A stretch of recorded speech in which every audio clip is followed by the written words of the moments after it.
Ladies and gentlemen, main event tonight. The crowd is roaring. Dogs in the back gon' bark. Fight! Fight! Fight night! Step in. I turn rooms to a tomb. Your fake tough face look weak in the Zoom. I smell fear when you walk that rope. All bark, no bite, man, you already broke. Pack of dogs outside when I roll. Chains rattle hard, let the whole block know. You flex for the gram, I flex for the crown. One look at me, you wanna sit back down. I make cowards talk small, then chalk. You came for a war, that was just a joke. I don't need luck, I came with a name. You came with a mask and a pocket full of shame. Go swing wild, miss and learn. I clap back cold while your whole team burns. Better check that grin, better save that pride. This ring too small for the lie you hide. Hear that growl, hear that sound. Pack moving in, you getting fouled. Crowd getting loud, hands in the air. If you can't stand heat, don't come in here. Fight night, say it loud. Fight night, brawl that crowd. Fight night, dogs gon' bark. Fight night, leave you scarred. You a rumor with shoes on, nothing more. I break big talk down to the floor. You borrow that swagger, rent that glare. Still look lost when I stand in there. I see right through your little parade. All that front four that you made. You test my patience, I taste your spine. One false move and you out your mind. My name hit heavy in every room. Your name vanished like smoke in a tomb. You want respect, then earn that pain. I stay locked in while you chase your chain. I don't do peace, I do pressure. You fall fast when the night get pressure. Look in my eyes, that's warning enough. You've been pretending I've been too rough. Introducing the What's up, y'all? and the challenger. Who's next? We set up this video on YouTube. Let's go to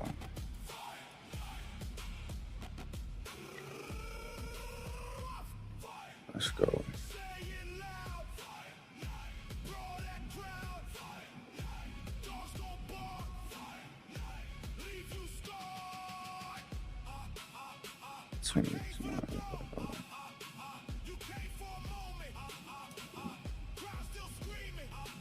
Let's watch the live from last night.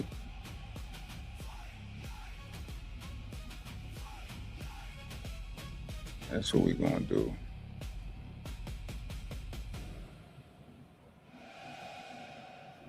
Turn the music off.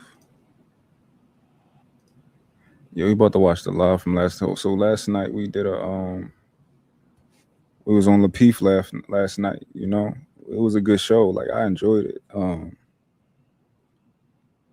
Hey, who that? What's up, Jazz?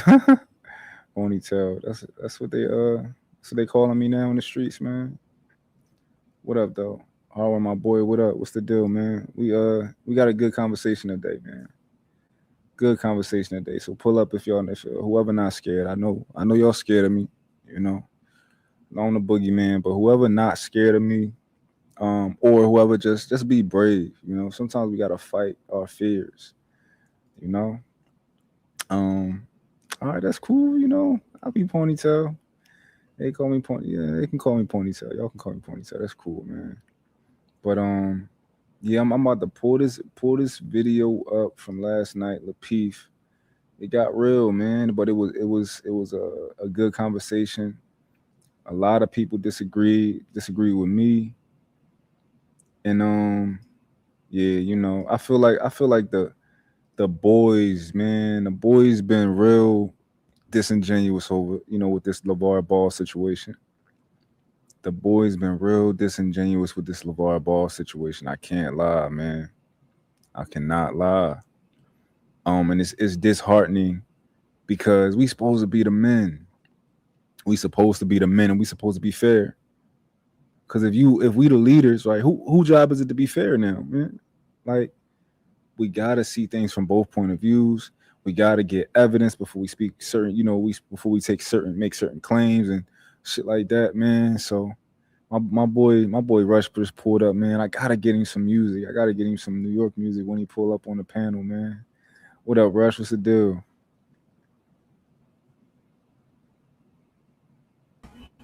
Yo, what's good? What's popping, man? You know I had to tap in, show some Yeah. love or whatever, man. So you know I had to come through. Know what I mean? But yeah, I saw you last night. You know what I mean? Ruffled everybody feathers on the panel on Lapeef, man. I guess that's what you do best. Hey, man, I got to, man. I gotta make it interesting. You know, gotta make it interesting. Um, but yeah, man, I still disagree with pretty much all the points I disagreed with last night, man. I wanna talk to some guys about this. I wanna hold their feet to the fire. I'm saying, hold their feet to the fire. I know you probably gonna disagree with me too. I would love to have this conversation. You know, I'm waiting for some people to pull up, but you know, I'm gonna start playing it right now. Right? No, matter of fact, I'm gonna play what's the name first. I'm gonna do something else first. Hold on. We gonna go to OG. What's his name? Who Jones I'll be listening to? What's the fuck? Why can't I think of his name? I seen a video. Oh no, I gotta switch to my other page too.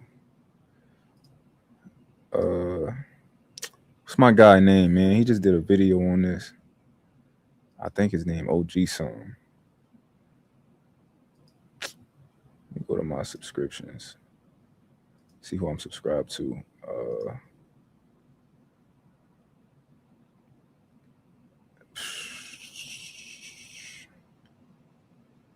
Let me go to my watch history. Matter of fact, I know I watched this show last night. I watched it last night. That's probably on my other channel. It's cool. For now, we're gonna do this for now, man. Let's play the beginning.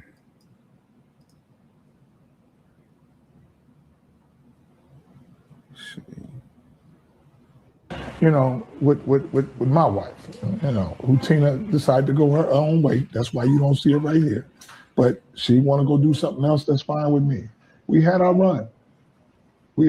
So even though she had the stroke and getting older, she would never be like, oh man, she was always beautiful in my eyes until you say, I want to go do something else. Yeah. Now you're not as beautiful to me again.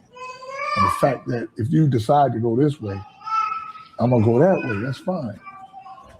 That's deep. It is what it is, man. And like I said, anytime you can find somebody you can stay in love with for a long time or for one day or whatever, if you can witness that love, that's good. I had that with her. And I found somebody else. But it is what it is. Somebody else, let me tell you something. That lady didn't just up and go. That lady didn't just up and leave after 30 years. Okay, don't do that. Don't do that. That lady left after 30 years for a damn good reason. Okay, trust and believe. A woman her age is not happy about having to start over after 30 years. A woman her age is sick and tired and was like, I'm on the last leg of my life and I'm not finna continue living like this. Like, come on, LaVar Ball, if you're gonna tell it all, but good reason, okay? Trust and believe. A woman her age is not happy about having to start over after 30 years. A woman her age is sick and tired and was like, I'm on the last leg of my life and I'm not finna continue living like this. Like, come on, LaVar Ball, if you're gonna tell it all, but that's all we got. Ain't got no more on him. That lady was tired, and you know the truth. That lady was tired. Hey, one of the funniest things going on right now is listening to men cry and whine about LaVar Ball getting left by his ex-wife, Tina. Let's establish a few things. LaVar Ball did not nurse her back to health. Her family was heavily involved in that. Her family definitely did the bulk of the heavy lifting there. LaVar Ball has never taken care of Tina in any capacity. He's never taken care of her. She did all the cooking, all the cleaning. He treated her like a fucking slave. There's no way in hell you're going to convince me that she got sick and then he nursed her back to health. He wouldn't even know how to do it. He doesn't even know how to wash fucking clothes. He probably don't even know how to load the dishwasher. Secondly, who gives a fuck if he lost a part of his foot because he got diabetes? You know how long it takes you to lose a foot due to diabetes complications? That motherfucker was ignoring his health for fucking years. She was probably telling him, go to the doctor. No, I'm a man. Men don't go to the doctor because that's the type of man he is. And last time I checked, that motherfucker walking around just fine. Thirdly, LaVar Ball is an abuser. His own children, they don't call him an abuser. That's not what I'm saying. But they talk about how he abused them, how he beat them, how he was mean and Tina was nice. They also talked about in the interview how Tina was the one that made them smart. She was the one that did all the schoolwork with them. She was the one that pushed them to do well in school. Lonzo had a 4.2 GPA. Jello had mostly A's and B's. Even Melo had mostly A's and B's, had a few C's. They said he had the worst grades, but he wasn't no dummy. They literally said that's all her. So what the fuck was LaVar doing? Y'all be so quick to give a man all this fucking credit and he ain't did shit. All he was the loudest. Tina is the reason why the Ball brothers are where they at. Without Tina, they wouldn't be shit. They'd just have another bum-ass, abusive-ass, bald-headed dad.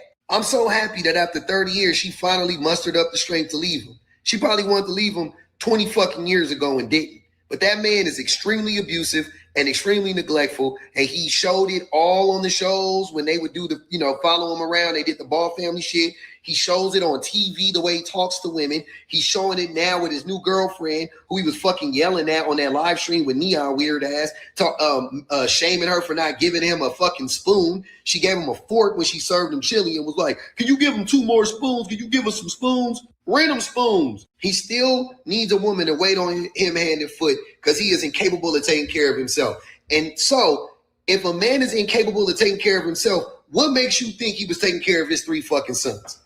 The cyber slurping got to stop at some point. I love both my parents, but the situation that is put before y'all is not how it went down. I'm not about to get into all the details, but long story short, my mom didn't want to leave. She was quote unquote, damn near forced to leave. I helped her leave. I'm glad she left. She's in a great spot. Shout out to Dip. Put her up nice. So she's good. My pops is good. They obviously don't fuck with each other, but I fuck with them both. And she was not wrong at all. She did not leave him because he lost his foot. That's a myth that was put out there. What else have I seen? I don't know. But my dad did a great job raising us. My mom did a great job raising us. They didn't work out. And it is what it is, man. They're both doing well, and I love them both. I always trust oldest children reacting to their parents' divorces. even if he said Tina was the worst mom ever and LeVar was the best dad, or vice versa, I believe oldest children because they got to see their parents the longest and they got to see them before they learned how to actually do the right thing. By the time they got to LaMelo, whatever system they had, it was perfected. They was still trial and error with Lonzo. And Lonzo, it was plenty of times where he had to be the most mature and probably help them get through certain things and all of that. So it's just like oldest children talking about parents divorces. If we're not gonna trust the husband or the wife, we gotta trust somebody, and I think the kids got it. I want Lonzo Ball to go into deep detail and tell us why his mom was practically forced to leave his dad. Although we're not obligated to know, we're just very nosy, but his daddy kind of put it out there first. I really want that young man to tell us. I want him to give every single detail because now you not told us that she practically was forced to leave. You not told us all that. Now you got to say something else. You can't leave us like that's a cliffhanger. You cannot leave us like that. Although I do think majority of the women that said she was sick and tired of him, I do think that we're right. But I'm gonna need for Lonzo Ball to go into detail and tell us why his mama left that relationship. And he supports her. I'm happy for that. So do it, Lonzo. Go into detail. Go do another interview. Tell us everything. Everything. We're nosy.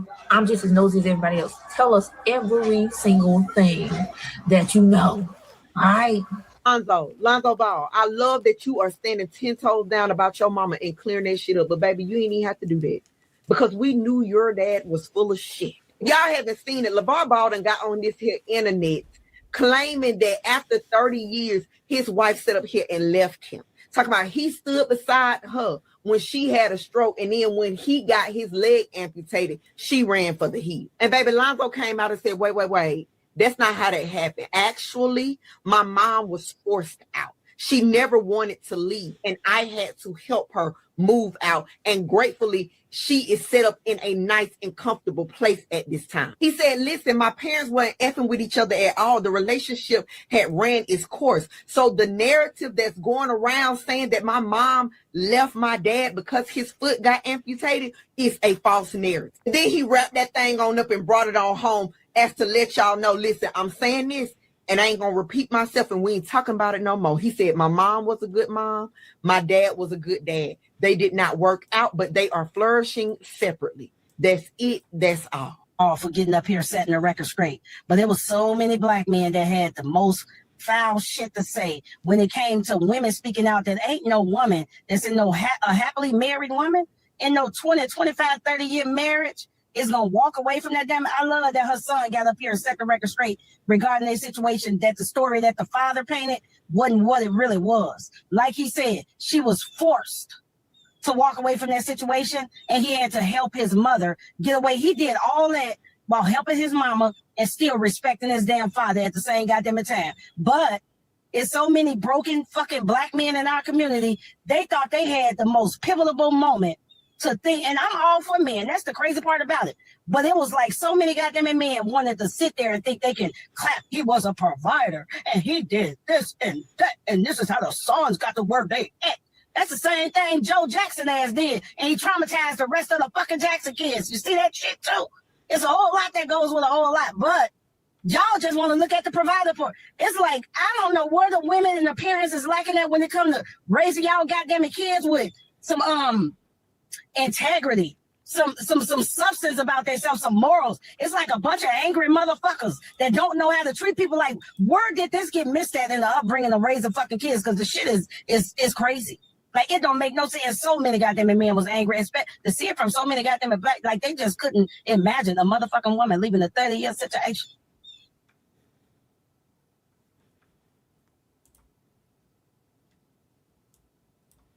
What we think so far? Was y'all there last night? Did y'all check out Lapeef last night at all? Yeah, I watched it. Watched you terrorizing everybody. Yeah, I watched it too. Yeah, man, you was going in, man. You was going in heavy. Hey, man, you know, I gotta be the contrarian. So Shout out to True. True was cooking last night, man. I gotta give homie some props, man. True, my guy, man. He He always made come me with some. happy because for the longest time I was like one of the few dudes that was out here talking about like, man, stop messing with these broke chicks. So when True held it down, he was like, look, man, we gotta start asking for some money. I was like, oh, thank God.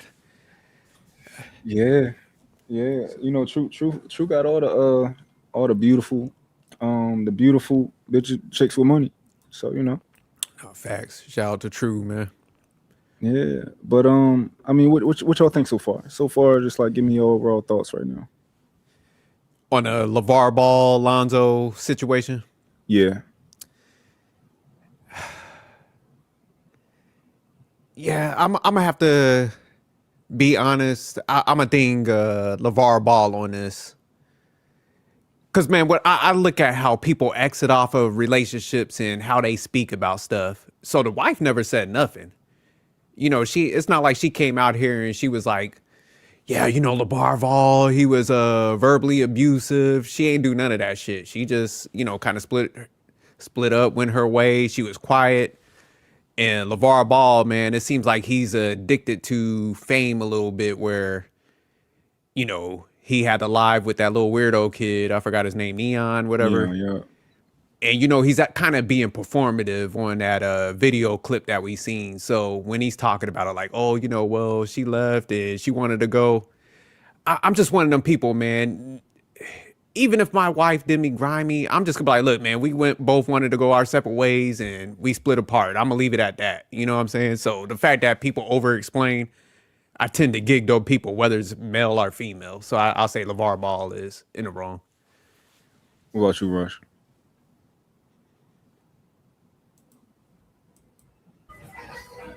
Yeah, I'm gonna give you some pushback on that, man. I think LaVar Ball is the innocent victim. I mean, like, yo, his wife left him after his foot was amputated. Due to the stroke that she had, she was unable to speak nor walk. And yo, he was there through the whole process to helping her, get rehabilitated, to be able to walk and talk again. So, like, yo, a lot of those people on that intro on Lapeef's joint, man, they was kind of like hating on old boy like crazy, man. Like, yo, LaVar's a good dude, man. And if it wasn't for him, those kids wouldn't make it to the NBA, man. Come on, man. Old boy wildin', man. Word is born. I dig it. So my position is right. I tend to stay neutral on these things for the most part, but I can point out some facts that we can use. LaVar Ball, as Jerk said, you brought this shit to light, right? You got on it's not like you made a post on your page or something. Like, nigga, you got on a stream with a fucking big teenager, young adult like Neon, and you dropped this information that we didn't need to hear it, right? We didn't need to hear it, but you could have just said, yeah, sometimes people, they grow apart. You could have just said that people grow apart, so we went our separate ways, and I love her, she loved me, kind of just play it neutral. But you said she left me, right? You told us that she left you. Automatically, all the men is going to demonize her and all that type of stuff. You go into saying stuff like, yeah, I thought she was pretty when she was with me because, it's my woman or whatever. And, you're not with me. It's just not so pretty or whatever. I'm paraphrasing. However, I think he was doing a lot, and you invited everybody into this. You invited the devil into your home or whatever. I think that's the first thing that I will criticize is the way that he brought it to light.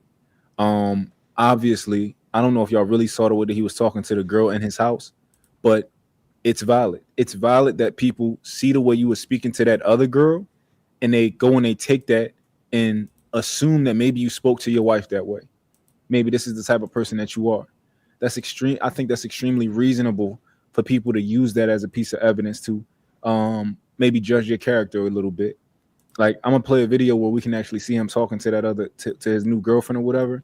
But he's talking crazy. Absolutely. I would never talk to my woman that way. And then on top of that, his son came out and he gave a statement. Now, last week, it was like people thought that they could use their watching of a TV show. You know, we watched the TV show. So I kind of, you know, he's never been this type of person, but all of a sudden his son, the closest person to this situation, comes out and he says something we're not supposed to take. We're supposed to take the fact that you watched the show more credible than his son, right? Granted, it's possible his son could be biased, right? But right now, I'm just adding all of these things together, and it's not looking good for LaVar. And it is disheartening that all of the men who to me, I think we're supposed to be leaders, right? We supposed to be the fair ones. Who's going to be fair if we not, right? And all of the men is just like, fuck all of that. It don't matter what come out. She's the bad person. I think that's crazy. Yeah, no, definitely. I agree with you because, like, I did see the clip where he was talking to his new girl like that, and I'm just big on, man. If anybody's around me, I don't care if it's a friend, a female. You don't play them out in public. You know what I'm saying? You don't do shit like that when the camera's rolling. Even if you punking motherfuckers in real life like that. Man, when that camera's rolling, I feel like, man, you present everybody around you, man, with a level of like prestige and respect. Now, when the camera roll off, you like, bitch, look, go get them goddamn napkins. What did I tell you? But man, you don't punk them in like public and stuff if you're like that, you know. So yeah, definitely, I gig him for that. And you know, his son Lonzo, if he came out here and was speaking like that, because he said both of them was good parents, so he was balanced even with his response. But, you know, I think it was solid that, you know, he kind of had to set the record straight. Because, I mean, if that was my mom and, you know, I knew the true story and my dad did that stuff in public, I'm going to be a stand-up dude and be like, nah, man, that ain't what happened. You know what I'm saying? I love my father and shit, but, you know, this is what really played out. You know, and that's got to be tough for a kid to do, especially, you know, you could tell they love their father and stuff because he was a good dad.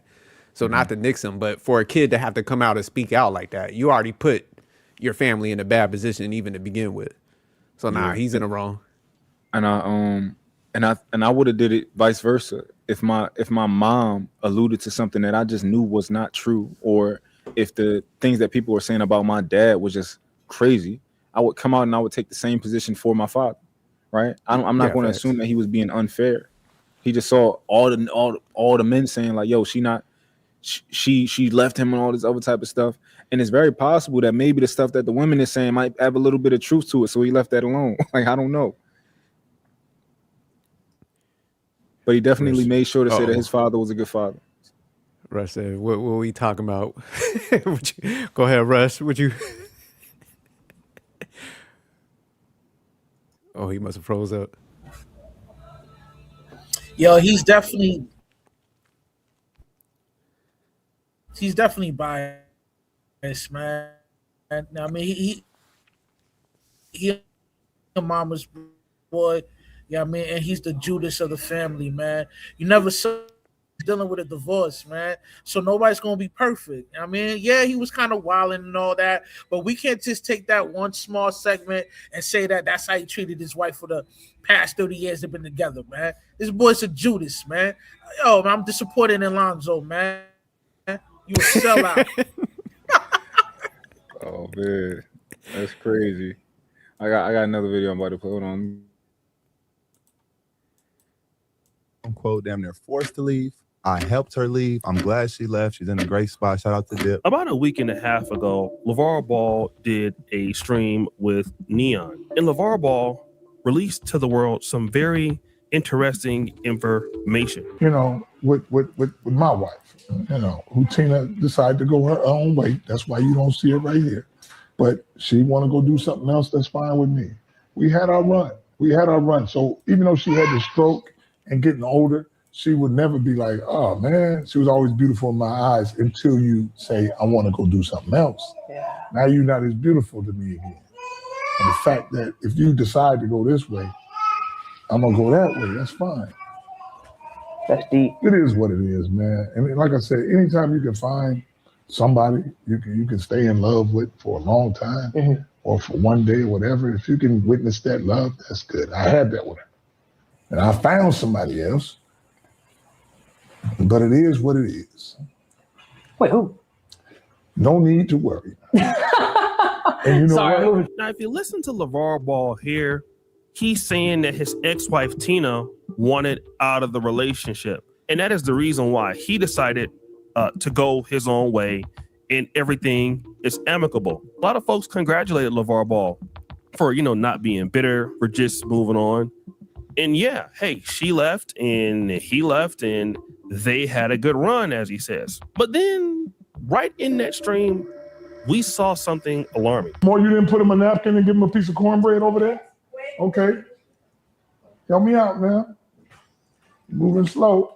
Just take one, but you got to give him a napkin first, Amor, so they can put it's a napkin right here. Amor, do what I tell you, and we good. Now, we see this younger Colombian woman. She might be in her late 30s, early 40s, but she's thick. I mean, you can see her walking around. You see what she's working with. I don't know what Tina Ball looked like in her prime, but obviously we see the play. He got somebody younger, somebody booty clapping, and somebody that is willing to take some level of demand, right? He's telling her what to do, what to serve, how to do it. And in fact, a lot of women that saw this thought that it was cruel for him to do it, but that wasn't the real problem.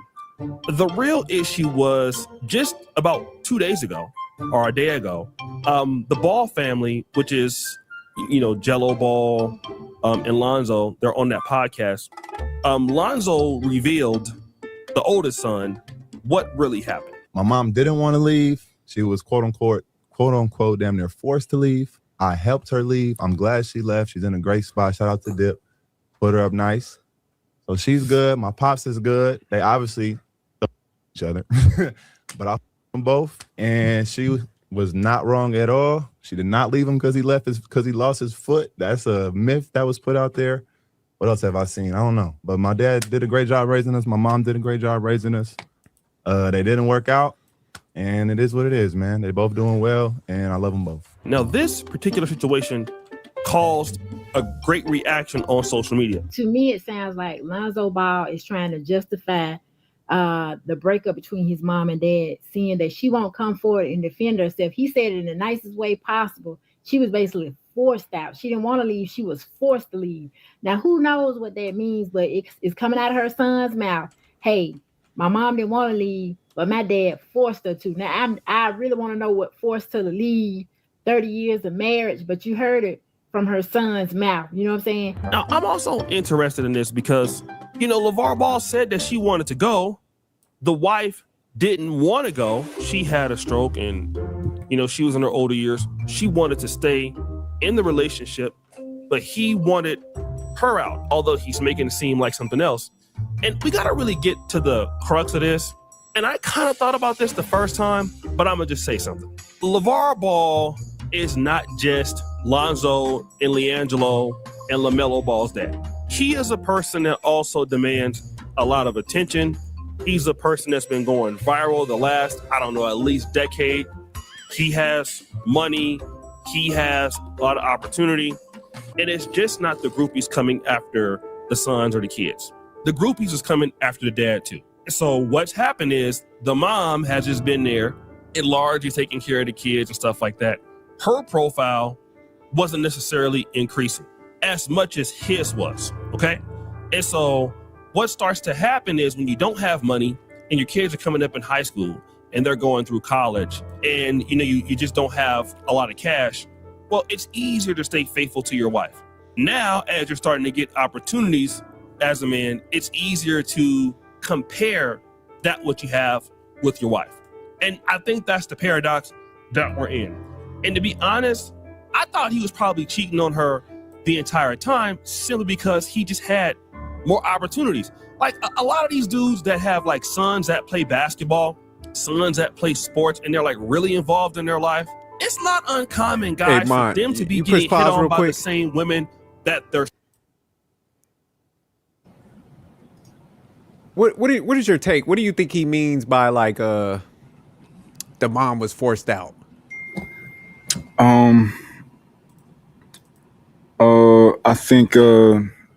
I think that he means the mother had to go for a substantial reason. Like I think the reason was good enough that she just had to, she had to go. And it something like maybe infidelity, something like that. Now I don't know exactly what it is, but I take his word for it that it was a reason that would constitute her leaving. Okay. How about you?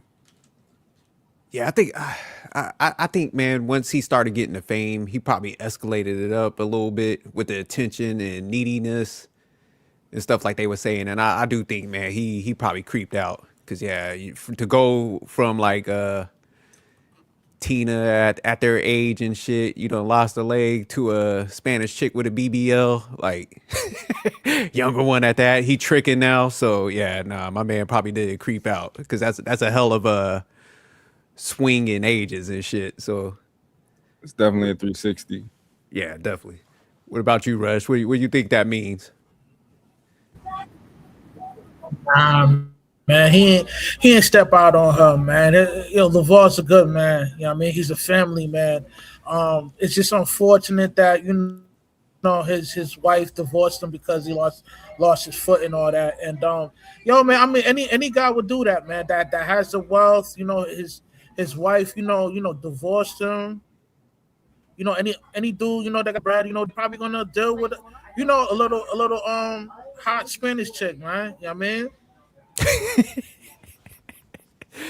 But Rush, man, you don't think that's weird that you don't think somebody that been with somebody that long, man, so for her, she had that stroke, whatever, that she would be grateful. You don't think it had to be something that pushed her over the edge to leave that after somebody did show that level of loyalty? Saying, that's why. Listen, that's why I'm saying, like, for her to, up and leave after he got his foot amputated, man, that just shows you what kind of character she has, man. She's not loyal to the game.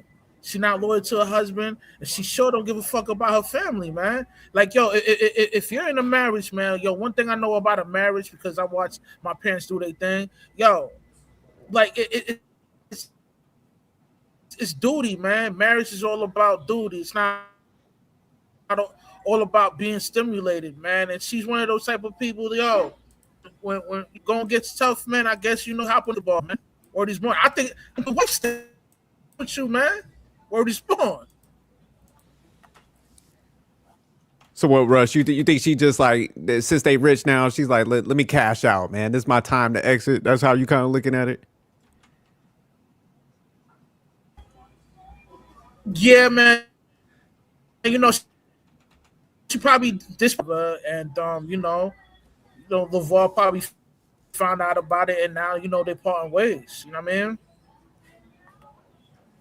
Yeah, I don't know about that one. Yeah, I don't know. I don't know, but I don't think that's likely. Like I said, we have an account from his son, right? And a lot of people might be like, "Oh, let's ignore it." I think we should take it into consideration. I think it's only fair that we take it into consideration. Man, his son lying, man. Listen, man. If there was a real issue, or there had something really on the vault, man, they would have put that all in Front Street, man.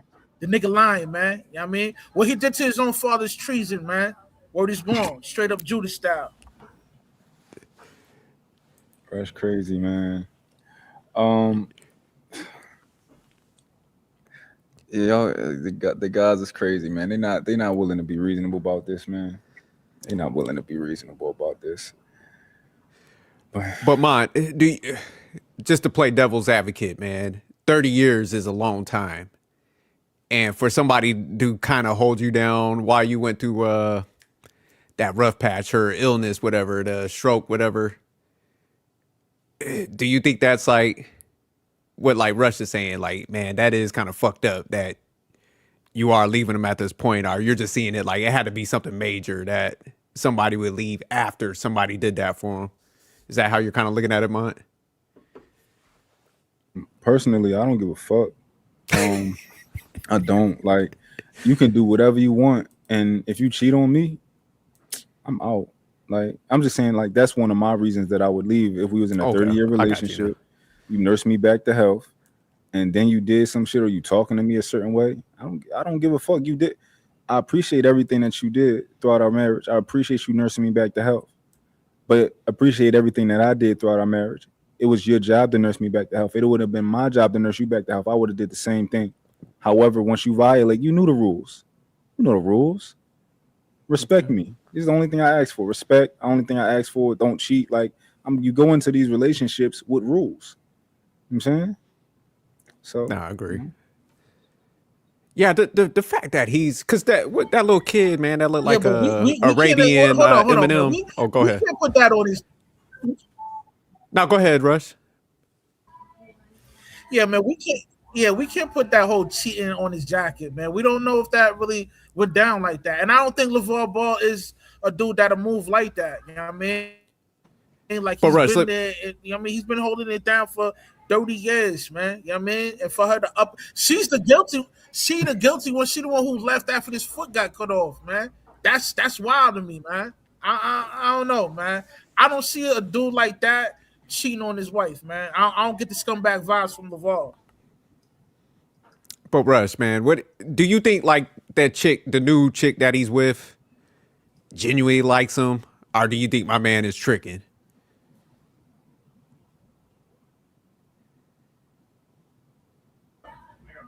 Of course not. That's why he talking the way that that's why he talking the way he is to her, man. You know what I mean? He know what it is, man. You know what I mean? Yo, and any dude that's, you know what I mean, that's old like him, you know what I mean, just gotta do for us, man.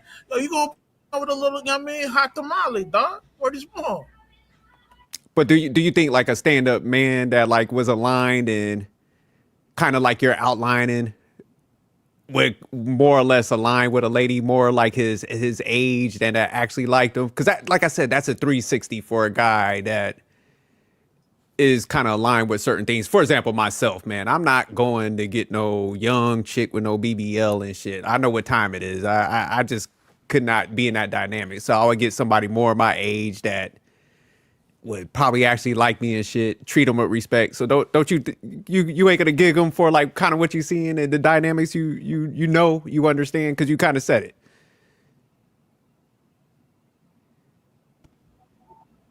Yeah, I mean, okay, listen, yeah, it's a bit much to deal with a, you know what I mean, a 30-year-old chick that got a BBL that's probably from Colombia.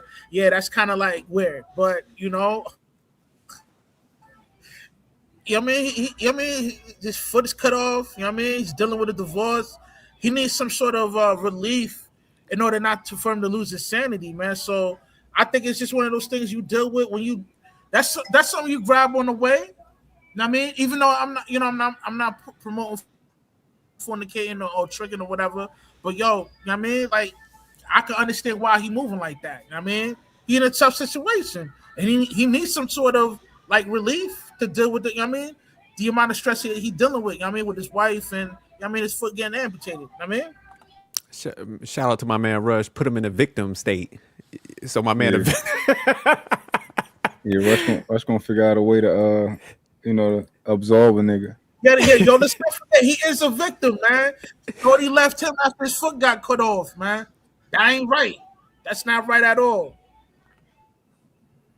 I hear you. All right, so this is what we gonna do. We gonna start the from video from last night. We're gonna start the review on that. Hold on. All right.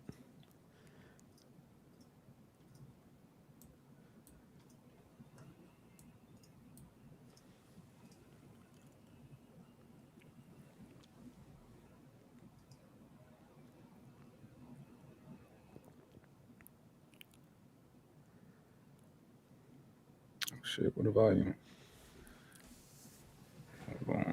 What was her homegirl's name? Melanin Legacy. Yeah, I was kind of getting into it, man.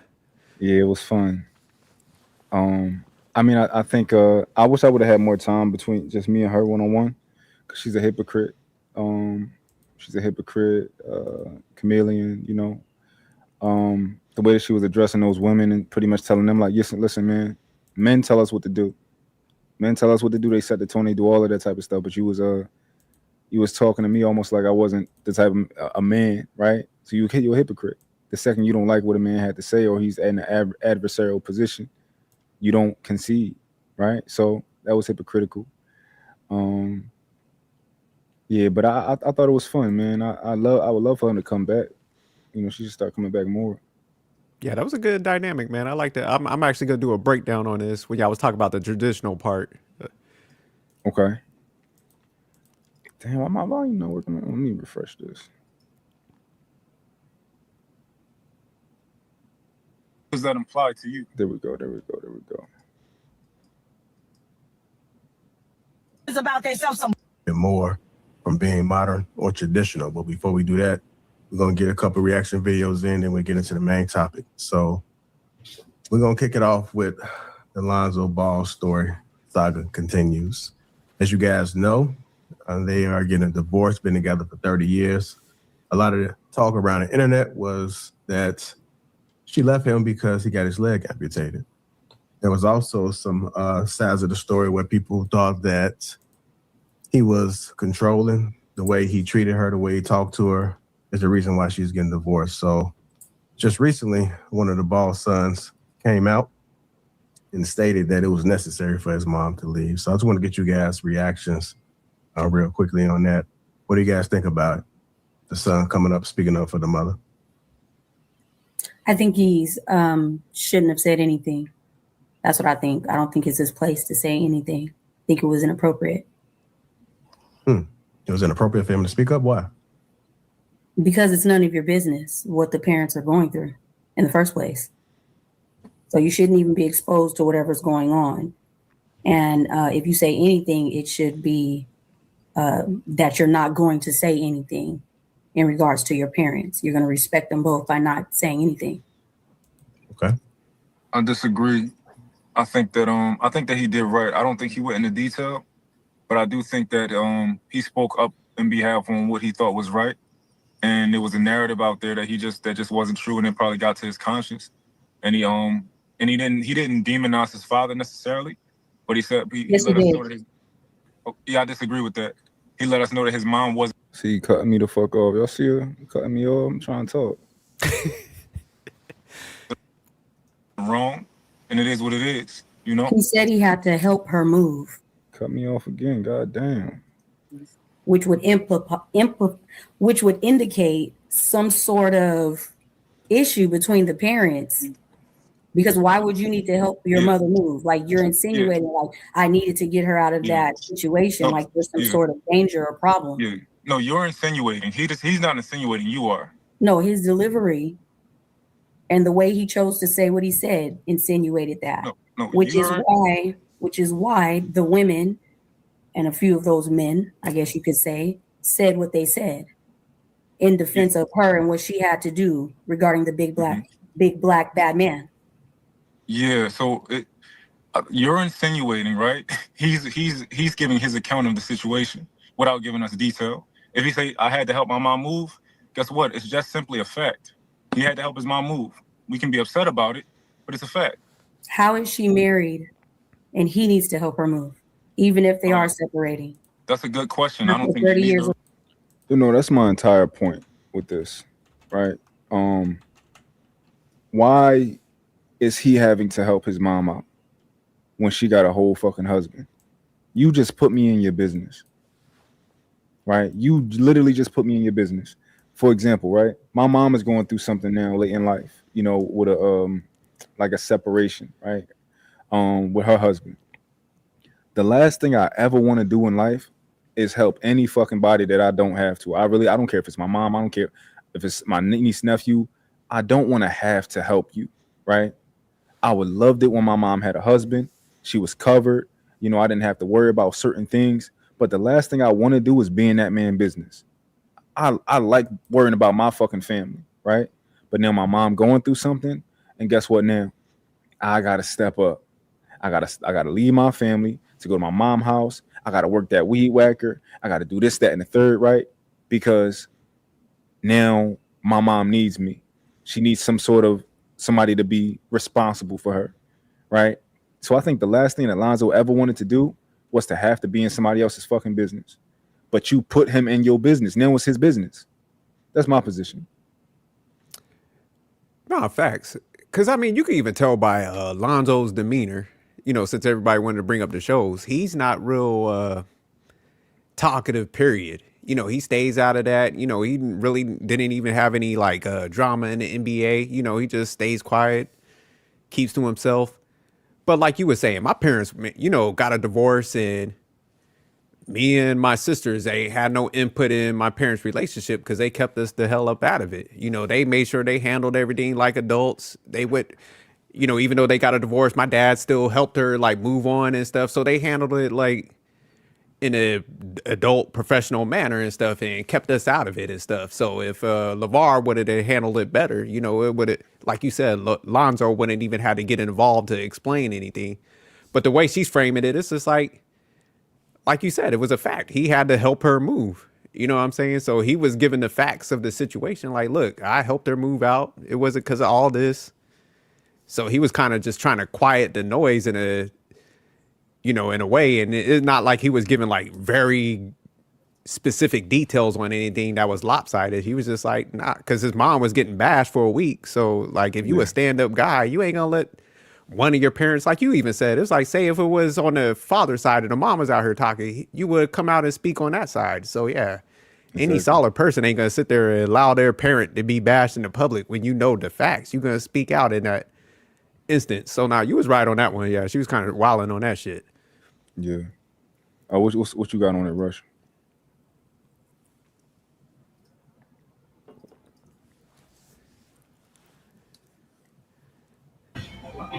Oh, yo, my thoughts on your shorty was kind of like interjecting kind of abruptly when you was conversing and trying to give your side of the spectrum of the situation. But yo, she do got a point though, man. Like, I mean, like, you know, like if you're not gonna tell the whole truth, just don't say nothing at all. I mean, you know, I mean, in due time, you know, people's gonna figure out what really happened. But you know, since this is like a new thing that just came out, you know, his wife leaving him or whatever, you know, it's gonna take some time for, you know, the whole truth to come out. And you know, once we get the whole truth, we'll be able to assess on what really happened between the both of them. I mean.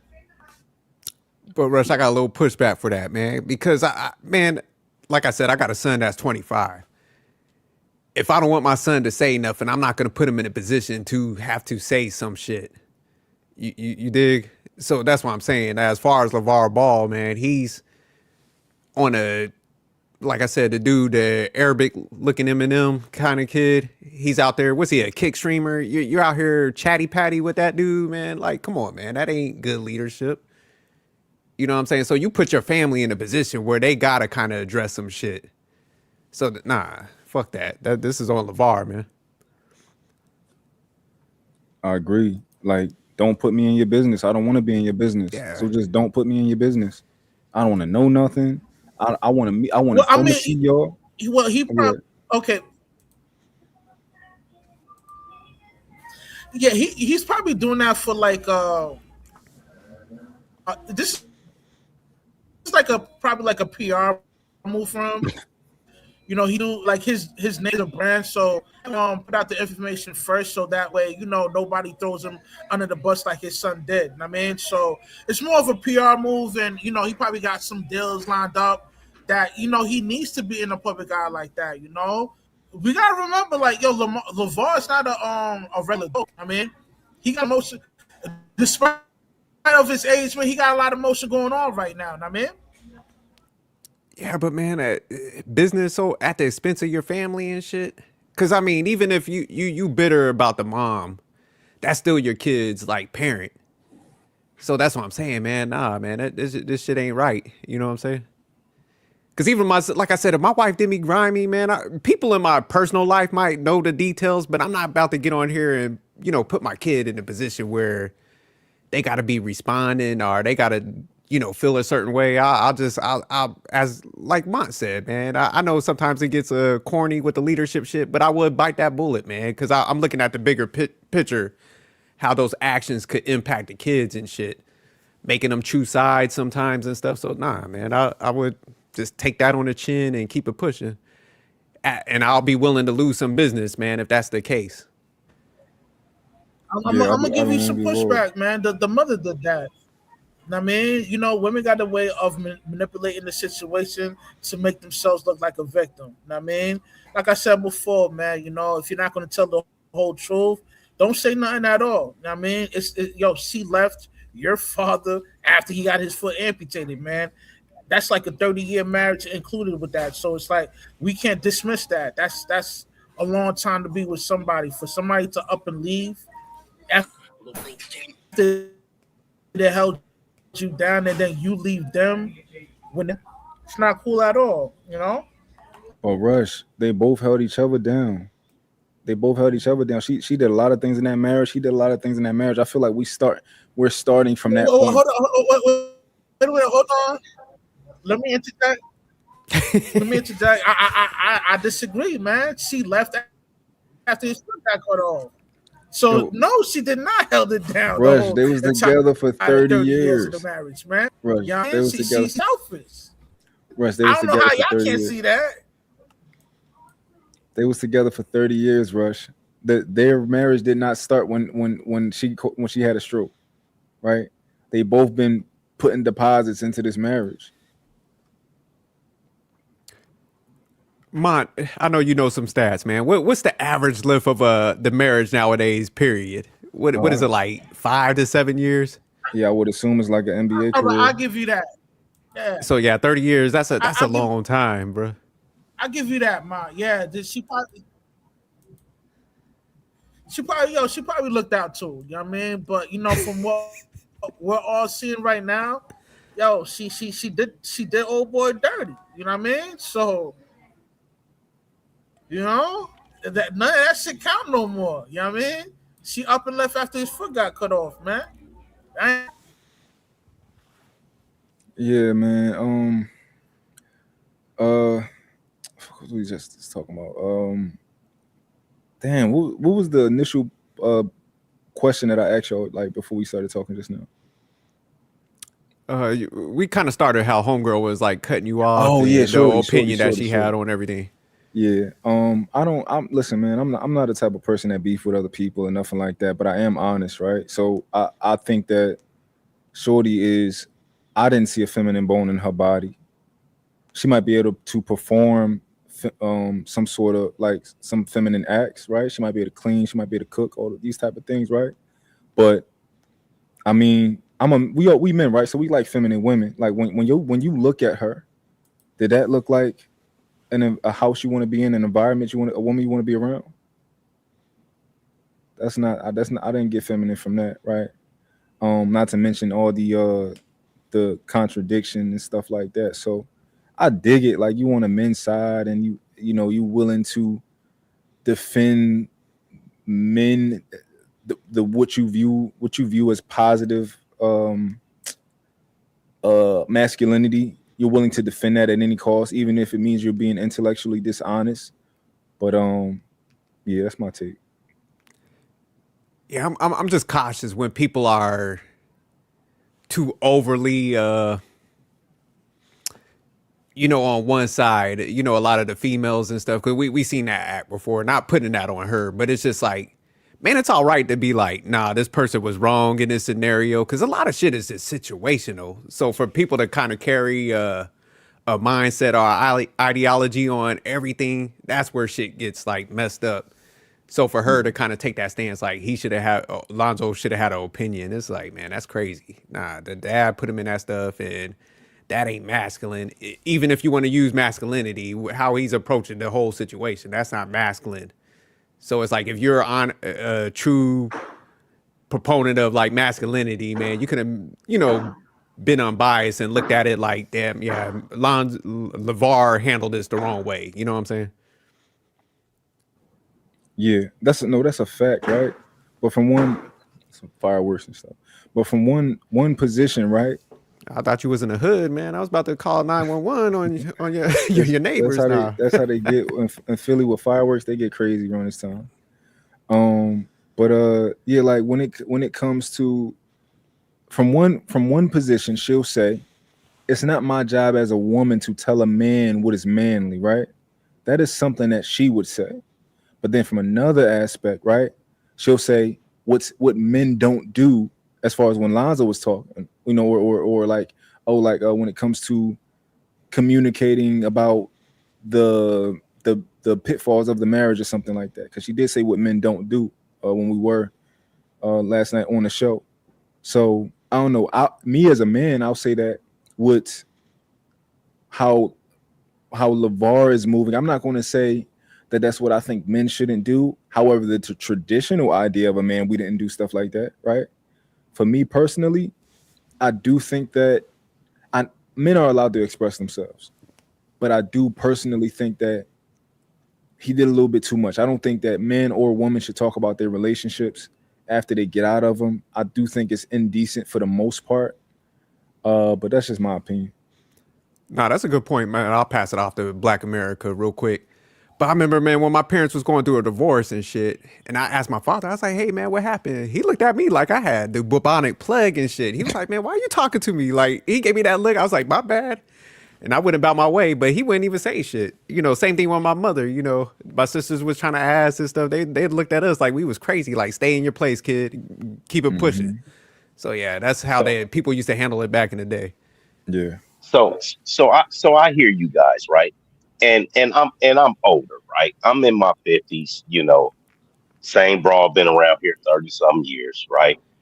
But I counsel a lot of men that are going through things like this. And I hear what you guys saying. Hey, you shouldn't say anything, you shouldn't besmirch, you know, your ex-wife, you guys have no idea what some of these men are going through, right? You got yeah, you niggas have to go to counseling. Niggas are killing themselves. I think men need to start telling, right? You guys don't know. I got men that are sleeping in the closets at their homes, right?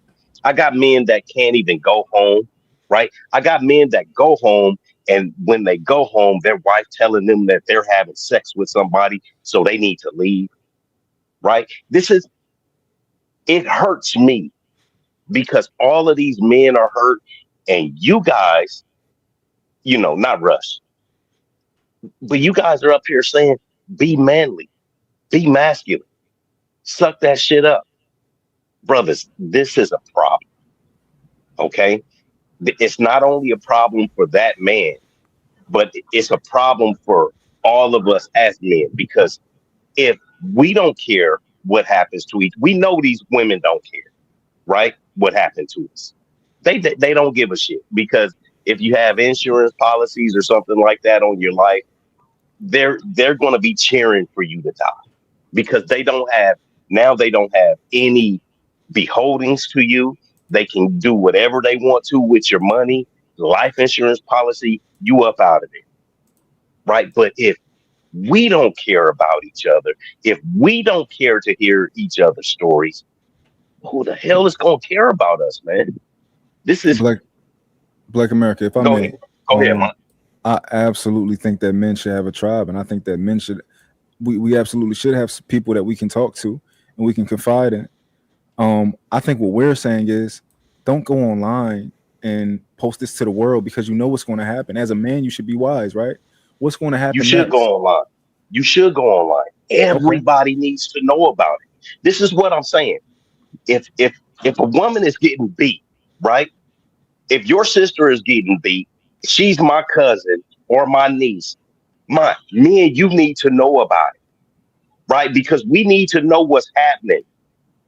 Hey, nephew, sis just called me. There's something going on. Let's go over here and check it out. Like, to try and dead the situation or try and get her in a safe space. Everybody needs to know about it. That bum ass nigga needs to be blasted and removed from the situation. Why is it no one can ever say anything damning about these women? Okay. You can say whatever you want to about the dad, but nobody wants to say shit about these bum ass women. And I think it's a problem. It's a problem with my generation, because I'm Gen X and you guys are younger than me, right? But it's a problem, because the amount of men that are talking to me now, dude, it's unfathomable. It shouldn't be okay. right? But it's no recourse for these men to do. Go ahead. Can I ask you a question? What if LaVar, do you think that the mom should come out and say everything that LaVar did to her if he did anything? It doesn't matter. No. But I just want you to answer the question. Yes, and I'm saying it doesn't matter. No. But do you want to know why it doesn't matter? No, but the question was strictly a yes or no question. It's not like open ended or anything. No, it's not an open ended question. It's a question that you said. Do I think that the mother should come out and say what LaVar did to her? It does not matter what he did to her. That is his property, just like she is his property and he is her property. It doesn't matter. I don't give a shit what he did to her. He, for 30 years, have had his stamp on it to where I am going to actually die for this woman. He took care of her while she was in a stroke. Now, I didn't look at all the information, right? But him doing what he's supposed to as a husband, I don't give a shit what she has to say. I don't. Black America, you are. I'm being honest. I dig it, but I don't even think you understand how that statement can lose you credibility. When you say that, it's kind of like all right, Black America might be reasonable, and then we like, okay, you think that people should tell people about what's going on with them because that can protect other people from something happening to them. And when I ask, what about the wife's account? If he did egregious things to her, should she come out and tell us? And you say she should have left, Mont. She should have left. Jerk, I'll let you. You see what I mean? Yeah, if he was doing egregious things, if he was putting hands on her, or if he was having other women and she didn't like that, she had tons of years to leave, bro. She just left. Real quick, Black America, you don't give he her got his any leg cut off and then she left. That's a bad look, bro. Like Rush was saying earlier, because I was listening. The nigga get his leg cut off and then she shake the spot. That's kind of a bad look. I mean, if you can't agree on nothing, we gotta agree on at least that point. Go ahead, young man. You were asking a question. Yo, Jerk, how old are you? 46, but it's all good. Hey, I'm gonna take the youth thing. Shout out to Black America, man. I feel I'm about to go party it up after that. Nah, but you don't give her any credit for not speaking at all, because typically, man, we see a lot of like stuff we're reviewing where females, like I said, they out here like, dude is verbally abusive, he's financially abusive, he ain't do this and this. She just left and kind of was quiet. So that's why I'm saying I feel in certain situations, man, that both people could separate and not bash each other. And I get what you're saying, man. You should have that group where you're vocalizing stuff, man, because you do need to talk shit out to people. So I'm not saying like be totally quiet, but I'm like, you don't want to put your kids in a situation. That's why I think we forget sometimes like how the kids get. Them kids is grown. Them kids old as mine. Fuck them kids. Listen. I got a brother. Him and his wife have been into it for the last 2 years, right? He gets sex once a year on his birthday, right? Whenever she gets mad at him, he sleeps in a closet downstairs, and he's up in the morning before his girls and stuff like that get up, right? My question to him was, how long are you willing to be miserable and sit around and she go buy you and listen, this is real shit. She go buy him a box of condoms, right? Expects him to jack off in the condoms and then checks the content after he does so. You guys don't know what certain men are. Man, fuck them kids. Fuck some of these women, right? It's not healthy for people to walk around with all of this shit on their shoulders. And this man is a high earning man, right? He done been in the fucking calendars a couple of times, right? He's getting treated like shit because he loves his wife. And but your brother in that situation, what did you tell your brother? You was like, hey man, leave this situation. Yes, I asked him how long is he Absolutely. willing So to be that's the miserable. remedy. So But that like what I told him to try and get it back. You know, I told him, nigga, get out the shower, do the hula dance, you know, put your penis on her forehead and things like try and get her back, try and reel her back in to try and figure it out because you do care and love your woman, right? No, and we're guys. The older you guys get, you're gonna see that you hate change, right? I got a old 96 convertible Mustang out here. We don't like to change shit and get different shit, right? But that's the issue, Black America. Because you don't like change, man, you shouldn't be in a position where keep yourself in a position where you kind of hold that in, and then you know when shit does go sideways, like she leaves you, but all the How long signs you was been there married? that you should have left. About 25 How long years. you been married? 25 Okay. years. But yeah, nah, if So something happened right now and I you was got like a in that lot to state, lose. I'm out. You got a lot to lose though, brother. Man, I'll lose it, dog. But I'm not gonna come out here this and be on brother- some like this victim brother- shit. This You know what I'm brother is saying? paying $3,000 a month for the next 8 years. She right there. $3,000, right? For the next 8 years. And now she doesn't have any accountability to him. Some people don't even make $3,000 a month, right? Like they gotta go to work and do overtime every week, brother. I'm just saying, I understand what you're saying, but the circumstances are sometimes just different for different people. You know what I mean? Nah, facts, but still. And losing that other part of you because they are the other part of us is no denying, right? I call Mont a simp all the time. I say, I hate this nigga. He be simping for, but hating, right?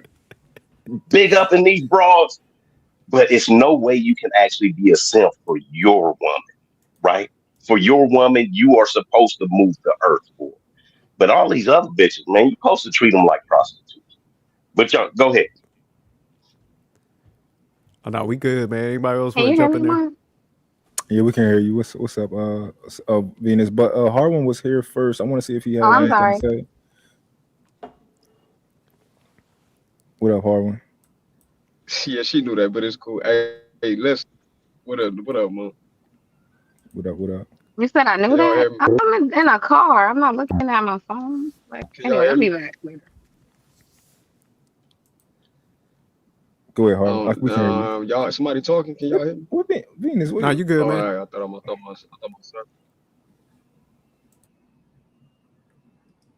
Yeah, hey, Black America. Hey, bro, I was kind of trying to be with you, but yo, respectfully, any man choosing to stay with a woman and allowing her to make him go sleep in the closet is soft, bro. And yeah, it's a lot of stuff going on. I hear you.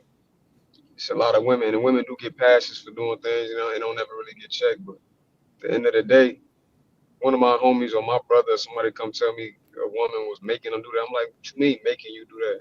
A woman making you do nothing. You choosing to do that.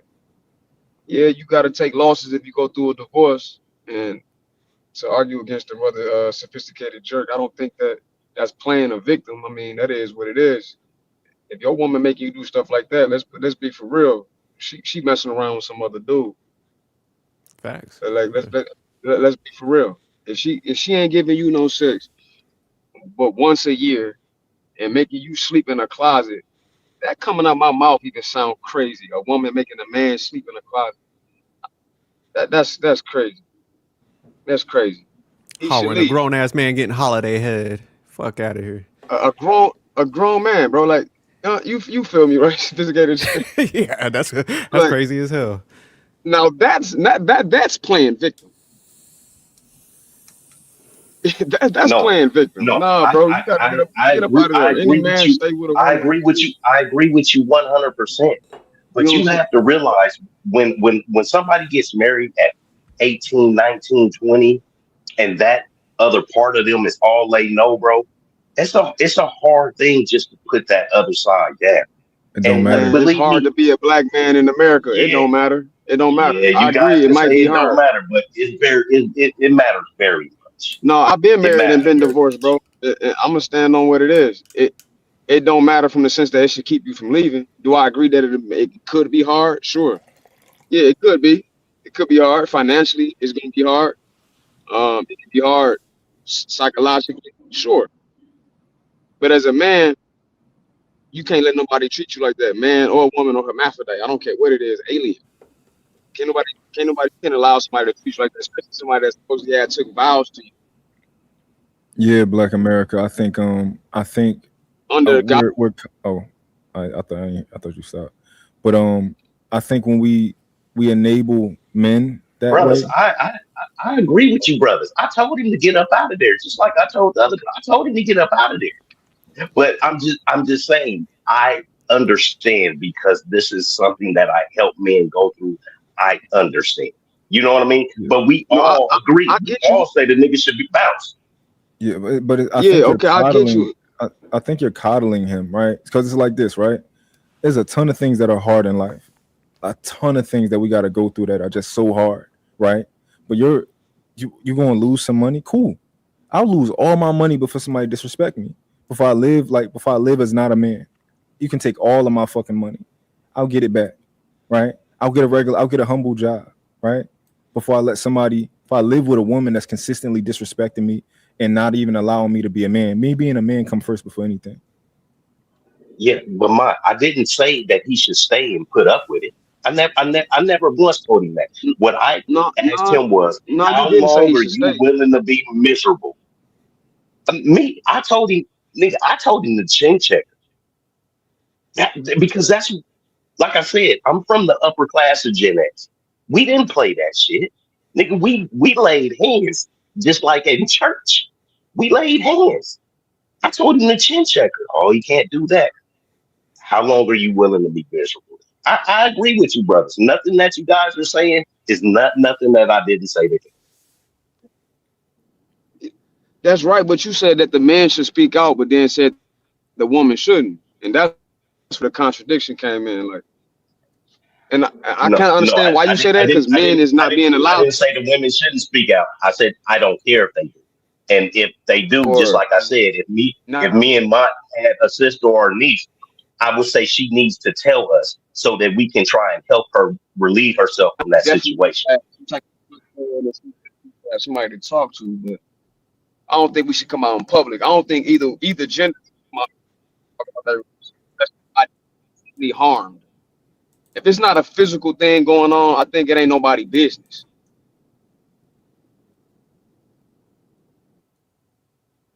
I agree. If it's not like, All right, let me ask you a question then. What's more harmful? Your wife telling you that the nigga before you had better penis, or you getting punched in the face by mom? what's more harmful? What's gonna hurt more? What's going to hurt more? Touching, yes. The wife, that's going to linger Exactly. That's why I say it's not always physical, brother. You can cut somebody up with that tongue. I dig what you guys are saying. I agree with you guys. I'm not giving you guys any pushback. But it's illegal though, right? So like if somebody is doing like abusing you physically, I understand that you're saying like, oh yeah, if a man, I'm a grown ass man, you know, if a man punched me in the face, I've been in fights before. Like if you're talking about a woman, it probably would hurt her a lot more to get punched in the face by a man than to, you know, maybe get told that he liked the way his ex sex was. I don't know. But regardless, I think when it comes to like certain crimes, yeah, I think it's reasonable to, you know, I think the sex offender list makes sense, you know, shit like that.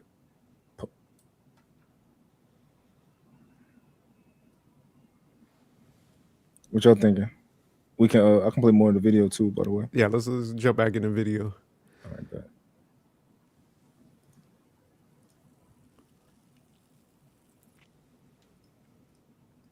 For marriage?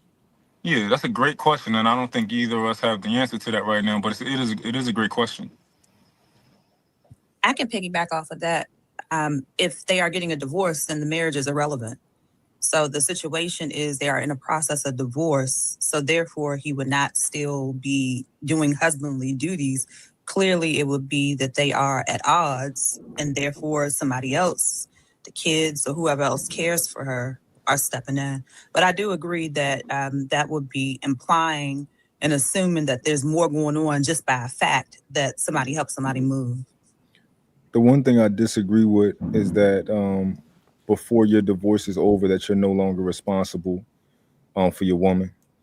I view it as you took a vow. This is me, and you are under my covering. So unless you do something blasphemous, like something out of this world, right? I'm still going to see to it that you land at your next spot, wherever we put you up at to live. And I'm gonna see to it that you safe, until this transfer is done. That woman is still his responsibility unless the divorce is final, But I mean, it's like when you go on a date with somebody's daughter. Let's say you go on a date, the date is bad. I still gotta see to it that you get home and that you walk inside of that door, and then it's deuces. But I gotta make sure you get to that door. So I don't know what y'all think. I can agree with that, bro. Unless it's something egregious, like she out here sleeping around with 1, 2, whatever many dudes, and she just, I mean, we can think of other things that's egregious too, other than that. But unless it's something like that, and it ain't break the vows or whatever vows they took, whether they was Christian, Muslim, or whatever pretenses they got married under, if it don't crack those vows in that way, I agree with what you're saying, Mark. I agree. Yeah, But definitely you give some. Yeah. Oh, go ahead, Harun. My My bad. brother. Go ahead, bro. No, you good. No, I was saying like definitely, man, you give some coverage, but I definitely be like, hey, man, we got to hurry up and wrap this shit up. So there's limited time with this. So I'll definitely be emphasizing that because it ain't going to stay for long. But yeah, if it was egregious, you definitely getting cut off ASAP.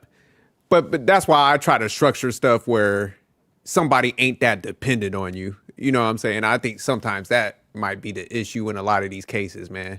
Yeah. Because if it go left, like I think you should be hurrying up to part ways and everybody get on their path. So like you said, I'm not gonna feed you to the wolves, but coverage is gonna look a little different.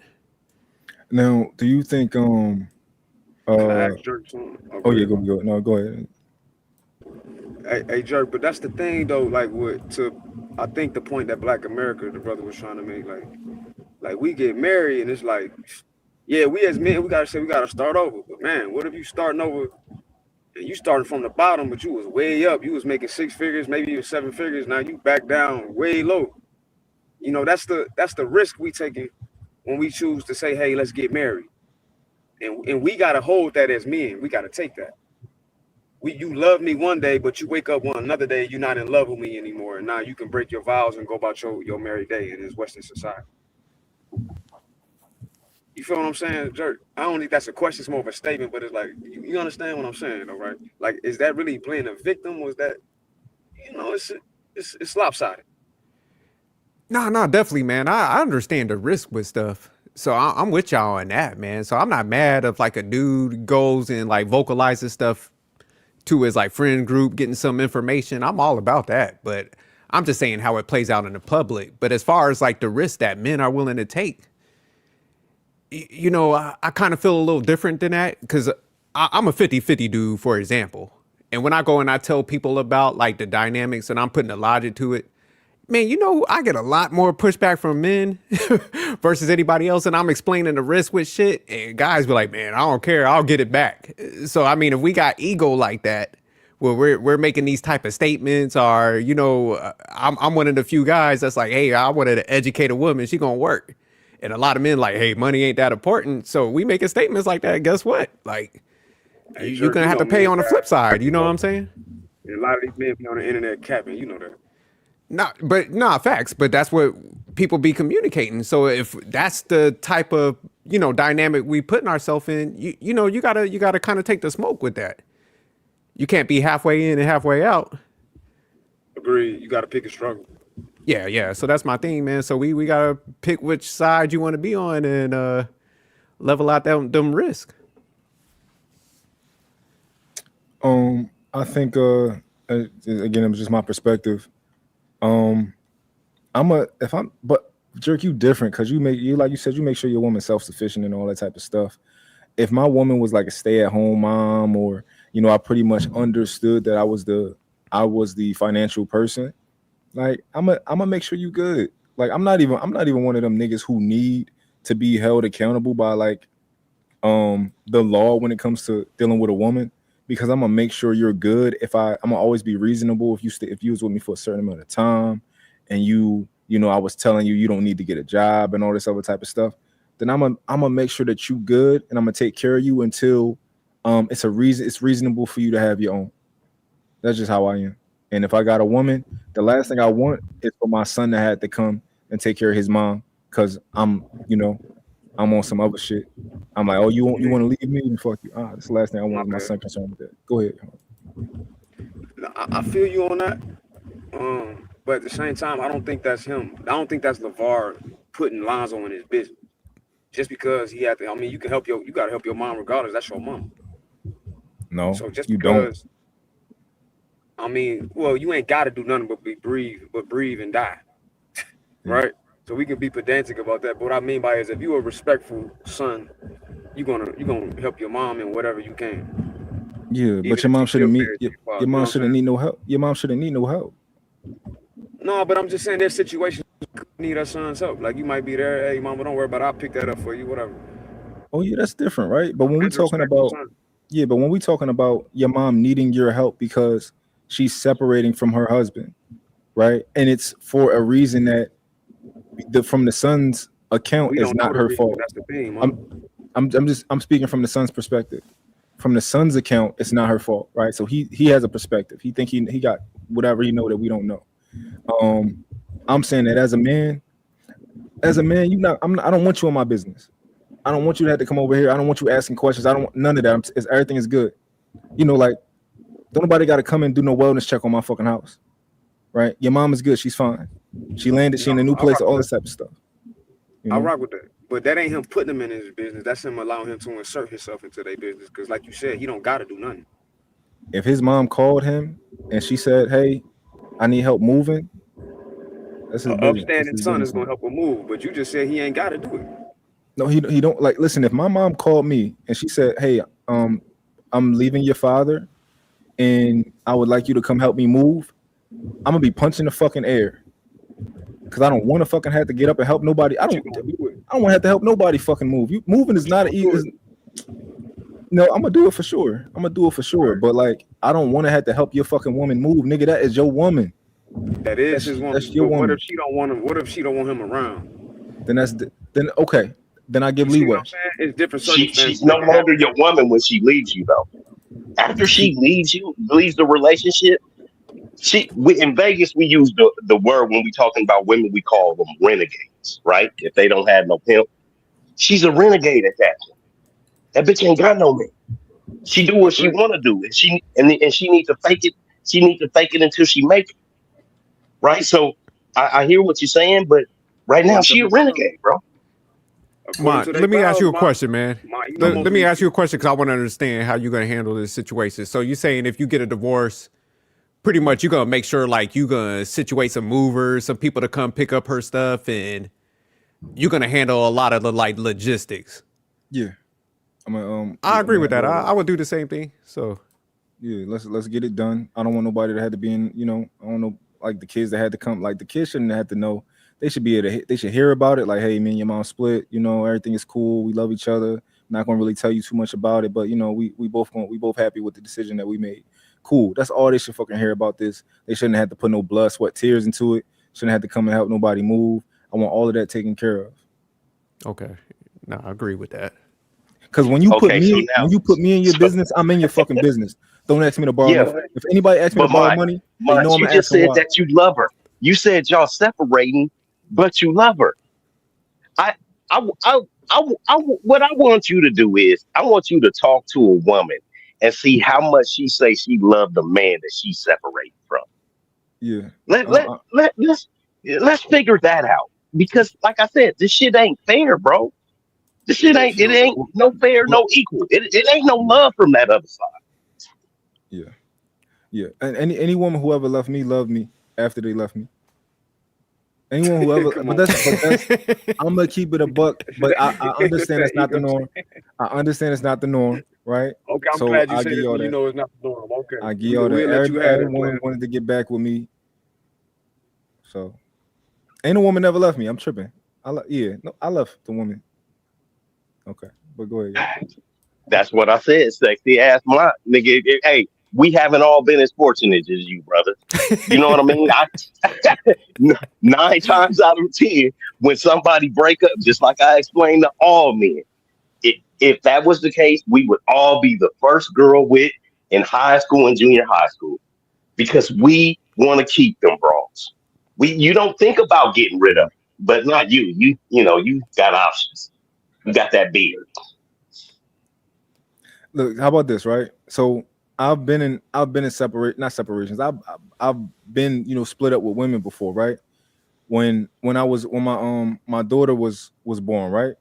And a little after, when I was separated from my mom, when we separated, I was like, yo, stay in this apartment. I'll get another apartment. I'll take care of everything, right? Like, or even when, like, when you go through stuff in your relationships. I remember one time I was with a woman, and we was I'm like, yo, I can't do this, right? I'm leaving, right? And she tried to act like I was about to kick her out. She like, well, my name is on the lease too. I'm like, don't ever disrespect me and like I was about to kick you the fuck out this house, right? Because from my perspective, I'm responsible for you. You're never going to have an issue. I would have left the house if that was the case. But like when she said like, well, my name on the lease too, I'm like, what? I took that as such disrespect that you thought that I would kick you out or tell you or even insinuate that you got to go.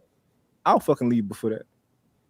And I don't care if a woman loves me after I don't care if I say, oh, I still love her and she say she don't still love me. It don't matter. I'm the leader, right? I set the tone. She can do whatever the fuck she want to, but I must maintain my position. I'm gonna keep doing my job. She can say she don't love me back. It is what it is. Shout out to mine is superhero. My help got limitations. I got limitations too, though. If you cheat on me, if you do some wild shit, nah, like fuck you. If you do some wild shit, it's fuck you. But outside of that, like no, like outside of that, I'm gonna do my job. I'm gonna make sure you get home, back to your fucking father. I'm gonna make sure you get to that fucking doorstep. What up, Scan? What's good? What's going on? What's good, Scan? We talking Alpha Sigma shit. What you got on? Uh-oh. I don't believe in all these fake labels. No, dude. It's fake. No, I just got here though, so I missed what the whole thing is. Have you got any knowledge on this Lonzo Ball, LaVar Ball mom divorce type of thing?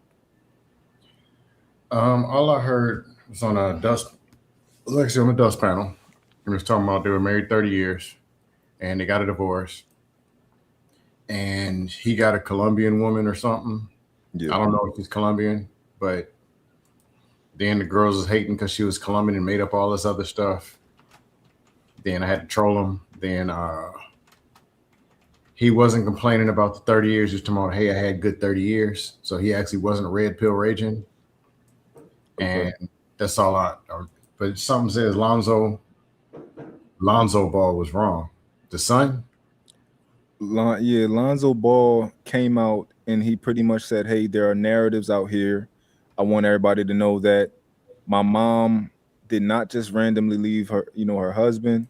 She was pretty much forced out of the relationship. She had to go, and I helped her move. Everything's been taken care of.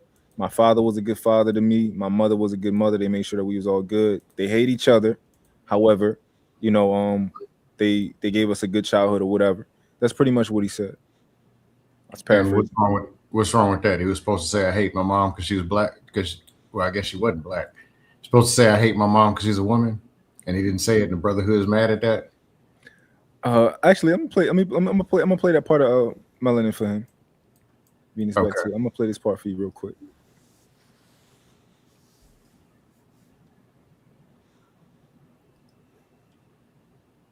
Been together for 30 years. A lot of the talk around the internet was that she left him because he got his leg amputated. There was also some sides of the story where people thought that he was controlling. The way he treated her, the way he talked to her is the reason why she's getting divorced. So just recently, one of the Ball sons came out and stated that it was necessary for his mom to leave. So I just want to get you guys' reactions real quickly on that. What do you guys think about it? The son coming up speaking up for the mother? I think he's shouldn't have said anything. That's what I think. I don't think it's his place to say anything. I think it was inappropriate. It was inappropriate for him to speak up? Why? Because it's none of your business what the parents are going through in the first place. So you shouldn't even be exposed to whatever's going on. And if you say anything, it should be that you're not going to say anything in regards to your parents. You're going to respect them both by not saying anything. Okay. I disagree. I think that he did right. I don't think he went into detail, but I do think that he spoke up in behalf on what he thought was right. And there was a narrative out there that just wasn't true, and it probably got to his conscience. And he didn't demonize his father necessarily, but he said he let us know that I disagree with that. He let us know that his mom wasn't wrong, and it is what it is, you know? He said he had to help her move, which would indicate. What you think about Mont, that? where was you streaming from, man? Where was you outside or something? I was in a Cybertruck, man. Oh, okay. Self-driving. See you in a leather chair, the background. So she was probably like, man, look at this dude outside and stuff. So that's why she was disrespecting you, man. It's crazy. It's the only people who should be able to say, hey, this isn't his place or isn't his business is his parents, because it's their business. Or maybe his brothers or something. But family business is family business, not outside. So outsiders saying, why are you talking family business? That's for the family to say, hey, this is our business. But we don't know what happened between these two or the family or whatever. But yeah, I think that's just extra what she said. Do you think that if a son is a celebrity and by default your parents are to a degree somewhat celebrities, do you think that he then has the right to be in your business once a narrative gets put out about you, which in turn affects him as a celebrity? I can't speak to it from a celebrity side because I haven't been in those shoes. Meaning, I don't know what it's like to have my name to where I can't turn it off. Like Scam Likely, I can just hit a red X and turn it off. So I don't know what it's like for 5, 10, 15 years, everybody looking at me like that. To know what breaking point that I'm going to get up and actually say something or just let stuff go. So I kind of can't speak to it. I would have to be in those shoes, if that makes sense. Because once you say something, then here comes more people. Oh, look at this. Oh, look at, and they might stir it up some more. Yeah. So it might not even resolve anything. I think it's my position that if I'm a celebrity, right? I'm an NBA player. Me and my brothers were NBA players, so we are the stars of the family. And my father gets on podcasts and he comes out and he says certain things, and those things lead to my mom being demonized, and I find that to be incorrect. I feel like it's my place to say that's a lie. That's not what happened. I would probably have a conversation with my dad because first thing is stop it from happening. Like, hey, let's get off this podcast stuff. It's starting to affect the family. We got enough money. We got enough attention. But, dude, you're talking too much. I think that's a fair position But to do that. outside the media and whatever, they who they are. The people who analyze celebrities all day, they're just who they are. They're going to do what they do. But the bigger thing is what's being done, like with my brothers, my family, like what's really being said that we can control and we can stop. Yeah. I think stopping the bleeding is a part of the process, right? So telling my dad, yo, cut that out. No more podcasts. Even though I don't think his dad would listen to him regardless. That's LaVar Ball. He gonna do what he want, right? My opinion. Yeah, if that's what happened. I don't know what did what to cause this marriage or whatever to start going. But something you said. Up and left after 30 years. That's internet garbage. Nobody just wakes up and says, you know what? Ain't no chicken in the microwave. I'm leaving. That's not true. That doesn't happen. There's always a reason. agree with that. What up, Venus? Hola, what's going on, y'all? Hey, we chilling.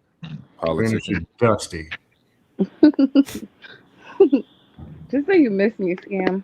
But anyway, You ran off Rush. You ran Rush off, but we still got Black America here for you. We got one punching bag. I ain't had a punch on nobody. They was talking about punching on women earlier, but that's another conversation. But Huh? nothing. I think that girl doesn't make sense to me. That's on that you were showing on the screen. Yeah. So it's okay for us to talk about these people's business, but their own son can't. Like you're on a panel to talk about their business, but you gonna tell somebody's children. In what world are your elderly parents not your business? That does not. I don't understand that comment at all. If my 60-year-old mom is doing anything that requires any physical work, she's probably gonna need help from her younger children. It's my business. Like I don't understand her. I don't get that girl at all. I don't understand. And I think the son did the right thing because it's alarming to me how many men are mad at a man for standing up for the woman he loves. Like that is in no world does that make sense to me either. Like he's supposed to sit around and let the whole internet drag his mother. Like that's what men are telling other men to do. Like no, that's crazy. That's not his woman. That's his mother. Yeah, you protect your mother. Do you not? No, absolutely Oh no. wow. Because you have. And let me tell you what my dad told me. Hold up, That real quick, is my before you woman. Black America, Go before ahead. you get into that, you said it's not his job to protect his mom. Is that because that's his dad's woman? Yes, 100%. That is his dad's. He has So no say what goes on with his dad's woman. yeah, That and is I'm one of those. crazy. Hold on, I'm one of those guys, right? That if my daughter, if my daughter come to me and she like, yo, dad, can I have some money? I gotta do this, that, and the third, right? And she married, I'm gonna be like, why are you asking me for stuff? What's going on? Why are you not asking him for something, right? Because now this nigga just put me in his business because your woman is asking me for stuff. And if I gotta give her something, right? That's a problem for me. Then I don't want to give nobody money but my woman and my kids. I swear to God, I don't want to give my sister money. I don't want to give my mom money. If I have to, I will. But when I gotta get in other men's business, that's a problem for me. And now I'm in your business. I want to know everything now because I gotta give your woman money. Tell me, why do you need my money? What you want to use this for? Right. Oh, you gotta pay your rent? Your nigga can't pay your rent? I agree. Right. I just I want love to know what you're saying. where is it stated that you don't protect your mother, whether she's married, not married. Where is that rule coming from that you do Your not protect mother your does mom? not belong to you. I didn't say somebody had to belong to you for you to protect them. Your mother pushed you out of her body. If anybody deserves protection, it probably is her, right? Yeah, but what, Venus, this is the issue with that, right? So my protection is all secondary, right? I can support my father, right, and help him protect his woman, and help him protecting my mom, right? I can support him, but I'm secondary. At the end of the day, he's responsible for her, and if it's coming out that he's not responsible for her, now I'm first, right? If my So dad this can't is do it, now I'm the first. Now I'm responsible for my mom if my dad can't cut it for whatever reason. I had a question, Mike. wait. Hold on. So he announced a divorce.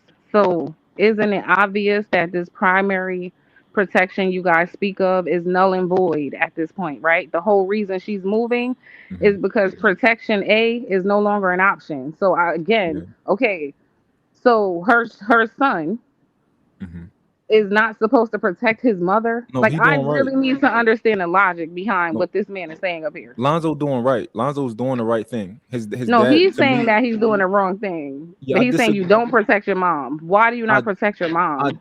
Black America, do you agree that if the father is I saying said that it's I not don't his want, job. yeah, I Black said it's America, not his job to do it. do you agree that if the father says, listen, I've washed my hands with this, then it becomes the son's job? Oh, go ahead. My bad. that's sticky. I kind of agree with that. It gets kind of sticky. I do kind of like halfway agree with that though. You know what I mean? But other than that, no. After because that was her covering. That was her covering that. And once that is dissolved, hey, you gotta fake it till you make it. That's nobody's coming to help you. Nobody's So coming do to help you have a Scam. bad No, relationship with nobody. your mother? Do you have a bad relationship with your mom? No, not at all. Because why are you Like talking? Like this is not logical. Like I don't know anybody who would have a it does 60-year-old mother or it father doesn't and would it leave doesn't them to seem logical. dry. So let me tell you, it doesn't seem logical to you, but I had a father, and my mother and my father was married until the day And I he have died. a father, Right, and I will protect right. my So father no matter who's involved, because that's my father. ma- I don't care about him okay, being married. That doesn't matter. oh, so this is what I'm saying. My mother and my father were married until the day he passed away. So all the covering that my mother got, even his retirement and pension plan that she still lives up off of today, all of that, just like Mont said, all of that is still his responsibility, right? Now, if she come to me and say, "Hey, son, I need a new car or something like that," then I'll be like, "All right, I can do that for you." She told me she wanted to move. I went and got her a new house. But my father is still providing. That's not my woman. It's my Okay, mother. that's your mother. That's the person who gave you life. Do you hear yourself? I think Yeah, so. So Venus, I just think you don't just Ven- understand it or maybe I see it. definitely don't understand anybody advocating for yeah, abandoning their elderly 60-year-old uncovered mom. No, I will never understand a man like you ever. No, I won't. You I got sound crazy. a yeah. question, and it's neutral. You had a question for me, right? Too, Scam. I forgot that question. Okay.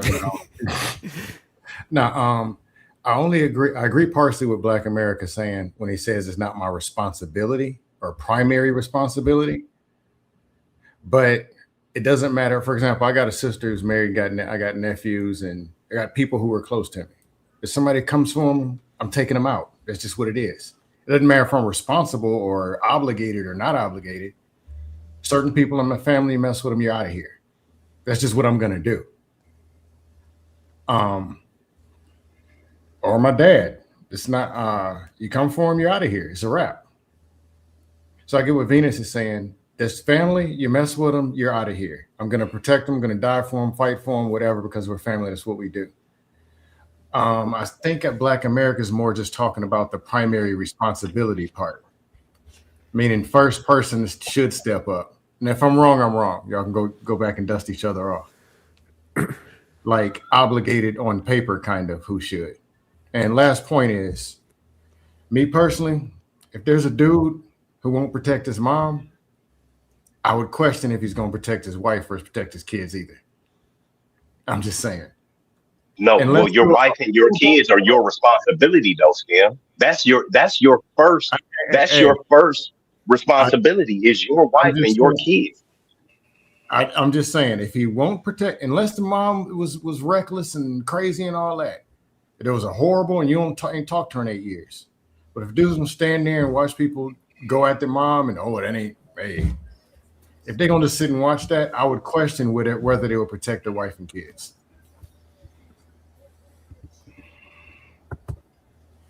That's it. Coach Ferg, what up? How y'all doing, man? Can you hear me okay? Yeah, we can hear you. It's good, Coach Ferg. Yeah, what's up, man? What's up, sophisticated? I Real didn't get quick, the anybody who has, if it's possible for you to get on camera, I'd appreciate it if you do. If you can't, I dig it. But dang, Give me 5 minutes.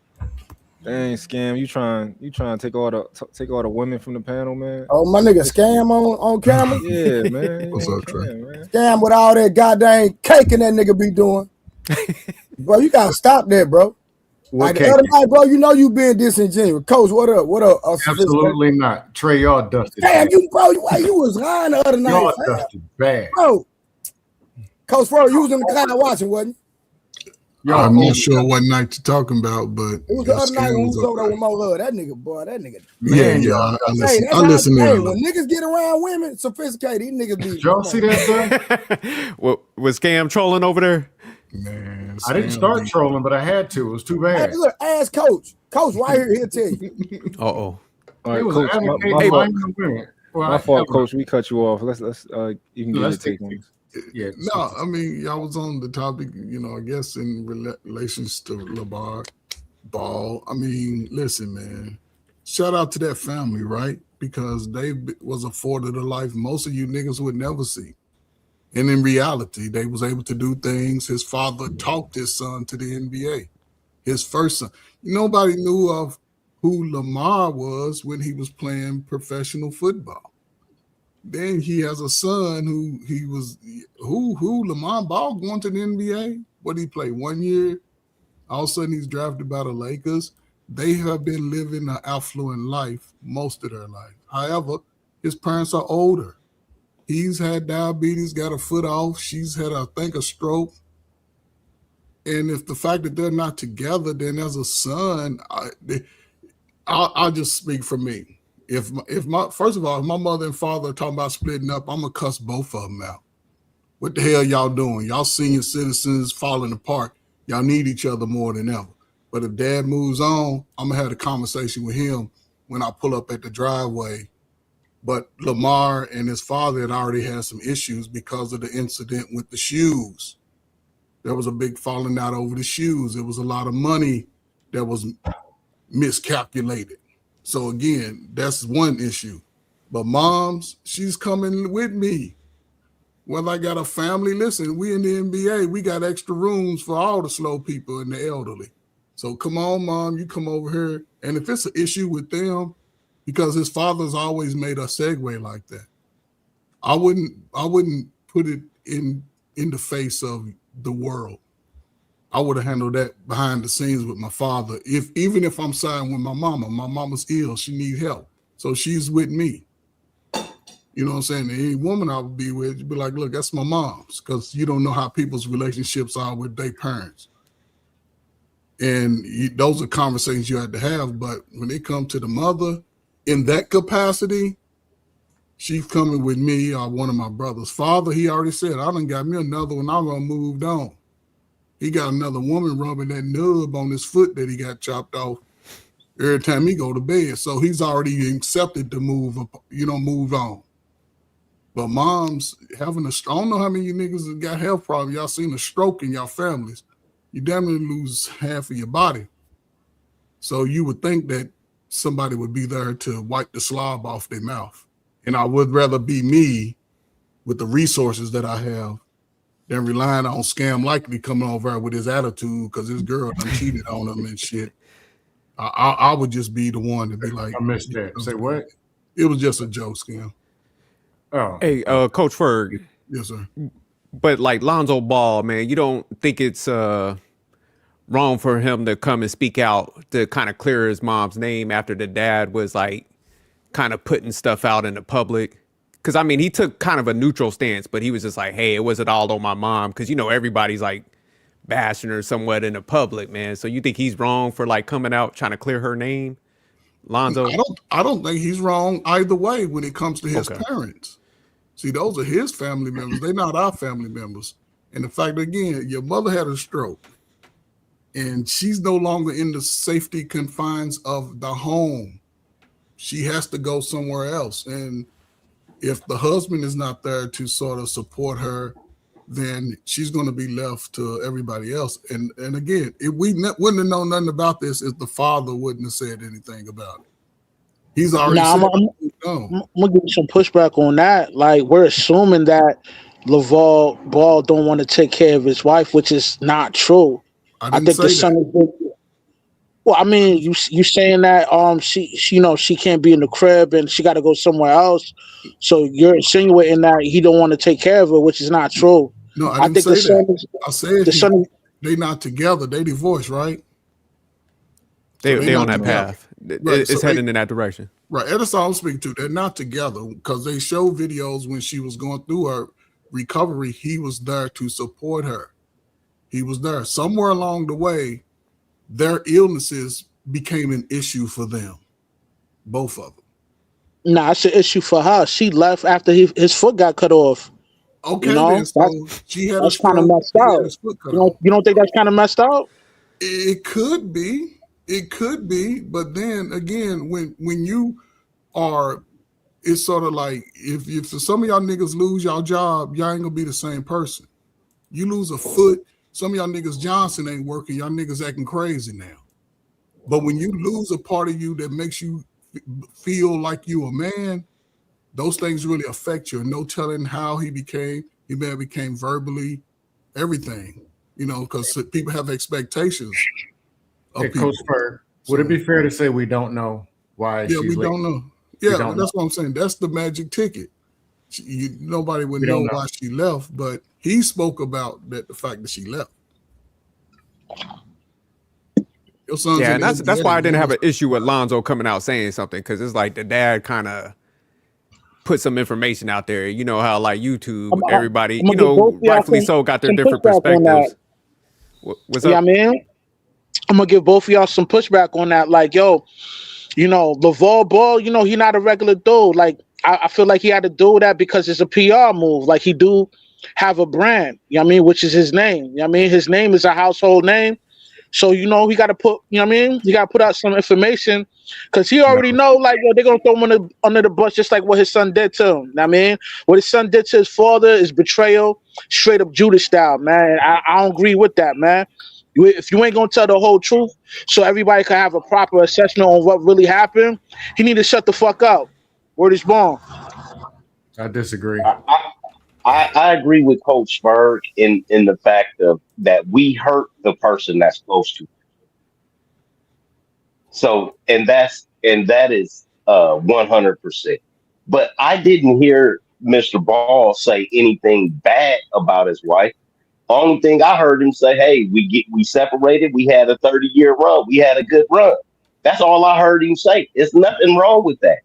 That sounds a whole lot better than any man I've heard put that shit together. Well, Actually, he did say that she left him, right? He never, spoke from neutral, like, you know what, we didn't see things eye to eye, so we chose to separate. He did let us know that this woman left me after 30 years. But it didn't bother him. I believe right. in the moment, over the course of 90 days or so, he was probably caught up in it. But he is now coming to the public and saying, "Hey, my wife left me, but I got a new honey." What are we talking about? Yes. I moved on with with no foots. And I'm just using bad grammar, but it takes some time to get over those type of incidents and bodily traumas in your life. And once you get over them, this woman had a stroke, man. Go read what a stroke could do to you. Y'all seen people with strokes. And the fact that she had the courage to do that after his injury, both had catastrophic injuries. Both are affected mentally. The boys are no longer kids anymore. The boys can provide a lifestyle most of y'all would never live. All three of them. So yes, even I look at it in a situation, let's just say, yeah, we might have moved on. However, are they really moved on? They probably just need to get away from each other a summer or two. Next year, She acting up because there's a new Snicker bar in the picture, man. That's all that is, man. Man, listen, man. Whoever's with her is with her for the money. Yeah, I don't think she could come back after that. When you got a Latina in the house with a BBL, you can't come back from that. It's a wrap. You know what I'm saying? He's forever doomed with that. Yeah, she I can't come think back. that's corny too. Like you letting the world see you with a new woman. She barely just got out the house. In the world, like, you got a new woman walking around. I think that's corny. You think so, Mont? Looking like she What's live in the corny? house. What's corny about that? I need you to break that down, sir. What's corny about that? So it's like this. So imagine you just got a divorce, right? And your wife is on some stream, and it's a nigga walking around that house. It's a nigga walking around that house, and you barely just got out the house.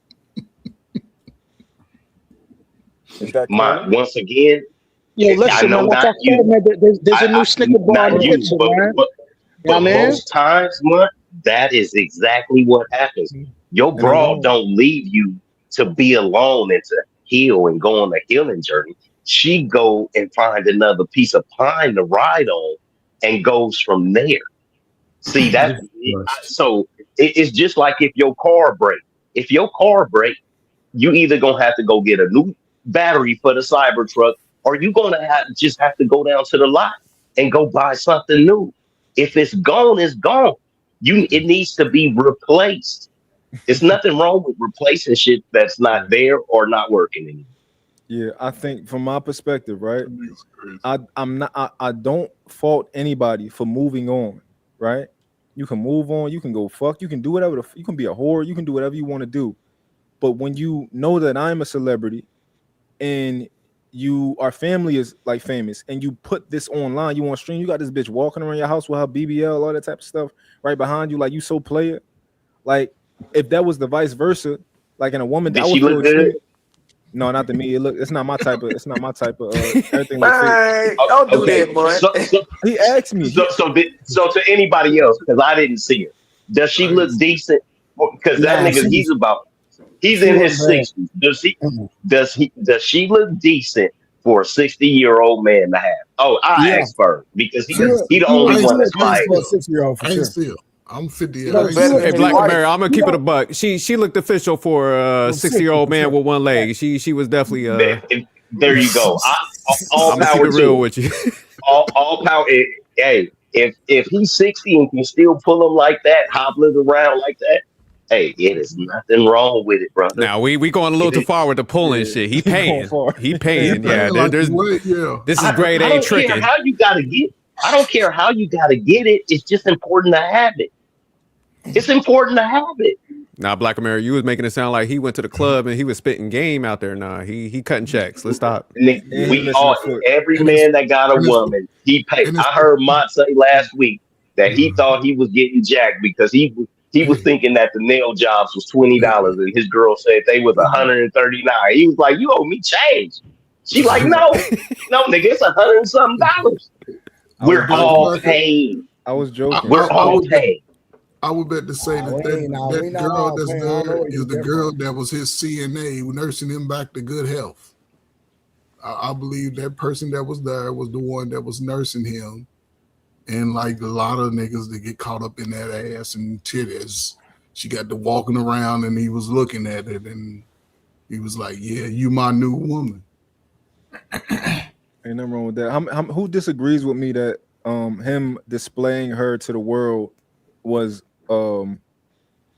distasteful? But Mark, real quick, I think they've been split for like, they ain't been staying together for like 2 years. Hey, Mont. That's fair. I think it's not been that long. Yeah, it's been 2 years since they've been together. Where you get that from, 2 years? By the way, I forgot, but I heard it was 2 years. Oh yeah. I'm sorry, Trey. I can't take. How long has he been with that woman? It was 2 years, bro. Real talk. You said you forgot where you heard it. That's a fact. I'm just telling you. I forgot where. If it's a fact, it should be very. They've been split for 2 years. Say it again. So if it's a fact, it should be easy to tell me where it came from. Bro, you know how much content I consume, fam? Come on, bro. But I'm telling you, I remember them saying that matter of fact, he said it. All right, cool. I'm gonna look it up. I'm just going to double check. Hey, Mike. Yeah, I fairly agree with you more now. I'm hearing it.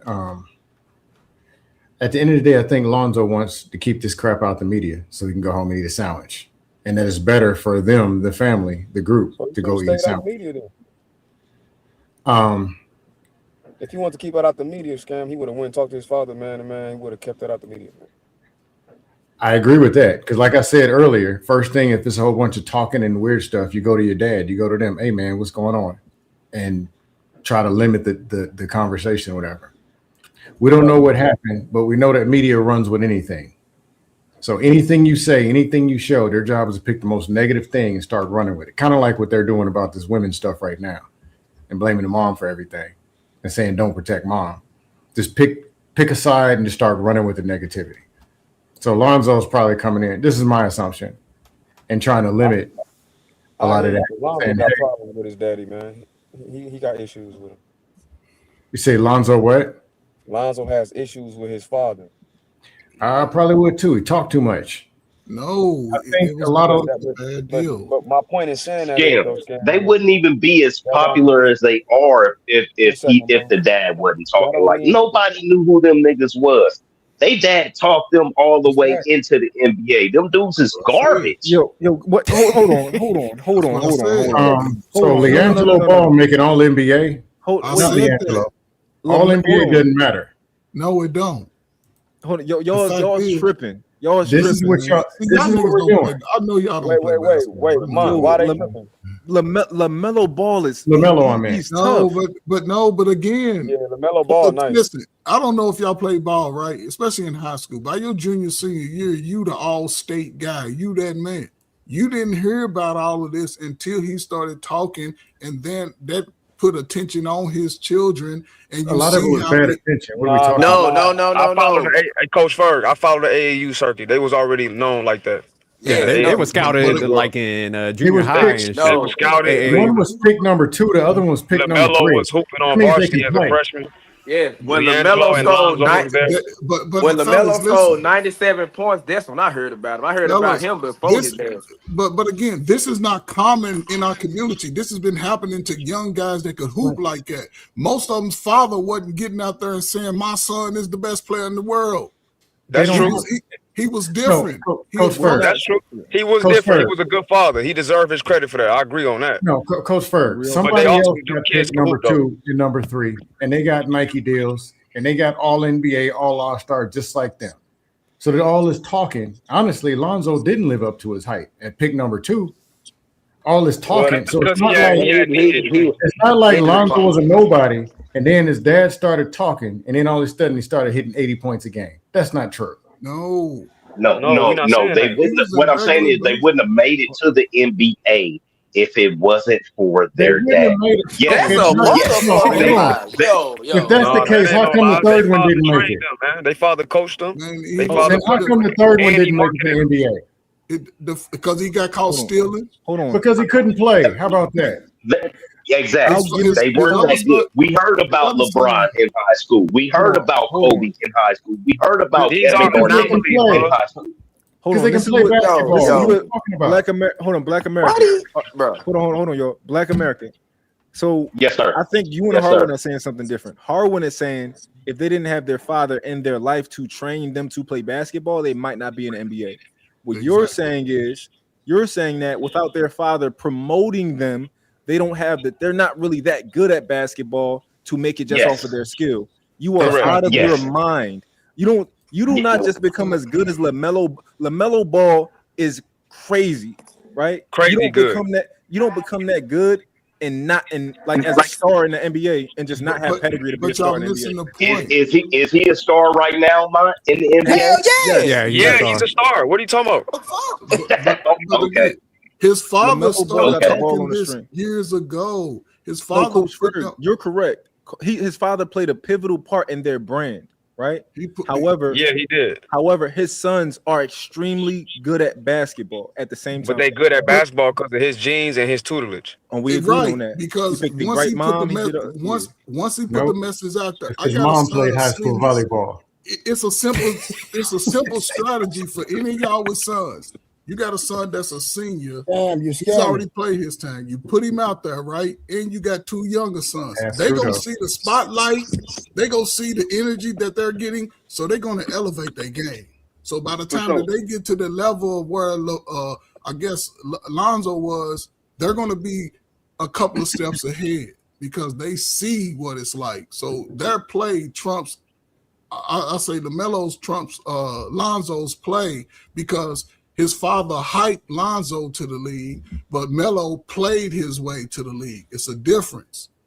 All right, let me ask you a question real quick. How come LeBron can't hype up Bronny to be better? If this is the Bronny case? do shit. But he came up under the hype. That's how he got to the league because of the hype of his daddy. Thank you, Coach Bird. Thank you. That's all I'm saying. But I'm saying y'all But making you it seem can't- like the play is based on height. Man, That's what I'm saying. You got to have bro, talent. Y'all know Bronny didn't average. What did he average? 4 points in college? Come on, bro, stop. Yeah, 4-2. No, I mean his Whoa, dad that got was him in the 100% league, like but that. performance, you got to be able to fatal play to injury. get to a certain level. So the one son where he's balling out, that ain't because the dad But hyped him up. the same situation you with talking about the baby youngest? son of LeBron. about LeBron's Bryce? younger son You is talking better about than Bronny. Yeah, the youngest one better. Wait, he than gonna all- average 5 points. I mean, I what are don't we think I talking don't agree about? with that. Bronny only averaged that because he had that heart issue right before his freshman year. Yeah, he did Look, have man. he did go He into had a heart cardiac attack arrest. on the court. He had Look, cardiac man, the arrest. dude can't play. How But he's about still that? not that good though. You can y'all. play or you can't. Play. Man, Hey. anybody, is he an all-star? No. Is he a superstar No, he's a potentially? No. journeyman. He's Is a he a journeyman. perennial starter? No. But can he become a No. asset off the bench? Yes, he can. He's still gonna be Everybody in that shooting NBA, 20%. everybody Okay, in that NBA can play ball. Y'all tripping. Yeah, That everybody dude's can strong play. and he athletic. Plus The he's- answer is no. Bronny James shoot like 20% from the field. He should be Who in gives a fuck? Hey, I hate when y'all say that shit because Changing the topic. Let's get back Yeah, y'all to the changing the y'all topic now, tripping. man. I don't think none of y'all who probably because at the end of the day, 20%. the niggas this that's what we're getting the doing? red, the niggas that's getting the red shirt, the 15th man on the roster will kick anybody ass, bro. Like real talk. That's my He should be number 16. It don't matter. He can go into a pickup Let me game. see your jump shot. Hold Let me on, see yo. your pandering. form. I'm y'all gonna killing be it. honest with y'all. I'm gonna be honest with y'all. I think that if Bronny had to play one of these one-on-one guys, I don't know. I think he'll get Yeah, that dog bucket. walker. Just look up Bronny playing Then against why Max he ain't in doing the it on the summer. court now? What are we Because talking it's a about? different game. Look up Bronny when he's playing It's a against Max. game that he ain't good at. What are we talking Oh about? yeah, you talking about the one-on-one with play Tyrese or you Maxey? Yeah, can't. when he's playing He one-on-one. kicked Tyrese Maxey ass. Bro, he Y'all can have hoop throwing for real. fish. I'm gonna watch Like it. let's stop these. Let's Oh, stop man. playing, bro. Y'all went and found 2 highlights He and was said, busting them oh, he niggas' did ass. something. Who He is was Tyrese? killing YouTube niggas. You can play or you Brother, can't. if you can't argue with non-basketball players, man, don't get caught up in that. Yeah, you're right, Coach Bird. Let me played be ball. quiet. These niggas tripping. No, I'm just saying, that Bro, Scab, he ain't Tyrese shooting no Maxey and my jumpers. nephew used to go at it every LeBron week. ain't shooting him either. I mean, All the time. The one thing Bronny did wrong was he left college too early. He should have stayed and That's a played fact. that next year, got some more of that NIL money, that might be true. then came out I in the agree with that. draft. He I don't came think out he in the really draft. want to play basketball. If you ask me, I think I he really. I So he can go wanna sit play. on You the bench right now and don't really want to play. No, what Let I'm me not just- going to do is take a player who's not that good and take a magic marker and pretend like they're good. What's not Not that doing good? No, Facts, Scam. Cam. I agree with Coach Furr. He should have stayed in college and progressed. That's what he should have Man, did. y'all niggas in this Michael Jordan era shit. Hey, what the fuck is not that good, man? Bronny, 20%. Bronny's not No, that good. okay. So let me ask you this: Bronny did the same amount of Bronny played pretty much the same amount as the first round draft pick of that year he got drafted. The first round draft pick didn't do shit. The second round didn't either. Or the third. None of the top 14 picks did shit that year Bronny got drafted. Okay, that means there's 15 bad players instead of 14. What's your point? But let me ask you this: why ain't nobody talking about them, but they always talk about Bronny? That's what I be talking Because he's about. LeBron's son. It But don't we can- matter. Bronny, no, look, Bronny watch got the drafted. series. Bronny Put got 14 drafted the Put second the other round. 14 on the thumbnail. 56, Let's bro. talk Like, what about the all fuck? 15 of them then. What I'm Good saying is good, is, sorry is sorry. This What- is what it is. How LaMelo did- can play. LiAngelo cannot. It's just cut and dry.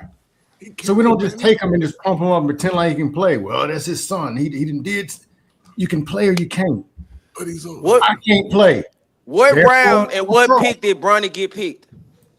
I mean, it's kind of irrelevant. The whole point we brought it up was because, man, we were trying to say like hyping somebody up is going to make them perform in the NBA. We're like, it Right, just the ain't answer is based no. on like hyping somebody up. You got to have talent. No, it wasn't that. What? It was Lamar. There was hype He said, around him who was because of his hyping up cards, Bronny? also. Bro, it's always gonna be hype around who. It was hype around Michael Jordan's sons. They some shit. It was hype around LeBron Oh, no, James' you sons. don't. Let's start pandering for Michael Jordan's sons too then. I'm saying it was hype. across It's the gonna board. always be hype So around a legend why son. you don't understand, Yeah, bro? always. You making it more than it is. Yeah. It was hype Yeah, around look at Shaq's that. son a few years ago. You haven't heard him son talk about I don't even think his son playing basketball no more. Because his son a podcaster. Like, those niggas don't want to play because they making money off other shit. It was hype around D Wade's son. It was hype around Melo's son. Yeah, It's gonna be always hype around them young niggas because who they daddy but is. those young kids understand the pressures of the media and situation. Some of them can play. Carlos Boozer got kids that can play. Hold up. I'm not a See, fan Sam, of this. that's allegedly because They're gonna be college working in AutoZone. but college and Yes, it NBA don't is. always transition. That's the thing. Yes, he was great in college, but we don't know about the NBA. It's still yet to be said. I'm not He a gotta fan of play his son those game. games. I ain't gonna hold you. I'm not a fan. I'm saying Bronny's play shouldn't have warranted him even getting drafted. It wasn't there, but he was LeBron's son and he got picked. When did what you make it seem like Not good, he Coach wasn't Porter good. said the right thing. Why? So he should have stayed in college and got better before he. And to be honest, I agree with that. I Lonzo said Ball was that. overdrafted. But you make it seem like Bronny got drafted first round. The nigga got drafted the middle of the second. He It doesn't matter. Why did he get drafted, Wasso? What? Why did he get drafted? It was not off performance. It was strictly off his dad. Absolutely. So, hey, let me ask y'all this question. What's the fucking problem with that? I did what I supposed to do for my son just because y'all kids can't do that? If I was in the No, I don't have a want my problem. son I to do do it too. But I'm not going to sit here and pretend like now all of a sudden he can play. That's my I only never, thing. bro. You can play or you can't. You gonna be To telling say your he son, can't play ball is crazy. I don't see why you got drafted to No, the he can't NBA play because ball. you ain't that good, son. Man, come on, man. What we talking No, Trey about? Ferg, I said it. I can't play ball. So I just get up here and troll. What's I the know where I'm definition from. of can't play ball? Hold on, I can't play ball. Can he He's dribble? talking about himself. He's talking about himself. So he's just trolling about the situation. That's why I said don't get all caught up on it. This is Nah, pandering. because we This do is this. We pandering do this in the to group high chat level. all day. Why? So what is your point, bro? Give us your. Why is he what your obligated? point? I'm trying to figure out why. So you arguing, but what is your point?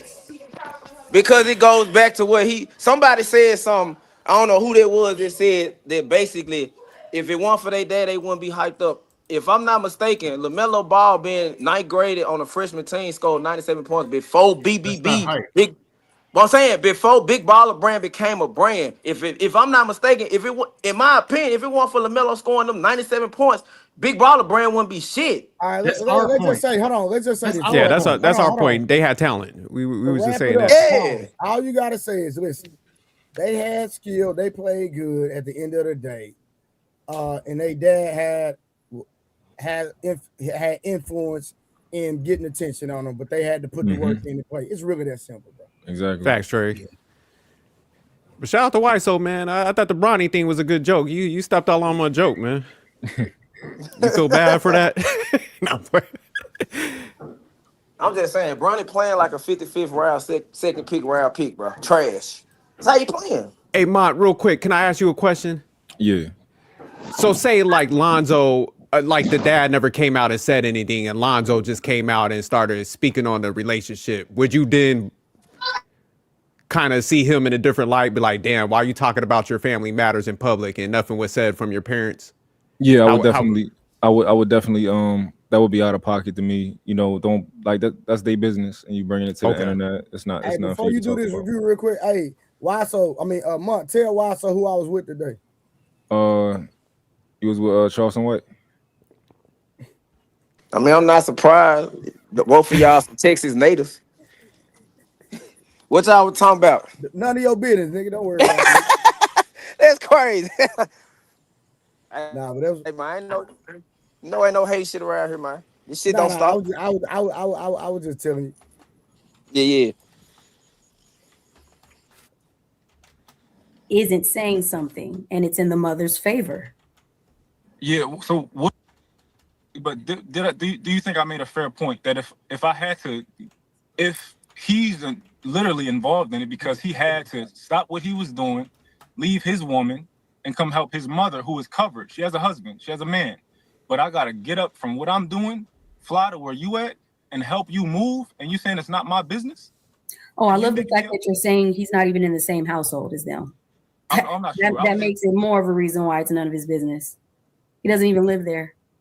But do you think I made a fair point that if I had to concern myself with another man's woman, who is my mom technically, but that's his woman, that's his business, and I got to come and help her move, is it now my business?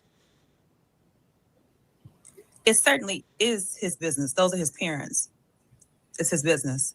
So we can't, or typically most people don't disassociate themselves from their parents, their loved ones. When they go through things, it's also a part of them. They're popular, they're in social media, their names are the ones that are mainly mentioned. So this is surrounding them, certainly is their business. This is a female trait. Men don't move this way. Here comes the dust. Men don't inform their children of every little detail and go calling their child. They don't handle. Oh, fellas, how do y'all feel about women telling men what men do? I think that was dust. I mean, I remember being in Minnesota. I was about 25. Hey, Scam, real quick before you cook, can you tell me what I usually gotta tell me understand what does dust mean? Help me out, brother. I just want. You take the context clues. You be trolling. Here's the deal. He looked to spark an emotion. That shit My blindness. dad used to ask for my help all the time. If you need help fixing the car, moving stuff, lifting, advice, anything, you call and you ask for it. This fake internet men stuff gotta go. Is this something to blame something on women? If a woman needs your help, they call and they ask. You say yes or no. It's really that simple. That was just some extra. That was unnecessary. How do y'all feel about women telling men what men do? Women telling anybody what men do. I think that's bullshit. Because the minute they gotta wear them size 11 and a half, they can't mount up. They're gonna be complaining.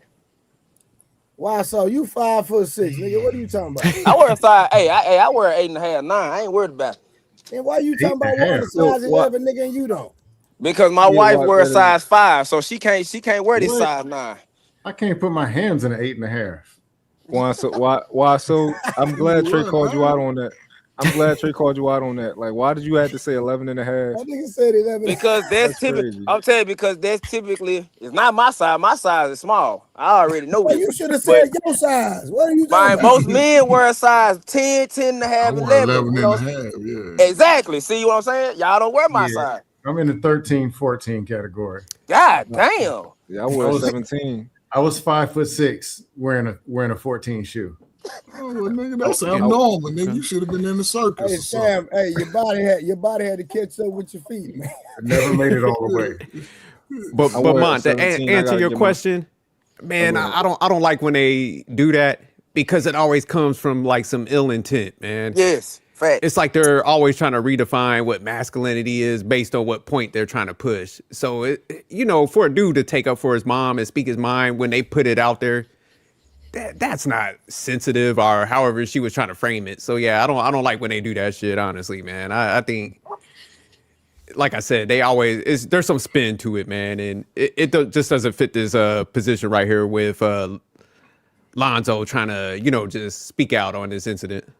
I think it's two sides to the coin to that, right?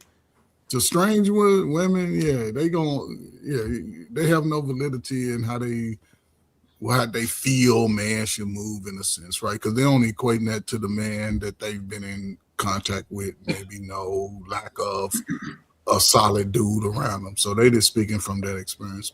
Or the man that they want.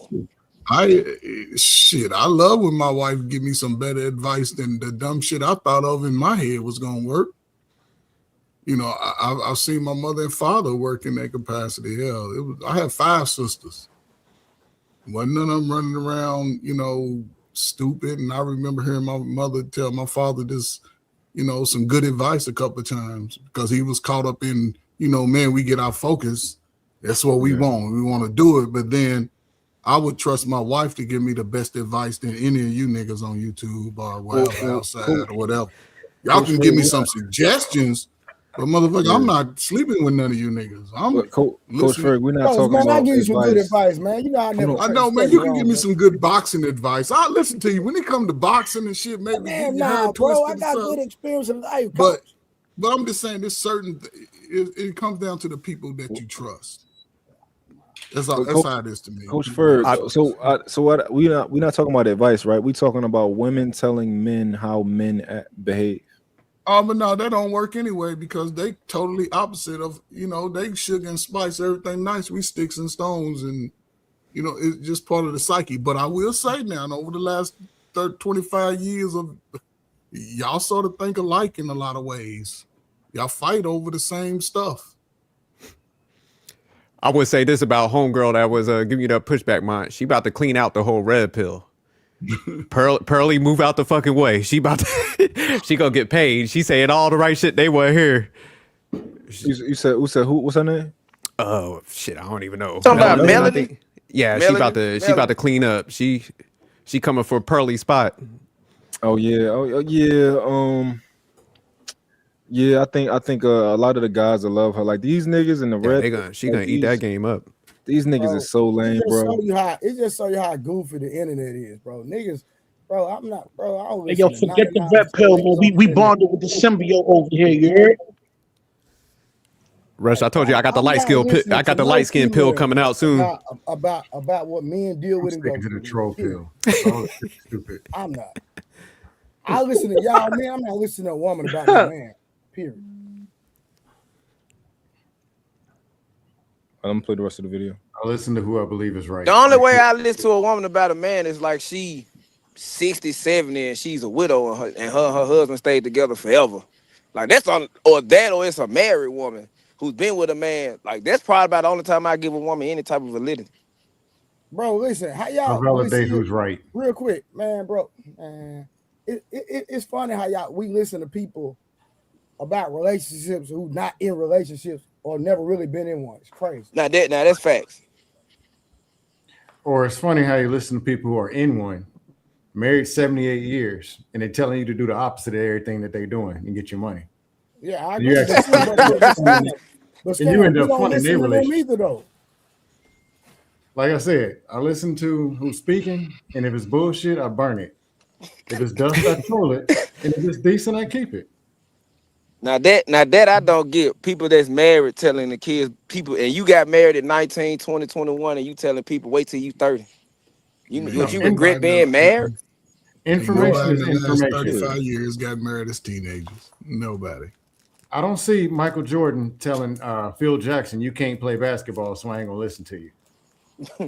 Or That's Greg true. Popovich. No, what I'm saying, Scam, this is what I'm saying, bro. Information is information. No, I'm rocking with you, bro, but this is what I'm saying. I'm just saying, like, you gotta know when people just saying stuff, Kyle. When people just saying stuff to make money. Most of them. You know what I'm saying? I don't listen to none of them. If you just saying stuff to make money, I don't listen to you. Period. And I know who on the internet, and I peep it, bro. Straight up. And people got real life experience. When people tell you the current lifestyle that they're living and that they're in, and then they just say stuff to sound good, bro, I'm not listening to what you're talking about. I don't listen to them. I just come to dust. So, I mean, if I came to the internet for information, it'd be a problem. No, fact, that's what I'm saying, bro. Like if I had a real situation, right? I got people in my life that I can call, that I talk to on a daily basis. That I got years and years and years with, right? Because like they can hold me accountable because they know when I'm lying, they know when I'm bull crapping. You know what I'm saying? I'm not coming to the internet for no. Did you say lying? At all? Did you say lying? Yeah. Yeah. Like Scam. Here's what I'm saying. If you have a conversation with your brother or your cousin or somebody that really know you, right? They'll know if you lying or not. That's all I'm saying. So do. Like they'll know when you BSing. It's what I'm saying. You don't believe that? People that really know you in real life. But I thought you said you never lie. What we talking about? No, sir. I didn't say I was. Sir, I said if I was communicating to them, and they would know if I'm lying or not. You don't understand what I'm saying? Yeah, I get it, man. Coach, see, Oh, we about to throw this video back on for y'all. Go ahead, bro. I'm done talking to Scam. But what's your take on that question, Mont? You asked the question. How you feel about this? I don't like women telling men what men do. I really don't. Cause like, and especially from this perspective, right? From the perspective that she was speaking from, I really don't like it. But like, Let us talk about that. Like we figure that out. Like what men do. Because I'm around men. I'm always around men. I'm in the locker rooms. I'm joking with other men, like in the spaces where only men are, right? And women know women from a women's perspective, right? I don't know how he is around you and y'all, inside of your house and your bed and stuff like that. You can tell me how that is, but you don't tell me what men do. You know what I'm saying? So Hey, Mike, quick question. When you say women shouldn't be telling men what men do, now we hear conversations about men talking about the men. What those be looking like? When men talk about the men? Men talking about the men. I'm talking about around what you've been hearing, like internet. What the men talking about the men conversations be looking like? In these red pill spaces, everything unrealistic, I would say. I don't think these guys know themselves, if I'm being honest. But yeah. I don't know what you got in mind. No, I'm just saying, if men are gonna say, women, y'all fall back, we're gonna deal with the men. And then the men dealing with the men look just like the women dealing with the men. And it's the same things and throwing anything. Then how can you blame the women for jumping in there and dusting off the men too? That means men actually taught them how to do it. No, not necessarily. And women dust each other off even worse. They can't stand each other. What are you saying, Coach Ford? I said that's not necessarily. The question I want to ask, do you think people evolve in life? Most people evolve? Wait, most people evolve to some degree. Everybody evolves, even if it's at an extremely slow pace. Everybody, right? And from what I've seen from just YouTube perspective, men and women are both getting the voice that a lot of them didn't have in real life. Mm-hmm. A lot of people can come here and take it. It's like hurt people. If people in my personal life may have hurt me, I can come here and cuss you niggas out every day. All day, every day. Whatever. But again, it's just part of, I think people that may have gone through some experiences with a bad relationship a couple of times, they can identify with that. But then would behoove me to say, all the girls that call me ugly, now women ain't shit because 2 girls called me ugly. Yeah. I wouldn't do, for me as a man, I wouldn't approach it that way. I just learned always to take each individual as individuals, and I'll address you as the individual, as you, especially when I'm speaking as far as men. The way you respect me is the way I'm gonna respect you, because I'm gonna give mutual respect initially, just because. But then I come from an age where if you say a joke about me, I'm gonna say a joke about you, and it might not be as I'm gonna respect the boundaries. I ain't gonna bring in your mama or your daddy, but everything about you, your girlfriend, your one-eyed dog, and all them, I'm gonna talk. I'm gonna say something about them, but I'm not gonna carry it next time I see Mont. Now I'm mad at Mont from last week. I just approach it that way for me. Yeah.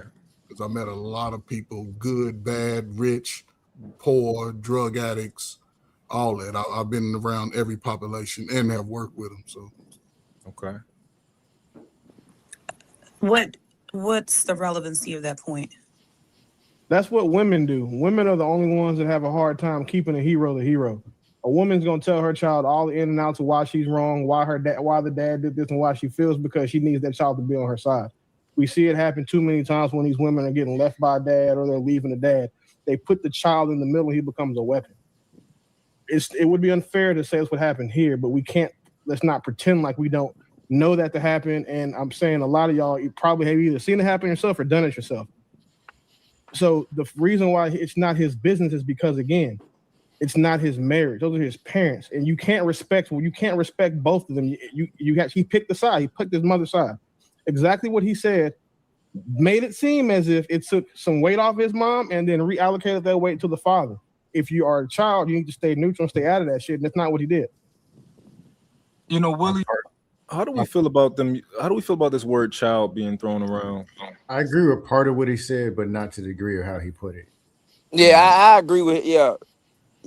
One, like you Now, said. Willie right. Go ahead, Willie whoever. right. You know what I mean? Like you can't expound. You can't choose a side like that, man. And by him putting that message out there about his father, he technically taking his mom's side, man, and painting his father in a negative light. So yeah, that's why I call him the Judas of the family, man. What he did to his father's betrayal, man. What if he chose his I dad's side? disagree. I disagree. He still be wrong in my opinion. Hold on, Rush. What if he chose his dad? What if he said, "Yo, you know, my dad cool, but you know, he has a reason for my mom not be for wanting to do this," and like, what how would you feel about that, Rush? Hey, yo, if he said it like that, that's cool. You know what I mean? But him, hold on. Let me finish, guys, before you saying I'm one-sided or whatever. Like, you saying it like that, that's not, he didn't imply anything negative about his mom. You know what I mean? Now, if he would have said something to put his mom's in a negative light, yeah, he'd be wrong for that. You know what I mean? So what he said that was negative about his dad? Yo, he making it seem like his father kicked his mom's out, man, and like that's not the case. No, what he say that was like? What he say that was negative? All right, pretty much he was saying like, yeah, I had to first of all, by him saying that he had to help his mom's move, that's an indicating like, he's throwing his father under the bus. And then on top of that, he's saying it like, like his father kicked his mom's out. Like when he was saying like, yeah, she didn't have a choice. She didn't have a choice. She had to move or whatever. You know what I mean? That's putting your father in a negative light, man. And that's straight up betrayal, man. Right. That's sucker shit right there. Right, cool. Know So what I mean? how about this, right? Yeah, I disagree. If he said, my dad didn't have no choice. Like my dad, Nah, he shouldn't say nothing. Hold on. He shouldn't say nothing at all, man. He need to shut the fuck up and let the shit play. Hold on. Let me finish the question first, though. What if he came out and he said, "Yo, my dad, I know everybody's a bunch of narratives around, but my dad had to do what he had to do. He had to do what he had to do. I had to come there. I helped him move out or whatever. But my mom was great. My dad was great in my entire life. They hate each other, but we had a good childhood, so let's leave it there." Would he be wrong for that? No. Rush, it's on you, Rush. Would he be wrong if he said that about his dad?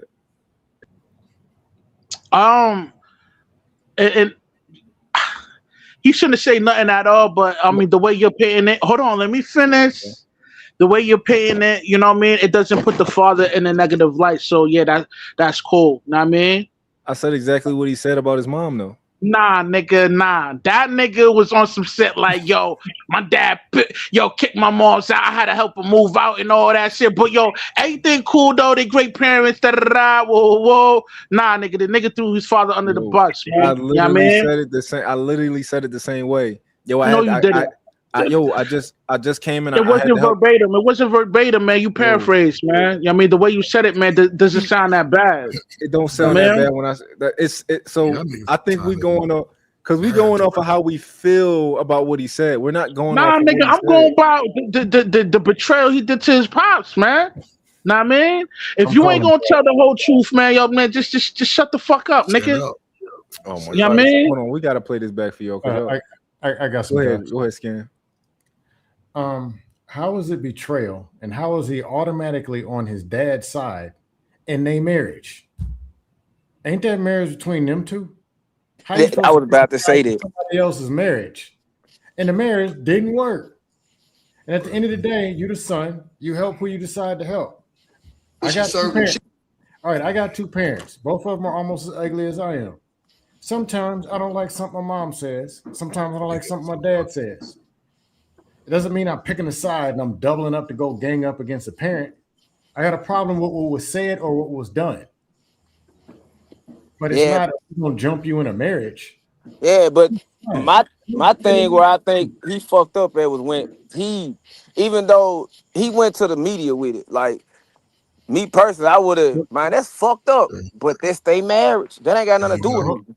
Hey, why so? I would never put it in the media, and he's trying to talk to get it out of the media. He's trying to close the door of the media, but he has to say something. That's my opinion, right? That's what I think he's doing. But because he feel like talking, and it's like, look, man, here's what it is. This is going on. I helped this, and we got this here. I wish we could close this door so I can go back and eat a sandwich. But you can't do that with the media because they ain't gonna do nothing but dissect and infect and try to take There's some what they of can out of it. And now we got these conversations.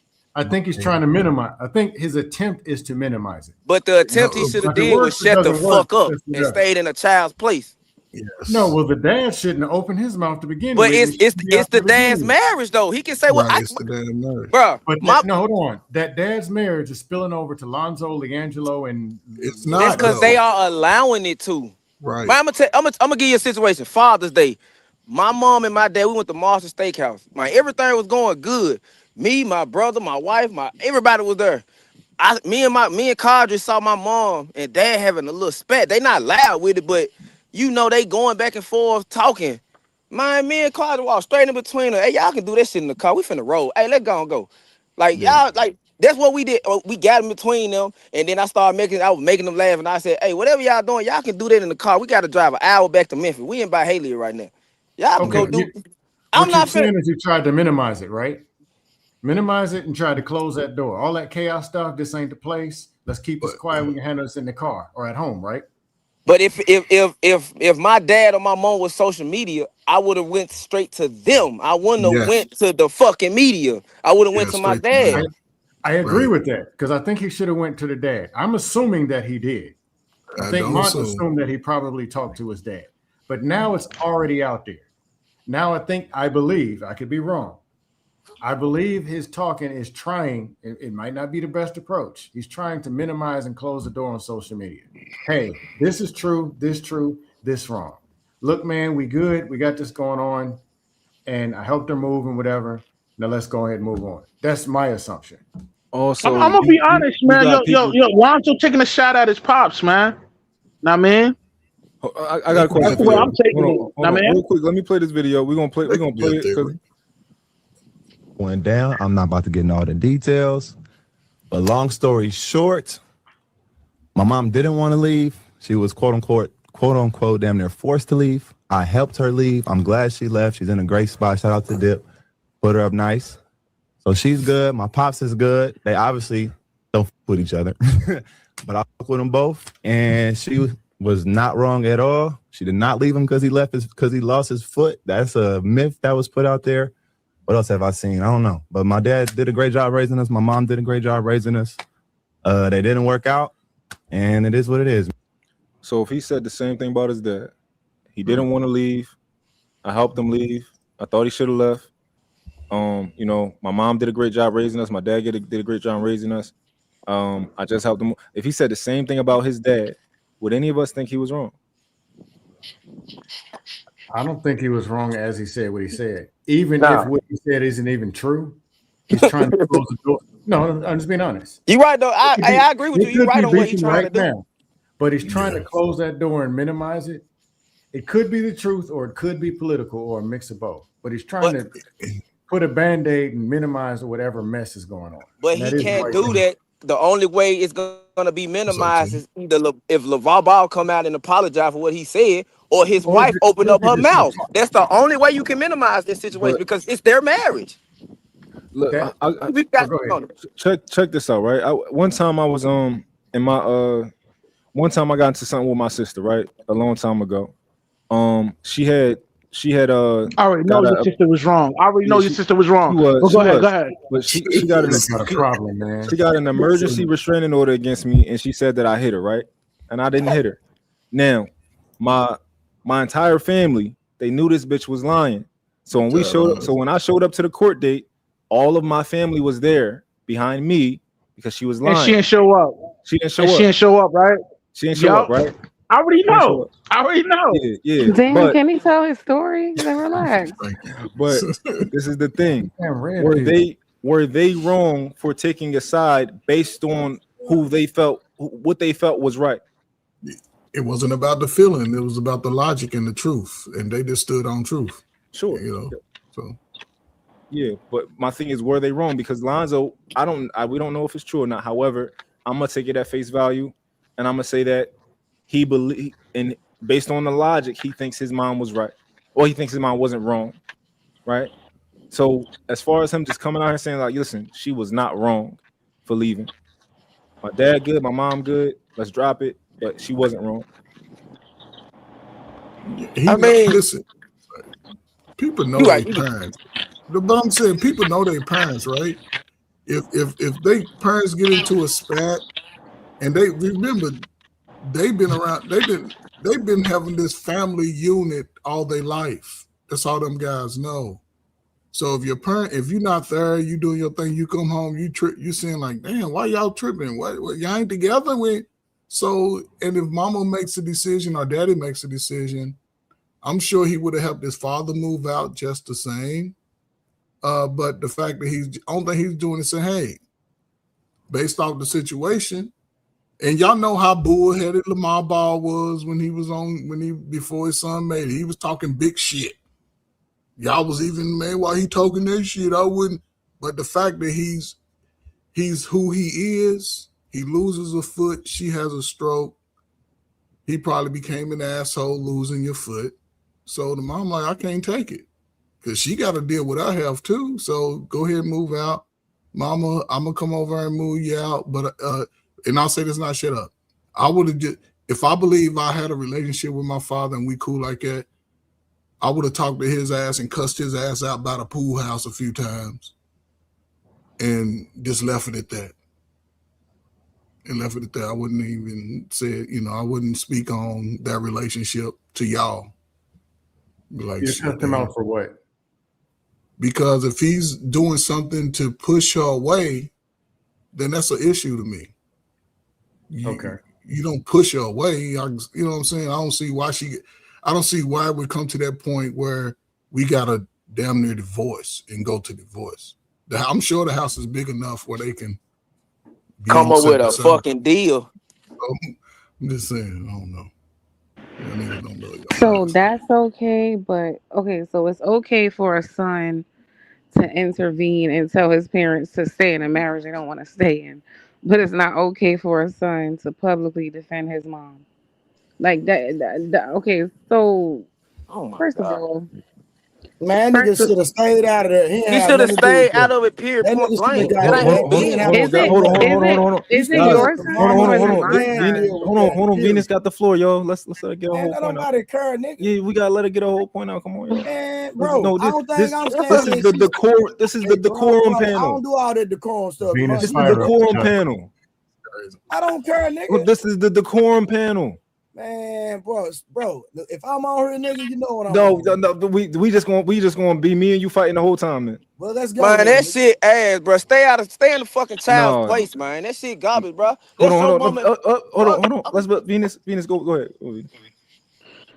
Didn't they say all of this already? Why are they repeating themselves? So anyway, because what you got to say is asinine.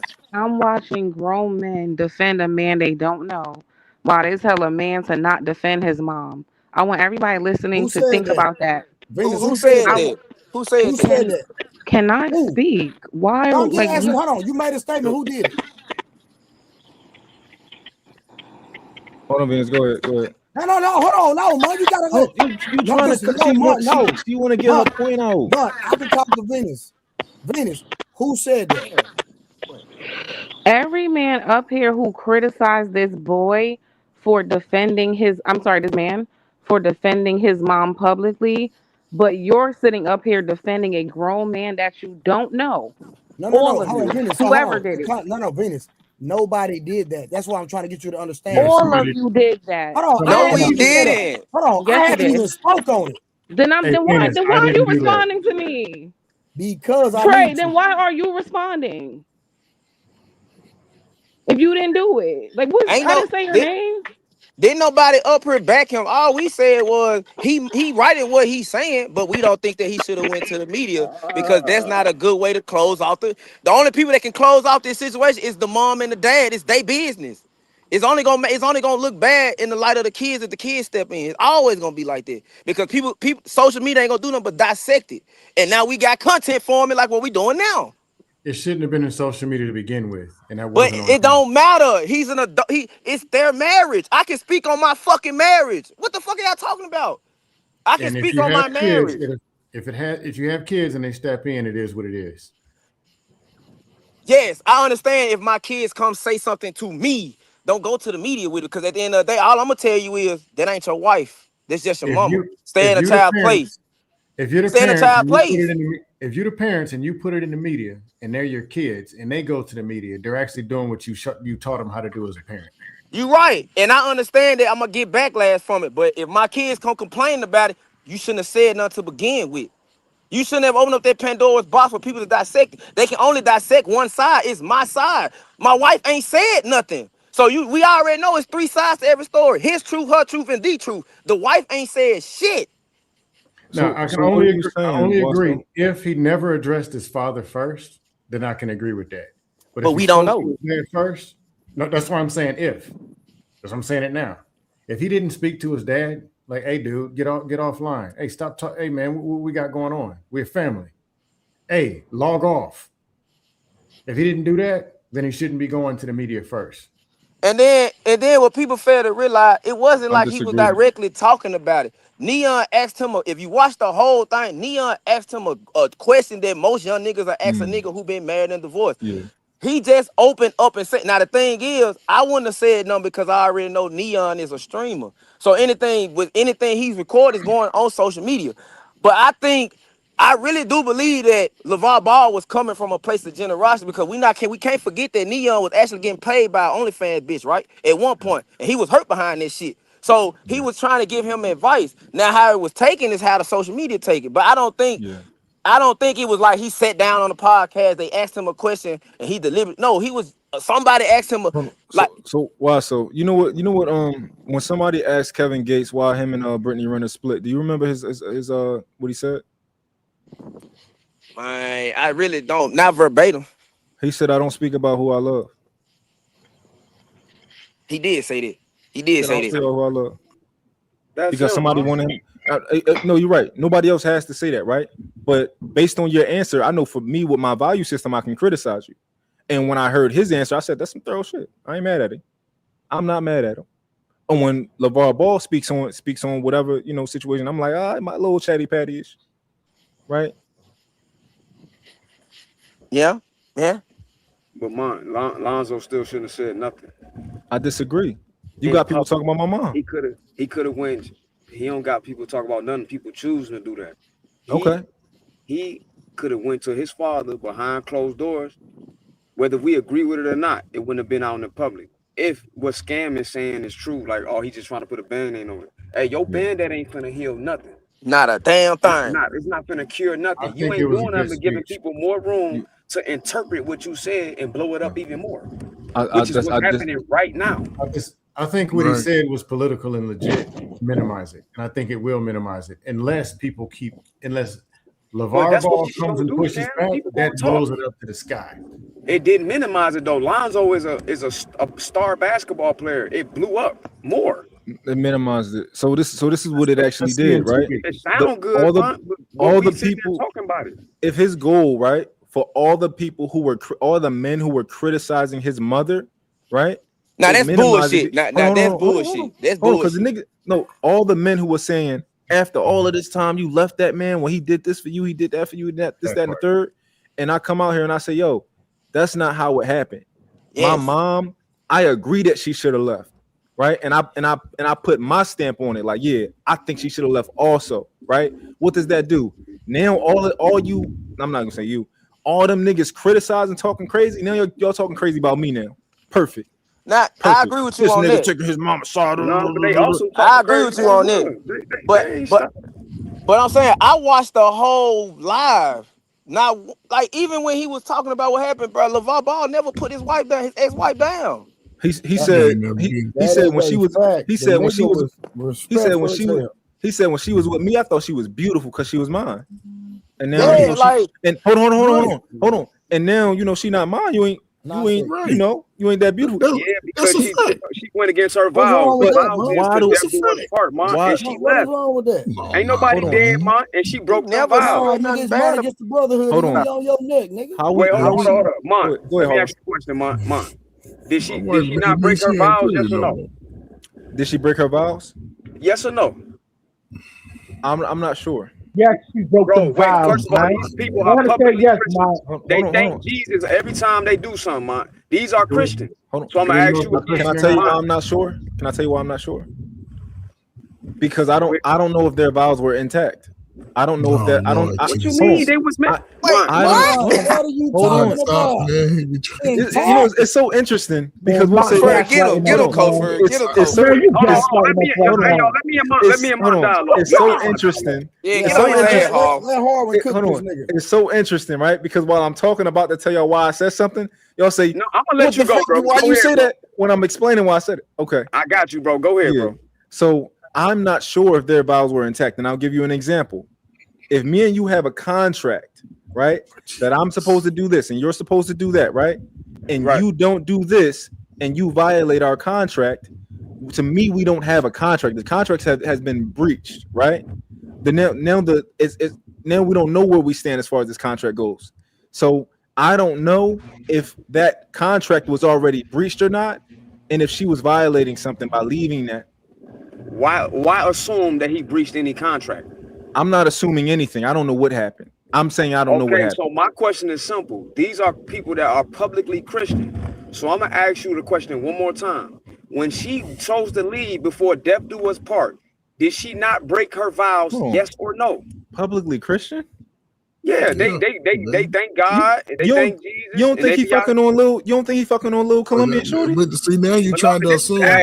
This is after. This is all after. I bet he is messing on her. You got a point. But I'm talking that this is happening after.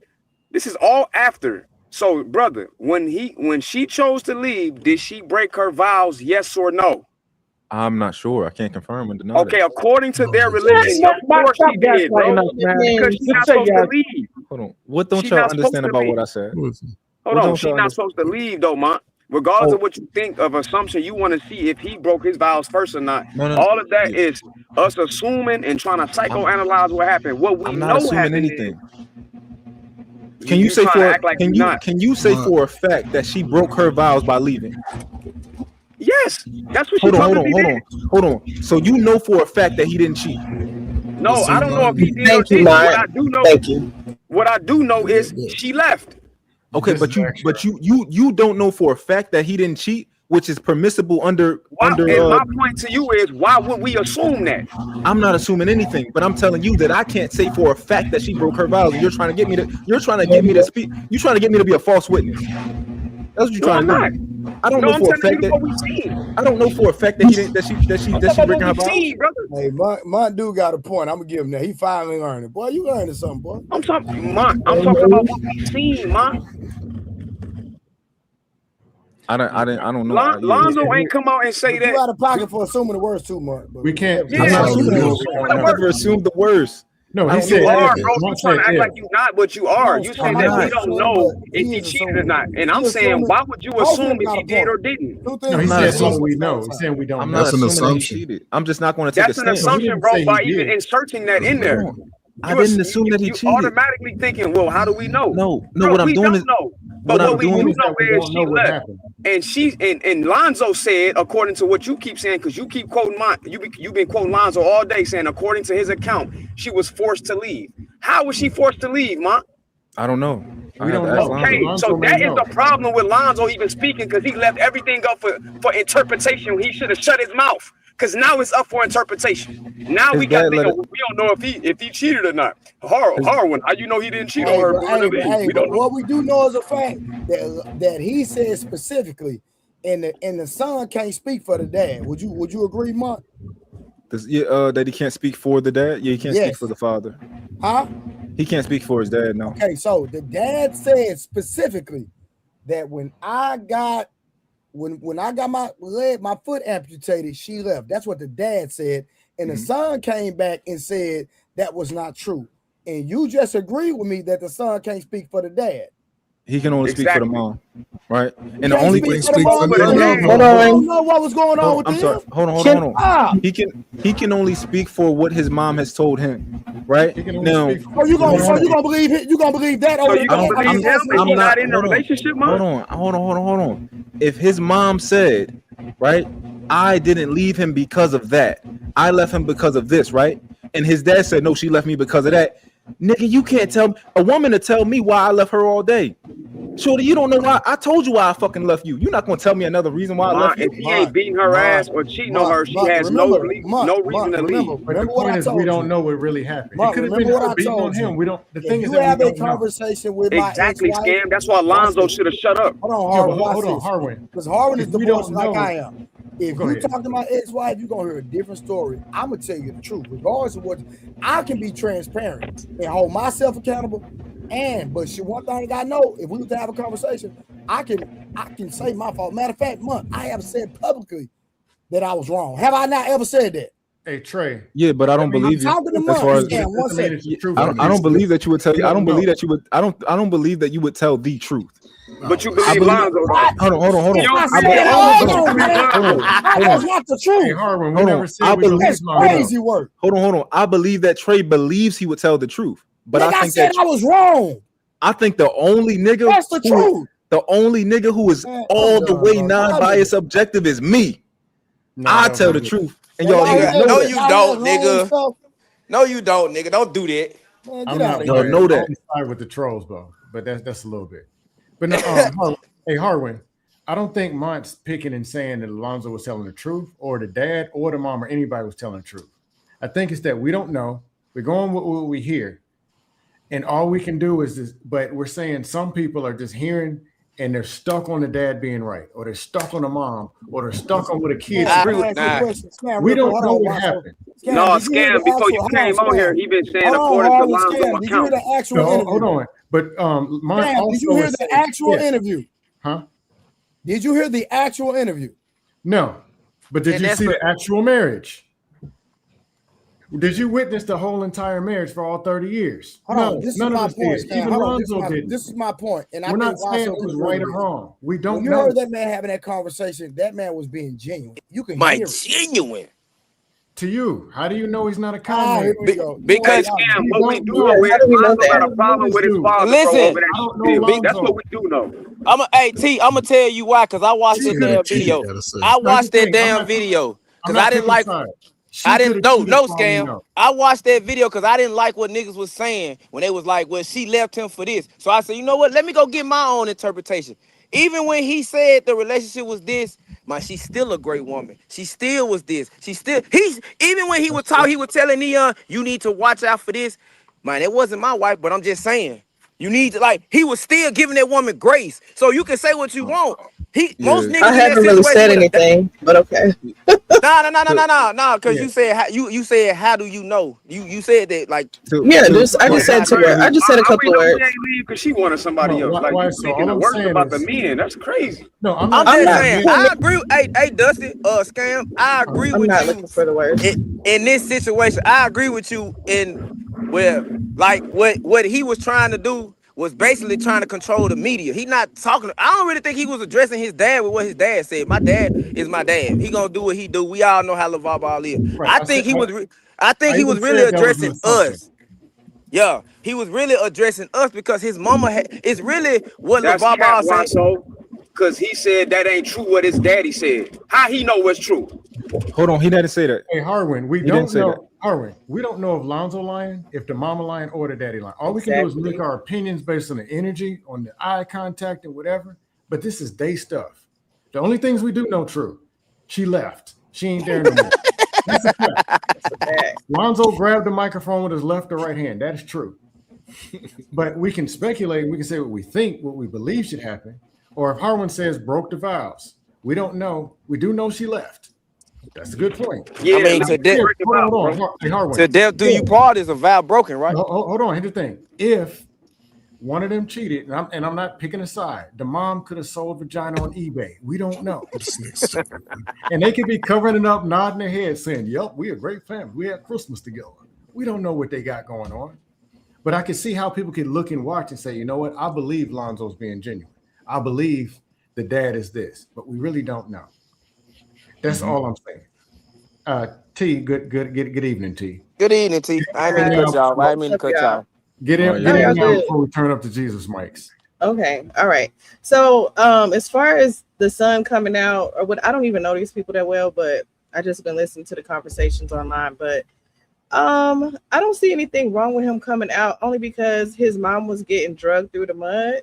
And as a son, I'm pretty sure he didn't like to hear all of that, especially considering she's very low key. She doesn't really like being in front of the cameras, the media, and things like that. So as a son, he probably felt like, you know what, let me say something because y'all going too far with my mom.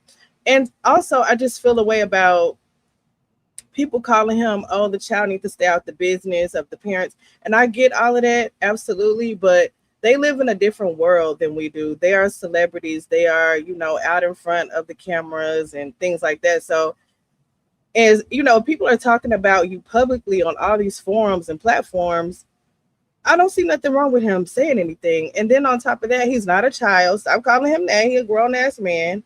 And so he can speak whatever his perspective is. As kids, we grow up. I grew up in a 2-parent household. I'm raising my kids in a 2-parent household.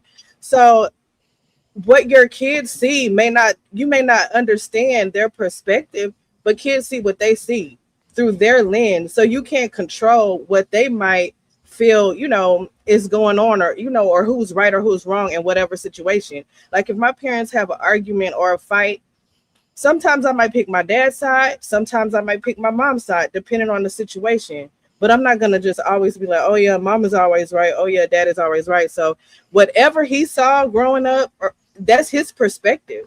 I got a question after this, too. We can't drag him for his perspective and his opinion on what happened with his parents. And bump that lame nigga. Hey, you can't drag him because he's a public figure, and public figures can be addressed in the public. Okay, that's fine. But my thing is, y'all can't get mad at him for coming out. That's my thing. His dad came out first, so why can't he respond to what's going on with what people are saying? That's all I'm saying. He's addressing the dad people. actually didn't come out. He was just doing an interview, and they took a segment out the interview. Trey, what are you saying? Same thing. Hold on. What was that, Trey? No, T. No, it's not the same thing. If I'm making a public a statement about my relationship for the masses, that's different from I'm just having a casual conversation with somebody who was going through a bad relationship and asked me my advice. Hold he was on. giving him a relationship advice. Yes, because saying, hey, here's what happened in my marriage. Here, boom. That's not what he was doing. He was giving a young man relationship advice, and they clipped it and put it out. Pour him, right? So this is what we're not gonna do, right? You know what's poor? It ain't no pour him, nigga. Hold on. Can I finish? Can I finish? Hey, Mont, you like pulling back. You like pulling back context when you want to talk, but we can't do it. You like pulling back legs to have a conversation. No, just if I cut you off, let me know. If I cut you off, let me know. This is the thing, right? Hold on. If I'm speaking on a stream, right, and I'm talking about Trey and a crime he just committed.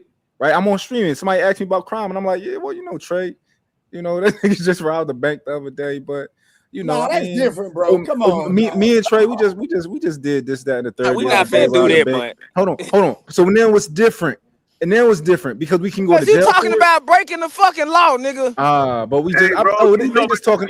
They just talking about the sanctity of their marriage. That was a bad example. We talking about breaking That's like comparing somebody stabbing somebody. Mont, remember that? Hold on. Yeah, because my marriage is just a light thing, right? It's just the person that I chose to spend the rest of my life with. Right. I can speak on that. It's nothing, right? But see, love. It's just a vibe. And like he did. Ain't nobody going to prison, Mont. For somebody getting a fucking divorce. And can I ask another question too? I also want to say, because I think Jazz put this in the chat earlier. She said there's different types of abuse, not just physical. So he could have been absolutely disgusting to her, mentally, verbally, all kind of things. He could have been doing a lot of shit. Okay, but that's my thing. But that's my thing, though. What if that is the case? And that's because we can't speak on that. Because we can only go on what everything he else. Man, we're speaking on what he said. No, we're speaking on what we know. No, everybody is assuming. You open the door for the ladies to start assuming stuff. Everybody is assuming. I'm assuming. That would have been out tripping. We've been assuming for the last hour. What are we talking about? No, we haven't. I've been going on what he said on that fucking live. That's anybody knows. I went on what he said on that live. We're going on one at a time. Assuming. Hold on. I'd like All of Harvard us. to answer this. I'd like Harvard to answer this. So, what information are we use? What information should we be using right now to make judgments, Harvard? Only what we seen them say. According to you, Lonzo Ball account is something credible, and the Okay. father. That's it. Okay. Interjecting anything else other than that is wild Got hunting. you. Okay, So so hold on. That means we're assuming they're telling the truth, hold on. right? So the two pieces of information that we should go off is Lonzo and his father. These are the two pieces of information we should go off, right? No, nigga, we should only go off the dad, nigga. In my opinion, fuck what Lonzo talking about. That's No, what I'm saying is, Mont, what I'm Nah, saying that is, nigga was in the marriage. That nigga don't know what's going on. That's Y'all insane. gotta stop this. So kids don't have an account of what their parents went you through. talking about, man? That nigga been out the house. What you talking they about? have a limited account of what they He did. having a limited He don't know account. what his mama did. We don't know He don't know that. exactly what his daddy did. That's what I'm saying. Hey, So that's G. why I said it's their perspective. But It's that the child's perspective can be account. fucking wrong. But it shouldn't matter about the Okay. perspective. We should just get actual facts. That's it. Okay, So but we y'all cannot not defending a discount. grown man right now? I don't like this. We're Wait, not y'all not defending defending a grown man him. right I don't now? like it. Hey, No, hey, no, Venus, we're not defending the grown we're man. not We But defending he him can at defend his all. mom. No, no, And we're make talking a about lie like somebody defending Lonzo. versus Ain't nobody defending allegations. Defend an Hold on, elderly everybody. We're not defending the woman. grown This is man. what we We're about talking to about do. the truth We are. versus allegations. Hold on. This is what we about to do. That's what we doing. I Hey, want come on. I don't want the panel to be messy. Come on, So you we're gonna let can't let we're people gonna come let up here and lie either. hold on. We're gonna let several people talk at a time, right? So we're gonna have a couple people have it. I guess Venus and who want to take the opposing side against Venus? I will, nigga. I got Venus things. and- I'm Venus gonna and cook Trey, go her, ahead. nigga. Okay, so again, everything I've been listening to are grown men defending a grown man that they do not know at all, but they're being Oh hard my on. God. Nobody's Mont, we defending gonna him. sit here and allow this bullshit. Mont, can you do something We about gonna these sit here and allow this unruly bullshit. men, Ain't uncivilized nobody men? up here. So, but they're mad at a Hey, Mont, man you better for not let this woman simp you out, nigga. defending his Mont, mother. Mont, nobody's mad. See, you gotta Now, clearly I talk. but I swore. can't Hold finish on. a I sentence. swear. No, I Y'all should swear to not be Mont, this God. we emotional gotta over we gotta somebody clearly talking Hold on. points. Hold on. Nobody's mad, Hold bro. on. Hold on. You were I getting, swore. you get to go next. Nobody is mad. Every People. time you Trey, talk, you you speak get to from a go place of next. trauma. What is the Ain't problem? nobody. You're making this much messy. So I swear to God, y'all let me know if I'm wrong. I thought Trey and Venus were the only people supposed to be going at it right now. So if she tells a lie, that's Trey's job to correct that. Oh, I'm not talking. I'm gonna Nobody kill talk. it every time because nobody's mad. Go ahead, Venus. My fault, Mont. It's cool.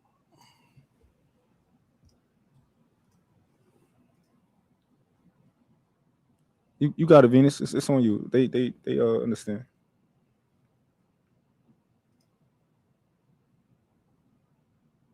All right. So for the time being, Tia, you take over for Venus and All right. So I just wanted to say that again, I think it's okay for children, if you want to call him that or whatever, to have their own perspective of what they saw regarding their parents growing up. We don't know what those kids saw. This is crazy. As I'm just saying, like, what's wrong with them at the saying house. anything? We're It not doesn't talking matter. about them Do you growing up, understand that T. there's a such thing T, as we're not talking about them childhood growing up, memories though. or childhood trauma? Like some things that you may have seen that your parents went through, it could still affect you as an adult. That sound like a cop out an excuse. No, it's not. Y'all can call it that. Y'all can have that. I'm Y'all not can finna call it entertain that, You but got it, Rosso. I mean, I'm we can just do this. saying. Look. Mom and dad. My mom been married to my dad since she was 19. My dad's 73. My mom in her 60s. My parents married to 45 What I'm years. saying is, when some shit go, man, most of the time we stay out of it. Because what my dad eat don't make me shit, and him fucking my mama don't make me calm. They stay fucking married. They been together for how many umpteen years? Ain't no telling what my dad did to my mama. Ain't no telling what my mama did to my dad. But it's some shit like that. If my dad has a social media presence and he go to the media, I'm gonna go straight to him. I'm not finna go back to the media because my How do we mama know he ain't did? said. I'm saying my mama ain't said nothing. So all they got to go off of is a biased ass story any motherfucking way. Until my mama say something, then that's when people can piece shit together. If y'all got cognitive dissonance, that's when y'all can do that. But why would I say something? I'm going straight to my dad? I might knock his ass out. He might knock me out. Cool. But why would you say that though, Pop? Okay, that's why you said it. I understand, but you know you wrong for that, and I'm gonna go back my way. I'm not finna get on no podcast saying nothing because I already know they're finna add fuel to the flame. To everybody saying that we're not saying that LeVar Ball is right. What we're saying is everybody else is wrong for assuming that's a fact. And I say, at the end of the day, Lonzo is still a fucking child under the grace of his mom and his dad. He can't supersede his mom or his dad, so he's still a goddamn child. Stay in the child place and get the fuck out of our marriage. Nigga, what the fuck? Because 9 times 10, they probably still fucking. Who knows? Who gives a fuck? I think y'all missing my point, but okay. That's fine. No, we got the point, but no, you got T, I understand your point. But I understand your point, T. T. The assumptions that we cannot do. That's just like with Venus, right? When Venus was trying to communicate her stance, then she's talking about, oh, y'all taking it for grown men. No, what we're doing is we're only talking about what we know, and that's the facts inside of the scenario. That's all we're talking about. I'm not taking up for her. I'm not taking it for Lonzo. I'm not taking up for LeVar. I'm only talking about the facts of the situation. If we're in court, we can only present the facts. We can't present how we feel. We cannot present assumptions. We can only present facts. That's all I'm saying. So if we're going to have a conversation, let's have a legit conversation and present only the facts. Yeah, let's have a genuine conversation. Don't come up here and talk about all the men is taking up for it, man. Ain't nobody taking up for him. When you start adding things in that we cannot prove, that messes up the conversation. What did they add in that they couldn't prove? I wasn't listening. Man, the fact that he cheated on her, the fact he cheated. He literally just said something about we don't know if he was abusing her. She said that. That's a fact. Hey, I did make an assumption. Hold on. We don't know that though. Oh, no. We can't even present that. No. Hold on. Hold on. That's just like we having a conversation with T, and T saying, well, you know what? We don't know if you were touching your own kids. We can't play like that. Hold on. No, Trey, what you said, what you said was a fact, right? So when you say we don't know if he cheated, that is a why is that even on the table? Hold on. It is a fact. I wouldn't lie to you, Trey. If the statement of we don't know if he cheated, that is a goddamn fact. Whether you like, so we're presenting facts. For the whole time. I just presented facts to you. Because we can go both ways with that. That's only going to confuse the argument. Yeah, exactly. That's the purpose. She could have been abusive. Hold on. She could have become abusive once he lost his foot. That is the purpose of me saying it, right? It can go both. It can go both ways, right? That's the purpose of saying it. It's saying that we don't actually know anything. So how we gonna have an intellectual conversation talking about assumptions? We have to include these things because we have to take the preponderance of the evidence. Yeah, I don't like having conversations like we don't have no preponderance because Mont, you did not just say that. Hold on.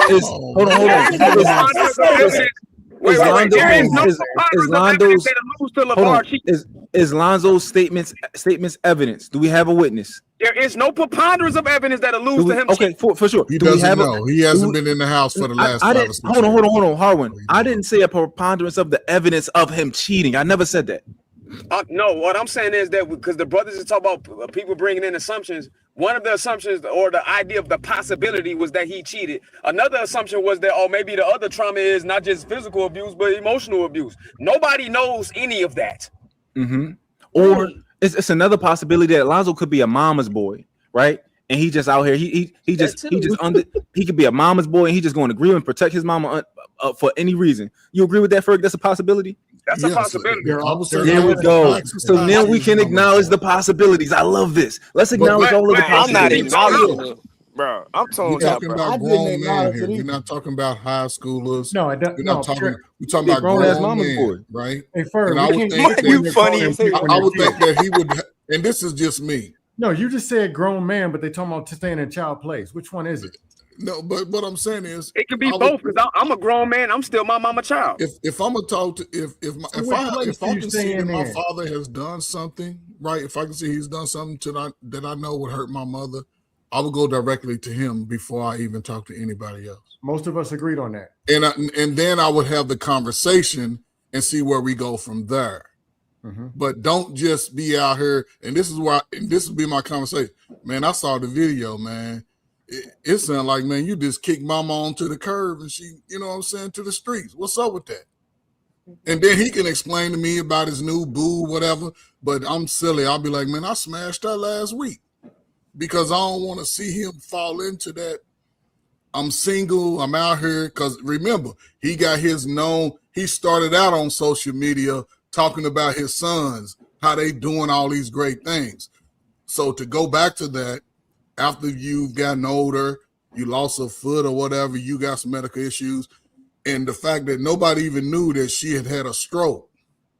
So now you splitting up with somebody that had a stroke, man, that can seem diabolical to the naked eye. Because most black people today, we gonna be a victim first. Now, how you gonna kick her out? Listen, the house should be big enough where I go to my wing, you go to her wing, we come in the middle, talk shit, and then to have my son come and move all my belongings out, and I'm starting fresh because you see his outcome is going to be different from hers. He's already got a big booty Judy that he's going to pay to play, and she's going to still need rehabilitation care. No, I was just going to say this because there's two sides. Well, everything got two sides. There's a clean what we know, and there's assumption, and there's an assumption part. We do know that they're getting a divorce. We could probably a very high percentile that there is a reason for that. We don't know what that reason is. Like I said, Slick Dick Jimmy could have been knocking her down. We don't know. The milkman rings twice. It could have been Raw Dog Ronnie, Slick Dick Jimmy, whoever. He could have went out to Columbia and we don't know. We don't know if Lonzo Ball is a son. We don't know none of this stuff. We do know something happened to the point where they're not together. We also know that they are speaking decent of each other. So all the wild stuff that could have happened. Now, honestly, he could have broke his foot off in her ass. We don't know. Still could be stuck in there. We don't know. But some of the assumptions are supposed to stay opinionated. Like, it's not when T says, hey, there could have been some abuse. You're saying it could have. She didn't say there was some abuse. It's an assumption that there's a possibility. Just like it could be on the other side. That's a possibility. Just like I've left mine open. Lonzo could be lying. Like I said, I like the speech. That's just my opinion. What I hear and I believe that he's doing, he could be lying through his ass, and Lonzo could, and what's the name? The dad could be choking the wife right now. We don't know. So all we can do is take what we hear and try to tie it into what we believe based on the energy they're giving and based on the facts that we got. Hey, Scam. Hey, Scam, I got a question, Scam. Oh, hold on, one more thing. I think that highly likely, because I can't say this marriage is perfect. And I don't know. They could have been married last week and not even 30 years. I don't know these people. But the fact that they're not dusting each other off, yakking and quacking in and out of court, ain't no stab wounds in the back of either one of them, fingernails in the eyelids. It might just have been one of those marriages that was successful, then fell down to functional. And they still can manage on a functional basis afterwards. And it's not red pilled, black pilled, pink pilled, and all this other junk. That's all reasonable. That's all reasonable what you're saying. Hold on, Scam, real quick. That's reasonable what you're saying. This is my question for you, Scam, right? Okay. Because Harwin asked me to be a false witness earlier. Do we know for a fact that she broke her vows? We do. Hold on. I'm gonna say it clean. Mm-hmm. We do know that she left. That Correct. We know. She did. Correct. He helped her move. Correct. We don't know why. Mm-hmm. It could have been her fault. If you were standing in front of God right now and God said, hey, tell me if you know for a fact that she broke her vows. Like, God, you got the wrong number. You need to ask her. Ask them. So what would you say? Hold on. Lonzo can tell you more than I can because I'm not going to discredit the son. And let's be real. I come from a 2-parent household. I don't know everything going on with my parents, but I do know something. They're my parents. I was there. I might not have been there in the morning and the night, but I was there in the evening time. Mm-hmm. You know your people. That's how I got here. Them. So we can't just say everything Lonzo's saying he lying. He's picking a side. No, exactly. He might know. Probably knows something. Now, I don't think we were saying he was lying. No, Lonzo said that LaVar was lying. Did he say my dad was He didn't lying? say lying. No, he didn't say that. He didn't say word for word that he was lying, but he went against what his father said, though. Not necessarily. What did he go against? Play, And play the let me video. plead guilty. I didn't Play the watch this clip. whole Play the interview clip. stuff. Play the I clip don't. and then play Lonzo. Play LaVar, then play Lonzo. My What's hair, you the- play LaVar. It's like 20-something minutes of him No, talking to Neon. I don't have 20 minutes, but I do have like No, we just talking about 30 that seconds. one section. Of Okay, it, well, okay. Because I didn't not hear the whole everything, thing. but All right, hold on. I got the third.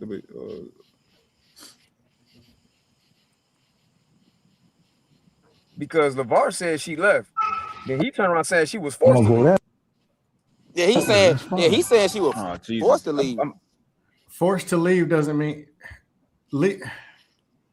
How are y'all taking the words forced to leave? Scam likely. He kicking your ass out my motherfucking house. That's no. So y'all taking it too It literal. don't necessarily mean kicking out. It don't necessarily mean kicked her out. He I'm said not taking it as he said quote unquote forced to leave. Forced to leave. So that's I'm still not taking it as conflicting. that. That's still conflicting from what LaVar said. Is it? Am I right, Mont? Well, let's hear. I'm playing it right now. Okay. That's deep. It is what it is, man. And like I said, anytime you can find somebody you can stay in love with for a long time or for one day or whatever, if you can witness that love, run. We had our run. So, you know, Tina decided to go her own way. That's why you don't see her right here. But she want to go do something else, that's fine with me. We had our run. Stop right there. He said she decided to leave. Yeah. Okay. Yeah. Oh, I get what you're saying. There we go right there. Forced out versus decided. I get is there something wrong with him saying that or her leaving? Because what I'm saying is- Lonzo said it was quote Hold on, guys, unquote one at a forced to time. I leave. think Harwin got it. He got it. See, what I'm saying is, Lonzo said that she was quote unquote, air quotes, forced to leave. Yes. He's saying that she chose to leave. Those are conflicting statements. So Let he's me- saying let me- that, so he's saying, Go ahead. 1 second, T. So he's saying that he's lying without saying, "Daddy, you lying." Right. Okay. Hold on. So that's not what how I interpret those things. Thank you. Go ahead, Right? Mark. I interpret those things as What? Let Go him. ahead, Trey. You gotta read I'm between the subscribing to your ass. Hold on, Trey, filibuster. Go ahead, Philip. No, I don't have no. Hold on, real quick, bro. You finna interpret this man words. Literally made that make sense. And that was a fact. Bro, I'm sitting over here doing something else. And when you just sit up here and went against Harvard and said that those were not conflicting statements, bro, that is insane, fam.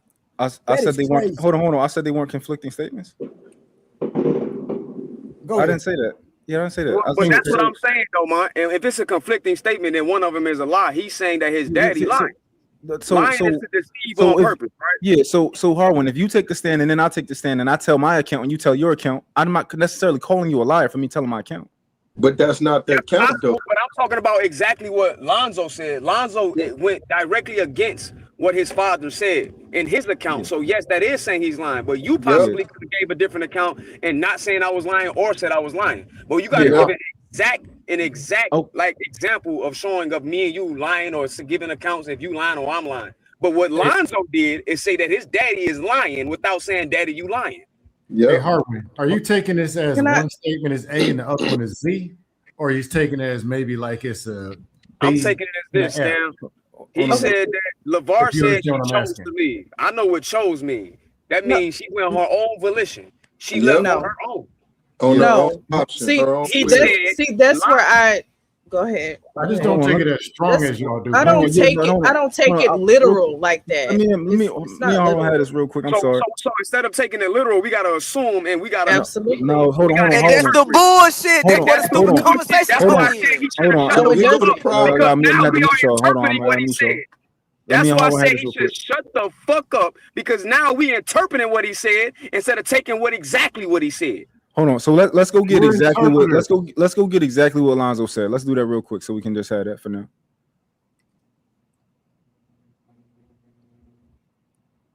I'll be back. Fucking sons. The cyber slurping got to stop at some point. I love both my parents, but the situation that is put before y'all is not how it went down. I'm not about to get into all the details. But long story short, my mom didn't want to leave. She was quote unquote quote unquote damn near forced to leave. I helped her Stop right leave. there, I'm Mont. glad she left. Yeah. She didn't want to leave. She was quote unquote forced to leave. So who? Got Hey, you. so T, Hold on, so hold T, on, who's me- right? just, hold in on, this just hold on, situation? real quick. Just me and Harwin, real quick. All right. So, all right, go ahead, Harwin. No, she said. I mean, Yeah. he just said Cool. she didn't. Okay, She didn't so- even want to leave, okay, according so- to him. yeah, so- that so means that she Harwin. was forced to leave. So either something happened Yeah. that made her forced to leave, or Yeah. she was forcibly Yeah. removed. Like So he told let's her to leave. let's use his words exactly. Damn near forced to leave. Guys, black people, when you add damn near to something, what does that do to what you say after it? Meaning that it can mean a couple things, bro. Are It you talking to takes me it- or the panel? It means that it's not literal, right? But it means that it's almost like she was forced to leave, right? But it doesn't. But it Sometimes definitely it can removes the be, literal. Sometimes it's not. Which makes it a little bit more extreme when you use those words. Yes, like, it's near damn forced. near mean like, bitch, But I it's probably still, had to regardless kick if you we out take it literal literally. or not.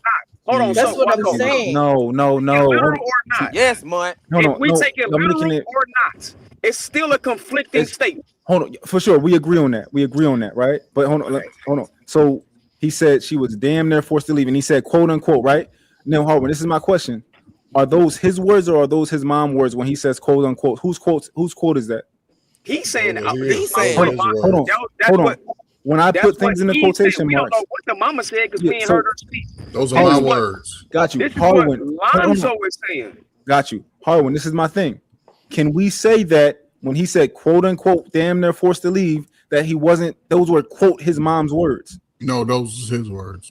Hold on. His perspective. Hold on. Let me tell y'all why we're speaking on something that we don't know. We cannot confirm that when he did quotations, he's not saying that like my mom said, yo, I was damn near forced to leave. That's and not he's my saying, point, though, bro. I'm not saying his mama said it. You got to hear me close. Yeah. I'm not saying his mama said nothing. I'm talking about what Lonzo said is saying that his father lying, and he's not gonna give the rest of the details. Just know that my mom was quote unquote basically forced to leave. That's a conflicting statement from LaVar saying so she chose to leave. I'll Those are agree with you conflicting. right there. So Me if and you you agree with me, then you agree Hold that Lonzo is saying LaVar is lying. So he said that's not what happened. I can agree it's conflicting, but I can't Just say a it's thin a lie. line. When It's he not a says, thin line. He said that's not It what is. happened. Hold on. If he said that's not what happened, what his father said, that's a lie. let's go. Let's play it again. Hold on. Hey, before you play it, this is why Lonzo should have shut the fuck up and let his daddy die where he died, whatever the fuck. If they was gonna clown him or praise him, because what Lonzo literally said left the door open for interpretation. Literally, His dad left the door open for interpretation, bro. not No, really, his because dad no, he didn't. Yeah, No, his His dad daddy said made a direct. clear statement. He said she chose to leave. She chose to leave. So She chose. and Ain't no by her interpretation for that. There's no interpretation needed. and by So, her not hold on. saying nothing and speaking out on it, we could like if we're gonna Hold fucking on. assume, we're gonna assume she was. So y'all I'm saying that saying no. he left the door open for interpretation. No, My Lonzo, dad y'all is saying- lying, the wife didn't basically. say nothing. Lonzo So did. y'all Not the saying wife. nobody. You Y'all can't say the saying wife said anything. y'all The wife saying ain't that. said nothing. Gotcha. So by So- I'm saying, I'm trying to line it up. The wife ain't said nothing, right? So he said what he said when he was talking to Neon. The wife didn't come out and go against it nor agree with it. So all we got to go off of was what he said, whether it be right or wrong. When Lonzo said what he said, my mom was basically damn near forced out. Damn. Yes. So any person with common sense would be like, damn, if she was forced out, let's call the police, him physically putting her out, him getting other people to do whatever the fuck he can, restraining orders, etc., etc. That ain't the same thing as her saying I'm finna leave and he come home one day and Wait, all her watch shit out, gone. but she could have been That's forced not out based what by Fair. psychology. This So is- we can't say that's a fact. All right, It's let's Harlan, let's say based on the book that they quote unquote believe in, right? Let's say that she's wrong for leaving him, right? Let's just leave it right there for now. Based on your perspective, just for what you believe in, if a woman is disrespectful to you, she talked to you crazy, would you leave her in a marriage? Say that again, Mom. If a woman talks to you crazy inside of your marriage, would you leave her? Hey, bro, I told you earlier when that brother came up here talking about if I'm gonna make you sit up in a closet and all that, and I ain't giving you none. Well, in the Bible you can leave for a woman. I give you, but sitting up in a closet and talking about all that, yeah, I'm leaving. You constantly disrespecting me. But do you I don't believe that? that go ahead, my bad. I want to ask you: do you believe that that it's reasonable to take the evidence of the way LeVar Ball was treating and talking to that other woman into account at all? No, I think it's a possibility, but I don't think it's completely reasonable to say that that's exactly how he was acting with his wife. His life has changed because he's been amputated. His wife just left. But I want you to, in respect for my question though, if you I love do want your you wife, to, go ahead. but out of respect for the question, I do want you to stay within the confines of the question because I was very specific. Do you think that it's reasonable for people to take that evidence into account at all when it comes to us speculating why she chose to leave? I think it's reasonable to say that it's probable, but that don't mean that actually fair. happened. That's fair. Yeah, It's I agree a with you. probability, but probable don't. You know what I mean? Yeah. And But that I don't think lies it's the reasonable problem. because come on, bro. His life just changed. He just lost his wife. He just got his leg amputated. Things just changed on him quick. She had a stroke. Sure, But I'm not that's saying that even- she didn't think. Wait, T. I'm not saying things didn't change for her either. That's not the talk. That's not the talking point. That's not what we're saying. He asked me about her. He asked me about LeVar, not her. I just But feel all of- like. Never mind. But T, can you Go acknowledge T, that come he on, asked T, me don't about LeVar and express not the wife? what you believe. What you Well, believe. I just a lot of times on these panels, these conversations, and I'm so far from a what do you call it, like a sisterhood girl, Wait, but whatever. T, I I'm not a want you part to of answer my sisterhood at question all. before You finish. probably the most logical Is woman it out here fair? talking. Hold on, Watso. T, is it fair to say that Mont asked me about LeVar and not the wife? Correct. That is correct. Okay, I so did bring that's in the why I wife, didn't so my mention. bad. Okay, cool. Go ahead. My bad. But my thing is, I think sometimes a lot of times we get in our feelings about certain things, maybe because of our own personal experiences in relationships or, marriages or whatever we've been through. I don't know what any of you guys have been through Who's personally. doing that though? No, I'm just saying, I think the way that we have these conversations, a lot of times, I think we sometimes base it off of our own personal anecdotal See, honestly, experiences, and nobody I think did that up there. Nobody did that. Okay, We only talking about what LeVar and Lonzo said. That's why I made it clear. We only talk about what they said, so we don't even have to assume that. All right, fair enough. Fair enough. I don't think Boy, you nobody on didn't the put him a panel has napkin done and give him that. a piece of cornbread over there? Okay. You didn't give him a piece of cornbread over there? Okay. We saw something alarming. More, you didn't put him a napkin and give him a piece of cornbread over there? Okay. Help me out, man. Moving slow. I mean, just take one, but you got to give him a napkin first, Amor, so they can put it's a napkin right here. Amor, do what I tell you, and we good. Now, we see this Child. younger Colombian I agree woman. with what She he might just be in her said. late 30s, early 40s. He have But to use that tone. He can say what he wanted, his own shit. Okay, but you don't have to talk to her so demeaning though. That's not demeaning. How is that demeaning? He didn't raise his voice or nothing. Oh my You God. move so slow. So let me talk to you like that. I'm gonna talk to Get out of here. You All get, white but girls you, get talked to. but you can talk to me like that because I've been getting talked to like that for a while. What are you talking about? Yeah, well, so okay, so Well, Watso, that's fair, you. Watso. That's fair. I'm in the That's fair that you military. say- That's how they talk to us. What the Well, fuck I you never talking been. I never Watso, been. You're on your own So, with that one. but thank you for your service. I understand why so, man. Appreciate it. Man, Everybody it's assault, hasn't man. been to the I'm military just saying, though. bro. Everybody It hasn't don't been to matter. the military. My It dad, does my matter. dad, my dad and my mama never been to the military. When my dad put his foot down, he talks just like that. What are you talking about? Okay, that's fine. When But he that, finally say something, everybody shuts the fuck up. Shut up. okay, but that's his. Okay, that's not All right, his then what, child. hold That's on, his hold on. wife. What you about to say? That's his what? That's why his bitch Hold left on, him. That's not his child. No. No, what you was about to say, that's his what? I said that's his. That is not his child. Is what I was. No, what trying you was to about say. to say to my mom and my dad relationship, that's his what? What are you talking His wife, about? right? I thought you were gonna say this. No, I wasn't gonna say that. No, because I think there's a different. I don't think you should. The way that you talk to your kids is not the same way that you should talk to your spouse. Facts. It's different.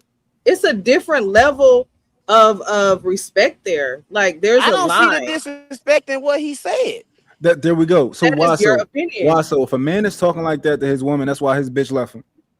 right?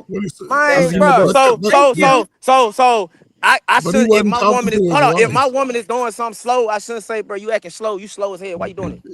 Hey, this is all opinionated. So you tell your wife like But that? see, and that's where y'all salute the shit. 1 plus don't matter if I say 1 + 1 is 2 or you dumb motherfucker. 1 + 1 is 2. The fact of the matter is 1 + 1 is 2. What the No. fuck are y'all talking about? Coach Ferg. So are you? Wait a I'm minute. trying to get a Go better ahead, Tia. understanding. This is extra. Go ahead, Wait a T. minute. I'm trying to get So a you better mean to tell me that you don't see the difference between the tone and the delivery?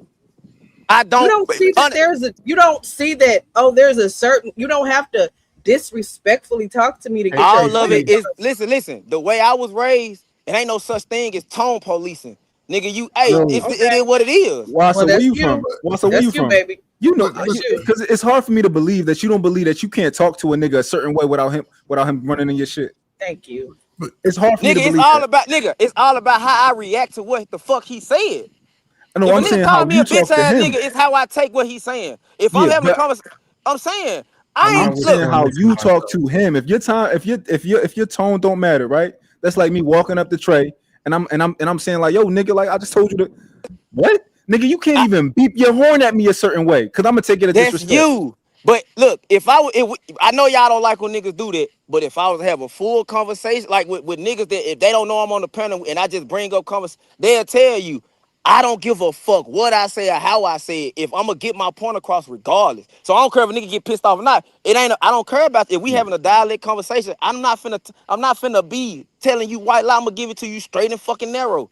It is what it is. Hey, why so? How did that work when you were talking to officers in the Navy? Officers is different from talking to niggas that's like on the same level as me. Oh, For the it's most part, different. you're right. For the most part, I didn't. No.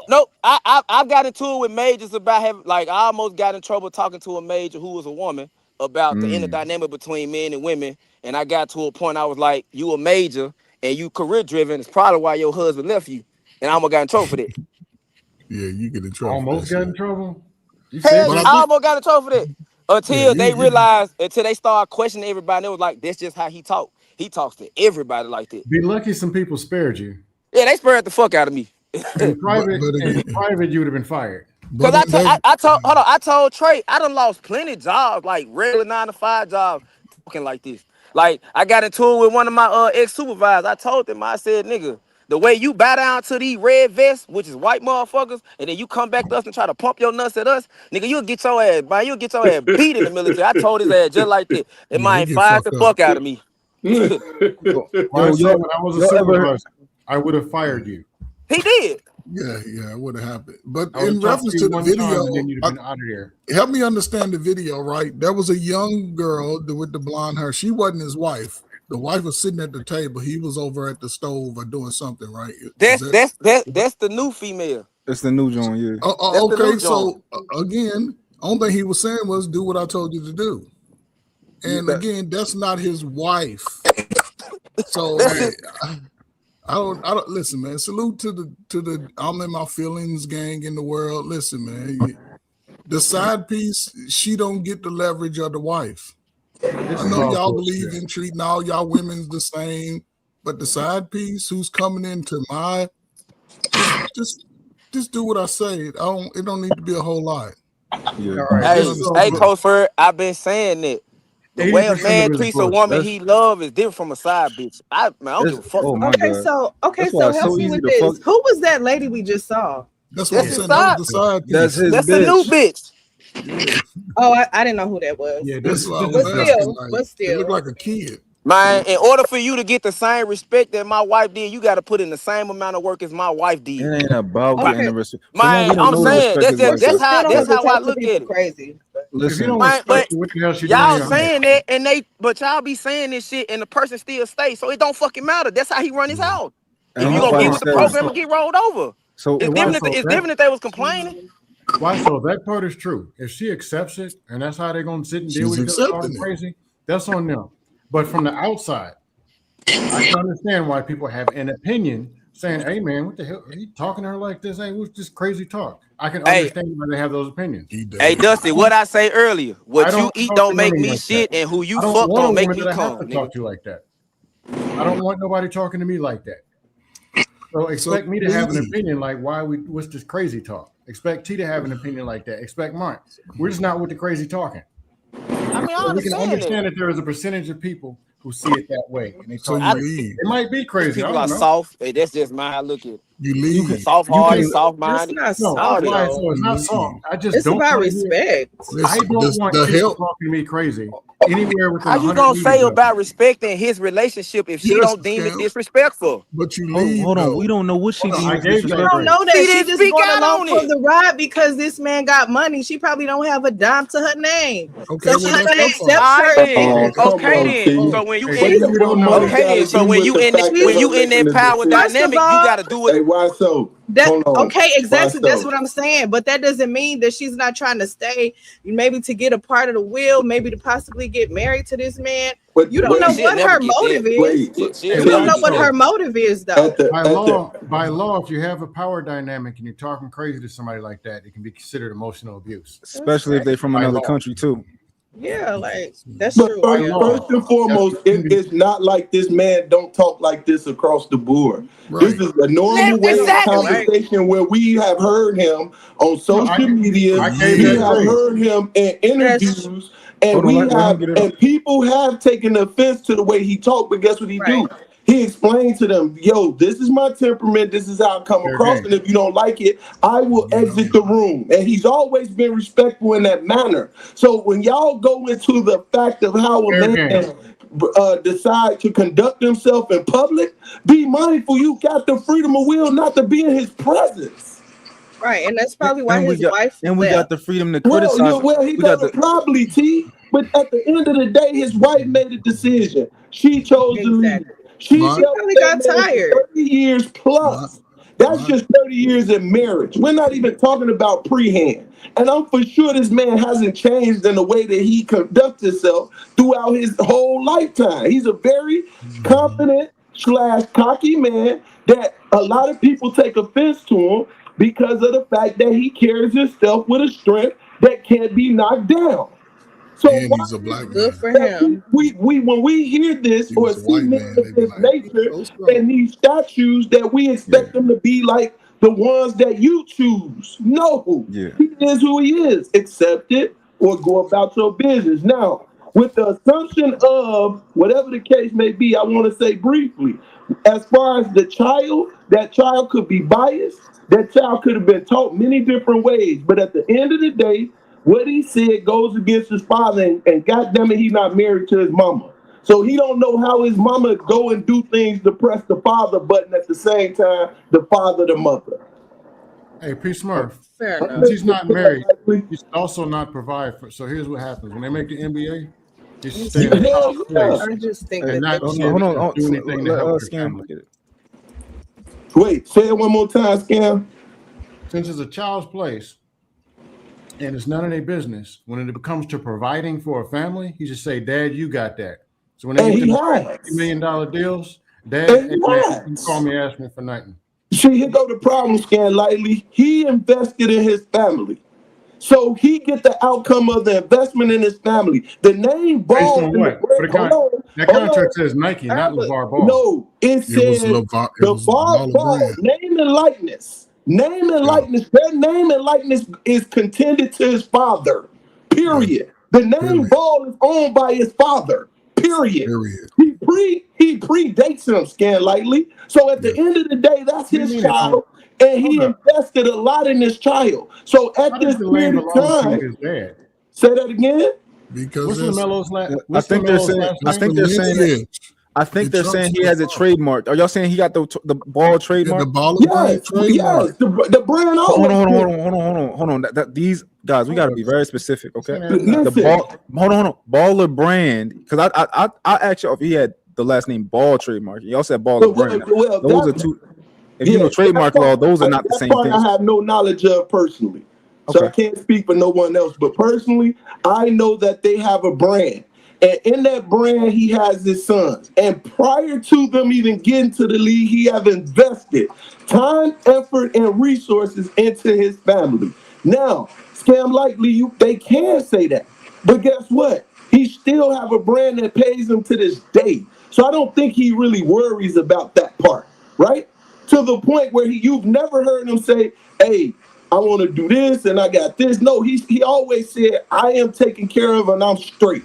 Long as my boys take care of the next generation, we'll be good. And the name within itself gonna speak for a period of time in life. And we know that to be true, right or wrong. He possibly never said it, but all I'm saying is I'm just against this whole they're an adult when they're adult and then they're a child when they're a child. Thank you. And that's correct. That's correct. Then We're 1 talking minute, about two adults. stay in the marriage. Oh, stay out of our marriage. Oh, help us with the marriage. No, he can't dictate what. Now, come on, Scam. Like you know, he can't dictate what's going on in his parents' relationship. That has nothing to do with. It says husband and wife, not husband, wife, and children. Right. Okay, so this is my thing, right? When it comes to children, how do you have children in a house and say it's husband and wife and no They children? wasn't in a house, Scam. Come on, The these are same way adults. your parents did that. Hey, Scam, have you ever talked to your family? Like, have you ever went to your dad about an issue that he did? We don't know who witnessed what. That's one It thing we doesn't can't matter. say. They coach their children to be successful individuals. Perfect. So, and people seem to forget that him and Lamar fell out over the Baller Brand deal when it collapsed. They fell out. That was publicly a fault. So again, so optics. I'm mad at my daddy. I had issues with my daddy. People saw it play out, right? So now there's an issue between mama and daddy. Who do you think he's likely to go to first? You're gonna go to mama first. So hold on. So we can allude to things and we can make.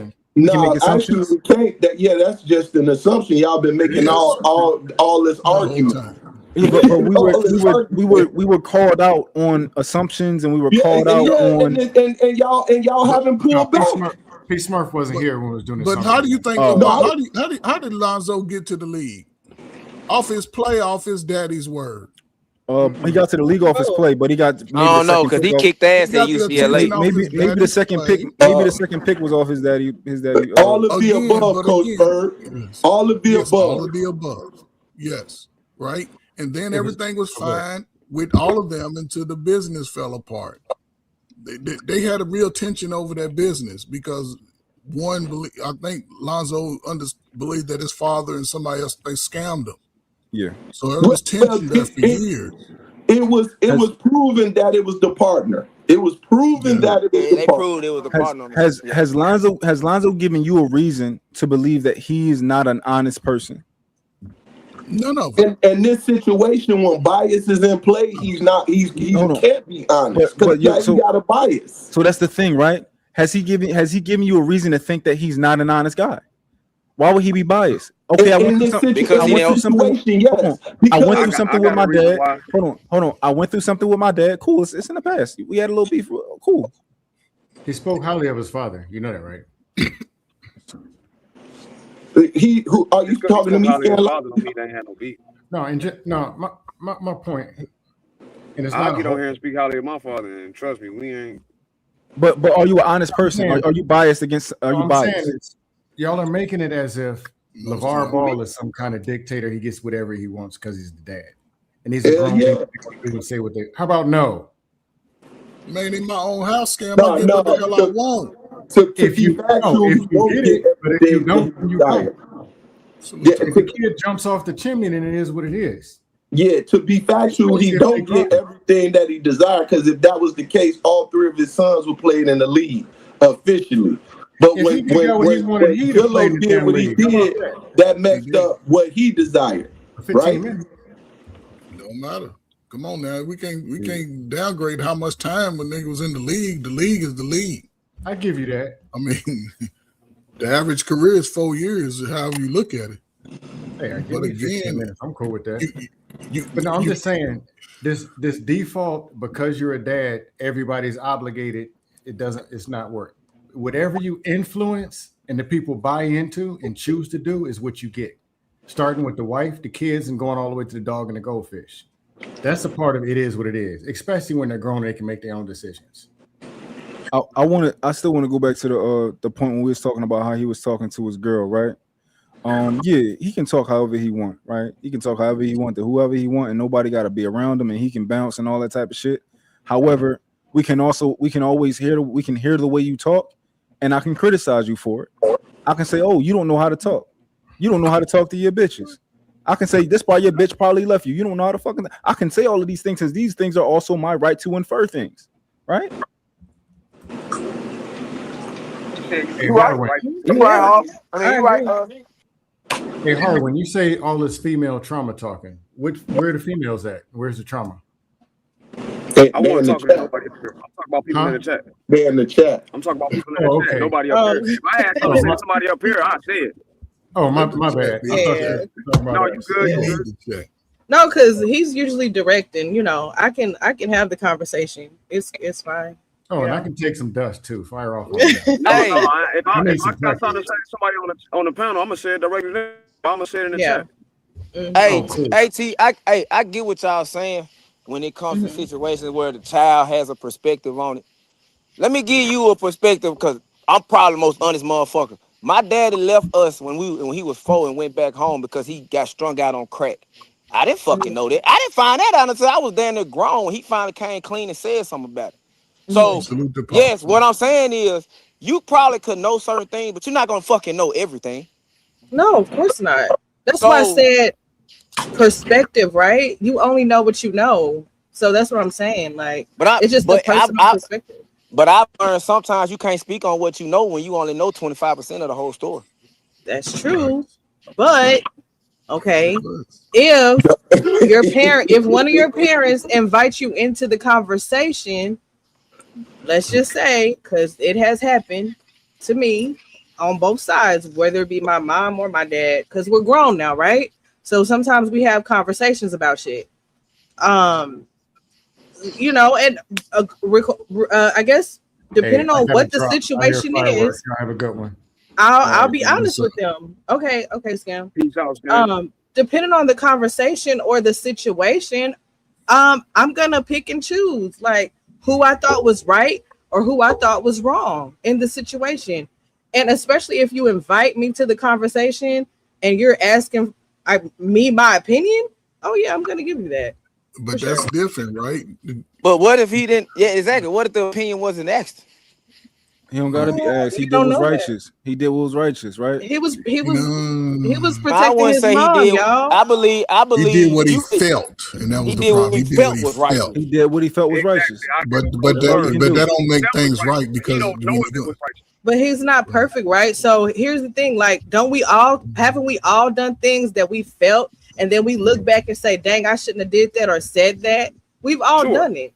This is something but I ain't never totally did it to new my mom and dad though. But this is something totally new and different for all of them. So this is a new journey for their whole family. So he's probably in his feelings about it. His parents are out in the public. People are talking trash about his mom. So he probably felt the way and said something. I don't think he should be drugged for it. That's what we're saying. He's speaking from a place of feeling. I'm gonna go back to this is my point that I've been maintaining is that once you put me in your business, I'm in your business, right? Mm-hmm. So when I gotta come and move my mom, when I gotta come and get your fucking woman, right? And I gotta come and protect your woman, I'm in your business, nigga. This is my business now, right? That's how I feel. But that's how you feel. But did he handle it the way you? Did he handle it the way you would handle it though? Yeah. If I thought you was lying, nigga, yeah. Nigga, so you going to social media talking about your dad, nigga? Hold on. If my dad, I'm gonna tell you, if my dad come to social media and he say something that I think is a lie, and then my mom is getting dragged for it, oh yeah, I would do exactly what he did. Now I'm gonna try my best to not demonize my dad, which is what I think he did. He tried his best not to do that. So you agree that he's saying he think it's a lie? That he was you agree that he was conflicted? No. Lie, you had pushback. I don't know either or, but it was definitely conflicted, right? However, but you just said lie a couple sentences ago. I don't know. I can't think right now about that. I'm trying to make a point. Somebody in the comments asked a good question. Did LaVar put Lonzo in the business with the moving, or did the mama call Lonzo? See, another assumption. We don't know. He just don't know. This is what he said. He said his mom was damn near forced to leave, right? So then he had to move her. So I'm saying from my perspective, anybody, I don't care who you is, if I gotta come and leave my fucking family to help you with your family, this is my fucking business. So who? And I can tell I it just too. got one question. Who? problem Whose with story is right? Hold on, Peace Mark. Whose story is right? When We don't LeVar Ball know. said she left on her own, or when he said I had to come basically help her get out? So whose No, story is right then? I'm pretty here go sure she one left on her problem. own. One problem with that is this. That's a 50-50 state they live in. So at the end of the day, it isn't like she isn't unintelligent enough to, if she were leaving, she knew something. She had to bow My life will be all gracefully right. because at the end of the day, if it was the case where he was going against her, why would she just bow out so smoothly? Hold She on. understands her Hold on. position. Hold on. Say that again, Peace Murph. He said it's a 50-50 state, and Okay. she understands her position. Why would she bow out so smooth?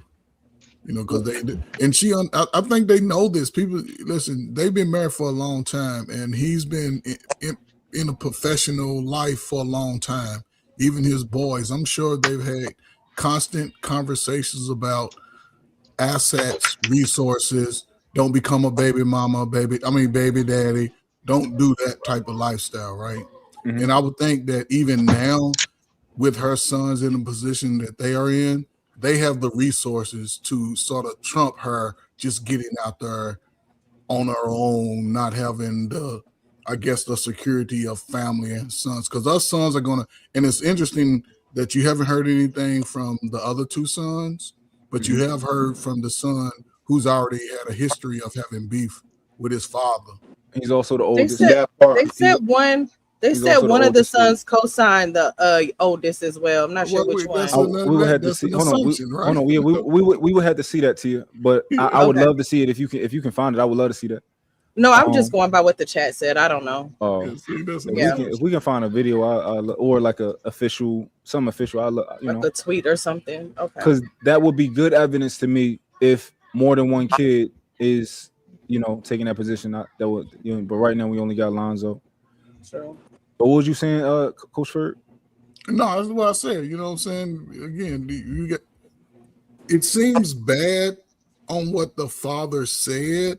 However, she was already gone, right? She was already gone. So we're just hearing how he responded after she left. I loved her. Hey, we don't know how long it's been happening. I got me a new woman. She moved on. I wish her the best. But then she chose to leave, right? That's what the father said. She chose to leave, meaning we had arguments before, and now here we are. You leaving? You fed up? Talking dumb shit for years. Now instead of just moving, you call your son. Who would you call? You're gonna call your son you believe that you're closest to. Come pick up mama. He's gonna do that. Hold on. That might not necessarily be the one that you closest to is a stretch. It could be true, or it could we're in be the the off oldest. season. We're in the off season. Everybody's available. That's all I'm saying. Yeah. We ain't training camp. We on vacation. We yachting it. Yeah.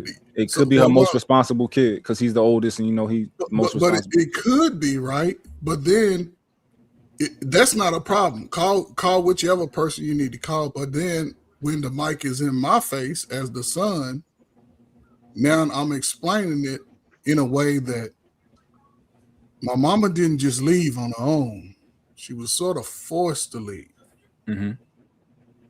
So what forces her to leave? Did Lavar push her out of their home that she would have got half of anyway? Mm-hmm. Or did he make it so uncomfortable where they were arguing and fighting because he liked the fake booty housekeeping girl? Those things I could be tend I to don't know why lean the money towards the would matter. secondary one. Yeah.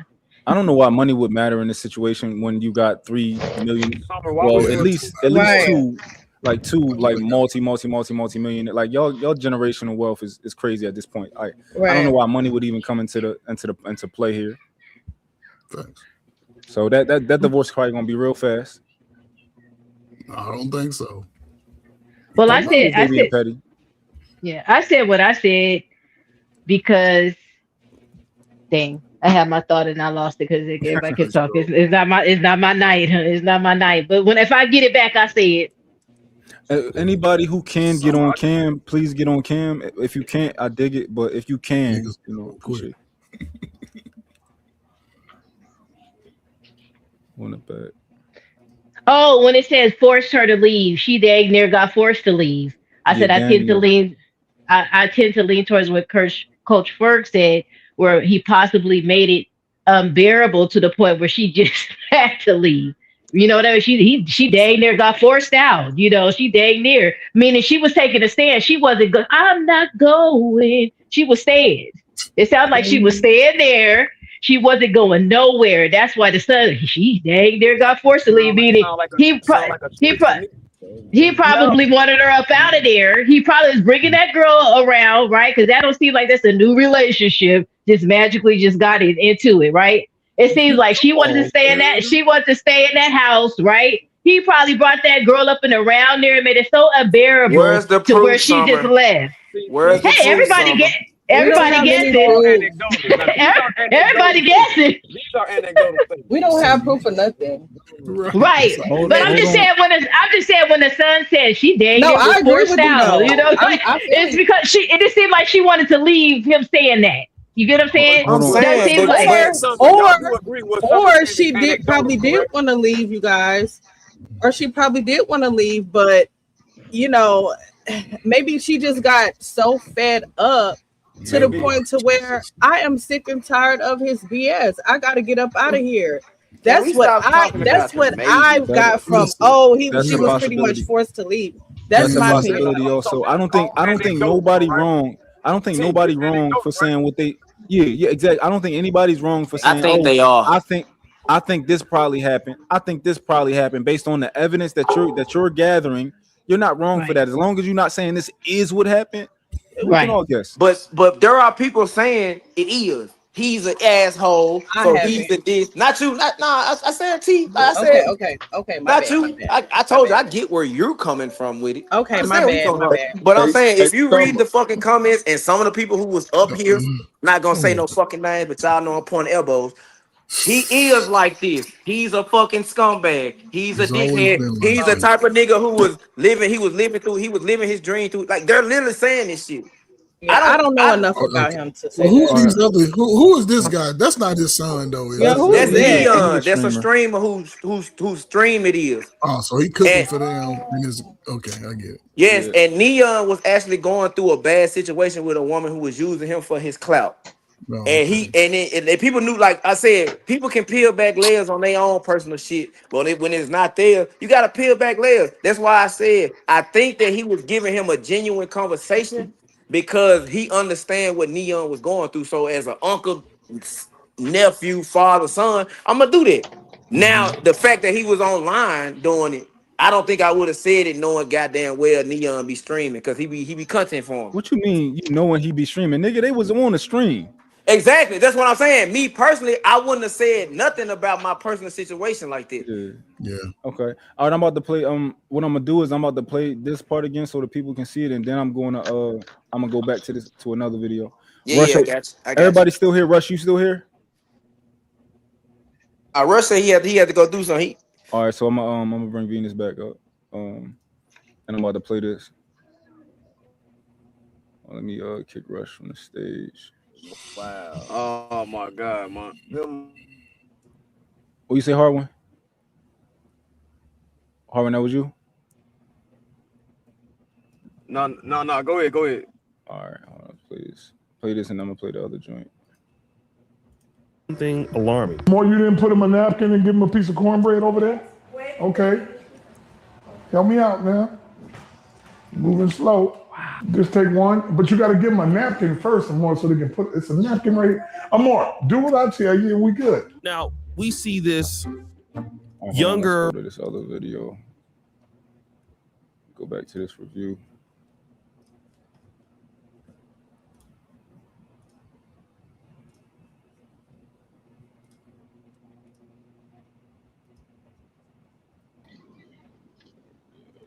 Okay, so that's the first time I've actually heard that. Okay, that's good. You got some, you were able to hear it. It certainly is his business. Those are his. All right, go ahead, Toya. Oh, T, you wanted to say something? Yeah, and I'll pass the baton to Toya. I just was going to say it's interesting. We're saying that it's no one's business, but the traits that were mentioned, which are irrelevant, like a female trait versus a male trait, really is irrelevant to this, right? But nonetheless, the dad is the one who put the information out there. So at some point, when someone says, "Here is my business world for you all to see," then that is that messy female trait that the dad displayed. He put it out there. So you can't put your business out to the world and say, "Here, world, this is what's going on," and then say, "Everybody, it's none of your business," or especially kids who are, and these aren't kids, let's be clear, these are adults. So you can't say little, it's not like we're protecting little children. It's adults that this dad, Messy, put the information out to. Now he's getting a response, and this is surrounding the I guess they're ball players. I'm Hold sorry, on for a but it's second. surrounding very popular kids. So of course they have some. So I really truly have a problem when people feel like that females or males dominate an emotion, right? Or certain characteristics. Those characteristics are not gender specific by any means. So one, the news ain't come out because the women start displaying the news. The news came out because the news is just a way, an avenue of people getting out certain businesses, particularly in these days, celebrities, right? Because that's the news to the most current part. So the fact that it's always an issue and somebody got to be sassy and feminine, women don't control none of that shit. Matter of fact, women just got the opportunity to really display how they truly feel just recently.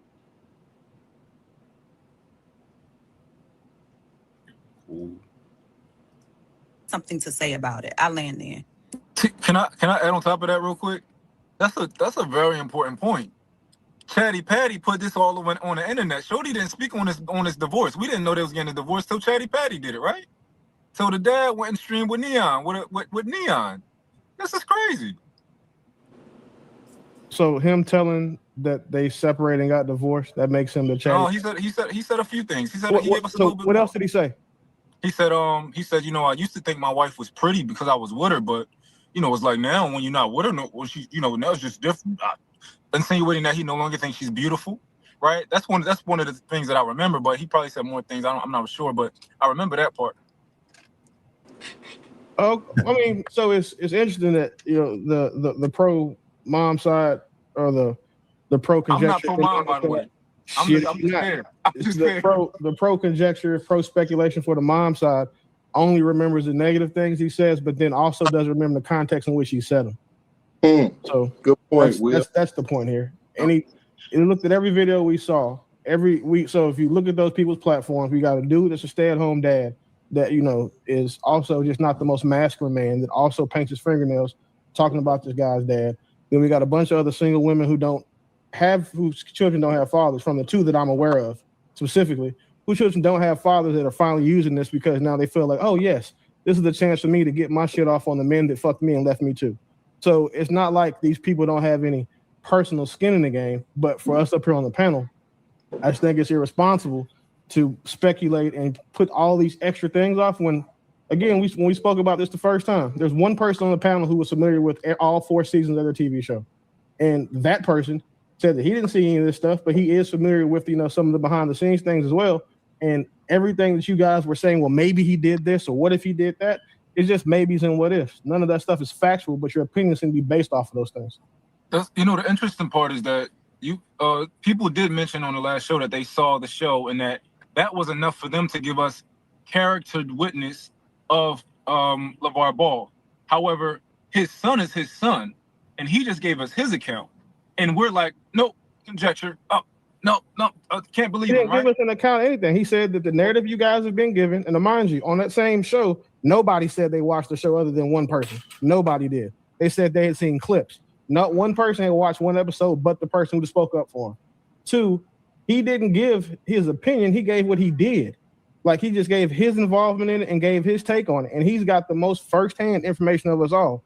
But even from that video where he put it out, the women were still going over there adding their own 2 cents and they sauce to it, as if he said the shit that they were saying, or what he said proved the shit that they were saying. That's just not true.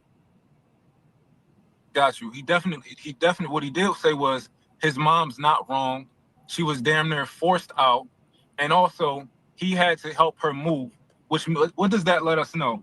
It lets us know that the man who was responsible for his mother, right, who was responsible, which is her husband, had another man have to help her leave the house, right? You're responsible for that woman up until you're actually, whatever. You're responsible, even till this day. That was your wife. You're responsible for her. You got to make sure she's still taken care of, right? To a degree. So which will be proving my point on how it's none of the child's business. No, it's my business. It's your business. It's everybody's business. No, it's not. If you just said she's the responsibility of the husband, that means somebody told me pause it. Yeah, Harwin did. Yeah. Yes, please. Remember, I told you earlier, bro.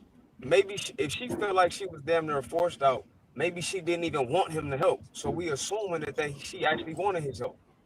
That's a possibility. Like we've been talking about all different types of possibilities. We just know that he did. Though we don't know. Yeah, I'm just taking it at face value. He said he had to help his mom leave, so but I get it. It's a possibility. It could be either or. Okay, I'm cool with that. That's cool. Yeah, for sure. So Mont, I've heard people go back and forth talking about the video of him talking to this chick who's making some sandwich and slaying this man's character because of it. But based on what I just heard, he was just being direct to somebody who he asked to do something. I don't understand where the quote unquote degradation came from. Because he didn't actually use any degrading phrases. Yes, he did. So he definitely what was it? So he didn't use any Moving degrading. Slow, right? He didn't use any. He didn't use any degrading phrases. That's not degradation. Right? That's descriptive. Oh, no. So, right. Wait, hold on. No, you asked about it, right? So I'm gonna tell you. So he didn't use any degrading phrases, right? But it was the way in which he spoke to her was that she was almost beneath him. It was almost like he was speaking to a kid that he coaches, right? It was almost like that. No. It's not like people speak to their women. And Coach Ferg was right. Coach Ferg was like, "Yo, that ain't his wife. He don't owe her that respect that he owe his wife, right? Obviously, he's talking to her a way that we wouldn't want him to talk to his wife. But it's definitely he can't talk to me like that at all. I know he can't talk to me like that. You a man, bro. Of course. You don't. Yeah, we only talk to women that way. We talk to women like that. That's all. So you talk to women like that? So that's fine for him to talk to a woman like that? No, niggas don't talk like that. They just niggas don't talk like that. I know, Coach Ferg. I don't listen to the young. I'm going to go on and listen. Hey, look. Listen. Y'all don't know who LeVar Ball. Listen, y'all don't know about LeVar Ball. I watched a TV show. Y'all gotta watch the episode where LaMelo played like shit and LeVar got in his shit. But that's his son. He talked. What I'm saying is he talks to everybody like that. It don't matter. Hold on. Why so? Yes, if that's how he is, it's fine. So? Either you deal with it or don't deal with him. Why so? That was unreasonable. You're saying that his son, who plays basketball, who he to a degree probably was coaching, right? He was played a bad game and he got in his ass. Of course, we've all played sports before. That's how that goes. You know, I'm saying I watched the show. He's also talked to the mama like that. He's talked to his mama like that. He's talked to his dad. He's straight up and down, no filter with everybody. So when I see him talking to her like that, I don't see no fucking difference. Y'all saying that it's not right. Who gives a fuck when this is how this man is? Y'all been knowing this nigga since his kids, since LaMelo was in 9th grade. LaMelo, what, 24, 25 now? So that's over damn near 10 fucking years, 10, 15. Y'all been knowing this. So if you come into this man lifestyle, he's not gonna fucking change. So you can't get mad at him for being who he is when people are signing up to deal with the shit. Exactly. And people can leave his surroundings and premises as well, which is probably why his wife left, because she got tired of we him not finna say probably because the way he talked to his wife is not how he talked to that woman. Hold on, guys. It's fair to say probably. As long as you're not saying this is what happened, people can say probably. But I'm saying y'all have not watched how he talks. If you, what I'm saying is, if you haven't watched the show, you don't know who he is. You can't speak on it. I watched the show. I done been to the. I done been to the. I don't think you really know who he is from a show either, because they're not gonna show their full complete self on no show. Why so watch the TV because show? everybody He knows says who the he same is. thing about him off the show. He's talking like that. That's his uncle. He came to the cookout. Now she just want to up and leave. Everybody that follows sports, especially back then AAU basketball, they know who the fuck LaVar Ball is. Before the kids, before Lonzo got to the NBA, if I'm not mistaken, was back in 2017. I think that's when he got drafted. Yeah, he got drafted 2017. 17, right? And then Melo 20. So they're like 3 years apart. So 20. Okay, cool. LaVar was already a millionaire because he got millions of the Facebook show that he got, which he made it all LaVar made it all the way to ESPN. He actually got in a little bit of trouble for talking crazy to that girl. He wasn't crazy, but everybody's sensitive. The white girl. I don't think he said nothing wrong to her either, though. I don't think he said nothing wrong to her. What's it? I think it was Molly or the other one. They kind of look alike. It wasn't Molly, but he said, I'm not talking to you. He said, I ain't talking to you for the rest of the show. I ain't even gonna look at you. Yeah. From this clip that you're playing right here, bro, I don't see this man talking crazy like people trying to make it seem to that woman, man. Moving a little slow, like come on, man. What are we doing? Like really? Yeah. Like really? I'll tell you something about the show. Yo, if whoever followed LaVar Ball, fan, for like almost over 10 years, because I've been knowing about his name because of the AAU basketball thing. He come from the AAU basketball world. He trained his kids, he coached them, and he had his own thing going on. Hell, that nigga even got some business doing in Lithuania. He got other kids in the pros as well, Poppy. He got a kid that play with Lonzo and them that play for the Atlanta Hawks. So he got multiple kids going to the NBA. He got LaVar got equity on a thing on Lithuania, bro. Homeboy, he ain't no slouch. Yeah, so this ain't got nothing to do. This ain't got nothing to do with money. That nigga LaMelo, he just re-upped for $204 million 2 years ago, man. Lonzo, he probably, if my math is correct, he probably don't touch about maybe $120 million. So money's not a problem over there. Money's not a problem over there. They created a league. He created the JBL. He helped with college players getting paid today, along with Rashad McCants. If it wasn't for LaVar Ball, that G League, the high school shit would not be happening. I got you, brother. Go ahead. Yeah, let me finish. The thing with LaVar is that LaVar, he get a bad rep because he's kind of one of those. He got that military mindset. He talked to people very stern. You know what I mean? They're like, yo, what the fuck are you doing? Move your ass, that shit. I'm pretty sure he talked to his wife like that. But that's what I want to say, Poppy. Martin, if you can look up. Okay, go ahead. Like if you watch the show, bro, that nigga mean no harm to that woman, bro. The nigga nursed the woman back to health, man. What the fuck y'all talking about? That's this man what I was talking to that going bitch crazy, to. bro. If Barney, you can look it up. You can look him, bro. You can look him nursing her back to health and how hard he was on her to get her back from her stroke. When she wanted to give up on herself, she wanted to give up, and he said it to her. I'm not giving up on you, so you're not gonna give up on yourself. He was hard on her, but he nursed her all the way back from being paraplegic in a wheelchair to everything. So walking and talking again because he was so hard on her, saying, "I'm not gonna let you quit. You my wife." He said that plenty of times. We not no quitters around here. Yeah. You're gonna get up on your feet. You're gonna work that. You're gonna work that out because I want you to be 100%. If you go watch those clips of him nursing her back, it was stern, but it's what she needed at that moment because she wanted to quit. She was crying. He said, "Suck them tears up." He said, "I need you to be 100. I need you to come back." Because and if you watch the show, he said, before I go and I'll let you, he says multiple times in the show, "I need you. I need you. These kids need you. This is why I'm doing it like this." And I thought it was one of the most heartfelt things I ever seen. Even though she might be a white woman, whatever y'all want to call it, that nigga really brought his wife back from death. You know what I'm saying? And another thing is that y'all gotta be careful with what Lonzo say, right? Because if I'm not mistaken, Lonzo kind of got off the brand because of the shoe deal. Remember when LaVar was selling shoes for $600? That's what I kept everybody was on man. So Lonzo got maybe no. This is pure speculation. He might have some sort of resentment for his father, whatever, and also. Lonzo having been living with these people since 2017. We got drafted. So whatever information he getting only his mama side for the most part. Right. No, hey, Blanco, you ain't wrong all the way on that because I seen the episode where he blamed his knee injuries on them shoes. Yeah, and another thing, Lonzo, his fucking soles was coming off. Yeah, but that happens when you. People But forget. the point is, he has resentment, man. That's the point. Yeah. Well, we can say that.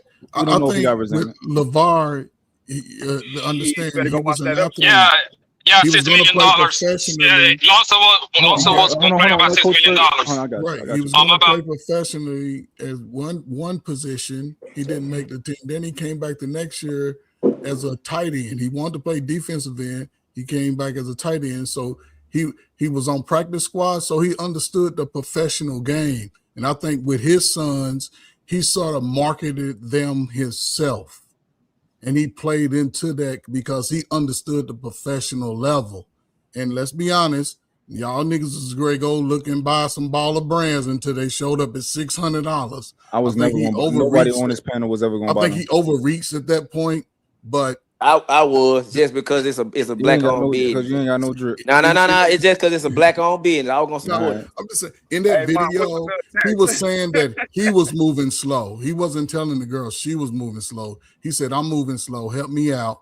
And then he just said, "Just do what I say," because it looked like she was confused in the process. He said, "I'm moving slow." He said, "Help me out," and then she didn't, because he was telling her what to do and cooking. So you just gotta listen to it. I was finna say that. He didn't say even with all that, everybody's talking bad about this man, but that's how he's been for 25 years, including to every. And we can find numerous videos of him always being this person. She's been married to him for 30 years because everybody in his life knows who he is. So a lot of people are drafting a narrative based on that video, which doesn't make any sense. If you ain't have a daddy in your life, you really don't understand who he is. If you had a daddy talking to y'all little slow asses, y'all understand everything he was saying, how he moves. Because I don't see nothing wrong. The whole issue of the matter is this: a lot of people and a lot of households, and I ain't gonna say a lot. I'm gonna say the number of households that have children in them, right? Understand when there's a father in the house, they understand that language. There's a lot of households that don't have that presence, and because they don't have that presence, they're not used to that sternness, right? Right. And when there's an absence of sternness and the only person that voice they hear is a woman voice, it's acceptable when it comes to certain things because it still has some form of softness in it, right? Right. And I want to say this about LaVar. Both of his. Go ahead. I think we tripping. I think we absolutely tripping. Like we acting like people don't know how people talk to people. I talk to my kid. Oh yeah. But hell yeah, I talk to my kid. I'm like, yo, hurry up, come on now. Are we going to school? We going to school? No, don't you? You can't go get your snack. Come on, we out. Yeah, right? Most people don't talk to their kids like that, bro. I mean, when it's time to talk. When it's time to talk to your kids like that, do talk to their children like that. I'm gonna tell you, man. I give out ass whoopings, bro. I don't play over here, bro. As a baseball, as a t-ball, as a t-ball ass whooping, Poppy. Come on, blood. Fuck I sure do. I sure do. About ass whoopings, you explain. As soon as too well not as soon. Yeah, but as soon as they do something wrong, as soon as they do something wrong 3 times, that's when the ass whooping comes. Okay, you got to do 3 times wrong. Right. How many times did you talk to him prior to that 3rd time? At least twice, right? 3 times. By the 3rd time, they got to get it. It seems like you put the belt first. You put conversation first. Now, after they didn't comprehend to the 3rd point, you showed them what reality is in the sense of consequences of your action. Right. The thing is, bro, we live in such a soft times, bro. That now according to what these people tell you, if you let online kind of like fuck your mind up, you didn't got to be quote unquote your friend's kid. You got to be the bestie. According to what they're saying. It's not soft times. It's an absence of a characteristic that's why people have a problem with it. Well, I want to say this about his character, Peace Murph. LeVar's got 2 older brothers and his dad. He from South Central LA. They all big bloods. If you actually look into his story and you actually like go back and watch them shows, they've been on them shows. Both of his brothers, his older brothers that he said used to whoop his ass, and his dad, Big Hank, they big blood, like Big B shit, like you know what I'm saying? They was pioneers of that South Central shit. His brother even spent 40 years, like I say 40. I know it was a long time in prison before he got home. They don't talk about that. But yeah, like they don't. I feel you on that, right? But here go my But thing. no, I'm just saying that. That's no different. He don't. Go ahead. I'm sorry. My grandfather spoke to that, right? So at the end of the day, when it comes down to it, it's an absence of characteristics. And when we get to that point, the problem is, oh, he talking too harsh or he talking too bold. Man, that man said what he said, just like my man Shadow said, just like Watson been saying the whole time, just like Harwin went, and then just how Mont even gave an example of when it come down to his children. I done told you twice. Man, this third time, do what the hell I told you. There you go. That's exactly what I do, man. And the thing is, on their podcast, they say the same thing, that he was hard on them, but they also say they appreciate his hardness because everything he did for them made them who they are today. Even Jello not making it to the league, he said on LeVar Ball in the Family, that podcast that him and Jello got, Jello said, man, if it wouldn't be for Big Ball, I wouldn't, because he pushed them to do the music. Because that rap shit that Jello pop with, he had Lonzo doing the music, he had Jello doing the music, and he had LaFrance or what they call LaMelo doing the goddamn music. You know what I'm saying? Like he always had whatever. He gave them everything they wanted. Like, you want a studio in the house? I got you. You want this? Woo woo. But we gonna work out. We're gonna run these hills. And the thing why I brought up his family background is he's the baby brother that made it out. And he don't bang, he don't do none of that shit. He just all positivity, but it's harsh love. He not gonna let you fail around him. And like I said, it's hard to these people. To these people, because my dad is the same way. We gotta quit saying harsh love. Yeah, my dad the same way too, though. Okay. Let's quit putting, bro. That's a father. Period. Right. Right. Okay. I agree. And that's what I like LaVar, because it reminds me a lot of my dad, because I don't know about Chad. I don't know about Chad, but I hang out with my dad all the time. Now that I'm a grown old ass man at this point, I go out to the bars with my dad. We laugh, we talk shit. Just and LaVar give you that kind of, you can tell it's fun to be around this nigga, bro. You can just see it. He clowning. Yo, this man made it. He got into a back and forth with Stephen A. Smith for like 3 weeks in a row, bro. Do you know in that stream? Hold up, do you know in that stream, Neon said, are we ordering food? And LaVar said, hell no, I'm finna make you chili. And he was like, what? You finna make it? He's like, I'm finna cook this shit. He said, this gonna be the best chili you ate in your life. He said, when people come to my house, I cook for them, because cook is a form of love. And since you came over here so respectful, I'm gonna show you love. Go watch that motherfucking shit with Neon. He cooked Neon a plate. That's why he was telling her to get the napkin, because he was like, get him some cornbred, get him the napkin so he can eat this chili. Like, he finna be treated like family around here. And that's just look at the situation. Just look at the situation this man on, bro. They cut off this land. That nigga just been doing nothing but jokes all day long, like nothing happened. He making fun of himself for having one leg. Strong nigga. But this is the reality of who we are, right? Take it away from LaVar Ball, right? If we were born under 90% of that, most of us would be whatever, from basketball players to doctors, lawyers, business owners. We'll be a great community. You wouldn't really be working for somebody.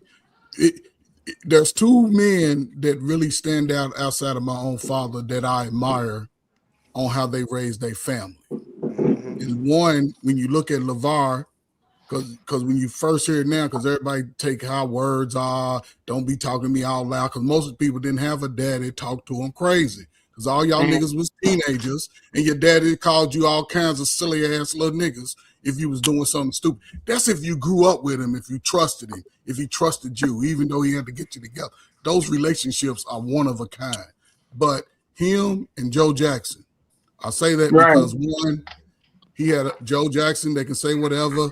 Those kids were millionaires at 13 all. None of them ever had any. As crazy as LaToya Jackson was in her day, she wasn't running around here having babies, doing whatever. Only thing you heard about was Joe, and everybody else is doing their thing. And LaVar, those type of fathers, especially with young men, are the greatest.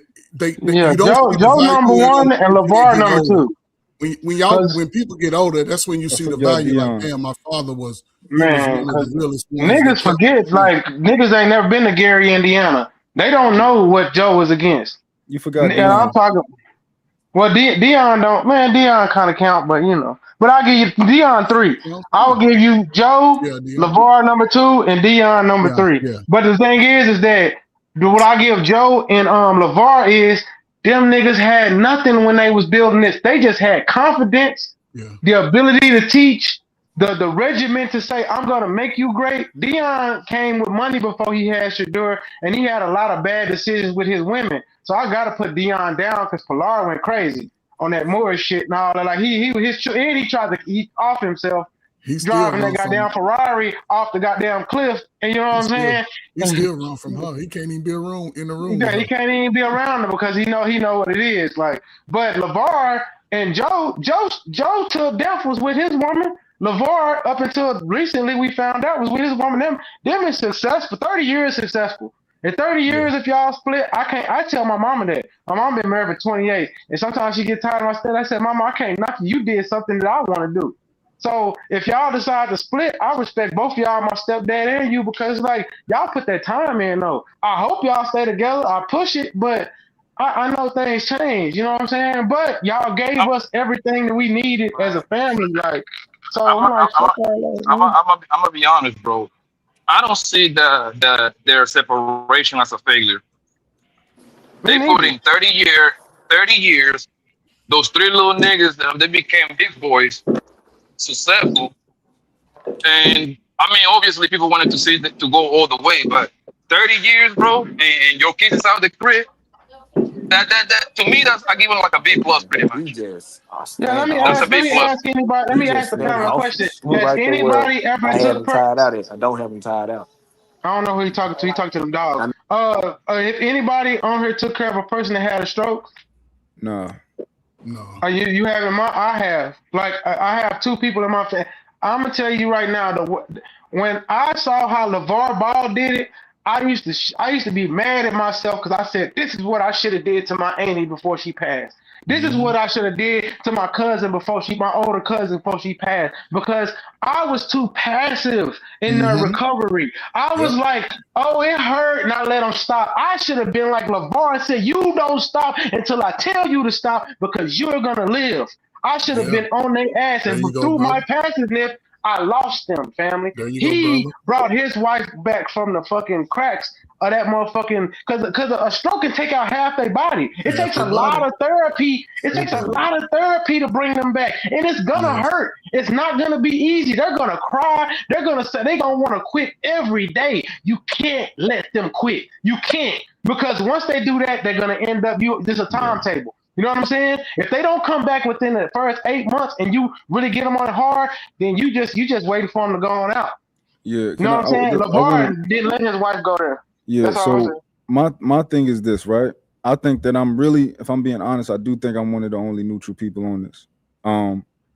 When we, for example, like when we come up here and we do say things like, and when we come up here and we do say things like, right, like, oh nah, this didn't happen, that didn't happen. I can't believe y'all saying this. Like, he's a good man. Go and look at the show. You know, this, that, and the third, right? We can speculate all of these things. My position is we don't know. This could happen, that could happen. Anything could have happened. We don't know his demons. We just don't. We don't know how he was in his relationship. Not you, Trip. Not you, Trip. But you saw how he handled. Nigga, you was one-sided, and I was one of the people that said we can only deal with the facts in the situation. Coach Furry, is that not a fact? Y'all not listen. Y'all don't listen good enough. That's the problem. That's the fact. This is what I'm saying. I never took a side at all. I didn't either. I was just didn't want that man to be torn down. Nah. I'm killing your lie. You just told. You talking about me, man? No, not you. I'm not talking about Poppy Blanco. I know for sure. He came up and he kind of was, he was in favor of LeVar and stuff. Yeah, because there is absolutely nothing. There is absolutely nothing that you can go on to kind of throw the man under the bus. So you actually cannot find any reason to throw the nigga under the bus, bro. Yeah. So actually, you would be biased. No. Listen, So listen. According to nigga. According to what we all know, there is no dirt on that man's name. Am I right or wrong? Right. Cool. Yeah. So by default, we have to agree that the man is doing the right thing. Am I right or wrong? And then I can bring up those JBL kids, and they'll tell you. I can bring up niggas from the NBA. But what I'm saying is, your character is built off of the people you interact with. Everybody that's dealt with him, even though he's harder than them, will say, man, that nigga, like the dude from Atlanta Hawks or Rocco or whatever, he'll say, man, LeVar is like my pop, because he don't got no dad. He played for the Atlanta Hawks right now. Most of their team play in the NBA or they were G Leaguers. Like, they all say glaring good things about LeVar. Now, you can talk about the demons and all that kind of shit about a nigga past that we don't know, and I get that, but we have to go off the preponderance of the evidence of people that talk about him. And the people that talk about him say, this is a good man. And they'll tell you it wasn't easy dealing with him because he expects so much of you. But that's how a man is supposed to be. I'm supposed to hold you to a standard, Mont. I'm supposed to hold Coach Ferg to a standard, and we're supposed to push each other to be great. I dig all of that, right? I dig all of that, right? But this back to why I'm saying I'm one of the only really neutral parties, right? Because y'all taking all of that and y'all saying, you know what? This is why I think he's did nothing wrong. He's a good guy, right? And I'm saying I don't know what happened. He could have done this. That. She could have done that. His son could. I said his son could be. His son could be a mama's boy. I said that his son could be a mama's boy. I'm saying that I'm in the middle. I don't know what happened. But Mom, here's the deal, though. You actually not being. You're not being quote unquote unbiased, bro. You actually are. Okay. But you saying you don't know because, okay, bro. If your record is clean, can somebody charge you with any crime? Tell you, oh, you did this, you did this, you did this, and your record is clean. Can somebody tell you? Can somebody say that about you? Oh no, but you could have went to the store and stole something. You could have do shoplifting. You could have do some bank robberies. Is that fair? I'm sorry. Say that again. If your record is clean, can somebody accuse you? So can somebody accuse you of you robbing Wells Fargo, Bank of America, even that your record is clean, and there is nothing under your record? Would that be fair? Well, I don't know how he is. He couldn't be stealing niggas. He couldn't be putting drills on niggas. Would that be cool? Not in court. No, bro. So why are you? Hold on.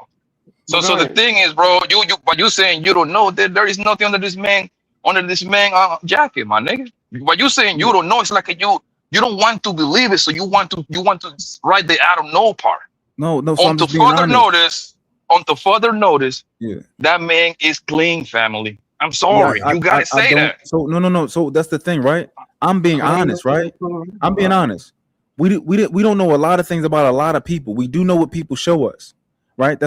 We know what you show us. However, I can't say that I know how he was in his relationship. Now you can say, oh, based on what we do, what we have seen and what he has shown us, I think it's great. Cool. I'm saying that I'm not willing to take a position.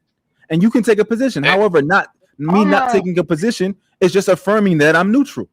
I think me and Poppy were saying, no, hold up. Go ahead. I really thought me and Poppy were saying we wouldn't blame either one. Okay, go ahead, brother. 10 seconds, you can have it, fam. And that's what make it crazy, bro. Because now you start doing what this whole loves to do: put the jackets on niggas that they ain't supposed to be there, bro. Put a jacket. You're literally gonna start. What's the jacket? You pretty much are doing. Bro, but you saying, well, I don't know, man. He could have been beating his bitch up. He couldn't be a terrible nigga. He couldn't be like, well, what that even means, bro? I never said that. But that's what when you say you don't know, you literally implied that, bro. Hold on. I said he could have beat his bitch up. You didn't say that. But he couldn't be a bad guy. You didn't say those. So what? So what? That's an assumption. So fucking what? Hold on. That's not an assumption. It's a fact. No, it's not a fact. Hold on. I got you. Can I say for a fact? Blanco, can you say for a fact? Go and stand in front of God. Has Lonzo Ball ever cheated before? What can you say? Come on, man. That's Lonzo. That's a little. That's the nigga in the league. I'm pretty sure he have. Who cares? You talk about Lonzo Lavar. Hold on. Let's hash this. There's one point. Let's hash it out. Because I said it was a fact. What I said was a fact. I don't know if Lonzo Ball has ever cheated.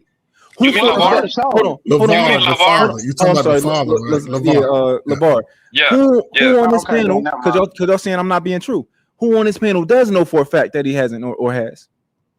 Do you know that he's been separated from that lady for about what? Like I think he say 2 years. So this is nothing new. It just happened to come out. I think it's like 2 years. He been gone. So the only reason and he didn't talk down on her at all. Yeah, I don't think he talked down on her. No, he did that shit respectfully. Motherfucker got asked the question and he did what he's supposed to do. Like he was saying, like we ain't together because the Neon was asking, like, well, where's Tina? And he was like, man, that shit ain't work out. I just want to make sure that we're hearing correctly because I didn't put a jacket on nobody. I said I don't know. Lamont, I can say this. I just Googled it, right? Because I'll be looking up stuff about people. There's no verified evidence that he ever cheated on his wife in 30 years. No. I agree. He told Lonzo them when Lonzo got into it with his baby mama to quit cheating. That's on the show. LaVar, in so many words, told Lonzo, quit doing that shit you doing if you want to keep her. He told him to treat that white girl that he got pregnant, right? And Lonzo didn't do that shit. So Lonzo ain't got no place to talk when his girl already came out and said that he was doing bullshit. Like that's all verified. So Lonzo was taking his dad advice. When his dad told him, man, treat that girl right, I fuck with her. Even LaVar talked highly about all their baby mamas. He talked highly about Jello baby mama. He ain't never talked down on her, even though she did. And Jello done came out and said what happened. And then LaMelo with that other Instagram model, he said, I like her. She keep him solid. LaVar has never been a person to talk down on no women, but if you watch the show or you pull up clips, LaVar be telling them, if you gonna go all the way in, go all the way in. If not, don't show her around. Don't bring her around me. Don't bring that around me because I'm gonna treat her like she family. And if you bring somebody around me, I'm gonna hold you accountable. Like don't be out here doing her bad. And that's his MO. Am I lying? Anybody know what I'm talking about? It's unlike Klay Thompson damn family, but I get it. Yeah, I get it, man. Yeah, basically, like Klay said, that you gonna have that whole. Don't bring that thing around here. That's what LaVar telling them. Hey, you bring a girl to this house, then it better be real.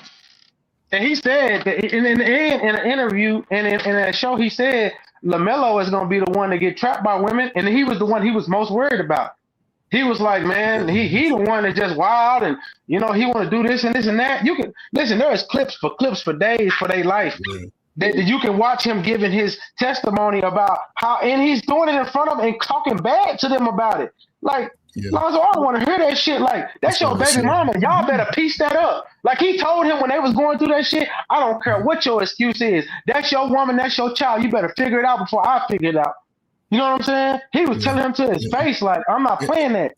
Like, And let's be real. Only reason he got that bad name is because white people wanted to give him that bad label. When he was being the best, he was being the best father niggas need. I wish we had fathers like that.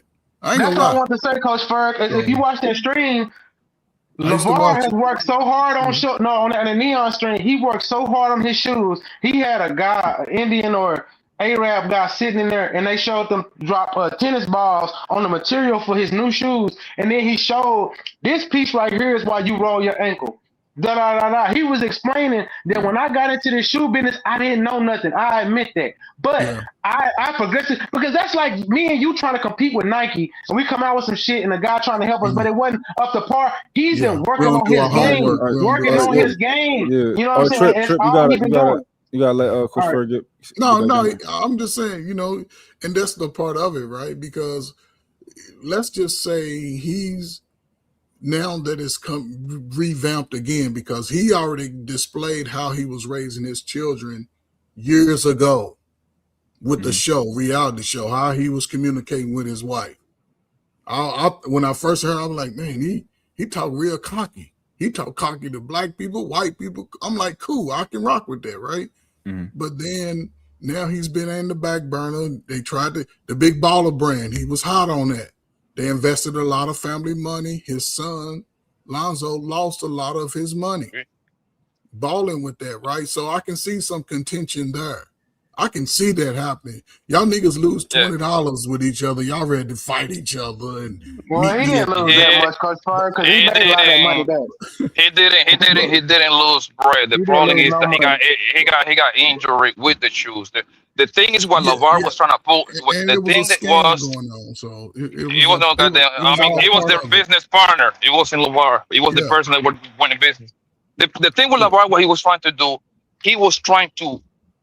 LaVar was the as far as I know, he was trying to do the same thing that Deion Sanders is doing with Shadar. Yes, he's a trendsetter. License and make sure that the kids get a portion of the jersey sale, a big portion of it. He was ahead of the curve. The problem is that he didn't get to execute it well because obviously whoever is first is never going to get the recognition. So that's the kind of move that nigga LaVar was trying to pull, bro. Yeah. But the thing is, LaVar opened up. You know why basketball players get played in the NCAA right now? You can basically tie that to LaVar. LaVar told them kids, which most of them did play overseas and all that stuff. Some of them actually went to, like I said, Aramco. No, that wasn't LaVar. Right now. That wasn't LaVar. I'm saying the JBL. No, listen. Somebody did it, bro. It's Rashad McCants. Rashad McCants' sister is the one that actually helped that suit. But LaVar Ball's JBL got so there's Scoot Henderson. There's the guy that played with he used to play for the Rockets. Jalen Green. All those there's a lot of players in the NBA right now that came out of the G League because LaVar Ball's JBL threatened the NBA so much and the NCAA so much they said them kids can go to the G League Ignite team and get paid, and then they end up paying college players, so now they got rid of the Ignite and they can get paid in college. But LaVar Ball taking them kids to that JBL tour overseas and playing all them games in them European countries. So he countries, started the NIL deals and shit. Yes, No, I'm not saying he started. I'm saying he's a part of it. He didn't, bro. Y'all don't know what y'all talking about. No, man. I said Rashad McCants' sister was the one that actually went in and fought for that case. Nigga, you can look this up. Rashad McCants' sister. Okay, go ahead. Rebuttal, Blanco. This been going on way before Ball even came into the play. These niggas been getting paid, bro. What are you talking about? The one Wagner and them, bro. They're like, no, bro. About getting paid under the table. You not understand what I'm saying, Poppy. I'm talking about the right. Like this under the table, yes, people get on. I'm talking about making it where they can get paid openly. The things that we deal with today, LaVar Ball, Rashad McCants' sister, and the O'Bannon case. The O'Bannon case got kicked, and Rashad McCants and his sister got in with a group, and they helped it. But LaVar Ball was a catalyst for that as well, because he took all those kids and said, I'll take these kids and get them paid, and we'll go overseas and just play all the best talent overseas. That opportunity has been there forever, bro. So he's not the catalyst for that, bro. I get what you're saying, bro. I'm telling you, the one and a lot of players did that. They just wasn't as famous as the LaVar. LaVar was just vocal about it. But a lot of niggas was doing that shit, bro. Under the table, they instead of going there, because once they changed the rules for the NCAA, right? The NCAA, right? As long as you was removed from high school, you can take your ass to Croatia, Russia, play that 1 year and come back to the league. So he didn't do nothing innovating, bro. Y'all gotta stop.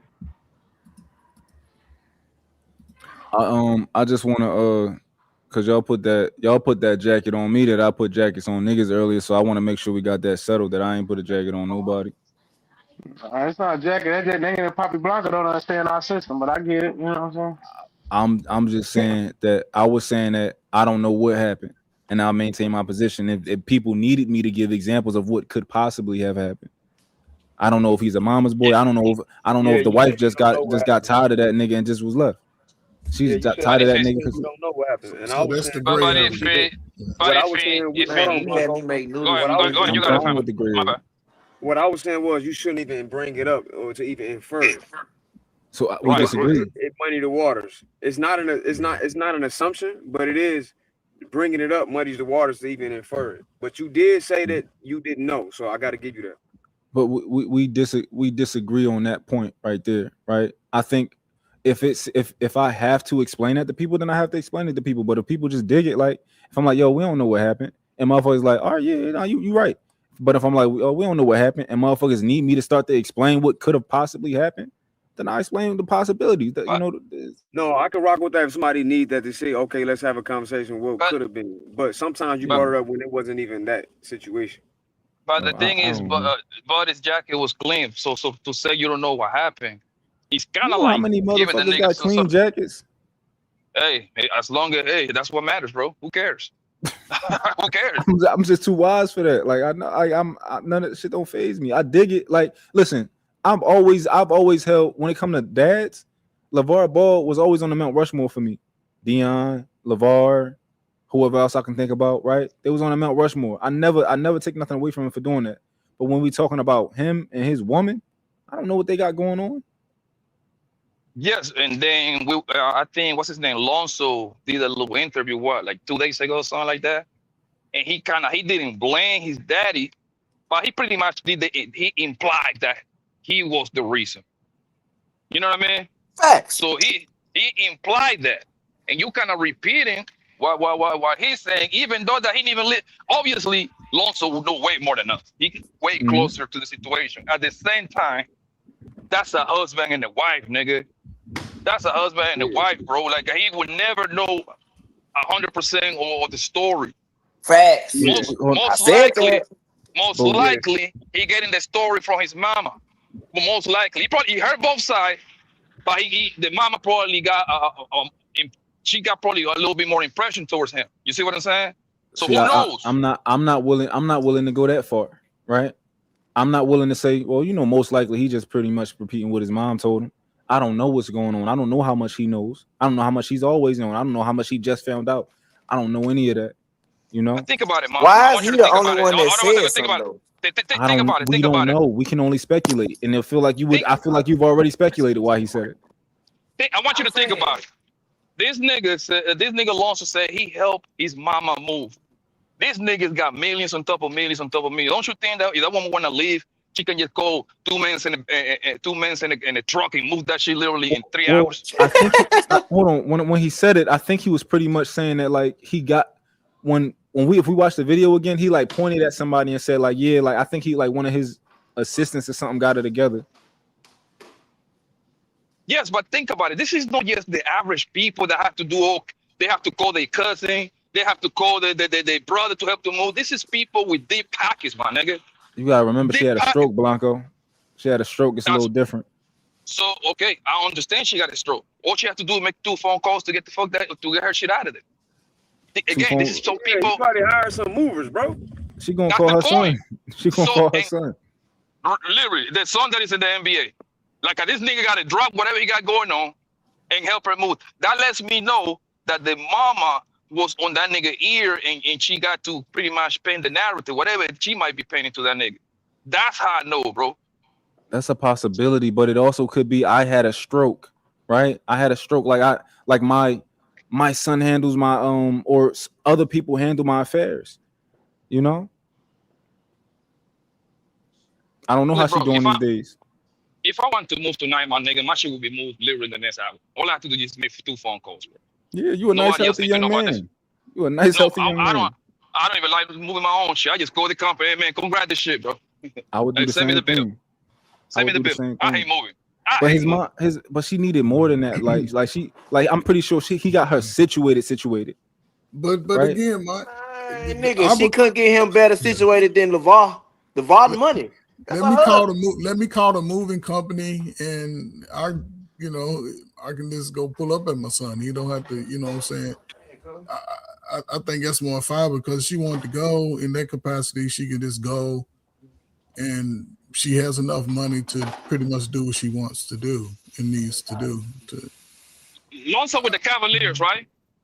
Lonzo, maybe I think he's a free agent now. He's a free agent. I think who he played last? I know he was the Chicago Bulls. I know he got traded to. I think the Cavaliers. He was with the Bulls. He played with the Bulls. He played with the Lakers. So you telling me this lady did this man help that was possibly in Chicago or Cleveland? Maybe, right? or he was in LA. I don't know. Well, it's the off. Y'all got to remember, Possibly. it's the off season now, so they probably got free time. It's off Well, I'm season. saying, but when did they? But when did they get for divorce though? It was This just is the June, thing. end of June. This is the thing. Out of Lavar's mouth, he said they've been separated for 2 years now. This is nothing new. Oh, when he said He's that? coming out to the media. He said that on the stream. Yeah, on the stream. Yeah, with the white boy, with the nerdy white boy, whatever his name is. He said they've been separated for a while. The only thing that people's talking about is because now. So the only thing is that people's talking about it now is because he said it on the Neon Street, but they've been separate. They've been done with each other for about 2 years, according to what he said. Mm-hmm. Hey, Mom, remember Trey told you that was a fact earlier? You was questioning it? Yeah, and I was right to question it. No, you should have questioned, but I'm just saying, he just gave you the actual source for you to go see it. You feel me? Yeah, for sure. If he's saying LaVar said it, then I'm less skeptical. Yeah, he mentioned that. Blanco, what's the actual interview, Blanco? No, he's saying like they've been separated for a while now, 3 years. I want to say 2. He said about 2 years. Yes. Yeah, Blanco. What was the when he said that? What stream was that? With the white boy. With the white boy. Yeah, that wasn't long ago. The same stream that the same stream we're talking about. What's the white boy name, man? I means don't know. Leon. Yeah. What you say, Harwan? So that means he wasn't just being on chatty patty. He ain't just jump right into no relationship with no little BBL Colombian, whatever she is. You know, all this stuff. No, that he been messing with that hoe for like I think months. That's how you know, like he just been messing with months, but he been done with his wife for like a couple of years now. We can throw that completely out the window, bro. Yeah, it's out the window. No, what? No, what? No, it's not. Yes, it is. Not necessarily. No, we talking about no. We talking about with that woman at that time. Like you gotta throw it out the window. You gotta throw it out, LeBron. All right, one at a time. Go ahead. And he left on agreement terms. Then therefore, that's it. There's irreconcilable differences. They are separated, and therefore he's not cheating. He can do whatever he wants to do. He didn't abandon the relationship. The wife did. Got you. So y'all telling me that y'all willing to go in front of God right now, and if he asks you, was the cause of Lonzo Ball's wife? I'm sorry, LaVar Ball's wife leaving him cheating? Did that have anything to do with it?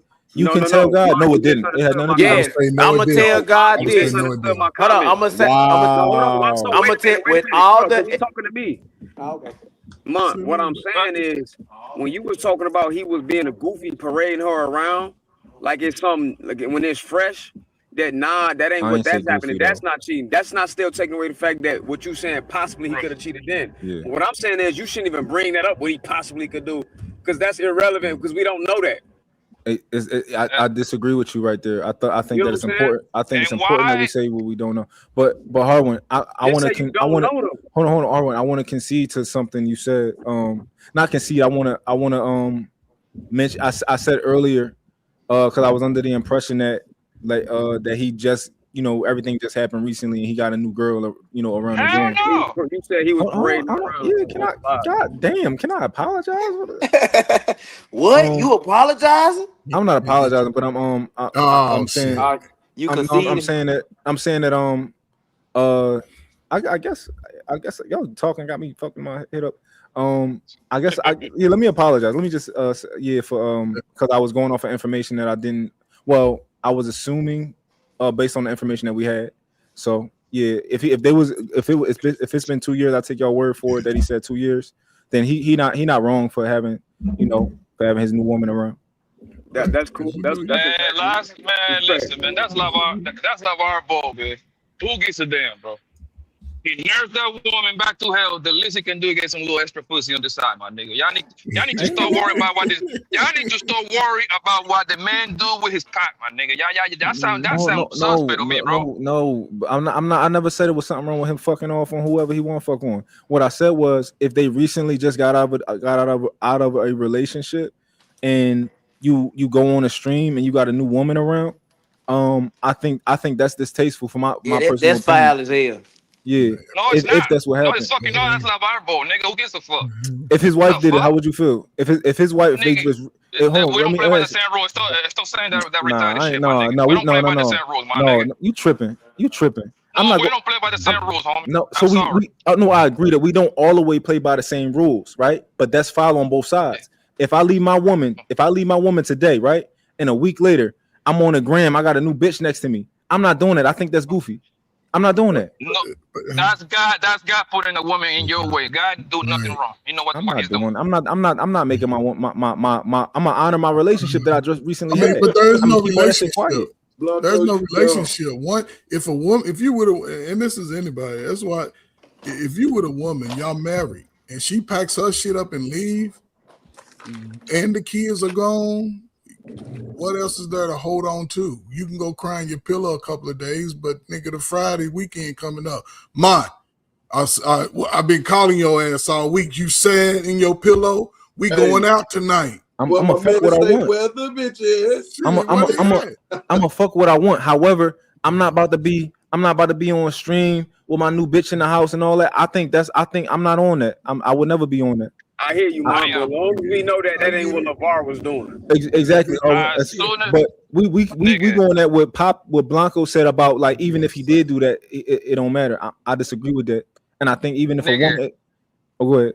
As soon as, sorry, I thought you were done. My bad. Go ahead. I'm saying that, of course, if a woman did it vice versa, we just recently broke up, you got a nigga around, I'm gonna feel some type of way. And I know the woman would feel some type of way if we just split up and I had a bitch around and I'm like, I got her on a gram and everybody seeing her. It's gonna make her look crazy. I'm not in the business of doing that. As soon as a woman lift me, nigga, I'm booking a trip to Hawaii with a bitch, nigga, and I'm gonna make sure I live stream all of it, nigga. She gotta see what you're messing with, nigga. Yes, I'm gonna hit the Louis Vuitton, the Gucci store. I'm gonna be dripped out. I'm gonna get some new niggas petty.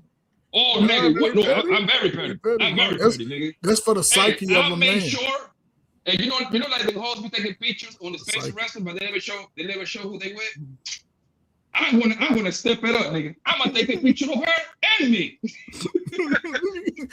But that's for the psyche of a man, man. You have to get that traumatization out of your brain, man. You can't be running around soaking over a woman for 45 months and years, man. That shit diabolical, because every woman to me, my girl left me and I'm so sad. No, she gonna be looking at you like, nigga, what you crying for? I'm a new bitch for that shit.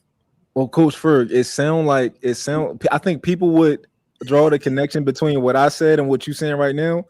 And I don't want people to do that. I wasn't saying nigga should be sad about his woman and all that type of stuff. But you said it's petty to move on in such a way. In such a way, yeah. I think you can. You know it's petty if Blanco just said some petty shit. He know it's petty, and there's nothing wrong with that. That's how he is. You know that shit petty. Blanco know that shit petty. But you don't want to get it. I'll promote it in that bitches. Because I don't want the psyche to start. Because that's how men get in trouble emotionally. They soak in that too much. Yeah. I'm just saying, if she moves out, it ain't like you. She packed her shit. Yeah. Took everything. Hey, Kofer. I tell niggas all the time, when your woman leave you or you separate, fuck as many bitches as you can to get over her, or you deal with it different. Why so? Man, hey, that's a child's advice. Who gives a fuck, nigga? It works. No, it don't work, nigga. Hey, it works for me. So that's no entirely wrong, but you doing it wrong. You don't have to fuck as many bitches. You just gotta get somebody's home, nigga. I'm saying. Just gotta get a bitch that looks better than her. I get that. What I'm saying is, fuck the bitch out your system, nigga. Fuck it. Fuck it. The bitch get out your system, nigga. I'm a fucking send her a clip. You better believe that. I'm sending her a clip. Oh my God. She gotta see this. Mike, you don't want to be drinking a woman out your system. Yeah, fuck the bitch out your system, nigga. I'm not soft. I don't gotta drink. Nigga, I don't stop gotta speaking smoke. on the anomaly. Turn on all your cute sweat songs and get your little bottle and be over in the corner. I'm telling you, Mike. Rebound the bitch out your system, nigga. Or go deal with it personally. Or go get a job. Go get it at the gym. Do something. For me personally, if my girl left me today, I'm gonna get so much money. You ain't gonna get a little pussy on the side, Mont. You ain't gonna get a little coochie on the side. Me, honestly, for me personally, I'm different with women. Like I don't want to just fuck a woman. Like I want to own you. Like man, okay. Nah. That's what get me off. That's what get me off. Wait, what? So you telling me? So you complaining about Lamar? I talking to his queen, but you wanna own this bitch like a slave owner? I talk nice to my bitches. You tripping? Man, stop it. And I want to. Yeah, I want to. Yes, I want to own you. Stop it, man. Stop. Yeah, I want to own them. She gonna look at your ass like you crazy. You come telling her how long you been out of a relationship? Yeah, we just broke up last Thursday, but I want to own my next bitch. She go, come on. Listen, man. It is what it is. It is what it is. I don't want to just fuck nothing. Come on, man. I don't want to just. Mont, we going to Vegas. Hey, Mont. Somebody said slavery is illegal, Mont. They want it though. You ain't the only one. I'm gonna tell you what's crazy. Right? Oh, I see. I'm gonna tell you what's crazy, bro. Right? I'm gonna tell you. No, it's not crazy. Let me take that back. It's the shit that you just said, Mont. Right?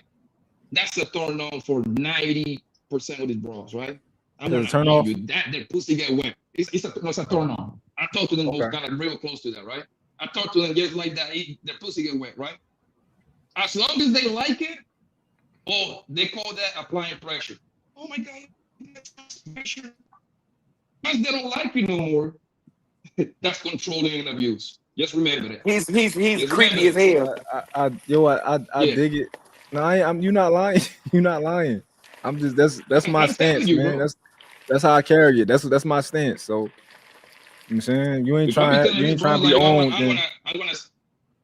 Yeah, every time bro, something close to that also, I'm gonna snatch your soul. I wanna have your soul, bitch. Oh my God. And then I don't believe that. With a nigga, man. You don't believe me? Overly freaked out. Poppy Bronco overly freaked out.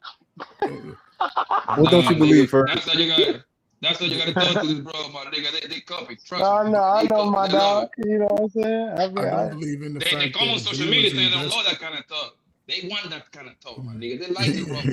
90% of these women would love to have a lavar ball in their life. They would love for the ball as baby daddy to be there. Love that shit. And Lamar, I don't think that you would.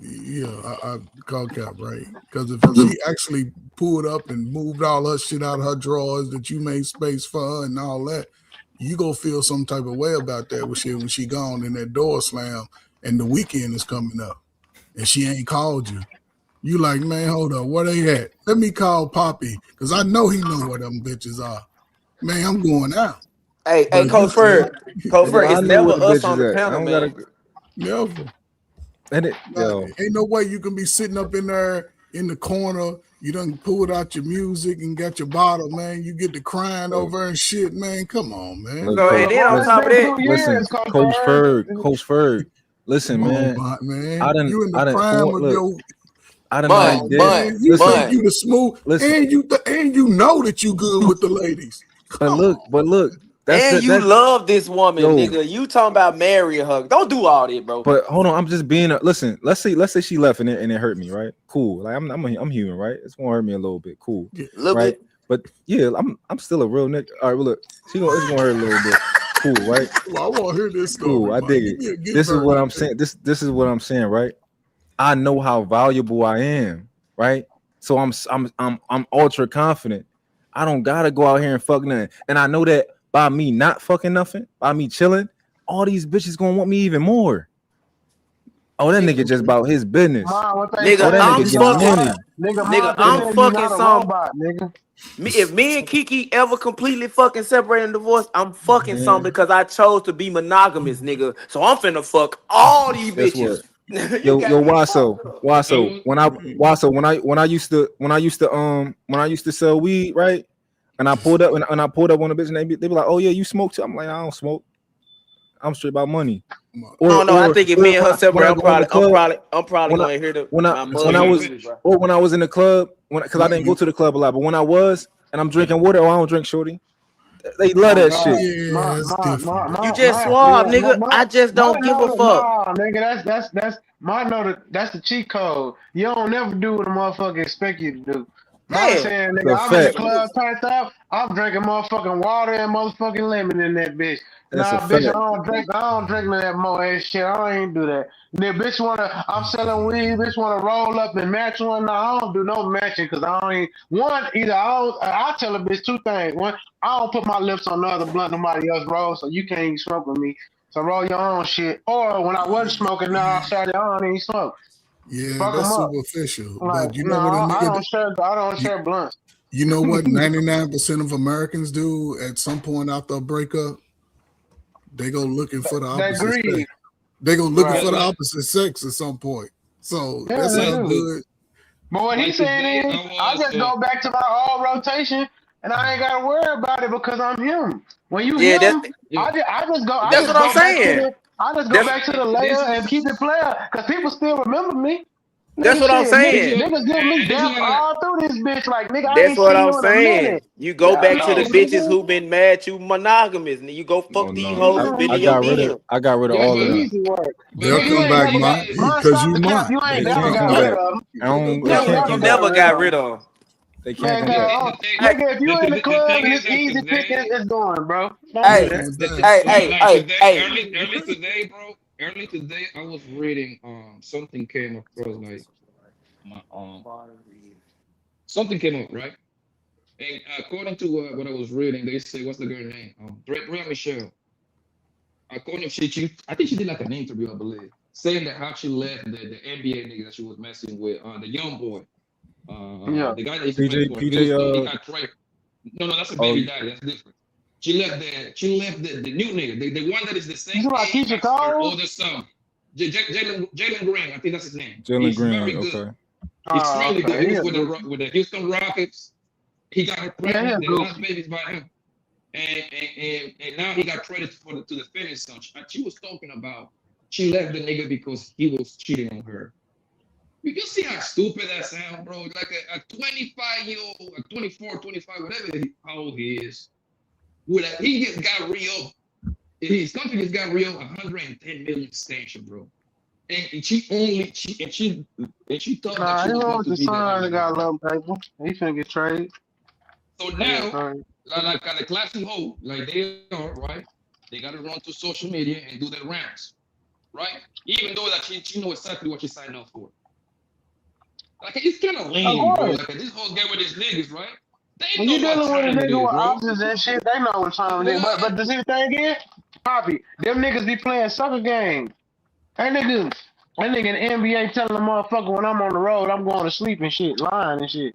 Instead of saying, man, the homies finna go out, man. I'm finna turn up, man. I love you, but you know what time it is.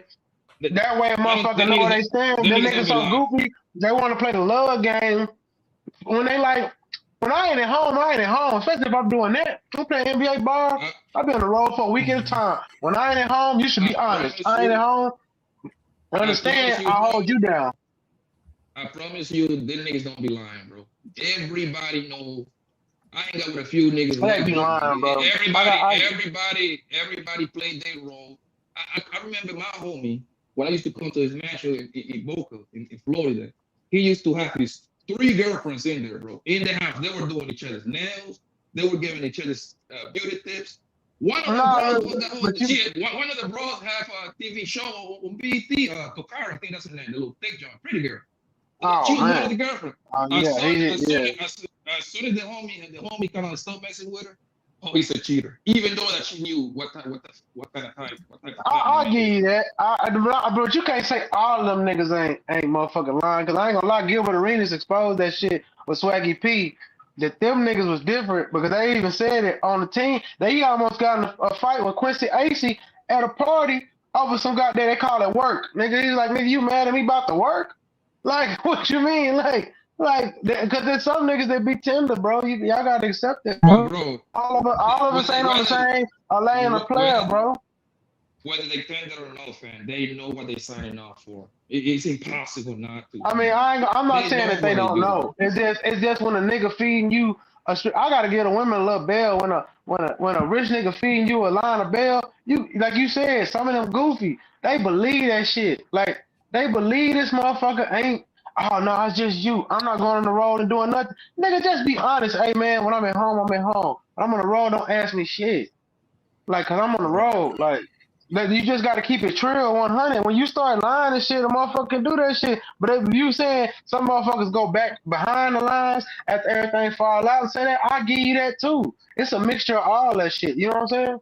Cause I got NFL partners. I don't got no NBA partners, but I got NFL partners. Like, you know what I'm saying? Like, cause I was rocking with them. Jarvis Landry's one of my dogs. You know what I'm saying? I didn't know Odell that well, but I like I say, Jarvis older than Odell. And Jarvis is one of my mentors. My nigga Curtis. Man, he played for the San Francisco 49ers. We just called him Kurt. You know what I'm saying? I also got Bam Morris. He played for the Kansas City Chiefs. You know what I'm saying? Like running back. Like Derek Johnson, you know, he played for UT. I grew up in Austin with that nigga. Like these my OGs. Like I get it, but they always told me, nigga, don't lie. Like, cause they see it in their team. Like, man, every time these niggas get the line of these bras, like they end up in a fucked up situation. Cause these motherfuckers, they put cases on you. There's a nigga that plays with the Falcons right now. He got a case put on him. This nigga might go to jail behind that shit, bro. Like, for real. Terry and Arnold finna go to jail behind some goofy ass shit. Like, man, when you really in this game, like, you gotta leave a lot of shit behind, and you just gotta be honest about how you living. A lot of these dudes is tender and they soft because they've been coddled the whole time. I'm the one that used to go to study hall and get these niggas to pass. I know they coddled. They used to call me, coach used to call me, hey man, can you get his grades up? Yeah. I would end up doing their papers. Like, nigga, just give me this shit. Nigga, this ain't even algebra. Nigga, what is this? Nigga, this statistics? Nigga, all they doing is 2 + 2 is 4. Nigga, you can't figure it out. These niggas be lazy, bro. And everybody just pass them along and shit. Like, man, these niggas be so goofy about everything, bro. Y'all gotta admit, y'all can't always say every man is a man. That's the problem in this space sometimes. Y'all don't want to admit that a lot of these dudes are goofies that play for OnlyFans and they pay for play. But some of us player, I get it. Some of us player. Then deal with the players, but some of us ain't playing the same game. And we want to give them the out to say, nigga, I'm a player, how he not thinking like a player? Because he ain't us. You know what I'm saying? We got girls before football. We got girls before motherfucking track. We got girls before all this shit. So we think differently. You know what I'm saying? Some of these dudes, that's all they had. You fast, and all the girls like you. That's his life. Before that, he was a goofy that got picked on, and everybody didn't like him. You know what I'm saying? And now you want to put him in our group. I ain't with that. Put them in the group they belong in, the goofy box. You know what I'm saying? And deal with that. From the Jalen Green is a goofy. You know Jalen Green got a video of him and what's that young boy? He over there like, you know, draw banging him in a bed, right? When he was in Houston, right? I seen something like that. The nigga and the other nigga, he out the league down there. He G League now. Ain't he can ball? Josh, I forgot Josh's last name, but like y'all can look this up. Jalen Green got a weird video out there, bro. He a weirdo. He a goofy. That's because he was one of them G League Ignite kids. He was giving everything his whole life. That. It's not Childress, but it's Josh something. They got a video of him in a bed, posting this nigga up and dry ramming him in a bed, bro. That's why they got him off that Houston team. It wasn't about that. Coach all facts. Emi Udoka is a real player. Emi Udoka got let go of the Celtics because he was messing with one of them. I know who the higher up is, but I'm not gonna put that on here. He was messing with one of them ex-coaches, women, little side things, and they said, "Get the fuck up out of here." And he still kept his woman after that shit. And Nia Long was still going for a minute, and he got kids with her. She don't talk bad about him about nothing. So Emi was like, when he got to the team, he said, "Hey, you got this video out here, niggas in the locker room talking about you gay. Man, get your ass up out here, man. I don't care if we lose or not. I'm not playing with niggas like that." You know, Emmy is an ex-NBA player. You know, Emmy played with Durant, all them niggas. Like, if y'all actually go look him up, like it's players in the game. It's player coaches. There's dumbass coaches like McMillan who just want to cuss you out and shit. Like, the game is the game. Everybody got that, but it's only like 3 type of dudes. It's like, and LeVar Ball, going back to the subject, is like, he kept it player because his response to Neon asking him that question to me was so respectful. Hey man, things happen, woo, woo, woo, woo. And who wouldn't say that? She was beautiful for me. She was with me. She ain't beautiful for me no more. Nigga, what? She not saying she ain't beautiful. He's saying I had to change my mindset about how I even look at her. Because whatever happened, and he telling you shit through context clues, whatever happened made him look at her like, you a gargoyle now. You was the most beautiful woman. Yeah, you was the most beautiful woman in my eyes until you did that. Like, go on, man. After Y'all I act like nursed that shit don't happen. After I nursed you back to health, come on, man. Y'all, You was ready to quit and die. You was ready to lay in the bed and die. And I picked you up every day and walked you around this motherfucker, talked to you, got you speech therapy, did all this goddamn shit, and now you want to be like, oh, I don't like how you talking to me now. You liked it when you learned how to walk again? Didn't he lose his foot first? Didn't he lose his foot first? No, he lost his foot after. Okay. She had the stroke first. He lost his foot after. Yeah, that's you know what I'm saying? That's love. You know what the crazy thing is? I know. I got an auntie that lost her foot, and she jumped out the bed and offed herself because she didn't want to live like that. LaVar Ball strong, man. Yes, without my a foot? Man, I'm living without a foot. My Aunt Faye got her legs cut off because of them diabetes. She was in the hospital. They said she fell out the bed, but I know my Aunt Faye. I said she jumped out that bed. And when she hit the ground, it was over with. So, because I know how weak-minded it can be. You know what I'm saying? Like, because some people don't want to live like that. LaVar walking around like it ain't like if you watch him walking around, he don't even mention it. He walking around with a whole goddamn foot. He walking like shit. It's still me. I'm still that shit. He got a new woman that they saying he's disrespecting to the little broad. He telling her, you in my goddamn domain. Do what the fuck I say. Like these niggas ain't gonna do that shit. Mont do that shit every day. But he gonna knock the nigga. He tell his woman what to do and how to do it. He tell her what car she gonna get. He admitted that. Oh, you want that? Now I think you look better than this. He do the same thing that nigga doing. He might say it in a different way, but he doing the same thing.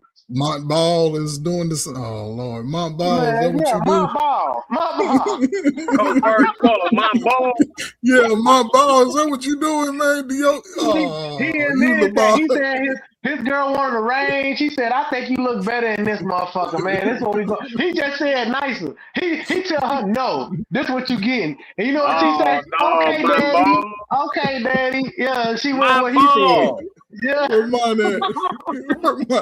Yeah, but he want to act like he on some different time and shit. Man, get the fuck out of here, man. That nigga just want a tighter ship. That nigga say, nah, I ain't going with that nice shit. Just do what the fuck I say.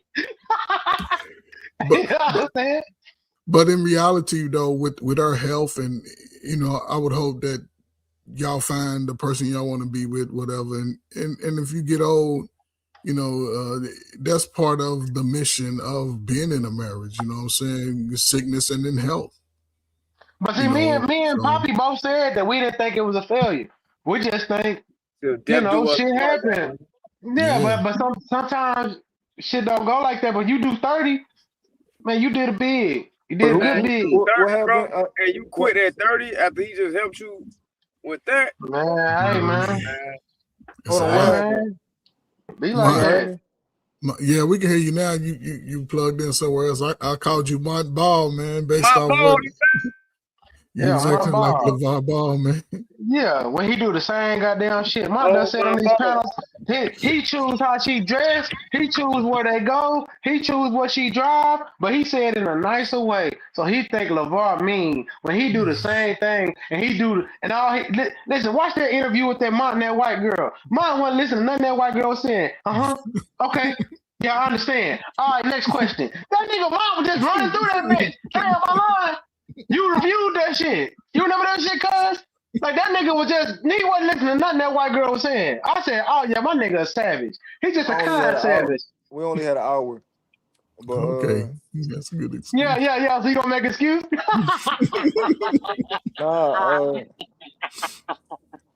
That nigga, she stopped talking. Mom said, okay. Yeah, I understand. Yeah. All right, next question. I said, that nigga mine ain't listening to nothing. That nigga just roll through that shit like, all right, next question. he just don't be stirring like I'm moving on, man. Listen, man, I don't control everything. I control what I need to control. That's it. That's LaVar method, Mont. That's the same method I was doing. It's the same method. I don't talk to my bitches like that. The fact that you saying man, bitch, stop, nigga. the You fact said that when you it's saying time to bitch, you get talk to him stern, it like gets that. stern. You get stern, bro. That's worse. He never called his wife a You bitch. said I ain't say my wife. You said that was his, No. you said that was his, that you said that ain't his woman or that But ain't his wife. I'm talking about the side piece, man. The woman that's coming in there looking for a place to live. She ain't never been in the house like that. Yeah, my thing is, we don't even know if that's she's his just a side piece because he said in other clips that was his assistant. So we over speculating that bride actually because there was a clip of Neon when he came in the store. He gave Neon an Indian shirt. She was there, and he said, "Yeah, I got my assistant over here." He called her his assistant. Now that could be for tax purposes because niggas who actually borrow with that money, they know your assistant can go on a flight with you and it's a tax write off. But I ain't getting into all that. You know what I'm saying? Y'all know you know. You know what I'm saying? So I'm not saying that he might not be banging the young thing, the young tender, as the OGs call it. But I'm just saying there was never no him saying this my bride. He never said that. We just making assumptions that broad that he was talking to the whole time and he called his assistant was his little sweet, his little young thing. That's what I'm saying. Y'all be making too many jumps and shit. That really could be his assistant. LeVar catch me as the type of nigga. He like shit. I get shit on the side, but you'll never know. Shit, she don't know. There's no valid record of him ever cheating on his wife. Period. Because he not gonna move like that, nigga. He got Nigga, it's no valid record of me ever cheating on nobody either. Man, you a goddamn liar. You used to speak it. I'm talking about, think about it. You're not on his level. He's been in the public eye almost 20 years now, right? Even in his professional career, there's no record. And you listen, and this is what I'm gonna set up and I'm gonna get out of here. Great conversation, man. Listen, anytime a nigga think he can come to the white man's world and talk cocky as LaVar was doing about what he was doing, they would have dug up everything that they could about that dude. Oh God. And And the they fact couldn't that he dig was up solid, nothing other than his daddy and his brother was big bloods. I promise y'all look this up. That's the only thing they gonna say. His brother was a bank robber. We gotta stop saying like that shit was cocky. That man is confident, bro. Cocky is when you fucking missing though, Poppy. Cocky is when you don't get the results and shit like that. You portray more than what you get. No, I'm just saying. Super confident. I'm not calling him cocky. The propaganda called him cocky to us, to our world. That's why I don't know if he was here, but he's an example of a hell of a father. Hell yeah, to hell me. of a man. Fuck a father. He's a hell of a man. Shout out to the light skins, man. Shout out to the Coach Bird, if you knew you could pop your shit and make your son the second pick in the draft, would you pop your shit or you gonna stay quiet? Thank you, pop that shit. And I would never hate on you, gang. Nigga, all the way, nigga. You made you boost your son up so motherfucking much that he went over De'Aaron Fox, all kind of motherfuckers that people could say that's better than him. You pop some shit so hard the team said, damn, if his daddy riding like that, we gotta give him a chance. Yes. And that's one of the main reasons why I didn't go to and LaMelo went number 2 too, right? Come on, Trev. My bad. That's one of the main reasons I didn't go to see the Michael Jackson movie. Because I knew for a fact they was going to make Joe Jackson, Papa Jackson make that nigga look crazy. I already knew, so I didn't even bother to go watch the movie, bro. I didn't even bother. I'm like, I already know they're gonna make the nigga look like a monster. Mm-hmm. Nigga, if my daddy whooped me into a millionaire, I'm not finna be mad. I'll cry to Bentley. Fuck you niggas. Just tell my father, like, man, you wasn't hard on me enough. I used to tell him all the time, you wasn't hard on me enough, man. I tell my dad that shit. I like, you should have rolled me, nigga. I like, you could have whooped me to a million, nigga. Whoop me then, nigga. Shit, fuck. I'll be mad for the moment, but that's just the dynamic. I think again, man, if we had that type of engagement over the last 40 years, no telling where the young black man could be right now as far as business. Trey doing it right now. Trey doing it right now. Just Trey hard on his kids, but he also reward them. Like, that's why I fuck with Cuz like, he'll tell you, nigga, shit, when my sons fuck up, shit, fuck all that shit y'all talking about. Some money, some what? No, we don't do that. Grades gotta be high. Athletics gotta be high. Everything gotta be doing is a high standard. Shout out to Trey. That's LeVar. Trey is LeVar Ball because we don't get to see Trey go hard on his son with that soccer shit. We just hear the results. But what you thought? What you think it took him to get there? What you think it took him to all his sons to pull out them certificates and say National Honor Star? Then he could pull out the schooling and then he can go and say, nigga, my son he cold at this shit. What you think? You think he was being nice? You think it was easy? Nigga, what are you talking about? Like, this kid is bad, bro. You gotta dig into them as a father. Kids are not bad. Kids are not bad. Well, I'm saying they are bad with the things that they can cook, the things they can consume can be bad. The things they can consume can be lazy. Because streamers make the world look like you can just lay around all day, go to the club and get money. It take a father to say, shut the fuck up and you got to do the work. I'm not dealing with that shit. My father lived next door to me. And I moved next door to my father for this reason. He make me better every day. When I got questions with my wife and my family, he hold me accountable every goddamn day. That's why all my family be like, damn, you love your daddy so much you move next door to him. I say, fuck yes. because my dad loves my wife the way he loved me. He treat her like a daughter. My dad's just a straight up good dude. So I didn't have no problem. When my wife got a problem with me, like last night we might have been arguing. She called my dad. She said, go over there and sit with your dad. My dad told me, woo, woo, woo, woo, do this shit. Because he gonna look at it like, nigga, that's my daughter too now. Nigga, you brought her into the world? Yeah, well, man, that's my baby too. My grandbaby, my baby. Nigga, like, you gotta do, but he gonna hold me to the T. And he not gonna be nice about it. My pop talk to me crazy sometimes, but I done got to the point now where I've been like, man, I'm finna shut up and just listen. You know what I'm saying? Like, because maybe I'm wrong. I trust him. Like, you trust him, and that's the relationships I think for the change of the guard. If fathers can have access to their children in that capacity, that's just me. Because I grew up with my father, and that scene on Friday when he had to go in the room with his father on the toilet, that was me in real life. I've had to have those conversations, and I have 5 sisters. And just those type of people give you encouragement. If most people can, and Poppy said it, you appreciate these things as you get older. You appreciate those relationships, and a lot of people haven't been able to establish those relationships, so they struggle when it comes to they gotta have forgiveness. Because I was mad, Coach Fred, I was mad at my dad for like 4 years because something happened with one of my children. Like the way he handled it, I didn't like it.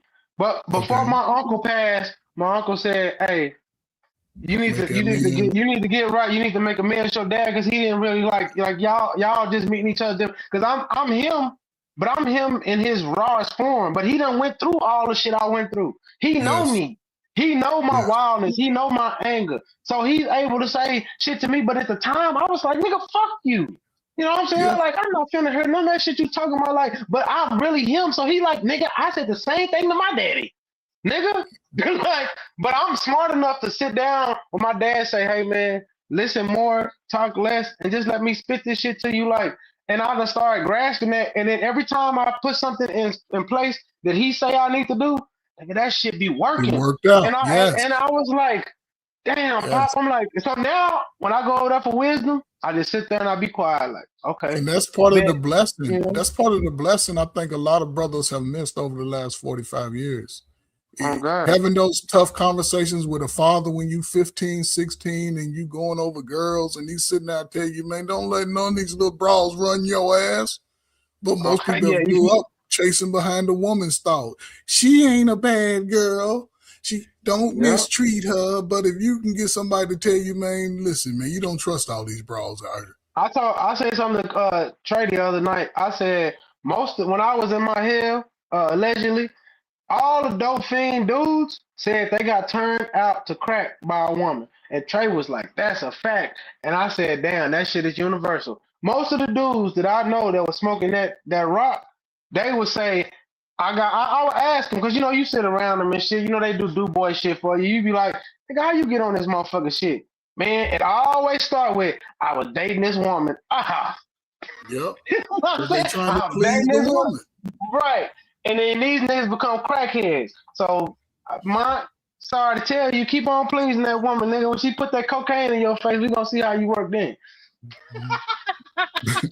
And you better not be out here talking hating women, man. You better not switch it up, being go here and hating women. Yeah. When you get out of rehab, I don't want to hear, man. That big old cold ass bitch, fuck ass bitch. Yeah, I don't want to hear it, then, nigga. But you know, you from the shy, nigga. You know what I'm talking about, bro. Like, oh God, bro. Oh God.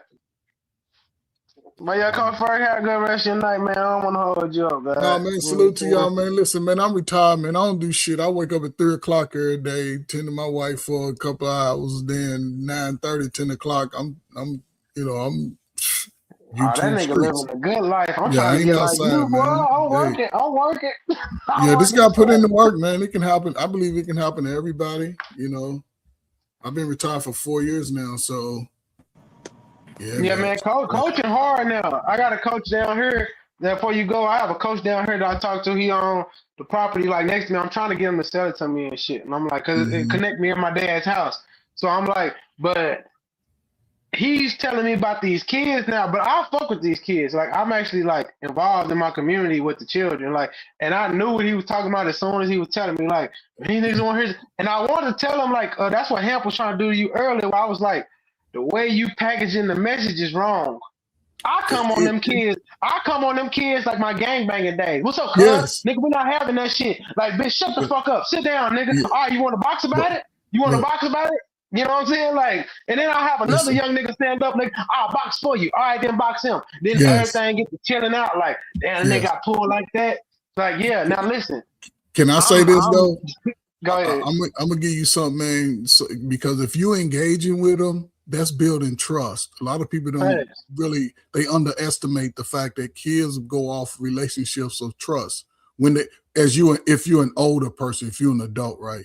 So this is what I used to do when you have those kids that can be in trouble.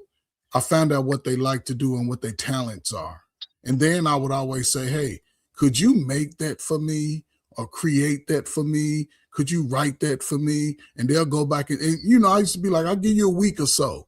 And they'd be so excited that people are like, okay, I can make music, I can dance, I can whatever, I can put it on wax.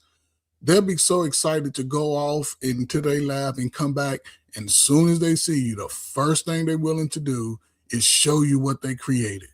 And that's right. Used to be my building block. Now, see, if you can create this now, okay, now I know you can do this at least 10 more times. Okay.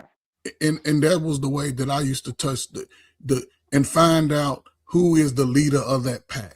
That's the one I want to talk to and let them know, man, you're a leader. My hardest thing, and that's why I lean on y'all about this, because y'all done seen it a million times, is getting them to understand that them niggas you around ain't really with you. They only with you because you got X, Y, and Z talent. And it's hard for me to tell them, like, it usually takes them to, I got 21-year-olds, 23s, 28, 27, 17, 16, but it's like under 23, all my 23-year-olds, I can't get them away from them fuck niggas. I can't get them away from them, but when they get 23, they start seeing all the shit I said, and they said, damn, I see it now. But it's like, I want to get them younger where I can be like, hey, why can't you hear what I'm saying? These niggas is not for you. Like, but they be like, nah, them the bros. You know what I'm saying? That's my niggas. I'm not flipping Bishop. You know what I'm saying? I'm like, but that's how they built the Brotherhood. That's who gave them a sense of belonging. But they running them niggas. But then they don't even run them niggas like y'all used to run them niggas. Because I used to be underneath niggas like y'all, where it's a system. You know what I'm saying? So like, if I was a leader, y'all, they don't see that leadership, because the leadership now is about it's a little different, right? It's different from years ago. You have the good guy, and you have the guy who's intentionally doing what he's doing to manipulate the good guy. And you coming with a whole nother message, just like I've been eating bullshit most of my life, then you come with filet mignon. I don't hear that immediately, because this is my comfort zone. Because it's the thing about the job and hustling shit. Like I tell them the truth. Like my little cousin came over here today because his dad is a problem. And I said, hey man, he came to me with some issue. And I said, listen, this is how this gonna go. I said, if you want to play this game, everything in your life got to be a lie. Your name got to be a lie. Your motherfucking face got to be a lie. The way you wear your hair, you got to switch up everything all the time. Like you got to be. And I told him, you want to live this life? He just sitting there looking at me like, I ain't never heard nobody tell me this. I said, that's the only way you don't go and get some real time. Like you want me to give you the bullshit or you want me to give you the real shit? Nobody told you like this. Like if you want to play this game that I used to play, because that's what he was dealing with. He said he want to play that white game. I said, well, everything got to be a lie. I said, I told y'all about masks the whole time. I teach my young niggas about masks. Masks come from jobs. Like this girl used to do a painting for me. She said, what are you hiding? There's a mask that's like red, black, and green, which is my fucking black people side. There's a mask that's like a Joker side. One side of it's happy, one side of it's sad, and one mask was my real true self, which was like she made like a clown, but it really was like it's like a dark clown. Because I'm a jokeful nigga, but I'm a real serious motherfucker. You know what I'm saying? So I joke with y'all, but I said if you're gonna get into this game, you have to wear a mask. And the thing is, your names of certain people need to change everything. And I said, if you're not willing to do this, then you go sell this rest of the shit you got, and you get the fuck out of this shit. Because unless you're ready to lie to everybody you know, your mama, your dad, to this day, my mama don't know everything about me because I told her I was living in a lie for damn near 20, I'll say about 12 years. Everything I told my mom was a fucking lie. You know what I'm saying? She might have known in her heart of hearts it wasn't real, but I said, this is the only way I keep you safe. You know what I'm saying? Like, I have to live a lie. And I asked him, are you ready to live that lie? And it hit him so hard. He never answered the whole night he was here. And I said, you call me later. He ain't called me. It's been a week. But it was like, I'm like, yeah, call me when you really want to have a conversation. I said, if you're going to get into this game, then you need to be a liar. Because that's the only way it's going to keep you safe. It's going to keep you with plausible deniability. All this. I said, I know all the laws, my dog. I done beat the state 30-some times, nigga. Like, you think I don't know? Like I said, the only people got me were federal, and it's hard to beat them. But I said, you don't want to sit in that shit. You know what I'm saying? And all these niggas you fucking with, they gonna turn on you. He was looking at me like, no, that's my brother. I said, no, he gonna turn on you. Niggas say you gonna get 50 years, you can get 10. He gonna turn on you. He gonna sit on the stand and lie on you. You want to do that? Nigga, I had to hit him with the real. Like shit. Yeah. But a lot of old niggas that tell me that. But a lot of old niggas that tell me that shit. Yeah. So when I'm telling him that shit, he looking at it like this is foreign, and I'm like, no, I really want you to sit in what I'm telling you, like, cause I'll check. You see me, like, cause he been around me since he's a baby. Like I seen you change. He remember the time I used to come over the house and be secretive, telling niggas. And I said, you them all the time people call me different names. Shit. He started thinking about all the memories. He said, I do remember that. I said, yeah. I was lying to everybody. Niggas, people calling me red, people was calling me green eyes, you know what I'm saying? Like niggas coming over, these niggas don't know me. They don't even know my real fucking name. You think I'm finna? That's the game you finna play. Do you want to do that, or you want to go get a fucking job? You know what I'm saying? I know it's gonna be hard to get a job, but I told him I can give you a skill set. I can put you on programs. You know what I'm saying? I got a nonprofit down here working right now. So you want to get HVAC plumbing, solar panels, all that shit? Nigga, I said I can get you in it. But you got to commit to that. You know what I'm saying? But I'm not going to push that on you. If you want to get into it, holler at me. Yeah, he's testing the waters right now. He's in that gray area based off what you put on him. He's in that gray area. Yeah, in the gray area. And that's my most tense time with all my young. This is just one of them. I got 6 more. It's like this, and I be so worried about them, like, because I'm like, I be yearning for that call, like, hey man, I'm done. Like, how do I get away from these niggas? Okay, bet. This is what you got to do. Change your phone number, block them. You're going to go through some shit, though.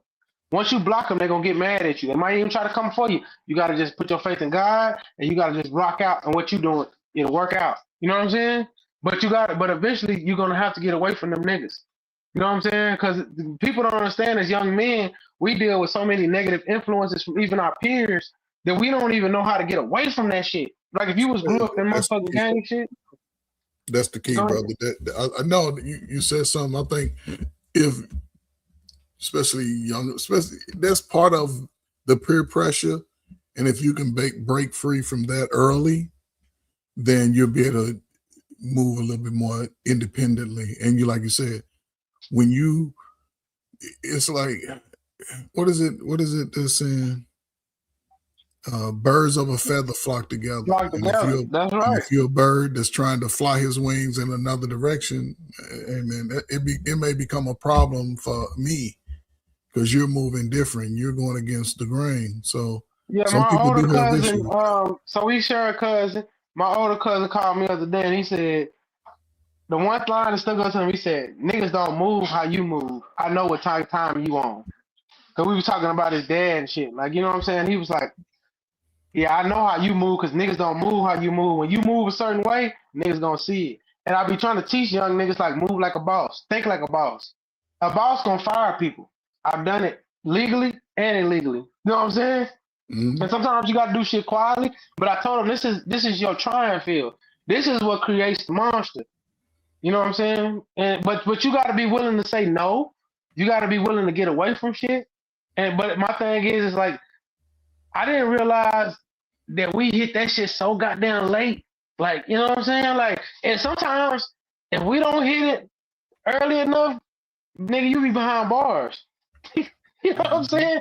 Going off that emotion and that anger that come from not being like, see, my dad was always in my life in a slight way.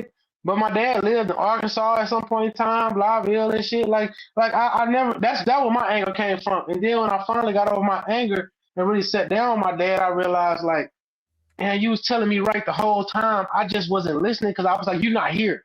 That's why I'm in my daughter's life. That's why I'm in my kids' life because I understand and like that man in that house, that LaVar Ball, it means something, bro. It means something. Mm-hmm. And to everybody on the internet to say that it don't, they lying. Women, men, I don't care who you are. No, that's a fact, man. Straight up, man. Salute to you, man. Yeah, man. Just embrace it. Part of a man's blessings come through his father, man. And I hope everybody can maintain a relationship with their children, man. And yeah, if y'all got problem with y'all fathers, man, y'all need to forgive that nigga and motherfucking try to build something with him, even if he a dirtbag. Yeah, go. Because that's gonna teach you. That's gonna teach you something about yourself. Yes. If you gotta go cuss him out for 3 days, just be there with him. Y'all gonna cry together, I guarantee it. Oh God, I done cried my day. Yeah, I done been around in those situations. So salute to y'all, man. All y'all young niggas, man. Do what y'all need to do. All right, Coach Fur. You know what I'm saying? Be safe out there in the shop, man. Oh no, man. I'm chilling, man. I'm chilling.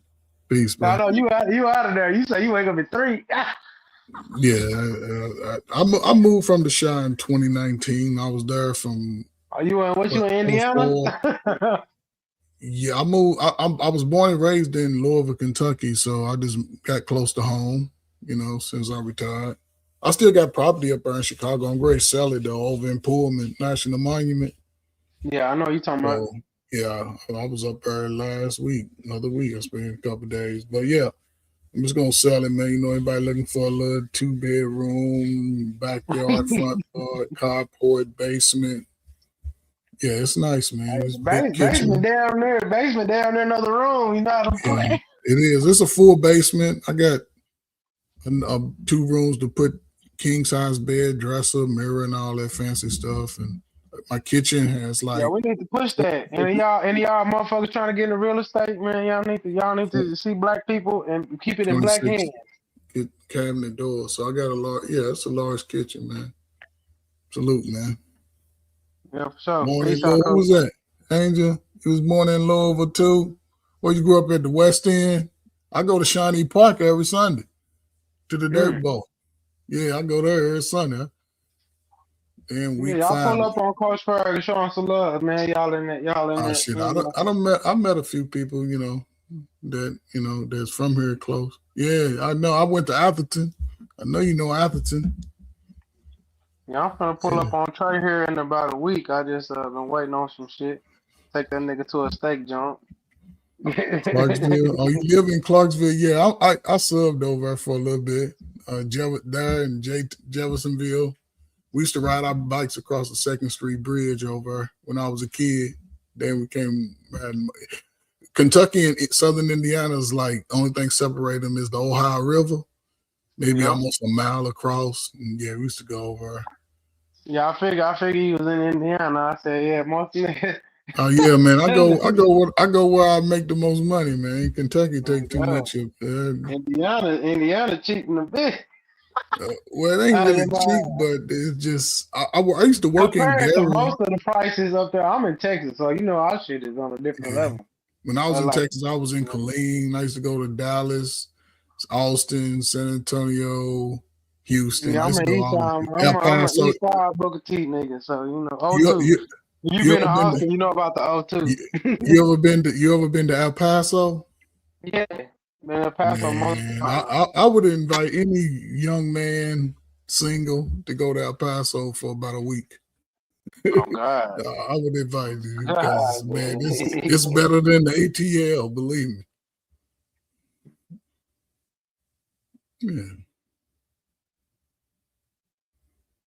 Yeah, salute to ancient earth love. Salute to the Ville, man. I'm going to the concert in August too, Angel. The little Sky Soul Festival. Busta Rhymes gonna be there, so I'm gonna go check him out.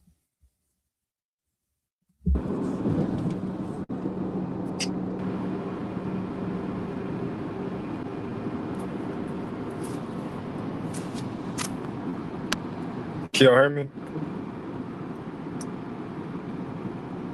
Yeah. Sound like you're driving though.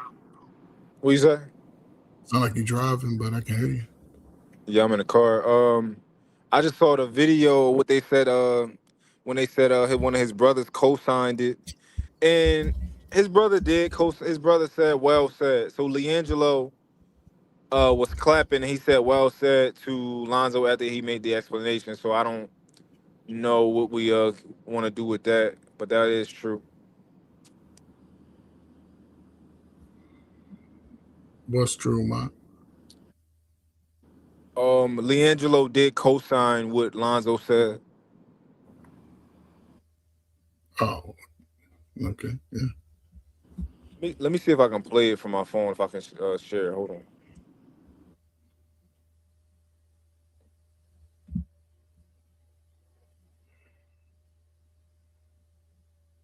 Yeah, you're not gonna be able to pay it from your phone. Yeah, I'll play it when I get. I'm only a couple minutes away from the house, so I'll But play it when I what get I was out. gonna say about Jello co-signing is that hey, if my mama had to move out the big baller mansion, of course we finna help her. I mean, Yeah, I'm we just have it. saying, but he also said in that clip, I love my dad, I love my mom. Shit didn't work out. Woo, woo, woo. So that means, and the thing is, they done did what you call it, promo for the shoes, them little Crocs he got, all that shit. Like, man, they still fucking with the big baller. But thing is, they know what's up, nigga. He the big baller and y'all my babies. Like, y'all don't start talking to me about some other hoes when I know what y'all got going on because y'all talk to me every day. You know what I'm saying? Yeah. Nigga, when I tell you about these broads, you think I'm telling you because I don't know? You know what I'm saying? When I wasn't paying for the Panthers on the road, nigga, you think I don't know? Shit. And y'all saw me bring your mama back to life, so we ain't gonna do all that. I don't think Lonzo gave him too much shade. I ain't gonna lie. I thought Lonzo was just protecting his mama because everybody online was dragging his mama. Yeah, everybody. Yeah, you gotta think about it, nigga. A lot of fucking content creators dragged his mama, man. Like, she left him because of the leg and shit. Nigga, y'all understand these real people, bro. Like, he's probably like, hell no, that shit ain't what it was. I'm not even mad about it. Like, I get it. They did 30 something. Like, when you have a good father like that, he done explained all this shit to these niggas before y'all even get to it. But we went off the rails with it. You know what I'm saying? The people. You know, we start talking about the nigga woman, nigga, that's still that What's nigga up, kid's mama, Sherelle? nigga. Yeah, Sherelle. Yeah, I mean, You think I ain't finna go? Fur, you ain't finna go back for your mama. I mean, And shit, even man. if my daddy said some shit, and then Hey, everybody online talking about my mama left him with his leg. Cause man, come on, bro. Like you gonna go like, hey, man, no. yeah, He might have handled it in a more PC way, but you know, some of us would have said, nigga, fuck you, internet niggas. That ain't what happened. You know what I'm saying? yeah. I think with the social media world, it sort of brings normal stuff into a hot seat. Because he did also say, "Listen, if it wasn't for Pops, man, we wouldn't be shit out here." Hey, you want to know something that. even deeper, Coach Bird? We only found out about this shit 2 years later, right? Yeah.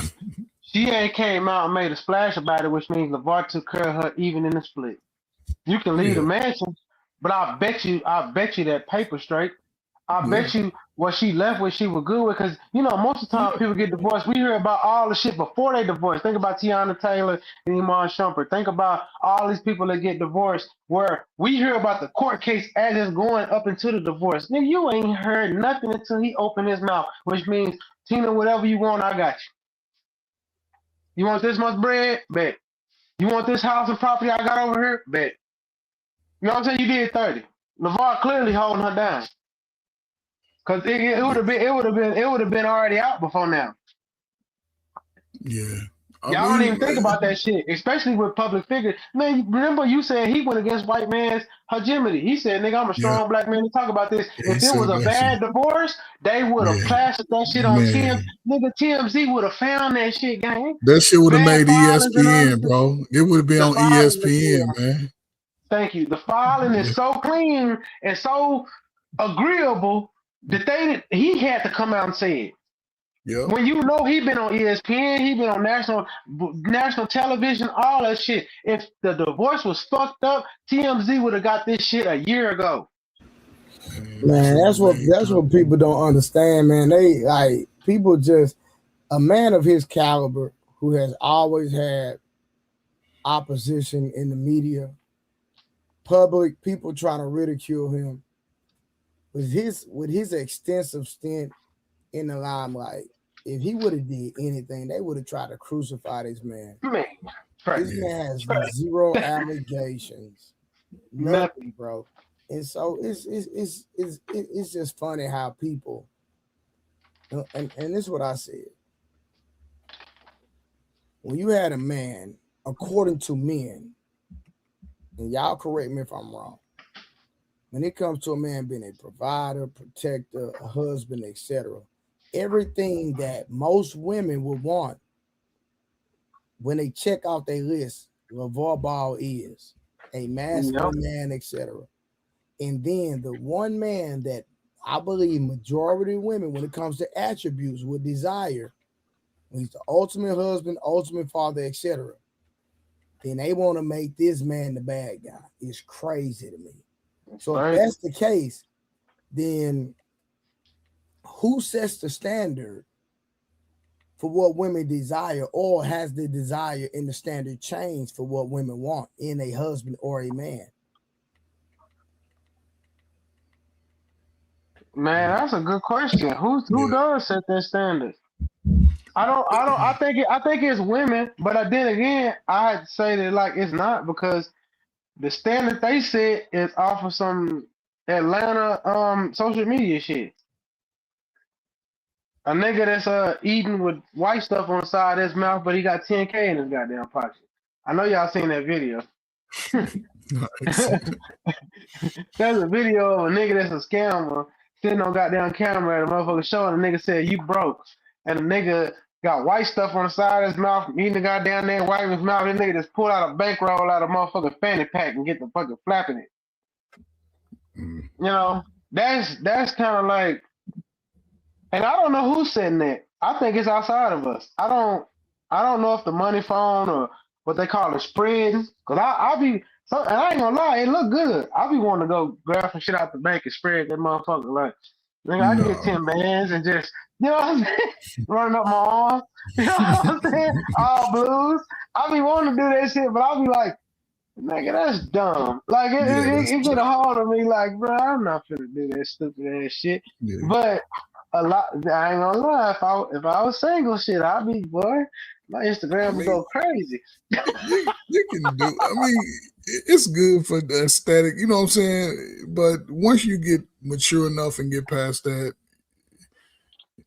it don't have to be on your bucket list, you know, unless you want to reserve it for when you going into the ground and, you know, say, why put it in this video. But again, man, the way that he came into the light with his sons, the way he pumped himself, to the world because only white people started to give him the push.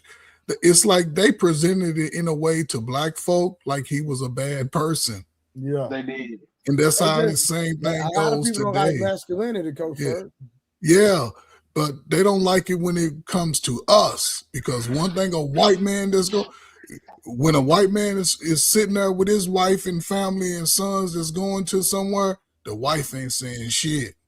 I ain't saying nothing. She's sitting there quiet as a mouse until he get through speaking, and then guess what? They're the greatest mom and dad ever. No, fact. Yeah. You remember that white family used to have that? Go ahead. Hey, Trip, my phone messed up. It'll be fixed Tuesday, but I'm finna text you from my other phone. Put your number in the back chat real quick. All right, I got you. No one else call me because I got a call screener, AI call screener, so you gonna have to state your name and purpose if you try to. Nigga, shut up, nigga. Oh God, I do, nigga. When you get that S26, you gonna see, nigga. It's called call screening. You can put that on where, nigga, it's a British white woman come on the goddamn phone and ask you, state your name, state the Nigga, purpose we of got the that with call. iPhone, nigga. Nigga, good for you. I'm not no iPhone nigga. Yeah, fed phone ass nigga. Voice. Yeah, nigga, I like my Android, nigga. What you talking about? Phone. You got 2 telephone numbers with one phone with a Google Voice. You can't go wrong with that. Y'all having Androids is out of pocket. You niggas lame. Give you more versatility. Is that you that called me Trey from the 972 number? Nigga, yeah, but don't say my number. Say the whole number. I didn't say the number. I just said the first 3 digits. Like, Man, damn, nigga, you old ass nigga.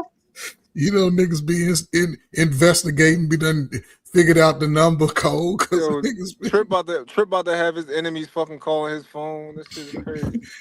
Disguising their voice and shit. As long as you say the first 3 digits, nigga, that's vague. The last 4 digits is a motherfucker. Don't say that's what white people do when they call you for debts. Is your phone number in so.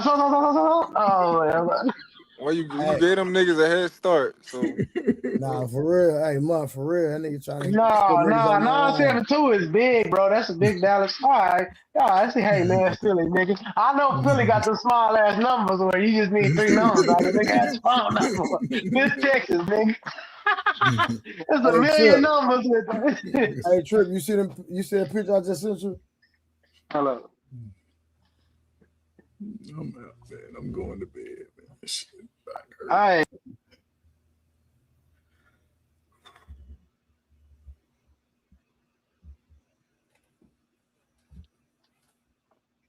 What? Because you know that's my dog. When you just take that? Yeah, that was today. Oh shit, that's crazy. Cub back in the town. Okay. Hey, that nigga smiling big too. That nigga fuck with you. No funny face shit or nothing. That nigga said that's my nigga Blu-ray.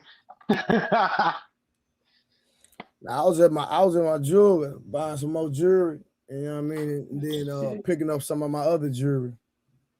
What, you got a chain and a tennis bracelet? Don't worry about it. Don't worry about what I bought today. Don't worry about what I bought. Don't worry about what I got. Nigga, you know, nigga said I'm broke out here, so we're gonna keep that down. Yeah. We're gonna keep that low. You have to shit on in the picture though. I ain't gonna lie. If you was going to pick up some more shit. Yeah.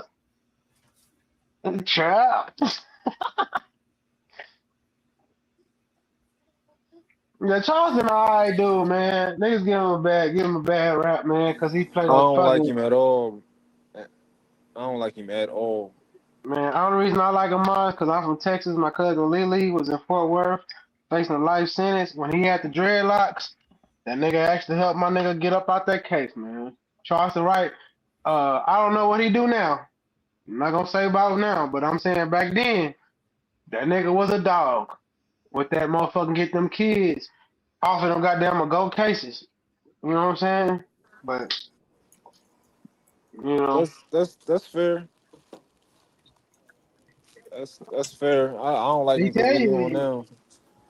Yeah, what he on now, I don't really fuck with a lot of that shit. I ain't gonna lie, man. I just will never forget that shit because like my cousin, he older than me. It's my older cousin. Like I watched him go through that shit and I met Charleston White. Charleston White know my dad actually like real well because my dad was the man. My dad was the one taking us down there to like fight for this shit. Like he was there. Like he had at that time he had an in with the Republican Party. Dallas now Dallas like blue, but it's gonna flip probably again. But it was like a lot of Republicans ran Dallas at that time, and like he had an in on fuck some of them like DAs and all that shit. Man, that nigga was really like but that's when he had dreads. Now this nigga got his haircut, and I don't know. That's a different nigga. But he was at one time really what he said he was. He said he worked with kids. He get niggas off of kid life and all that shit. Yeah, people in Texas know my cousin was gonna go to TYC. Charleston White stopped that shit. Okay. And it's all about them being tried like properly because children's court, when the children's court get mixed with adult court, they really get railroaded. So you have to really take it all the way back to children's court. You know what I'm saying? To get it like get them a real trial and shit. Because sometimes kids lie. Kids can get caught up in some shit they were participating, but they was really participating out of like I was riding with these niggas and some shit happened. But if the other niggas gonna say nah, he was a willing participant, you gotta go to court for that. But when you mix up the adult and the kids, man, that shit get wicked. It's hard to fight that case because some parts of the case can be considered children's court, so you can't bring those parts of the case, them lying and everything, up into the adult court. You feel what I'm saying? Because it's sealed. Those two can't coincide. I don't know if y'all know what I'm saying, but I mean, not really, but I dig it. so basically, let me say this to you: like, we all 16. I'm 16. You 17, and Trey 16. We gonna run a play, but really it's your play. And you run up in some shit. We in the car with you. It might even be a Stolo. It don't even matter how you from Philly, so you know about Stolo. So nigga got a hot car. We get pulled over. Now we get indicted for not only the Stolo, we get indicted for the motherfucking robbery. But we was just sitting in the car. We didn't even know you went in the house and did that shit. Well, our 16-year-old testimony can't go with you, the 17-year-old dope case in Texas. You know what I'm saying? Because it's gonna be sealed under child laws. You know what I'm saying? So it's like you get charged separately without all the evidence. That's what Charleston White was fighting. He was saying, nah, charge them motherfuckers in one court, choose a side. That's why Carmelo got charged as an adult. You feel me? Like, because you can't take him to children's court. Like my little brother, unless you have separate charges, like my little nephew, he dealing with a drunk and disorderly conduct on the children's court, but he got another case in adult court, but it's separated. You feel me? And those two things can't coincide in this state. I don't know what it is like up there where you at in Pennsylvania. Does that make sense? I dig it. Yeah, no, I dig it. In Philly, it's not we don't call it a stolo. You talking about like a stolen car? Yeah. It's a Johnny. A Johnny? And that's a crazy word. I guess a Johnny. Okay. Yeah. You know how motherfuckers be. Your homeboy gonna pick you up in a goddamn Johnny. Why would I get charged with what he did 2 hours ago? This nigga could have robbed fucking 14 stores, everything. We just riding. But if we all 17 and he's 16, imagine that. He did all this shit and he in child court. But everything he got in child court can't come to our adult court. So we got like partial evidence. You know what I'm saying? Because we can't use this testimony without certain people saying yes to it. You can't get the people to say yes to it. We both saying like, no, we were just riding, but we can't use none of his shit. Like, oh shit, like we fucked. Because we ain't got the nigga to corroborate shit. We ain't got him lying to the cops or whatever he did. None of his testimony, his body cam footage, none of that. That shit dead. It's just you versus this charge. You know what I'm saying? Nah, I dig it. Most people don't even know about that. That's how a lot of black men get fucked up in the system. Then you get 17 and get 35. Holla at you. Right. Yo, Trey, did y'all you hear what I said when I what's the name? So pretty much LeAngelo co-signed what Lonzo said, but I don't know if you know what that mean to y'all. But he did co-sign it.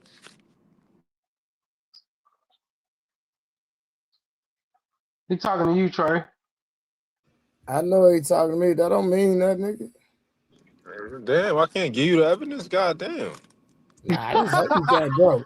Bro, I'm I just never giving you the did. evidence. No, Do no, what no. it. Do what Month. it. Do what you I will with didn't it. say, Month. I didn't say you can give me what he said. That's not the evidence.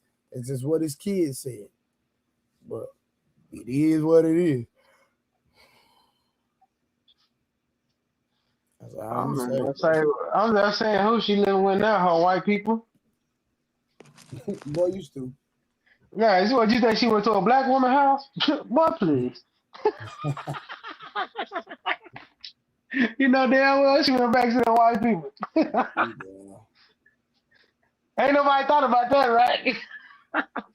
Yo, do any of his sons date black women? Got like a black woman? Not one that I seen. Nope, I haven't seen none of these boys with no black women. But you know, y'all gonna, you know, people gonna cape for who they cape for. Nope, I'm not saying you, man. I'm talking about these women. No. Jello I'm got a black chick right now. backing up these niggas that don't date black women. But that's a whole nother conversation. They not ready for. But Jello got a black chick. She a little dark skin thing. Which one? Jello, the middle son, the swear in the corner, the rapper. Yeah, he got him. But even before he was rapping, he had her. He was a little chocolate. He left the little Puerto Rican motherfucker for the chocolate chick. So yeah, he the only one. Lonzo and LaMelo, they don't date black women. I ain't never seen them with no black woman. You was just tripping on somebody for not having a black. Was it a black what? Oh, you said I'm not gonna bring that up. Matter of fact, when this situation first came out, you was like, "This is none of my concern" because it involved a white woman. That's facts. I remember you saying it. And it don't. But yeah, they not gonna, all I came on here to do was say, let's not tear down the black man. If you really think about what I've been saying, I'm saying that's a stand-up dad. I ain't saying much about her.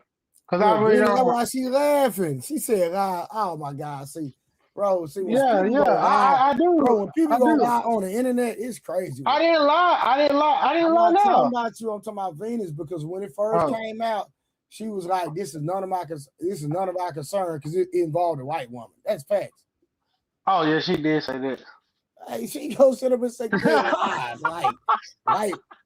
like this, like we can't go find the receipts. Boy, that's crazy. Yeah. I do feel some type of way. I feel some type of way about like if all my kids is dating white women, I do feel some type of way about that. Like, cause it's like, all right, let's say I got a white woman, I'm gonna still do what I can to try to make sure my sons like black girls. Well, 2 out of 3, they all got babies with mixed breed bitches, but Jello actually dating a black woman now. But I guess he the only one that's smart enough. That's how you get the black out the. Yeah, I ain't like. That's how you get the black out your bloodline. I don't like that. And I think that's why Jello didn't go that route. After he said, I think LaVar be saying shit like that. He seemed like the type of nigga. Y'all nigga trying to wipe the family up. You know what I'm saying? Because he be saying, nigga, we black. Nigga, they black. Like, he always tell them that. Like, when the people say, what about your sons against these people? He be like, shit, well, my son's black. You know what I'm saying? Like, they whooping them.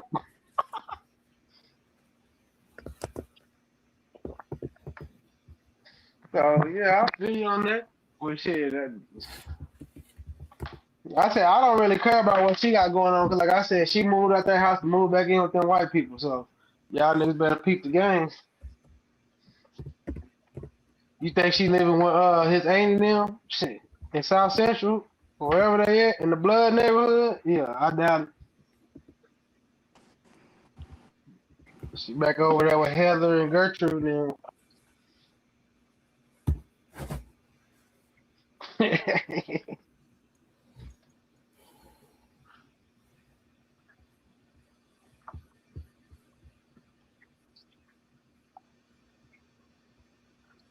Black when it's convenient is crazy.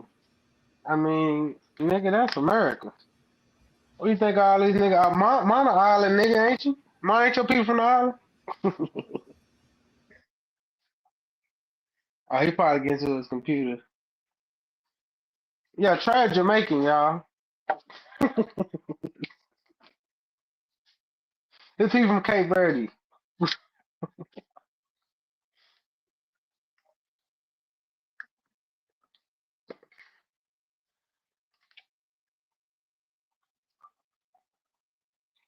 Venus in the back. Can one of y'all pull up? Trey. I ain't gonna turn it up. Venus whole time. Mom trying to get to his computer right now and shit. You know he gotta go through 14 kids and shit.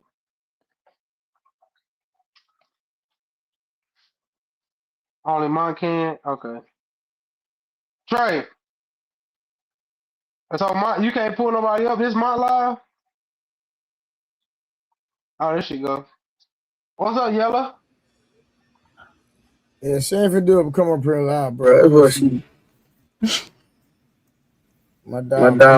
What happened to you today? Why are you so angry? What's the Turn that problem? YouTube off in the back. Then she There's no YouTube in the back. Then she want to gaslight and say somebody lying. It's crazy work. Somebody got an echo. Crazy. Is it still bad? Yeah. Yep.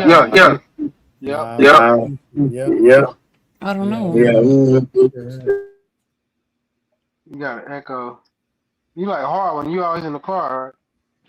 Nah, she don't. It do sound bad. That's how you know she was being ready to lie. Yeah, she on that hard when she always in the car. Hard was on Sarnetta in the car. Hard is a traveler. Highway baby. Boy, you dumb. Captain hit the road. It don't come back no more.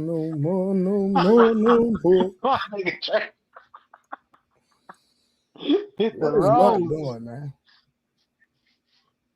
That nigga going to his computer. You said he was on the road. He was in the car. Now he got to go in there and talk to the he girl. headed to the office. Yeah, you know how it goes. Mom got a month. They got to go in the house and say, "Hey, baby, is you all right? Is your mental health good?" Boy, you dumb. I'm finna go get in my bed, nigga. What I'm finna do? You know, mom got to tell us. You know, you got to run it down on her. And you tell me a woman ain't got nothing to say when you walk in the house, she got something to say every time. Am I lying, Trey? You didn't take a shower. You got 1 foot going to the shower. She just talking. Yeah. You still got an echo. You can hear it.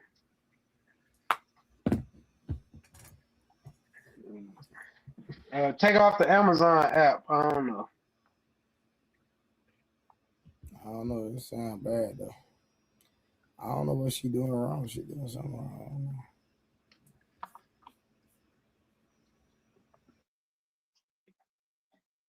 I don't know. I'm gonna hit you like if you all mute, it won't be bad.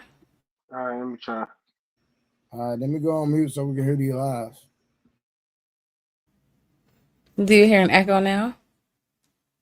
Yeah. It's on when we talk. Yep. No, you good. No, you good. That's an echo. You gotta go on mute, Trip. Like, why'd you come off mute? Cause you. Yeah, Trey shook his head no. I had an answer already. But anyway, I don't recall saying that. But if I did say it, so what? I don't know.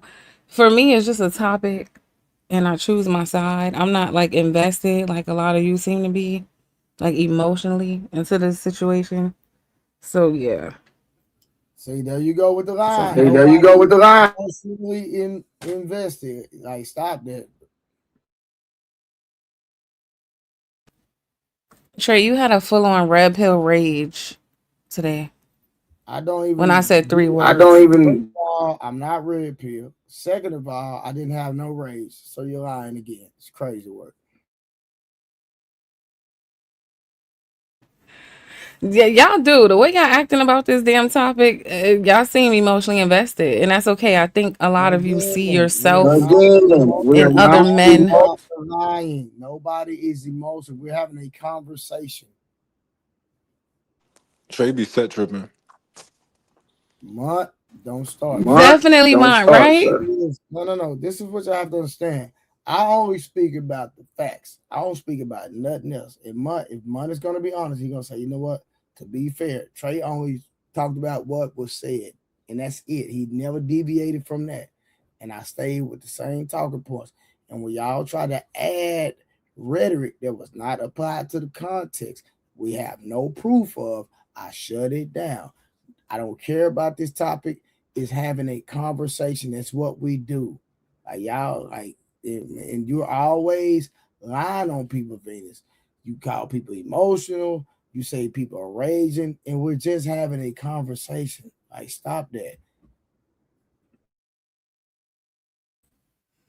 Okay, so you just lied on me because you said you said you want to have a conversation about the facts and other people are speculating, right? But the interesting thing is I spoke about you all. I didn't even speculate. I said so you all are defending a grown man, but then coming down on a grown man for wait, can I finish? Can I finish my sentence? I'm just trying to make my point. Yeah, but you made a statement that wasn't true. Oh my God. This right here is what makes me feel like people are emotionally invested. I'm not gonna lie. Because it's like, why can't I finish? It shouldn't be like, but waiting 30 more seconds is not going to kill anybody. It really ain't. Venus, So he can't let you finish. If he lets you finish, then he'll have no defense.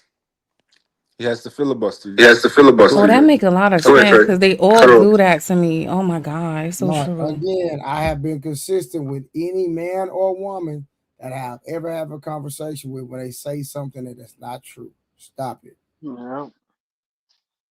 I try to let her get it out though. Just let her get it out. That's why I ain't saying shit. When you got Trick telling you to let somebody talk, you know you're wrong. I don't care. Yeah, that's crazy, cuz. What you trying to say? I have been consistent in any conversation that I've ever had when we're communicating. If you say something that's not true, I'm going to interject and clear up the lie at all times.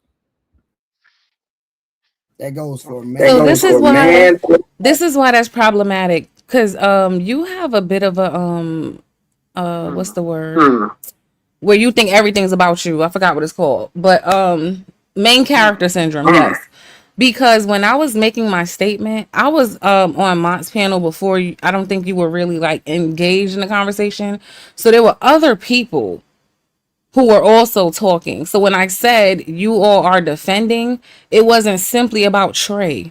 So you don't need to interrupt and correct a quote unquote lie because nobody was lying.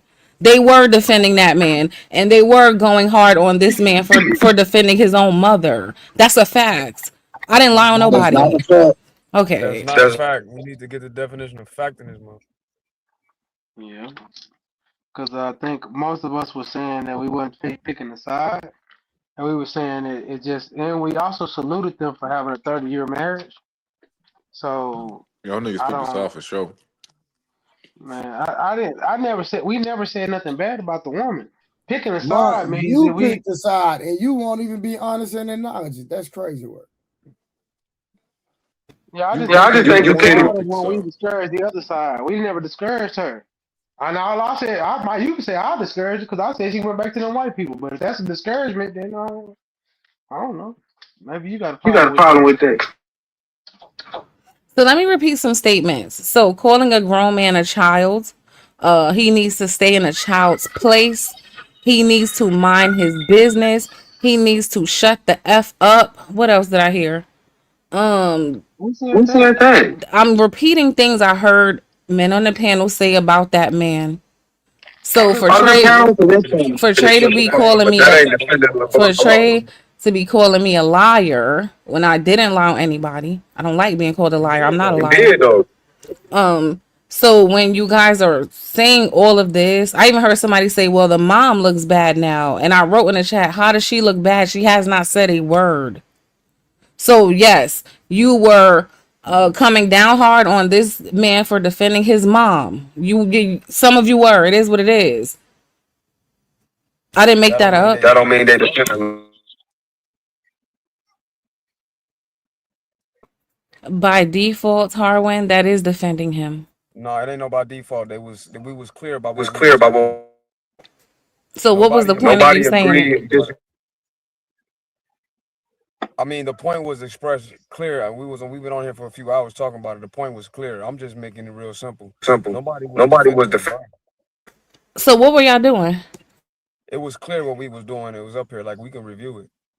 Like, it was was very very clear clear what what everybody everybody was was saying. saying. You You wasn't in wasn't here here trying trying to to say say that that people people was was defending defending him him as as if if he he was was defending defending what what he he said. said. In In fact, fact, he should have many. said, he probably shouldn't have said nothing in public. What we said was Lonzo should have went to his father behind closed doors. Yeah, and you don't know that he didn't. But we But also we said also he said shouldn't he. have did it in the public. If he If did he do it did behind Okay, closed doors, so keep it you're that way. defending him. No, we're not defending him. If we're not defending him, if anything, we're saying so you don't throw fuel on the fire more, which was clearly what was said. You don't got to put words in our mouth. When we say we're not defending him, what we're saying is what we're saying. There's no insinuation. There's no puzzle. This is not hard to figure out. What we said was clear. This ain't Well, quantum I'm gonna physics. say this hard. I was defending his honor. If you want to go into Going some to some old, old. Thank you for being honest, because I can't deal. I really can't. No. Nobody's lying. I don't defend the speculations, but I said I'll defend his honor because I know people that like through my little cousins playing at TCU and all this shit. LeVar actually done did like. There's people. Desmond Bain has a tie to LeVar Ball. Most people don't know that. Like he has helped a lot of motherfuckers, and I would just say I'll defend his honor. Now defending all this other shit y'all saying, I Trip, don't when know she that was saying shit, and that, you none of weren't us even on know the that. panel yet, bro. Oh, okay. Yeah, I probably wouldn't. So I don't know. So maybe I'm out of my league and what y'all talking about. So I'll go Yeah, you hard with weren't that even in up the on the frame. panel yet, bro. All right then. Say less. Yeah, y'all were defending that man, and Trey, stop calling me a liar, because I ain't lying on nobody. They were doing that. Some of them were. Anybody speaking negatively against that man for defending his mother, you are defending the father. That's the only reason you're doing it. Incorrect. What? You're conflating. Yeah, that's crazy. Yeah, she tripping. So when I hear statements like, oh, he nursed her back to health, he took care of her, and she left him. What are you doing? You got to put it in context of what was being said. When we said what he said in public about his, or was still marriage technically, but soon to be divorced, we were saying that he probably shouldn't have said that in public. But then somebody said, hey, yo, he was saying it because the dude asked him, yada, yada, yada. Nobody was defending what he actually said. What we said was Lonzo shouldn't have said nothing in public. And so this is the problem. This ain't hard at all. So this is the problem, because now I can recall exactly who did defend it, because one of you did say that, and then the guy, the older guy who was talking about putting hands on women, I forgot his name, but he was saying I'm old school and said something about putting their hands on women. I forget his name. The older man who was up here earlier. He literally was like, when one of y'all said that, like, he shouldn't have put it out in public. He said, what did he say? He said, well, he could do whatever he wants. Like, he could speak about his relationship publicly. That's his relationship, right? So people were defending him in different points of the conversation. So where am I lying about? Oh yeah, thank you, Mont. Black America, him.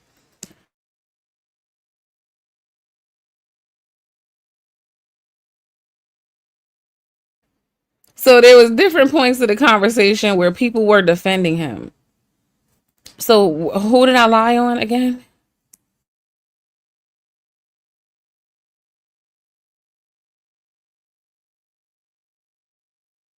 I can't speak on that because I don't know what you're talking about. So, whoever was here before y'all got it.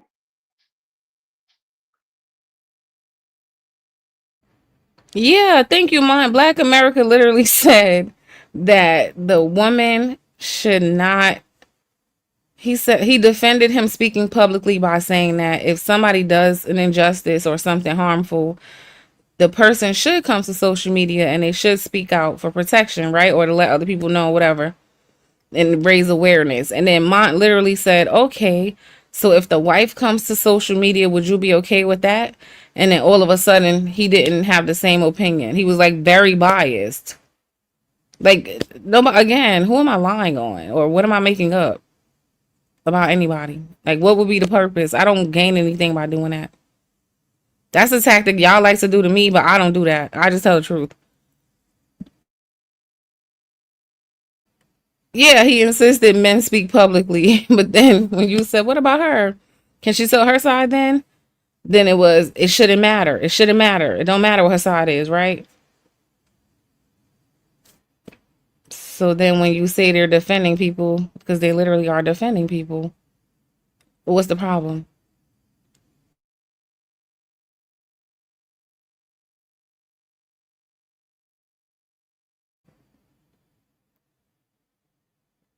Thank you, Ma. He said, "Stay righteous, Venus." I'm gonna stay righteous. You see, in this space, you gonna be freaking 20,000 people gonna want to kill you for just being diplomatic.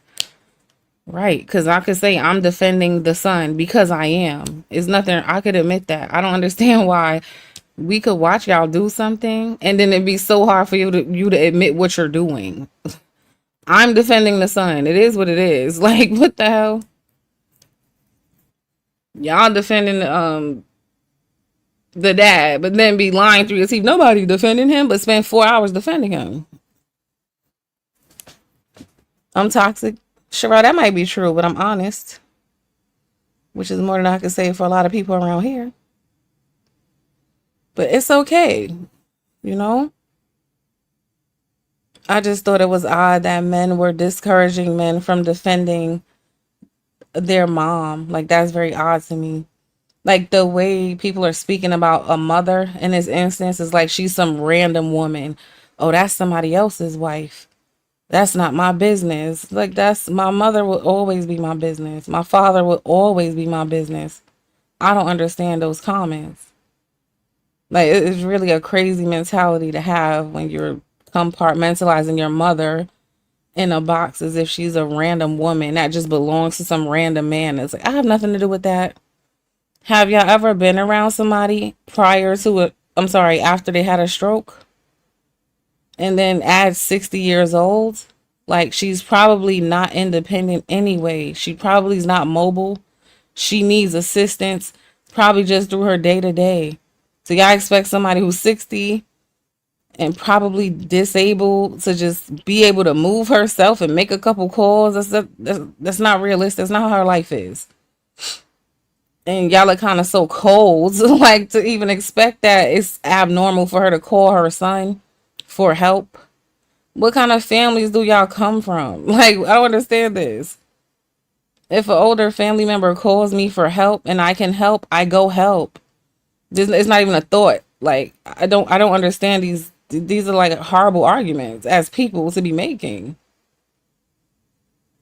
Like, that's crazy.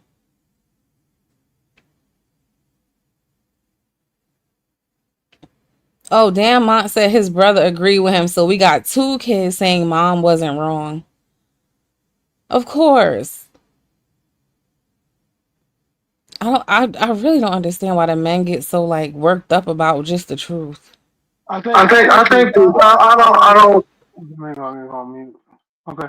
I think that I don't know what was said earlier, but I'm not saying that. That's why I never made a judgment against her. I just said they did 30 years. Shit happened. If your son's gonna help you move out the goddamn big baller house, then it is what it is.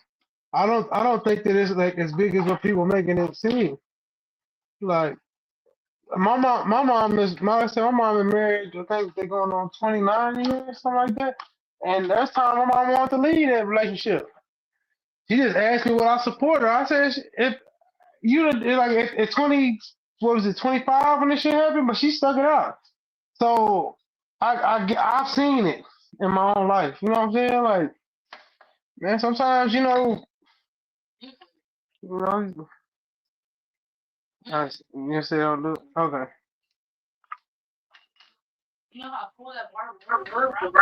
Can you go on mute, Trip, if you're talking to somebody? Okay. Mont says because the men are no different from the women they hate. Well, a lot of them hate me, Mont, and we are very different. I don't lie to make points because I don't have to. So they're really not like the women they hate. They probably could, they should be. You know what I'm saying? The thing that they accuse me of, they actually are. Because I could look at most things and be diplomatic. What they've shown is that they absolutely can't.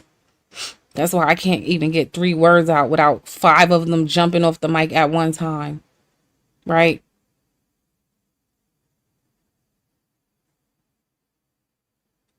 So I That nigga really Mark went. That nigga Mark dipped out. he probably was going home. No, he went home. And then he dipped out again because he's talking to us in the chat. That nigga in the car again.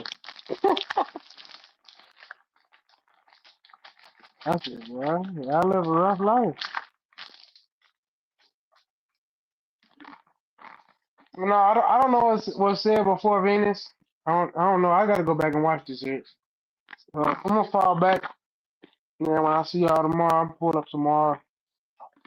Probably after I get off these fireworks. We'll talk about it. You hear me?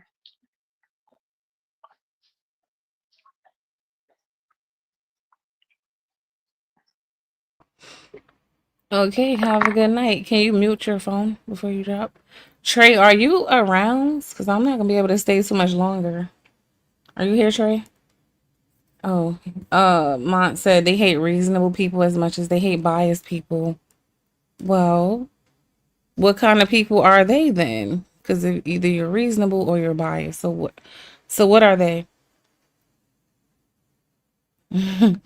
Said cook Trey Venus. Yeah, Trey is Trey. I don't know what happened today. Trey is just kind of crazy. I don't know what's going on with him. Is giving control issues a little bit. Am I off on that? So I feel like Trey has control issues. But I feel like we are both Tauruses, and maybe that's why we just bump heads, because I don't know any men of my same sign, but a lot of times when I come across them, it's been online, and we tend to like just bump heads. Yes, Mont. He said they're biased on the other side, trying to act reasonable. It's a one big projection, Mont. I've been paying attention. Every single thing that the men say about me, they actually are. They go, yeah, she hates men. She's unreasonable. She's biased. But when you like sit back and listen to how I listen to things and how and then how they respond to things, you'll see those statements are true about them. Damn, you say you working on Trayvon and get him. And you know what? And Trey been saying that about me. I'm working on Venus. I'm gonna get her together. He want me to submit, Sherelle. Never. So this is the Venus Takeover show. Trey, where are you? Yes, I wish I had a link so I could drop it so you could come up here with me, Sherelle. But I can't even. If you go on Mont's channel, he could let you up. Come upstairs, Sherelle, because I'm by myself. Mont said, I'm so non-biased. If I have a bias, I can always spot it and tell people. Okay, I am biased. Yeah, Trey done went to sleep. Can you come keep me company, Sherelle? Go to Mont's page because he could let you upstairs. Good evening. Whoever wants to come, go to Mont's channel right now. Girl, we're going to create a topic. Trey disappeared. Ain't no damn topic. Oh, I'll say thank you. She said, Venus, we need you to keep streaming. You are the voice. I just get unmotivated sometimes because it's a lot. It's a lot easier to hop on people's panels because you can leave when you want. Brother Numsy said, is that Sherelle from This Might Be Risky with the cute pink hat? Yes, that's my boo. That's Sherelle from This May Be Risky with the cute pink hat. Okay, this was I was gonna say. I know that I have a bias, okay, about women, but I think that I'm still logical enough that in most cases I could still see things for what they are, even with the bias I know I have, if that makes sense. Sherelle, are you coming up? But so I was just approaching this from a very logical place, the same way I feel like Mont probably was, which was like based on the information we have. I didn't even know who this man was before last week. That's the interesting thing. I don't really watch sports, to be honest, so I don't be knowing these people. I didn't know about a TV show. I really don't have time to watch TV. I'll be honest with y'all. That's a rare thing. If I do get to watch it, probably once a week, and it's damn sure not reality TV. That's not really what I'm into. So I don't know about these people. So I was going purely off of what I heard. Like, oh, a woman left a man. She had a stroke. He nursed her back to health, and then he lost a leg and she left him. Those were like the very few details I was hearing just from the panels. So I was making decisions based off of kind of speculating, because that's a little bit of information. And I'm just thinking, like, damn, why would a woman think about that? Like, why would somebody leave someone if they nursed them back to health and they provided for them and they've been with them so long? So it's not because you want to just simply crap on men.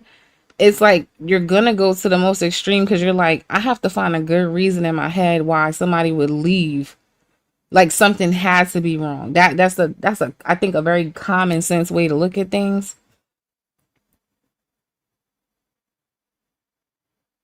Is that my picture? Yes, that's my picture. I'm not Chinese. I'm not even light skinned. It's a light picture. I'm brown.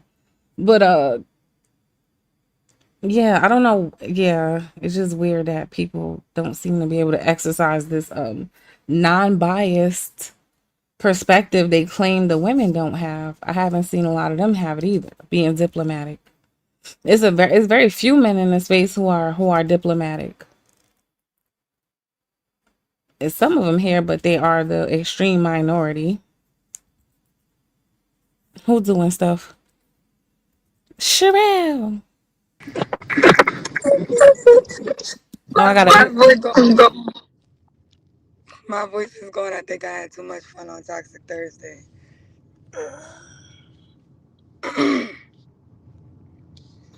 Wait, if you talk while I talk. Yeah, you gotta mute when I'm talking, and I gotta mute when you're talking. I don't know why. I love both my parents.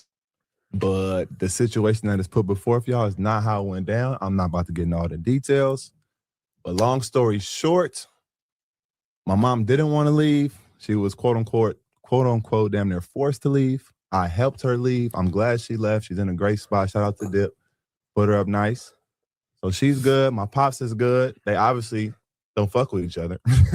But I fuck with them both. And she was not wrong at all. She did not leave him because he lost his foot. That's a myth that was put out there. What else have I seen? I don't know. But my dad did a great job raising us. My mom did a great job raising us. They didn't work out. And it is what it is, man. They're both doing well. And I love them both. We can move on now. Unless you want to say something. Well said, Duke. First and foremost, I want to say I love both my parents. But the situation that is put before.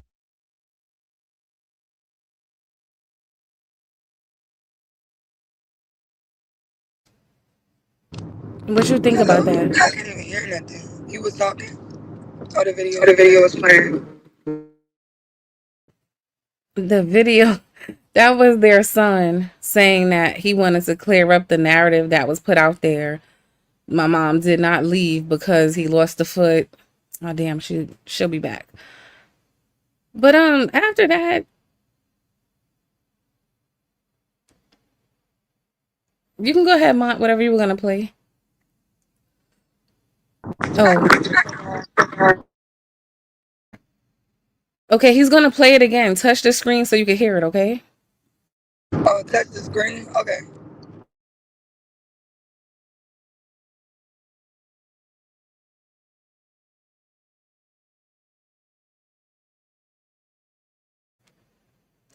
Yeah, when people put videos on, I think if you're on a mobile device, you gotta tap the screen to get a sound.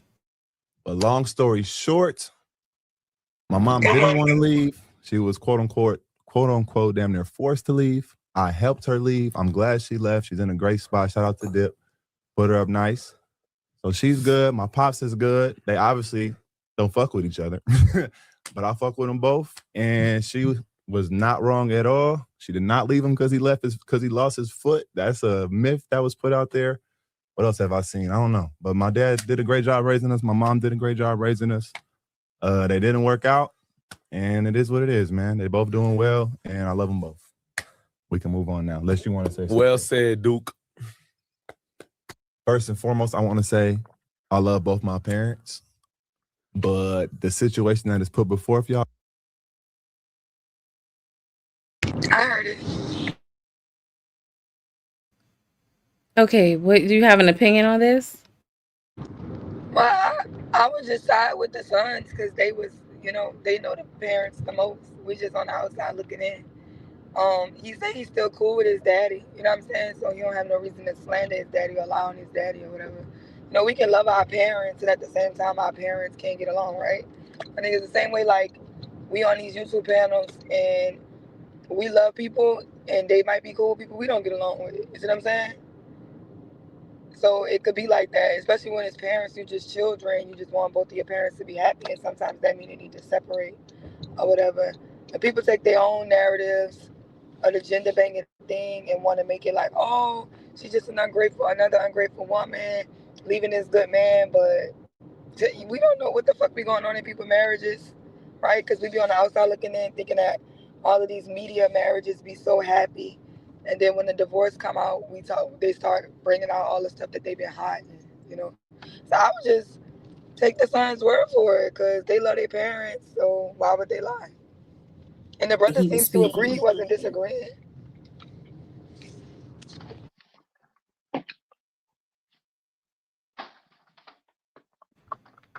Yeah, I feel the same way because everybody was legal realms that have nothing to do with physicality. So the state stands for all genders. That accountability, so we don't have like a citizen's right to hold people accountable that typically you can charge and because of the care of. So if someone says to you, you are my loved one, I care for you, these are my expectations, the accountability is there, you're right, it's reciprocal, and it would be something that they would have to voluntarily want to do. But as far as the community, just because you're a man, now there's physicality, so I'm afraid you're going to hold me accountable, that does not exist. I think so. So we should also determine what the definition of misogyny is, because as we've used on the panel before, what I just said didn't qualify, because misogyny is the hatred or unnecessary bias towards women. So I don't understand how that's a intellectual jump to make from what I said to calling it misogyny just because you don't agree with it. And what I see is a lot of people who don't agree with things where it shows that women and men aren't equal. They call it misogyny because that's just the most convenient thing for them to say to try to refute the argument. I'm going to pull up the definition. The misogyny goes beyond that, and we understand that there are parts of speech, nouns, verbs, etc. No problem. I'll pull up the definition because I know when having this argument before that we want to land on specific points that are relevant, but it goes beyond that and context matters. So I'll pull that up. Yeah, because the problem with that definition is the phrase itself is about the enforcement of force, not gender. So again, it can't be misogynist because it's not about the point. It's not about the gender. The gender being used is just to illustrate the point and to highlight it. So that's why it fails the misogyny test for by the definition of the word. Everybody has their personal definitions. We get that. Like we understand that that's a, it's a go-to word. It's a, it's a button you press on your roadcaster anytime a man says something you don't like. But unfortunately, nothing I said was about a woman's gender. So, yeah.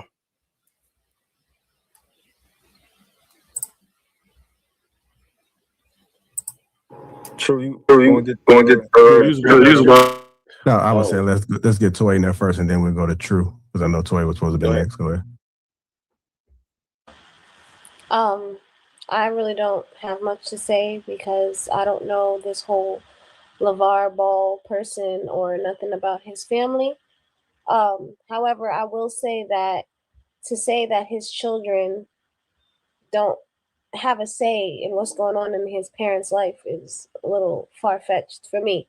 These are his parents. This is directly affecting him. So I don't see how that's not any of his business. Toya, if I can, maybe you used the wrong word. You said have a say. No, they don't have a say, right? Well, not a say, but it does concern him in some way.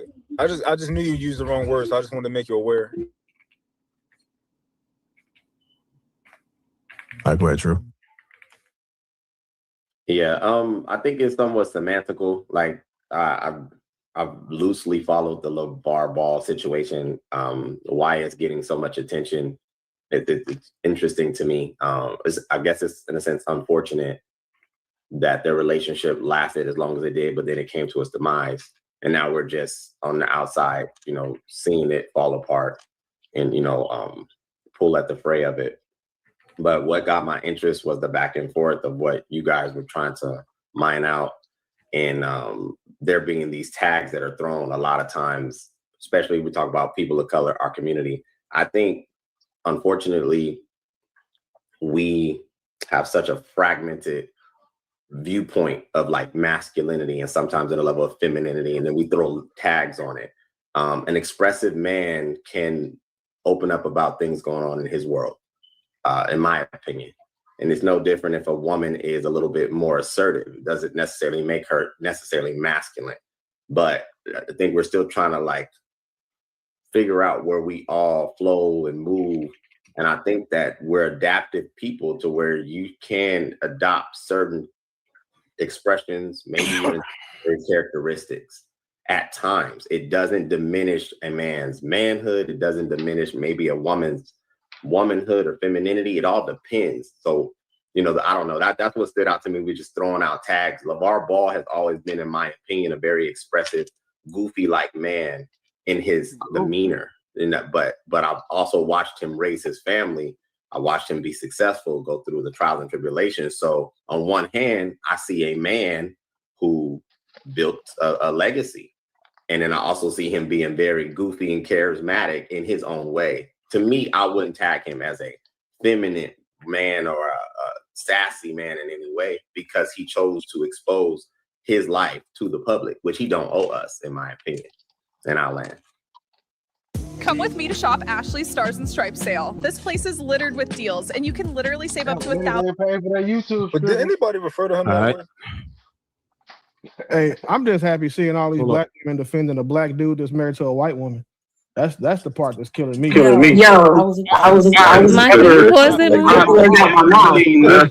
Ever, especially when it's a black dude that got some money. I am so, and this is a Willie like the slow boy. Then any of y'all have some thoughts on anything they said so far? Cause I do. First, Go ahead. I already said the girl, what's her name, Melanin Legacy. She doesn't make sense to me. No one can tell people that their parents are not their business. Like that just doesn't make sense. What he just said, it seems like, I don't know, masculinity, I think depending on the man, seems to mean like you have to be like super aggressive and assertive and domineering, and we're just gonna call it like masculinity, whether you're rude, abrasive, disrespectful, dismissive.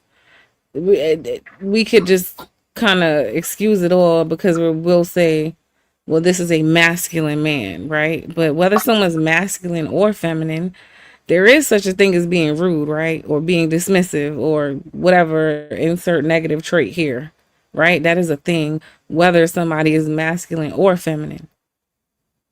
But we just don't acknowledge it.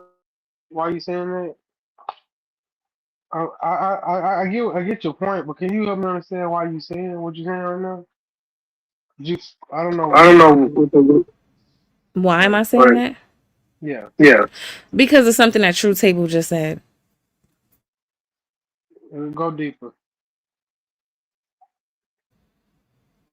Okay, go on mute because I don't know if I sound bad. He said something about there's nothing wrong with a man being like open and expressive, right? So I thought he was referring to like the way in which the husband expresses himself. So I was just saying that no matter how a man expresses himself, I've noticed that it will all get chalked up under masculinity, even when it might be just something else. That's what I was getting at. Okay, so that's kind of what I thought. Like when we talked about this earlier, like he has like, so how much shown proof does a man have to have that he's a good man before women will say give him the benefit of the doubt? Because he has a lot of shown proof with other young men, not even on his sons. Like I told you, he has two other players in the NBA from his son's team that he helped get them there. So I'm just wondering, when does his legacy or his trail catch up with him when you say, like I said it earlier, I said if he was really that bad of a guy, TMZ would have picked this up a year ago. They've been going through this for 2 years. So it clearly something he doing is not on the radar when he's been on the radar. So I'm just wondering, when does your good deeds outrun you for a woman?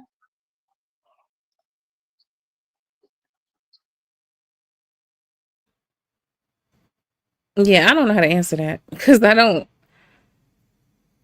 There is no showing me proof about a man I don't know. Like, you guys are judging this man off of TV clips that you've seen and the fact that you admire him as a basketball player and maybe a father, which he might be great at all the above. But I'm not going to be foolish enough to think that that makes me an expert on him as a husband, because it does not. I get you, but there's also evidence of him with his wife on these shows. He's not a basketball player; he's a football player. But I'm saying there's evidence of his character because he put his life on display when his children were young. So we've got to watch this man basically in a limelight, other than his last like 7 years, 13 years of his 20 years of us knowing his life. He had his life on display. His wife had a stroke. She crying in a pool. He telling her, "You gonna do those last 3 laps?" Well, she don't want to do those last 3 laps, but he telling you why he telling her to do it. Tina gonna be all right fucking with me. Like, we watched him, and we also have children who was under his care come back Trip, and I gotta say, push back on it. I paused. Damn. I gotta push back on that point. I dig it, right? I like I said, he's one of the best fathers that I can, as far as I'm concerned. He's on that Mount Rushmore. However, I will not judge him as a husband. I won't, because I don't know their relationship, and I'm wise enough to know that relationships are completely different than what people show the public. Than how what we see it, how you treat your kids. I won't judge them off a TV show. I just won't. I'm not. It's a TV show. I'm gonna act right on a TV show. Niggas say that I be pandering for women. I mean, I keep it a buck. I don't pander at all.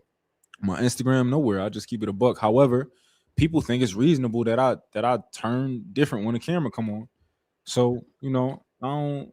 Yeah, I can't judge him off of that. I can judge him off of how his kids got to the NBA and how he was strict in all the right ways and stuff like that. But I'm not going to judge him about how he treat his woman. And I ain't buy that shit earlier when niggas was saying, "Oh yeah, it don't matter how he talked to that girl. Men going to talk how they want to talk." I don't buy that shit. I never buy that shit. You're going to talk with nigga going to talk to me with respect.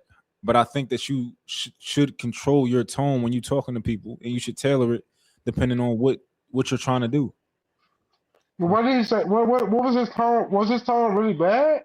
When he was talking to that girl, hell yeah, that was disrespectful to me. Oh, okay, well, I'm gonna play it. For you. Go ahead. But Sherelle came off mute. Oh, she left. I thought she wanted to say something. Well, shout out to Melly. Thank you for coming through. Listen, Sherelle gonna go where I tell her to go, okay? No, Sherelle my dog, but she angry than motherfucker. Boot baby. See, she not. Let's not do that to black women. Don't call her angry. She's not angry. Okay. So I'm an angry nigga too. Shit. See, stop projecting. You're angry. That don't mean she angry. See, y'all have a way out every time, boy. If I try to take on her bird, I get her. Oh, you angry? No, you projecting. If I say I ain't got her problems, oh, you hurting her? Like that's a hard thing, business. No, the whole angry go on mute trip, remember? I don't know if it sounds echoey. No, the whole angry black woman at this point is like a negative stereotype weaponized against black women. So when you say that about my black woman friend, I have to don't do that. But I want to also tell you that the angry black man is like codified. That has nothing to do with me. I didn't call you anything. You called my friend an angry black woman for no reason. She has been nothing but pleasant since she came up here. So again, don't do that.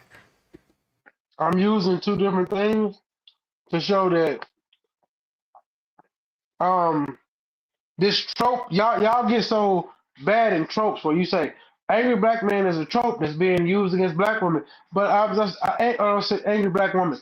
Angry black men has been a trope, or super predator is the word they used at one point in time before I was born.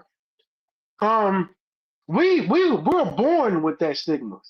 Y'all get that off of attitude and what y'all actually do in real life. You know what I'm saying? So I don't do.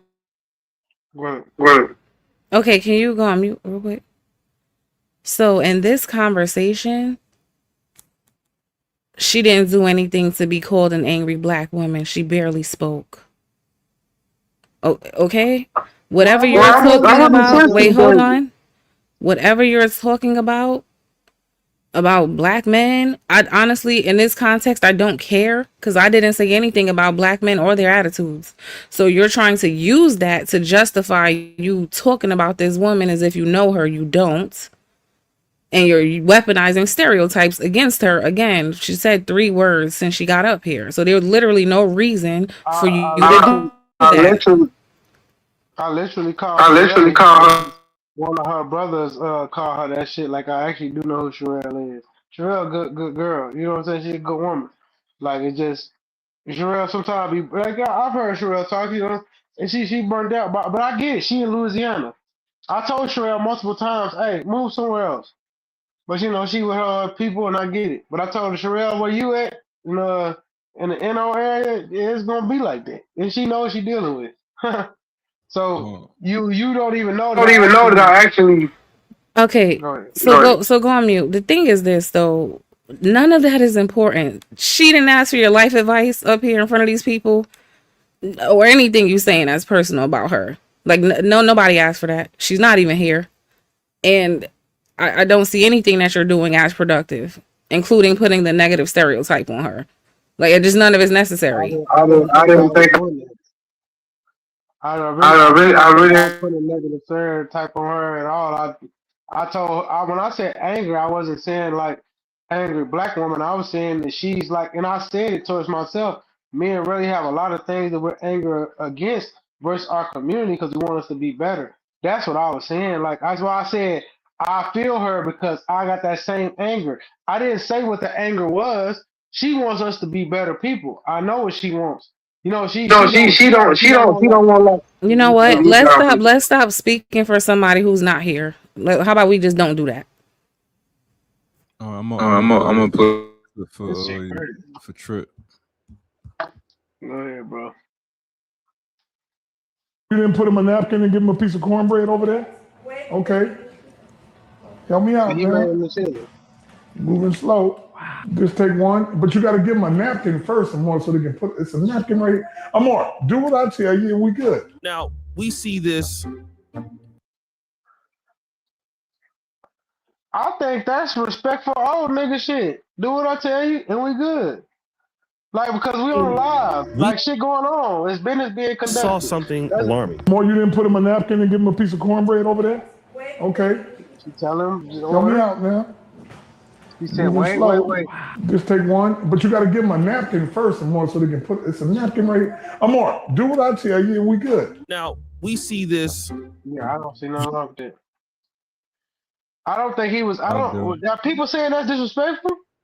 Yeah. I don't talk to people like that. I don't talk to grown ups like Well, that. he. But the thing is, you gotta remember, there's a camera set up on the table. He's conducting business. Like you would talk to your employees like that. Y'all making this woman his woman. Remember that's not. I told you. He said that's his assistant. He never said that was his side bitch assistant or somebody he fucking with. So y'all putting a whole bunch of spin on shit. If that's my assistant and I'm telling her what to do, that's exactly how I'm talking to her. I don't think what he said was disrespectful. Bro, I ain't talked to a grown person like that, and I can't remember talking to a grown up like that, bro. I ain't gonna hold you. Shit, I run a company. I done talked to niggas that I'm finna fire worse than that. Yeah, my you know. Like, Nigga, I don't raise my you voice got at today people. to pick it up. Today, if I don't see you to pick it up, he didn't raise his voice. Yeah, more. No, he didn't. Then you don't know LaVar. I feel you, but that is timid for LaVar. We got videos of LaVar cussing out LaMelo for slapping the motherfucker at a game. Like he told him, you ain't gonna be shit if you see that son. You got all these goddamn reasons, but you got these turnovers. Like, hold on, we not about to talk about when he coaching a basketball game, brother. We ain't about to do that. I'm saying I'm using that, but he wasn't a coach in the basketball. This is after the fact. This is when LaMelo is sitting in the house and LaMelo got the gold hair. This nigga was talking to that nigga like way rougher than that. I thought that was actually like, hey man, do the order operation I'm telling you to do. And he said, hey, listen to me and we'll be all right. Just listen to what I'm saying. You talking about when he was when LaMelo did something stupid and he was kind of like, pretty much telling him how disappointed he was in him. Well, the stupid thing that LaMelo did is he slapped a person in another country and in the face, and he told him, if you watch that whole episode, he said, do you know we in them people's house? Do you know that everybody could have jumped on the court and just went ham with us? Like, what are you doing, son? Like, you know what I'm saying? But he was going off on him in a way that's like, that's his raised tone. Because he don't yell. He just, like me, he raised tones, lower tones. You know what I'm saying? I'm not a yeller. But no, that was him just being directional. Hey man, just listen to me. He said, hey, just listen to me and everything will be all right. That's not how he said that. That ain't how he said it. The last thing is what he said. I'm about to play it. He said, go ahead. Listen to the last verse. He said, listen to me and everything will be all right. Basically, it's like, don't even do no thinking right now because the camera's on. Younger Colombian woman. She might be in her late 30s, early 40s. Put him a napkin and give him a piece of cornbread over there. Okay. Yep. Alarming. More, you didn't put him a napkin and give him a piece of cornbread over there. Okay. Not disrespectful. Help me out, man. Help me out. Moving slow. Just take one, but you got to give them a napkin first, Amor, so they can put it's a napkin right here. Amor, do what I tell you, and we good. Now we see this younger Colombian woman. She might be in her late 30s, early 40s, but she's thick. I mean, you can see her walking around. You see what she's working with. I don't know what Tina Ball looked like in her prime, but obviously we see the play. He got somebody younger, somebody booty clapping, and somebody that is willing to take some level of demands, right? He's telling her what to do, what to serve, how to do it. And in fact, a lot of women that saw this thought that it was cruel for him to do it, but that wasn't the real problem. The real issue was just about 2 days ago or a day ago, the Ball family, which is, Jello Ball and Lonzo, they're on that podcast. Lonzo revealed, the oldest son, what really happened. My mom didn't want to leave. She was quote unquote.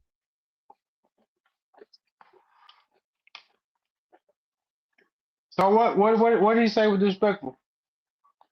Just his tone, the way he was demanding and all that. Like, you gotta.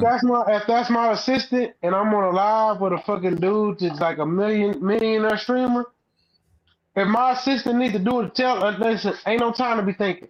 Do it exactly what I told you to do because presentation is everything. I'm gonna cook this nigga chili. Get the goddamn napkin first. Then go get the cornbread. Yeah. Then bring it over here and sit down at this goddamn table.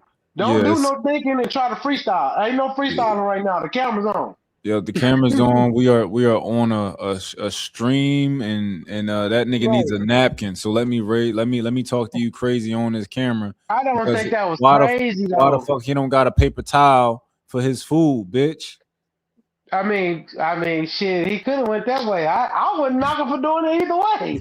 Cause I'm saying like, nigga, we finna stream a million. Cause you think these streamers ain't going to people's house? They getting paid like this business. I'm handling business right now. You my assistant.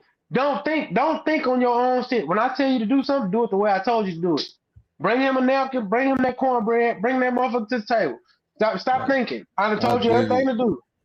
And he didn't say it. And to me, he didn't say it in a way. Can I say something? Go ahead. This is kind of going back to when I said everything gets chalked under masculinity, right? I notice you guys do this. Now, you keep on saying this is business, this is business, this is business. There are plenty of people who run businesses, big ones, and they don't talk to people like this. So we got to stop like making things an excuse for things just because we want them to be. Just because this is a business does not mean you need to be rude. Like, I don't understand the correlation. Well, I understand in certain settings, I don't need to be rude. But when things are going fast, because I'm a business owner, I'm a business runner, when things are going fast and I need things, I tell my crew this before they come to me. I say, hey, most of the time I'm going to be cool. But I tell them 80% of the time I'm going to be relaxed. But I said, there's a 20% of the time you got to deal with me. Because when a customer comes, like I say, Venus, you got a house getting done. This bathroom needs to be done by this date because this is the day we set. And my guys moving slow. When you come to me and say, "Hey man, I don't think the progress going as fast," you know what I'm gonna do? I might need to go to these guys and say, "Hey man, here, give up that mud." Like don't. Then he gonna come up excuses. Oh, this is do if you do what I tell you to do, this should be done. I don't need no back talk. Like sometimes in business, the dudes that you think that don't talk like that, we don't talk like that all the time. But there's a certain time and place where I have to say, hey, stop all that thinking shit and all that. Well, you think you know this? No, do what I tell you to do. You know what happens after that? Everything works out. Okay, can you mute real quick? So this is what I mean by, yes, Dawn, I agree. We lack communication skills. Like culturally, I think a lot of things that black culture, black people have made okay are so problematic and it's so deeply rooted in the culture because our parents did it. Like this guy's of an older generation, right? And so they're used to seeing their parents, who's probably like his age, conduct themselves like this. So they think that this is normal. They think that this is okay because their parents act just like him because they come from the same generation. But just because you come from a household where people did that, or there's a culture of that kind of behavior, in the community you're familiar with, does not mean that it is okay. Like there's a lot of things that have been normalized in our culture that should never have been. Okay, and again, and wait, hold on. You made a great point, right? Because you said you run a business. You mentioned customers and deadlines, right? Which I understand. When there are deadlines to be met or high pressure situations, people will lose their cool. Cool. This is not that. Somebody needed a napkin. There was no urgency. There was no need for that level of like, just, we can tell that's just your way. I don't know him, but I'm just saying I could tell if you're doing that over something that small, that's just your way. So you comparing a high urgency, high level, time sensitive situation for a customer to that is just not like, why? Okay. For one, Neon is at his house. He cooked chili for him. Neon is I don't even know what he make, but I know he's a big. It's the only reason it's a story. How'd you say? Well, I don't know. Well, somebody he's a big streamer, and I just feel like I didn't hear what y'all hearing. Like I just heard a businessman having some shit going, and he say, "Hey, stop, because the thing is, when you run your assistants or your second in commands, you know their ticks, whether it's a woman or a man. She might be flustered. Maybe that's his get right. But we like, I don't know. Maybe I'm talking in business terms that y'all don't understand. I wish Trey was still up here. He could understand that too. Wait, hold on. I'm an entrepreneur, right? You're not. Okay, I'm not trying to be offensive, but you didn't say anything profound that it would be difficult for anyone to understand. So I don't know why you said that. I've expressed to you I understand in time sensitive or high pressure situations that people lose their cool. So it's understood what you're saying. What I'm saying is that's not this. Like this ain't that situation. Is it just the case that some people are just buttholes? Like straight up. He's just seems like he's an asshole. And he just had that personality. He just don't give a damn and he gonna talk to everybody like that. He's an asshole. And I don't think that's a bad thing in certain situations. I work for people that was like that, and they was the people I learned from the most. Them assholes will be the same motherfucker that be super hard on you, but then they'll tell you, I'm only hard on you because I believe on you. I believe in you. And I'm But they're like, corrupt. okay, this makes sense now.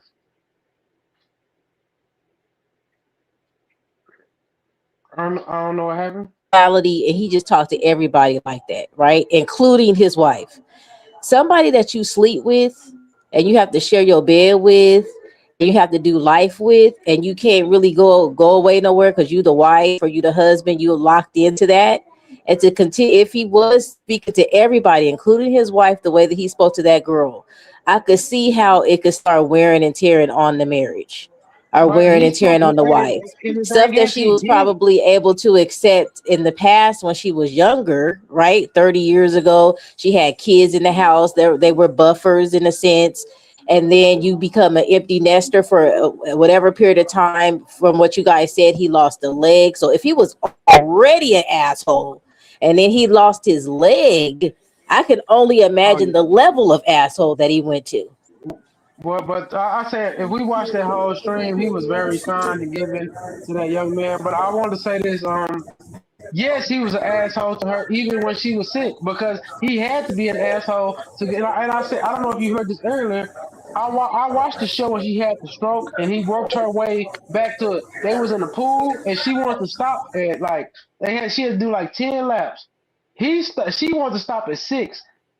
Her crying and everything. He said, "You will not stop because you my wife," and he made her hit those other 4 laps.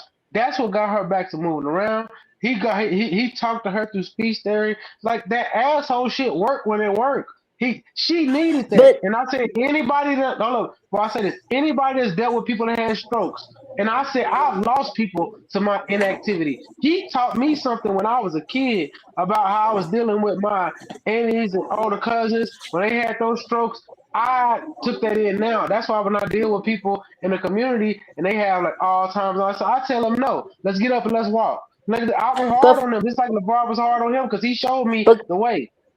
But like I've been listening to you guys though, you guys are trying to equate his ability to be a great motivator, a great coach, someone that's going to, get you to move and groove to a husband. That's 2 different things. Yes, in some instances, like when she had her stroke, she needed that coach person. She needed that person to be hard on her, to drive her so that she can heal appropriately, right? But take that out of it. He ain't coaching nothing. And he just a regular old husband. Talking the way y'all say that he talked to everybody. Can you imagine that wearing on your significant other? If you had to live with that asshole for 30 years, you don't think having a major stroke, facing death, and then having to rehabilitate yourself, you don't have a different perspective on life now where you're going to take a look back and say, do I really still want to be in this? Right now, life is short. I'm not condoning divorce. But what I'm saying is we cannot sit up here and say that woman left her 30-year marriage, right? For no reason at all. What y'all trying to say up here. If you ain't never been in no 30-year marriage, and a long-term marriage from youth to now. Lonzo's experience, for Lonzo said that they don't like each other. He said that in the speech after that. So that means that they endure. But I also want to say, Summer, you are in a marriage to the same kind of asshole that you condemning right now. But here's the difference. Uh-huh. I am very loyal, but I'm not sitting up here and saying there was not times where we almost didn't make it.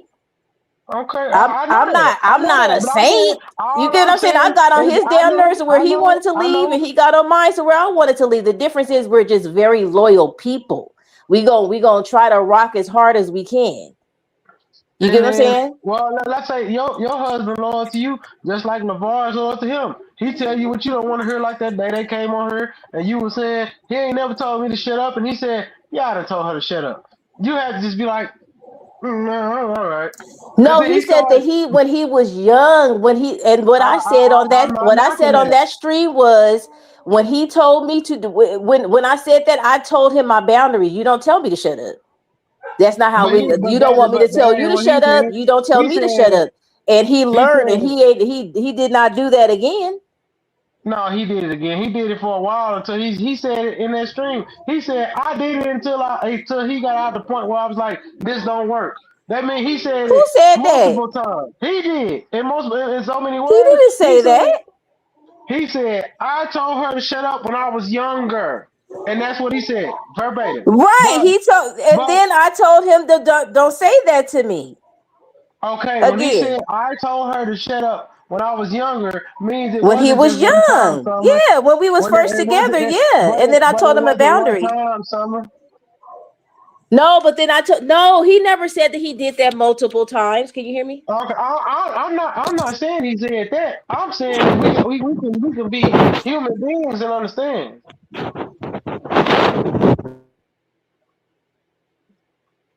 All I'm saying is you're dating LaVar. Okay, you are married to you are married to LaVar Ball right now, and you saying this man is an asshole when you were in love with an asshole. You love his stinky socks, and he's an asshole, but you love him. Right, but what I'm saying is throughout the marriage, there were times where I wanted to leave his ass. Do you see what I'm saying? But what I'm saying is it wore into I don't know this lady life, but I'm just saying based on y'all premise of this man talk to everybody like that. I'm only doing this based on y'all saying that man talks to everybody like that. That's the only reason why I'm saying what I'm saying, right? So I could only deduce, right, from being a woman that's been married for 28 years. And having a man talking to me like that for that long period of time. I'm just saying, to have a man talk to me for that long period of time, plus having a stroke, plus defeating death, plus having to rehabilitate myself back. And I'm having to take a really good close look at my life because I just looked at death in the eye. I just looked at me possibly not being able to operate normally. Did he brought you back from that? Because you want to give because he's a good coach. Because he is innately a great coach and motivator. Look what he did with his son. That is his superpower, so to speak. So that I didn't doubt that he would coach her back because he considers her part of his tribe. That is the mother of his children. He doesn't strike me as that person that's going to just let her sit there like that. That's not what I'm saying. However, I'm saying two things could be true at the same time. He could be a great motivational coach that got her together and got her right, but then a suck-ass husband. Well, and two things could be true at the same time. Yeah, and this what bothers me is like black women understand that this white woman went back to her white family from her black husband, and y'all are condoning like this. This is another part of this conversation I don't understand. Like because that's what she did. So you say she lived with his family? Because I promise you, when she left him, she went back to that white side of her family. And I bet you that's who took her on with his money. Because I told y'all, if this was that as bad as we think it is, TMZ would have picked this shit up a year ago. I keep saying this. He actually doing right by that woman, whether it's financially, whether it's helping her out and whatever. It's just this honestly, LaVar Ball has shown how you're supposed to separate with your woman. The only reason we talking about this because he brought it up.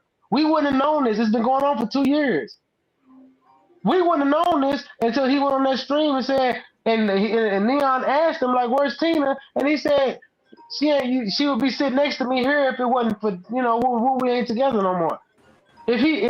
That's some good shit. So he I'm didn't not do saying that's and not then true at but I'm all. saying if that no, but I'm Never taking mind. this He to doesn't say cool. is that's his Oh, character. he there. That's his character. All right, family. I'm saying All that. right, cool. All right, But can you see okay, it from what you guys are saying? Not me trying to make the argument that this man is actually like that. I'm saying based upon you guys saying that he talked to everybody the way he talked to that young lady. Everybody like that, right? And He so just what if he did? And so what if no, he did? I didn't feel like I'm So what if saying he how the did? wife. No, So I'm what if saying he how the did? wife could. I'm saying as a wife having to have your husband He talk didn't to you say like nothing that for crazy to 30 her though, Summer. years. He didn't say nothing crazy to her. You're married to a man, not a pussy. Why do Oh, y'all Lord, think Avery, every man. man? Why do y'all think every man on the planet supposed to be soft? No, you're not supposed to be an asshole though. The mental gymnastics that y'all are doing to make this man wrong is diabolical. I'm not doing that. But wait, can I say how is that how you guys described him? Venus, It's your shit is diabolical. crazy. It's You diabolical. guys described him that way. I don't even know this man, so I'm just going based on y'all description of what You he know was what I doing. have seen? You know what I have seen from him? I've seen that man on countless occasions praise the shit out of his wife. Oh God. Told her she Countless was the strongest woman occasions. I know. I love her to death. Man, you don't even know how LeVar used to praise her on them shows. LeVar used to talk about that white woman like she was God on the earth. Like with To the him point being of big God worship. and her being little G. Like he a cocky ass nigga, but he's saying if I'm big God, this is God right behind me. Like that's the reason we know her name. Do you know that? Exactly. LeVar could have raised his sons and you would have never knew her name. He promoted her like she was a champion of women. The entire time on that show, on any time he's on the internet, Tina, that's my rock. Go look at those interviews with Stephen A. Smith and all that shit. You know one thing that he didn't do? Sometimes this nigga wouldn't say praise to God, but you know what he would say? I love my wife Tina. Yep. Before he say God, he'll say Tina. That means that nigga held her to the highest standard. Hold on, Trip. You heard how someone just said, okay, because that shit don't matter. No, because you're both supposed to be bigging up your husband and your wife when you're married. It's a given for me. Hold on. No, here's the thing. See, if you're married, why not? See, this is the thing. No, hold on, Summer. Because see, you be up here. I hear y'all. Y'all be up here. Y'all be full of shit. So him praising his wife 1,000 times ain't shit. What matters is the one time he said something to somebody about a napkin. But man, oh God, trying to get the presentation right. You judging the man.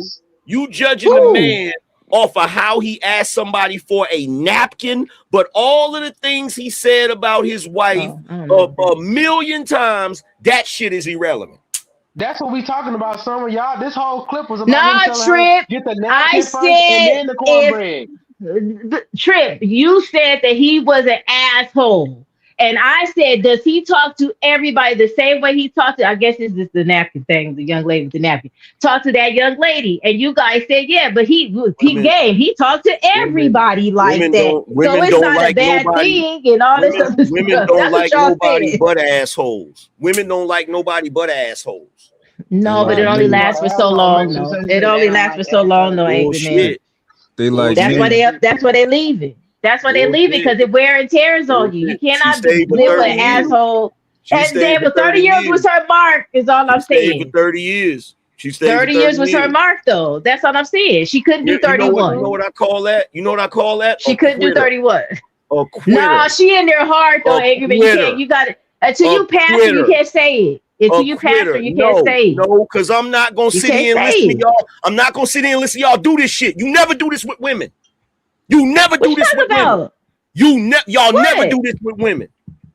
Do what? I have never seen y'all do any type of show where you're going in on the woman for actually leaving the man. Did y'all go in on Remy Ma? I didn't even know that story. Yeah, you didn't know that story. Oh, what? How convenient! You didn't know that story. Well, I am 47. I ain't in the game in the know-how like that. Y'all in the know-how because you do videos and stuff, Angry Man. That's why Remy you is still your know. age. What are you talking about? Remy's in your age No, bracket. I'm not paying attention to the gossip about all of that. Is what I'm Oh, saying. you're not paying attention to that. Well, if it come up on this show, I'll talk about it. The only reason why I knew about this is because they was talking about it. Hey, Summer, That's hold what I'm up. saying. That's the only reason why I know.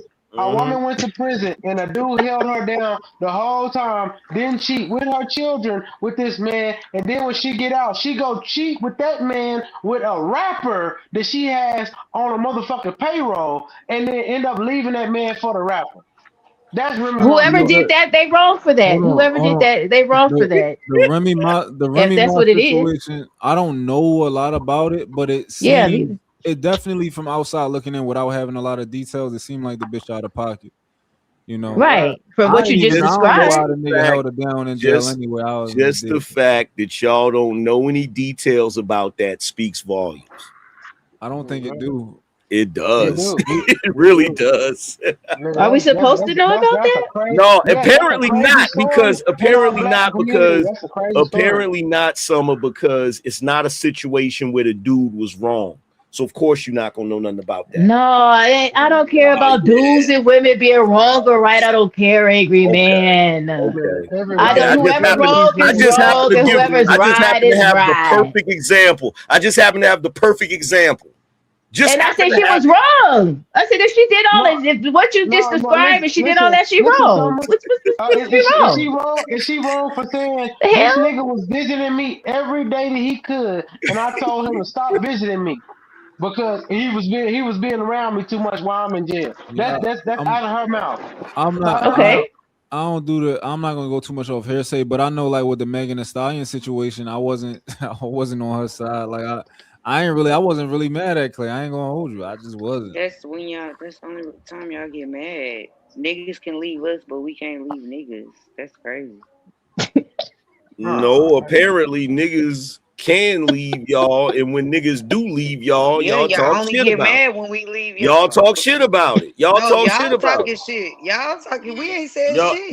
Y'all talk shit about it. Y'all talk shit about it. Yeah, the only I only know about it because y'all talk about it. So here's the thing. So here's the thing, Kim.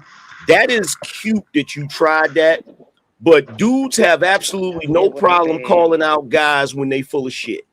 We have no problem with that. But y'all have a problem calling out women. Y'all the ones who are complaining. Y'all have a problem calling out women that be full of shit. But bring some women up here for us to talk about. Us. We don't know what y'all talking about. You got one. You got one, which is let's have a show about it, and then you show about it, and y'all talk about Tina Ball. The wife of the well, no, bro. She didn't come out and say nothing.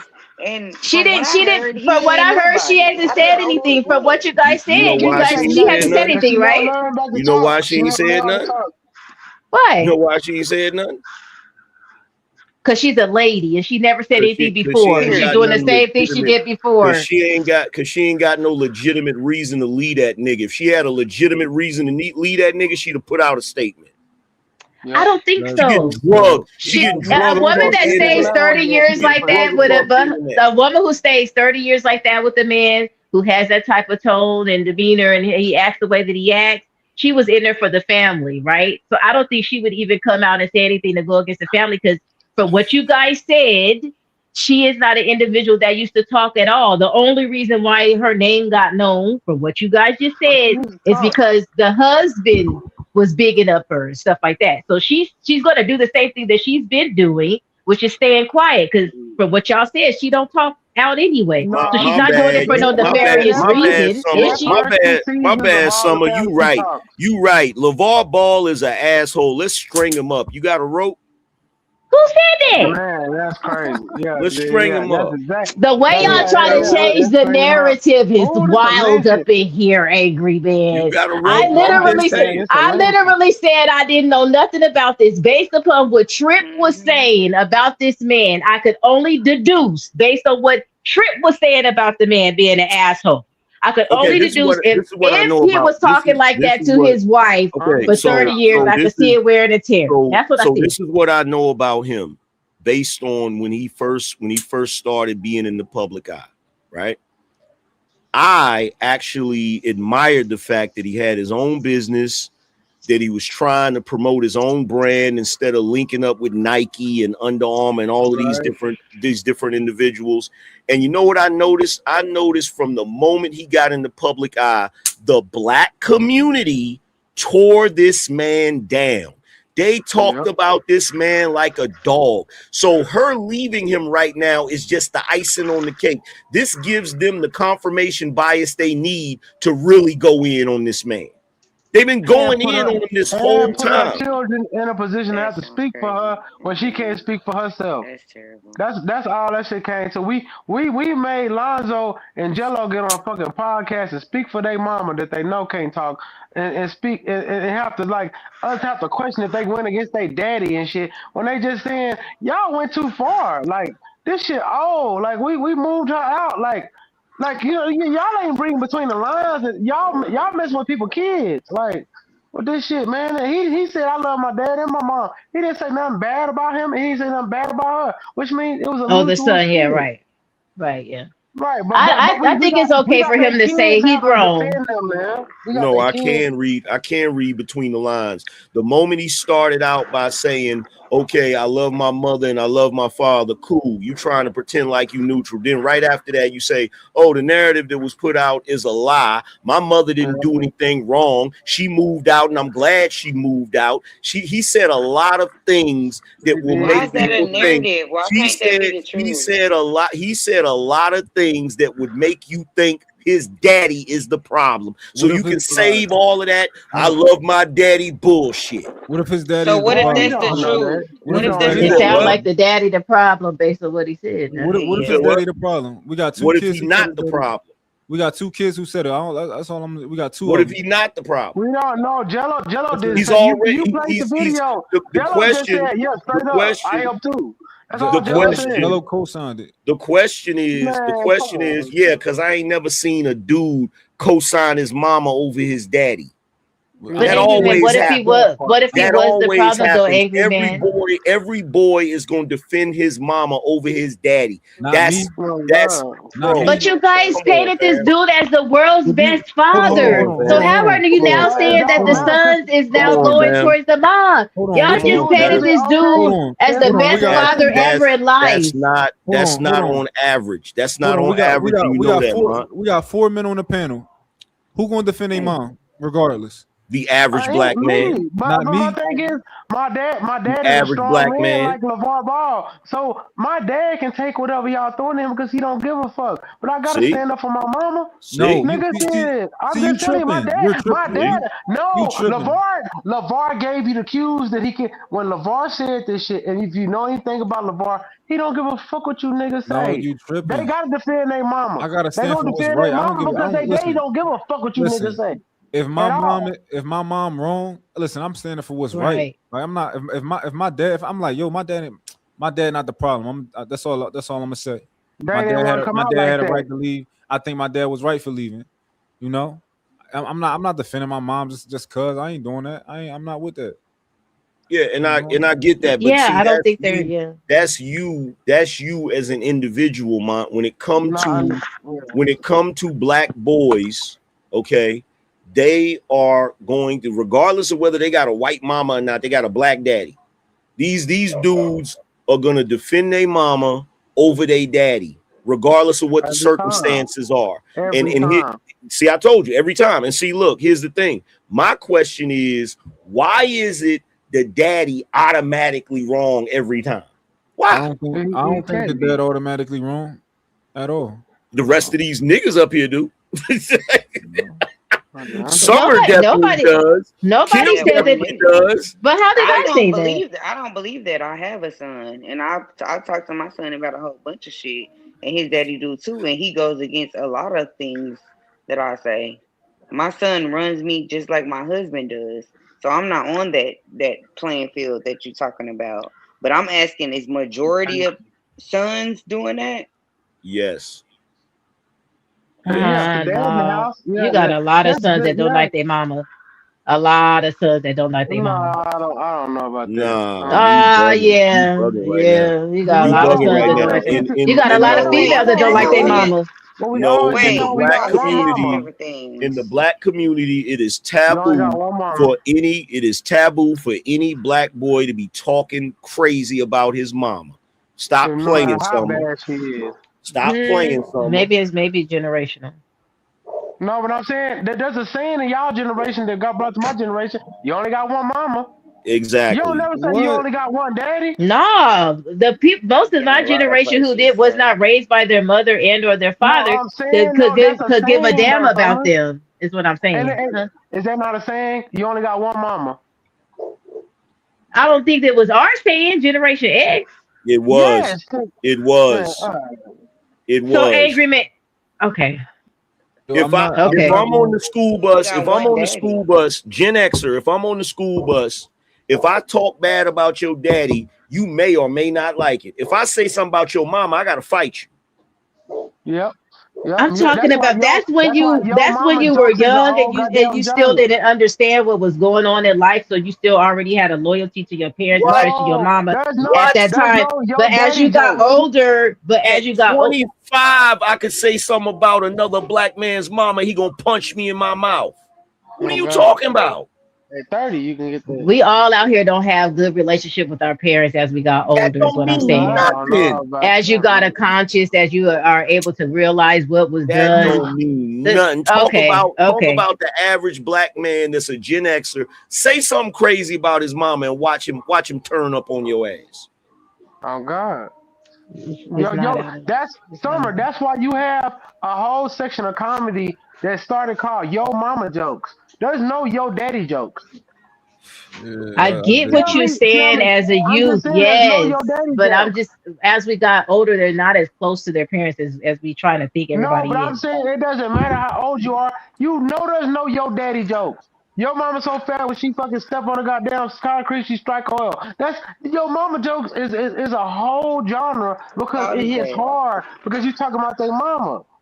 Like you know, how many songs? Yo Daddy jokes. Hey Summer, let me ask you a question. What is this about? How many songs in our culture do we have about celebrating mama, and how many do we have about fathers? Oh, you going crazy now, dang it, man. You know they ain't none. I don't know, probably more mother only stuff. A few of them. We only got Beyonce and Luther Vandross, so I can't really think of too many of them. Right. You got but a couple of them. You ain't got but a couple. In a couple of those is suspect. Oh God, because you don't know what they are. Yeah, I don't like the Luther Vandross Dance with My Dad again. Yeah, because Luther was fruity. Like my daddy. And then you got Papa was a Rolling Stone. You ain't got no songs about you don't have no songs about fathers that celebrate them the way you got songs about mamas. So some of you can't act like it ain't a cultural thing in the black community that mama is pretty much praised and worshiped. Come on, man. And untouchable. Yeah, the only time daddy get his props is after he in the casket.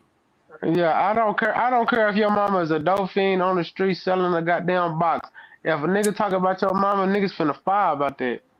Even as a crack fiend, mama, you always was a black queen, mama. But do you think that that's truly for the connection that you have with your mom, or just the simple fact that it is your mother and you're going to defend her honor because it is your mother? Every time I hear "Dear Mama," I damn near shed a tear. This is why when people say stuff about the black community, black men actually revere black women because we will die about our mama. Well, if we're saying that they just going to be defending just on GP, not necessarily based on the actual relationship itself, it's just a simple fact that people, if you talk about my mom, I'm going to say something, but that doesn't necessarily mean you have a budding relationship with the mother. It just means that you're just going to respect her on GP, right? Is that what we're saying? These niggas was not good. These niggas was not good dads. That's back then. That's the problem. They ain't like me. That's why everybody care about their mama. That's part of it. That's part of it, Mont. But you got to realize at this point that has become baked into the culture. So even today, when you have dudes that are good fathers, you're still gonna have that tradition in the culture where dudes are still gonna gravitate more towards their mama. Like that's just what it is. Well, she's doing what she's supposed to do biblically because the children are to call her blessed. So if the children are referencing her biblically, she's doing what she needed to do. I'm not saying there's nothing wrong with it. That's the part you're not getting. I'm not saying there's anything wrong with it. What I'm saying is you're overlooking that fact. The reason I'm bringing this up is because I expect those boys to defend their mama. But just because they defending their mama don't mean they daddy wrong. That's the point I'm making. Yeah, so if Angry Man's point makes sense, right? It makes sense from the standpoint if he's talking about in general, it's a high percentage chance that boys will be biased towards their moms. It makes sense, right? However, in this singular situation, it's still we can't unequivocally say that these niggas is biased towards their mom. I'm not willing to say that, even though I understand the general point that most niggas is going to be biased. I get it. Most niggas are more biased towards their mothers than their fathers. Family.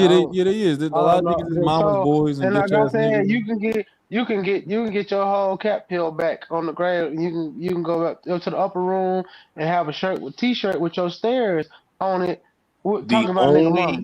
But you can never do that with a nigga daddy. The only person that is going to be biased in favor of dad is going to be the daughters. Right. Now you'll have the daughters.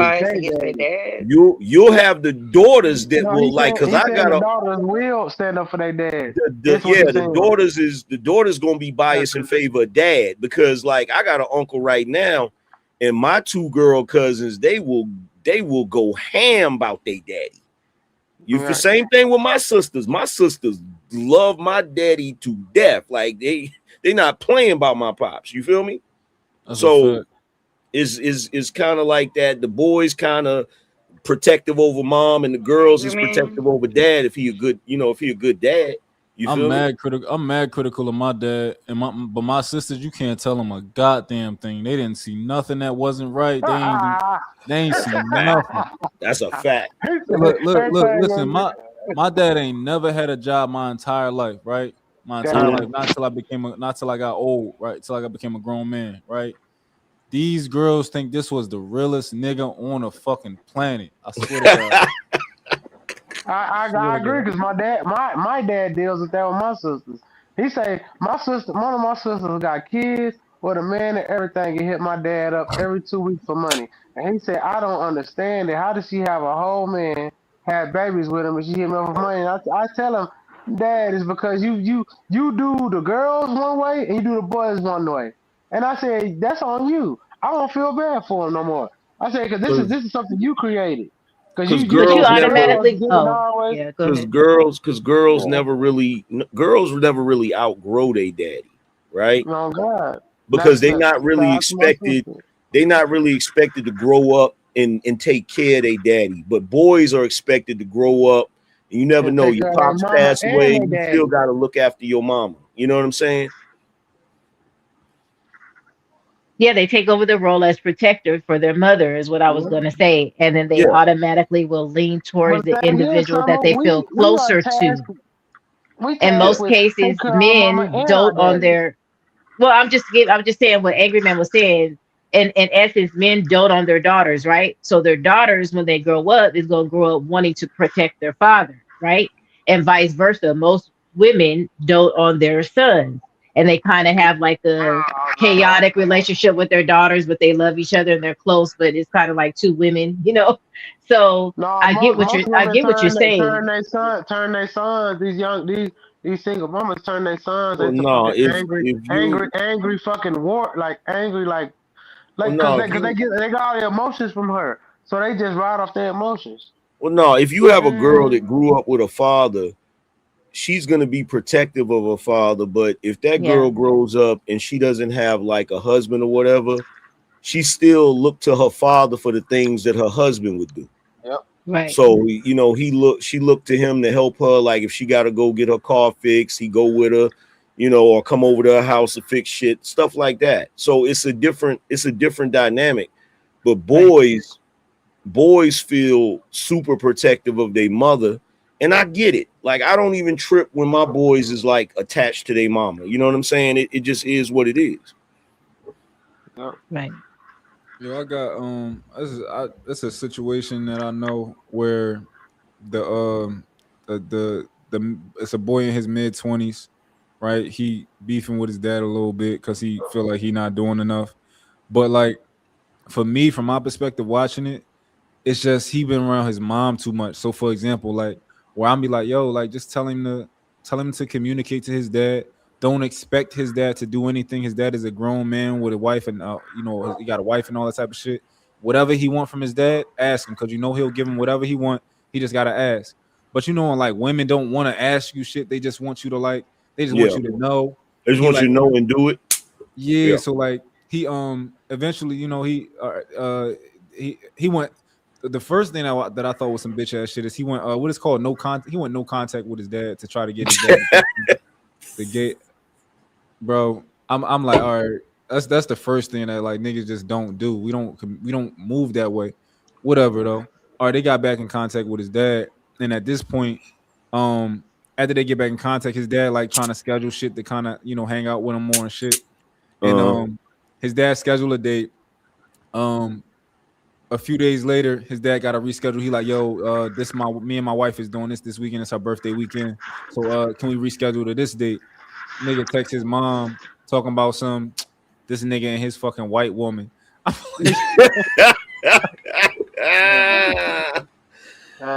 Oh, I'm sad. like, yo, I'm like, I hope this is just like a phase, but like, I'm like, yo, you gotta, your That's a brother lot of might just factors. be a bitch ass nigga, and you might just have to get What used to that. what his what Yeah, what is it's his not a phase. what's his age? What's his age? 25. 25. No, yeah, He it's not a he'll phase. do that shit. He'll do that shit a little bit longer. When he start getting to 28, 29, it's gonna shift. Watch. He gonna start changing up, especially if he have his own kids. He gonna switch up a little bit. I hope so, man. I promise you, these younger brothers, they not having no kids. Cause So I'm 29, telling you right now, like 28, 29, that's when you start realizing, that's when you start looking at your pops like a human being. Because you start experiencing some of the shit that he experienced. And then that's you a be good like, point. oh shit. And then by about 30, 33, 34, all those lessons start to really hit you like, Mhm. damn. Like, but it started about 20, I said about 27 or 21. That's when it really start where like your dad's words really start to hit you. And I know multiple niggas that say the same thing. They like, man, I Yeah. thought my dad was this wrong, man. Fuck you, Yeah. nigga. You I old, you think don't know what's going I on. think as mothers, y'all gotta know when to like stop talking to your son, right? Because What? you're What age is that for furthering, women? the more that he confide in you, the more that y'all text and y'all had conversations, like you're continuing to make him more of a bitch ass nigga. Sometimes you just gotta be like, listen, go talk, yo, baby, go talk to somebody, go talk to a friend, like go talk to somebody else. Like, Yeah. y'all can't just keep, because y'all, I get it, y'all want to nurture and y'all want to do all that type of stuff, but sometimes you just gotta step away and be like, baby, you can't confide in me for everything. Yeah, but nurturing, and that's the messed up part. Nurturing, the moment that a boy starts becoming a young man, nurturing turns into coddling if they keep doing it. Like once a boy is like in his late teens, a mother got to pull back on that nurturing shit, because that's what's gonna happen. She gonna turn him into a soft ass dude. That's a fact, especially like when I used to live in the hood, before I like moved out, and I used to go outside. And I used to see like the like niggas that be on the block every fucking day, right? Niggas fucking 20, 30, 40, 50, never always outside, right? I used to be like, damn, you know what's the reason for that? Because they got somewhere to stay. Yeah. They got somewhere to walk right into when they come from outside, and so they got water, they got heat, they got all of that. That's because somebody never stopped nurturing them. Yeah. Never stopped. Yeah, comfort is like I've said this numerous times, like the worst thing that you can give a man that's not doing anything in life is comfort, because it makes him complacent. Like a nigga got to get uncomfortable to get off his ass and do something. And that's why when you in the household with your pops and shit, your pops, he not just gonna let you just be comfortable. He gonna put you in an uncomfortable situation that's gonna make you be like, man, I'm tired of this shit. I need to get my own place. You know what I'm saying? Then you got to get off your ass and do something. You feel me? That's a fact. I remember I had a homie come live with me, for like a week. First thing I told him, I said, yo, you know, I dig it. You know, I'm helping y'all. You gonna come stay with me? I'm like, yo, no bitches, no women. You don't bring no women in my house, bro. I don't mind if you come stay here. You don't bring no women inside of my house. 2 days later, this nigga had a girl and her son in the fucking bed. I said, bro, you gotta go. I said, bro, you gotta go. You know what old heads used to do? If you stayed with them, this is what they'll say. You could crash at my crib, but you got to get up when I get up. You got to leave when I leave. You feel me? Like they give you the type of rules that'll make your ass get your shit together. I don't want you to be comfortable. Like I don't even when people ask me to borrow money, I make it uncomfortable for them, right? Like for real, like I got a homie, like he borrowed money from me once, he borrowed money from me twice. Then he did it a third time. Then when he kept doing it, I ignore him more and more. As he asked me to borrow money, he texted me. I just ignore him a little bit more. Then he called me. He be like, "Yeah, bro. Like, you know I don't want to have to do this." I'm like, no, I was going to get back to you. I'm just ignoring you because I want you to be uncomfortable. I want you to feel that. I want you to feel what it's like to beg somebody, right? Like, I want you to feel uncomfortable. Ask me this fucking money. I actually learned something like that from one of my mentors. Like, what he'll do is, like, if you ask him for something, like if you ask him to borrow some money or something like that, he'd be like, yo, okay, so I can't get with you right now. Hit me up tomorrow. And then when you hit him up tomorrow, he gonna have something else for you to do, because he want to see how bad you want the money. You feel me? And he said usually what happens is by the time he's giving them the runaround, they figured the shit out. Like they'd be like, yo, I figured it out, bro. Like that was the purpose of the shit. Yeah. And motherfuckers will borrow money from you, right? And the crazy thing is they'll act like they bill's more important than yours when it's time to pay you. Like, yeah, bro, I got this, I got that, and you know, I had to do this. I'm like, no, you just prioritizing what you want to pay first. Yeah, well, you know what I do with people that I never borrow money. I mean, I never loan money, right? What I do is if somebody asks me for some money, I'll make up in my mind whether I can afford to give that money away or if I can't. If I can't afford to give it away, I'll be like, no. If I can afford to just give it away, I'll be like, here. And I don't never be expecting them to pay it back. Because what I notice about people, if a person gonna pay you back, you ain't got to say nothing to them. They just gonna do it. But if a person plan on bullshitting you, that's what they was gonna do in the first place. That's why if somebody asks me for some money, I'll just be like, here, I'll give it to them, you know, and I'll be like, yo, give me back if you can. If you can, it is what it is. And that's really a test too, because if they give it back to me, it's like, okay, that's somebody I know is solid. But if they never give it back, that's the last time you get some money out of me. You feel what I'm saying? Yeah, I ain't telling a black person I got a forgivable loan. I ain't doing that. Because that's just free money. That's like free money to me. Well, it depends on the black person, really. Yeah. Don't get quiet, Summer. We want to hear more about LaVar. I want to hear more about how he's a piece of shit.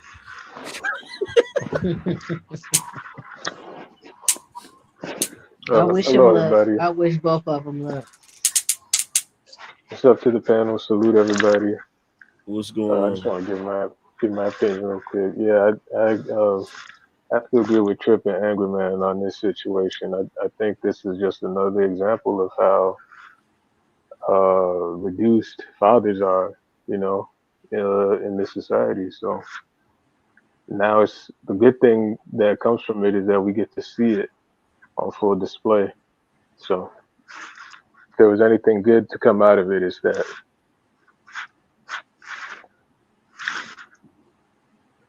Well, I mean, if they go in their separate ways, that's one thing. Like, it is what it is. I ain't tripping about that. If the shit didn't work, it just didn't work.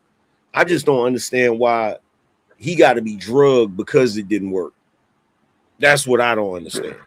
Like, why he got to be drugged because the shit didn't work out. Yeah, I'm not with I have the a dragging. question. I'm just saying, I find a lot of both sides to be really unreasonable. If anybody's dragging in with this limited information, I think that's unreasonable. Now, I do think that when I see him, when he was talking to the girl like that, I think that he did give them fucking what is called fodder, by talking like that on stream to the woman. But for the most part, I'm like, I don't know what happened. I don't know if he did something. I don't know if she was just an ungrateful bitch. I don't know what's going on. So I just, I stay neutral. Yeah, and that's what I was more so speaking to, the dragging aspect. Like we get to see how people really feel about fathers. He played by the rules. He followed the textbook Huxtable type thing, and he left him.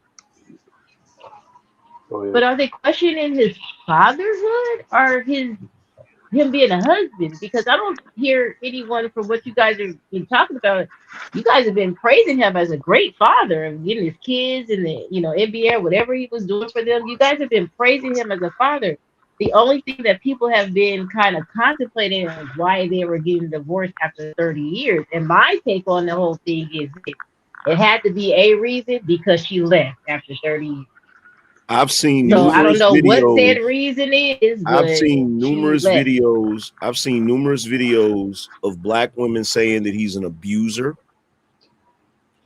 They use examples like his kids talking about how they got whoopings back in the day. They're like, see, his kids admitted that he used to beat them. You think he beat the kids and didn't beat her? Like, I've seen all types of stuff they've said about this man. Like all types of stuff. They said he didn't help her as far as her rehabilitation. Like they've been going in all week. Yeah, I think. Yeah, I don't know anything about this. Is he like the Joe Jackson of basketball or something? People are trying to say. They trying to make him that. Yeah, they OD with it. I think they out of pocket for all that extra shit. Like I seen the boy. What's his name? The public defender. He went way too hard. Like we don't know these people, right? We don't know these people. I think from outside looking in, he's on the Father Hall of Fame, as far as I'm concerned. I'm not gonna judge him as a husband because I don't fucking know. The one take that I heard that made the most sense to me. And I was like, holy shit, I didn't even think about that. So I don't know if y'all ever see Reva TV. So yeah, that's it. Reva said she think what happened because he said, Tina wanted to go her own way. She thinks what happened is Tina wanted to have one of those situations where they separate, but they still live in the same house. And that's why Lonzo was saying she was forced to leave. And I said, that kind of makes sense. Now, if she decided she no longer wanted to be with LaVar, but she didn't want to move out, and surprisingly, a lot of people don't know, but a lot of people do that. They'll break up, but because they got a home together, they'll stay in the same house, but they'll just do their separate thing. And when Reva said that, I said, oh, that actually makes sense. Maybe that was what she wanted to do. And maybe LaVar was like, nah, if you ain't going to be with me, you're not going to be in this house. That makes sense. It makes sense. I think people, and when it comes to people's mental, you never know, right? So from the beginning, my like loose thoughts on what probably happened is that she got to a point in her life where she probably on another fucking journey. She had a stroke. all this type of Yeah. stuff. Like, I have no idea where her mental state is and what she's trying to accomplish or what. Like, but people, life is a journey and it take you places. Like, I know, like, my mom husband, he's a different person right now. I don't know what he going through, but he was always on time for everything, all that type of stuff. He used to tell me, he used to get on my ass about picking shit up and cleaning stuff up in the house and all that type of stuff. Now they separated, and it's like, I don't know if the nigga on drugs, I don't know what it is, but it's hard to get in touch with him. It's hard to, even to pay him for some work. Like, I don't know what he got going on, but I know that even though my mom is complaining and she got her perspective, I'm like, listen, he's going on his own journey too. I don't know what's like. There's something on your hat, angry man. It's a bug. On the other side. Damn, it's just there. Yeah, there we go. You got it. But yeah, like he going through something. I know it's easy, like, to try to point the finger at him and pick on him, because I'm not happy that I gotta help my fucking mom right now. I don't like that shit. You had a husband, like, I'm keeping it a buck with you. Hey, that's par for the course. if you doing well in life, and I've heard Trey talk about it, that's par for the course, bro. You think mom ain't gonna hit you up for some paper? Yeah, like I did. I think, listen, man, I think everybody need their own fucking life partner, man. I ain't gonna hold you. I think all these women talking about they single and they want to be single and they don't mind if they don't get married. You selfish, because your kid's gonna have to pick up all of that slack because you don't want to find somebody to partner up with. Right? Yeah. I didn't expect to have to do this until maybe another 10 years, where I gotta kind of start taking over my mom affairs and shit like that. Right? But her and her husband going through something, and now I gotta fucking come over and mow her fucking lawn. And have you had a conversation with him about it? Dang, yeah, I don't want to listen, man. No, that's real shit. That's real shit. You know how many women in my family that be hitting me up that ain't got her. And look, I said it one day. I said, shit, y'all need to find y'all a husband. Like, real talk. I got one sister that's married. She's straight. She married. Her husband got a decent job. She got a decent job. Then I got two sisters that ain't married. My mother ain't married no more. She divorced. You feel what I'm saying? Then, I'm telling you, the list is crazy. And they'll just hit you up randomly on some, you know how it starts. I need a little help. You're like, word, you need a husband for real. But no, that was my initial thought, Mont, about the whole situation. I said what I think happened was she had that stroke. It scared the hell out of her. She was able to do her rehab and recover. And now she just decided, you know what? I don't want to be married no more. I just want to be free. I just want to live my life, do what I want to do, go where I want to go, and all of that shit. I think that's what happened. I don't think it's because she don't like the nigga no more or ain't in love with the nigga. I think she just want to be free. And sometimes people do that. They get to the point where they like, yo, I don't want to be married no more. I think that's what happened, for real. I think that's similar, angry man. Yeah. I think that's very likely as well. And like I was saying, like I think the situation is kind of bigger than just the two of them. Like it just shows like how worthless it is to be the husband / father / whatever paternal figure people want to call them, because of people's reactions to this. It's just kind of showing the termites that are underneath the floorboard, with this whole situation. So, like I said, when I first got on, the first time I got on this panel a few weeks ago, I think this is just another indicator that, guys need to step back from that traditional stuff and just leave it alone. We're not in those times anymore. So, fellas, I think you guys need to reassess some things with that. Can I ask you a question? Was that Ricardo? Yeah. Have you ever been married and for a long period of time? No. Ricardo, a kid. Oh, okay. because a lot of things can happen in a 30-year marriage. I don't think that she just woke up. I agree with Angry Man that the stroke sped it up. You know what I mean? She faced death and possibly not having a normal lifestyle and all that good stuff. So she was like, she was ready to go after that.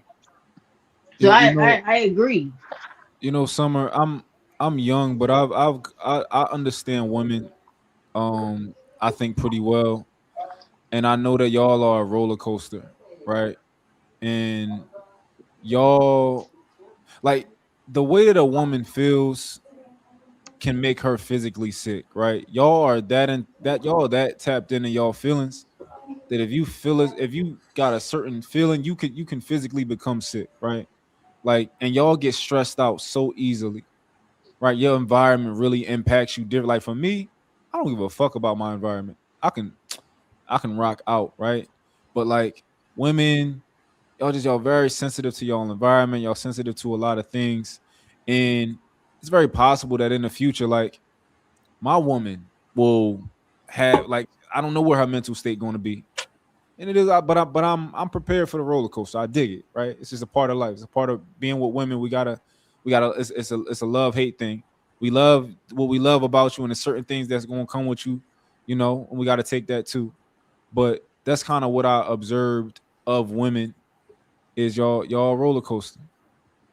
My wife, she always say, because I'll ask her that shit. I'll be like, yo, you think one day you just gonna wake up and decide you don't want to be married no more? And she be like, nah. And I told her, I said, look, if you do, I can tell you what I'm gonna do. She's like, what, you gonna get a new relationship? I said, hell no. I'm gonna be a sugar daddy. I'm gonna trick, nigga. I ain't even fronting. I'm dead serious. I'm not trying to. The way this dating market is out here now, shit. I ain't about to jump back in the damn dating world. Forget that. I be trying to tell these niggas, man. I be like, listen, man, y'all be playing. If I'm 50 years old, 60 years old, I'm coming with my wallet open. I'm not about to play with. I'm not playing in nobody's face. My At wallet is all. open from the rip. At all. I'm not.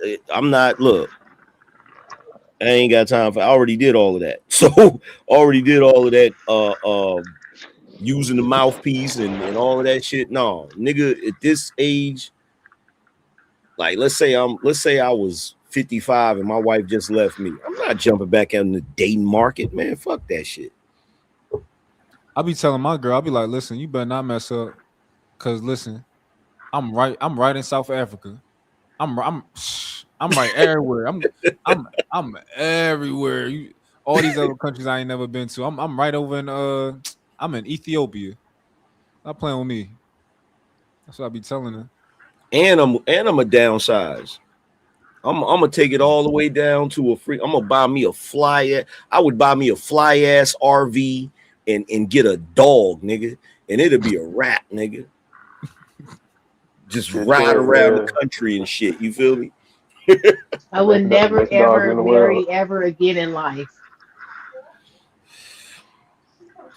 I would just be just everybody home, just the homie. You gotta sometimes you gotta let them I'm know. not getting in no You gotta let them relationship. you gotta let them know sometimes. I be like, listen, you see my car and your car, you put if I be like, listen, if I didn't have you, you know what that should be? You know what I have outside? Like, that should be a ghost outside. Mm. You take the Cybertruck and you got the Audi Q8, both of them notes together. That's a Cullinan. I'm like, shorty, yeah. Damn. I never thought about that shit. And you know what's crazy? If there was other women on the panel, most women say they would not get in more relationships, right? And then most men say they would get in other, not necessarily relationships, but they would still deal with women in a romantic capacity, either it be smashing only or tricking or whatever y'all talking about, but you're gonna be dealing with women in a capacity. But most women, if they're in marriages for a long time, they're like, I'll be straight. I'm just gonna be single. If you ask that, I wonder why that is. Oh my Hey, yo, god. Simon. Hey, yo, Simon. I'm not these other niggas, bro. Oh. Behave yourself. Yo, angry. Did I say anything to this dumb motherfucker? Like, Oh, see, okay. See, already off the rip. He just can't help Dang. himself. Yeah, I ain't playing with him tonight, man. So, do you think that's just you know, something to sound good for the microphone, or you think they really believe that? Which part? Where you said they would stay single forever, if that were to happen? I think most women believe it. No, once they get single, once Yeah. a woman gets single at a certain age, they'll Right. accept being alone. They'll accept that We shit, bro. good. They'll accept this shit. They might not like it, but you got to realize, like, when women get older and set in their ways, they not trying to put up with nothing. And when I say nothing, I'm not talking about like you doing something bad. I'm talking about little quirks. You feel me? I was at my mom's house one day, and what happened? I had used her shower, and I didn't pull the curtain back closed when I got finished. My mother lost her shit. Like, she went off. And I didn't say this out loud, but I was thinking, and I was like, yeah, you ain't getting married again ever. Because any dude you get married to, that nigga gonna have to walk on eggshells. Like, ain't no way. Because the menopause took away the last F that we could give. Yeah. It's once we go through that the upper level, the towards the end of the chapter, it's the filters. We just don't care. We don't want to be bothered. Like, it's not that we don't love, but we couldn't love again. But it's just kind of like, oh, starting over and having to do all of that. Yeah, I but told the my funny, husband he didn't never have to worry about me getting no. If God forbid anything were to happen, I would never be in a relationship again. yeah, but the funny thing is, men get that stubbornness too when they get to a certain age. They not tolerating shit either. You feel me? Yep. That's the main reason why. That's the main reason why single people, there's 50 plus, man and women. That's why they don't date each other, because they not gonna be able to put up with each other. They're not gonna be able to do it. If they're not already together putting up with each other, they're not gonna do it. You know, Summer, it's not your fault. Like, they say, like, evolutionary biology. Y'all just bad people, Summer. Like, yeah, like y'all just designed to be irritable real fast about little shit. Yeah.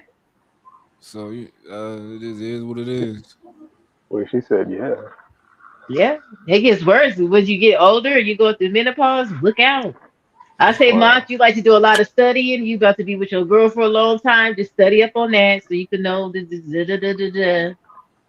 Because it's just like you can't control some of the mood swings that you get. Like, I'll be in the middle of one, and then I'll just stop and go, "Oh God, I'm having a mood swing, aren't I?" I say, "Yeah," and then I just like, "Oh, I'm sorry, my bad." Like, I could catch myself in the middle of having one, and so, but sometimes you just don't even realize it. It's the most annoying feeling in life. Well, that's when your husband look at you like this.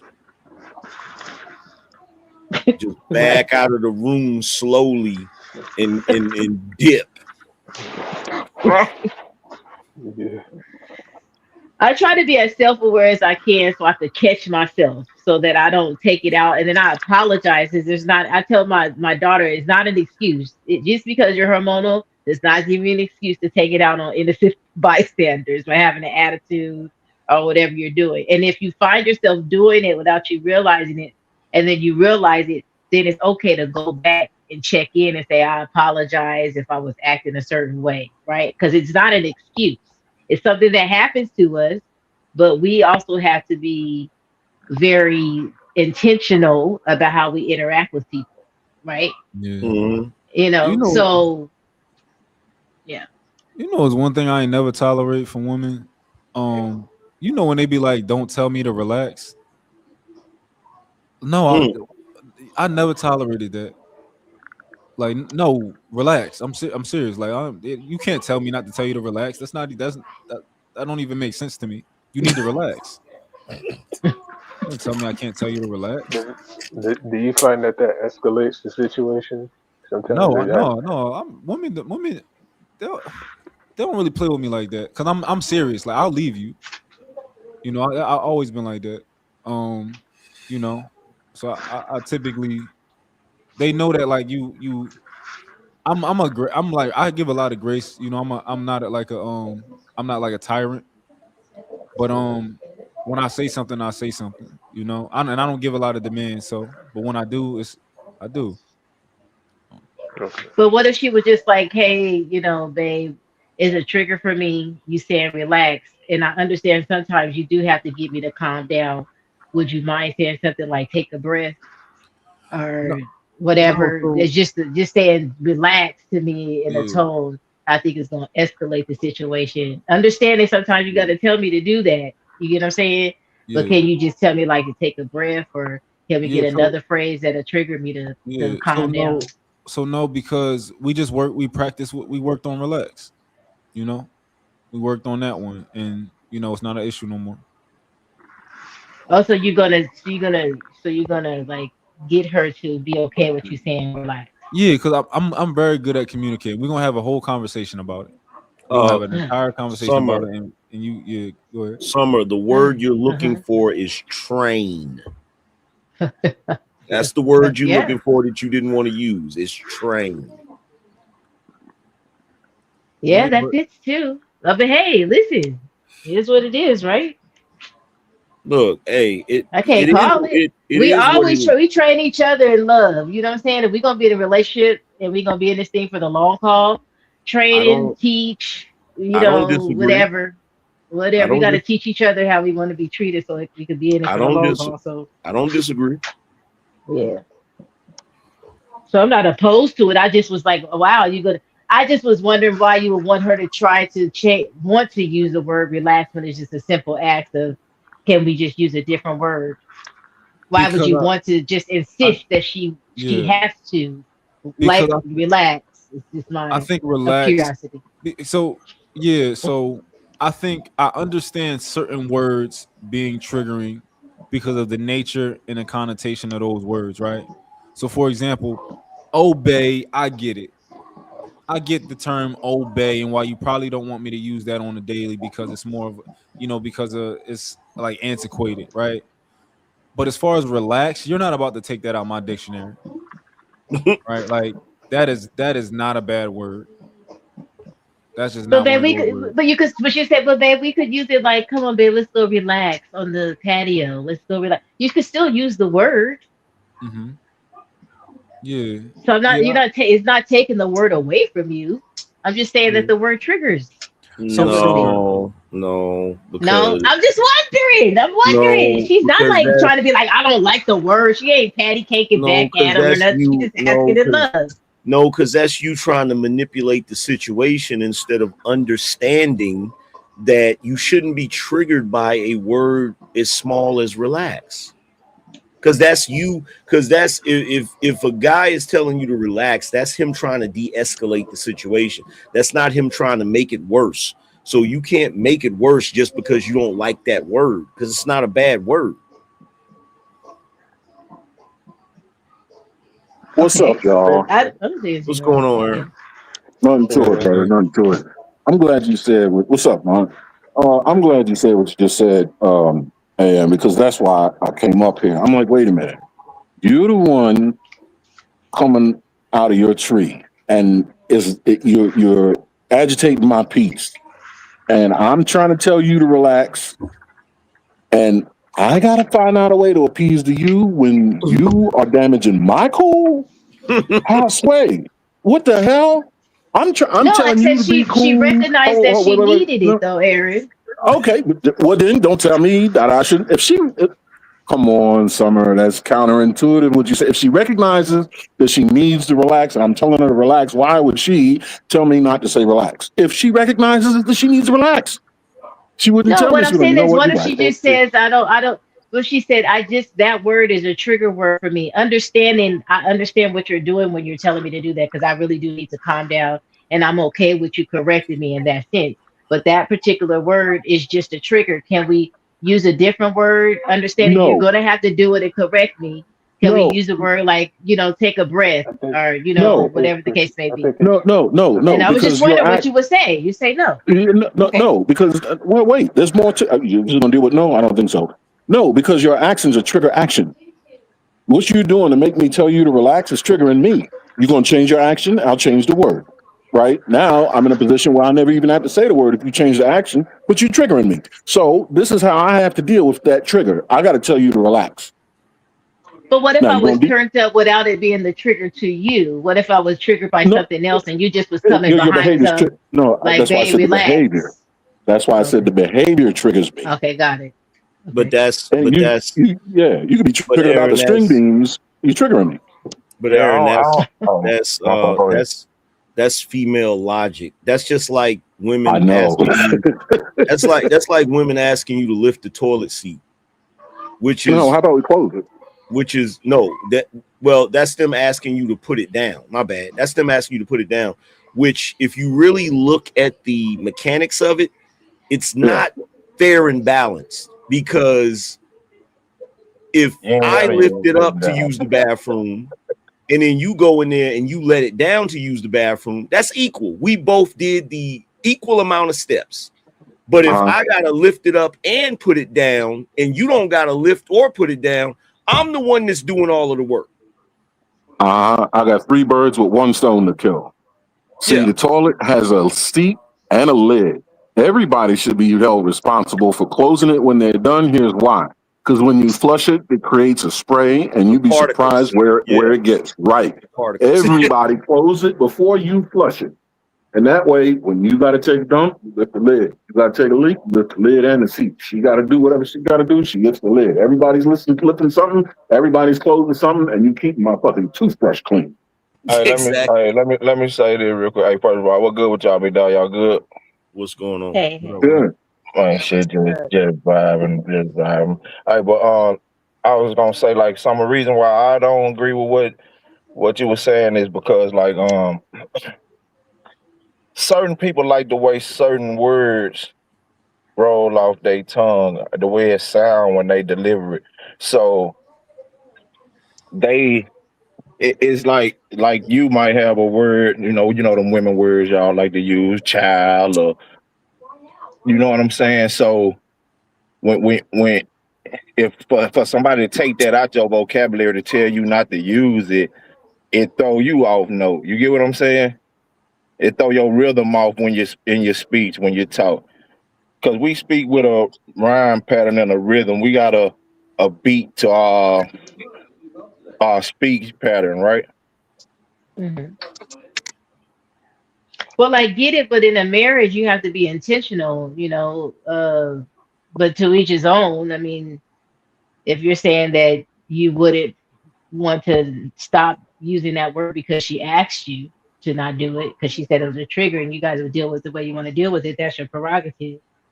But I Okay, but think both parties need to be intentional on each but side, and sometimes you do have to change certain okay, behaviors to but get the along with problem, marriage. but the problem with What's the word he want to be stopped used? Like, what's the word? relax. Relax. Yeah, Yeah. relax was an example that was Look, given. here's the problem. The problem is if you're wilding out, if you're going off, if you're turning up, right? Mm-hmm. You're already doing something that technically you shouldn't do as an adult.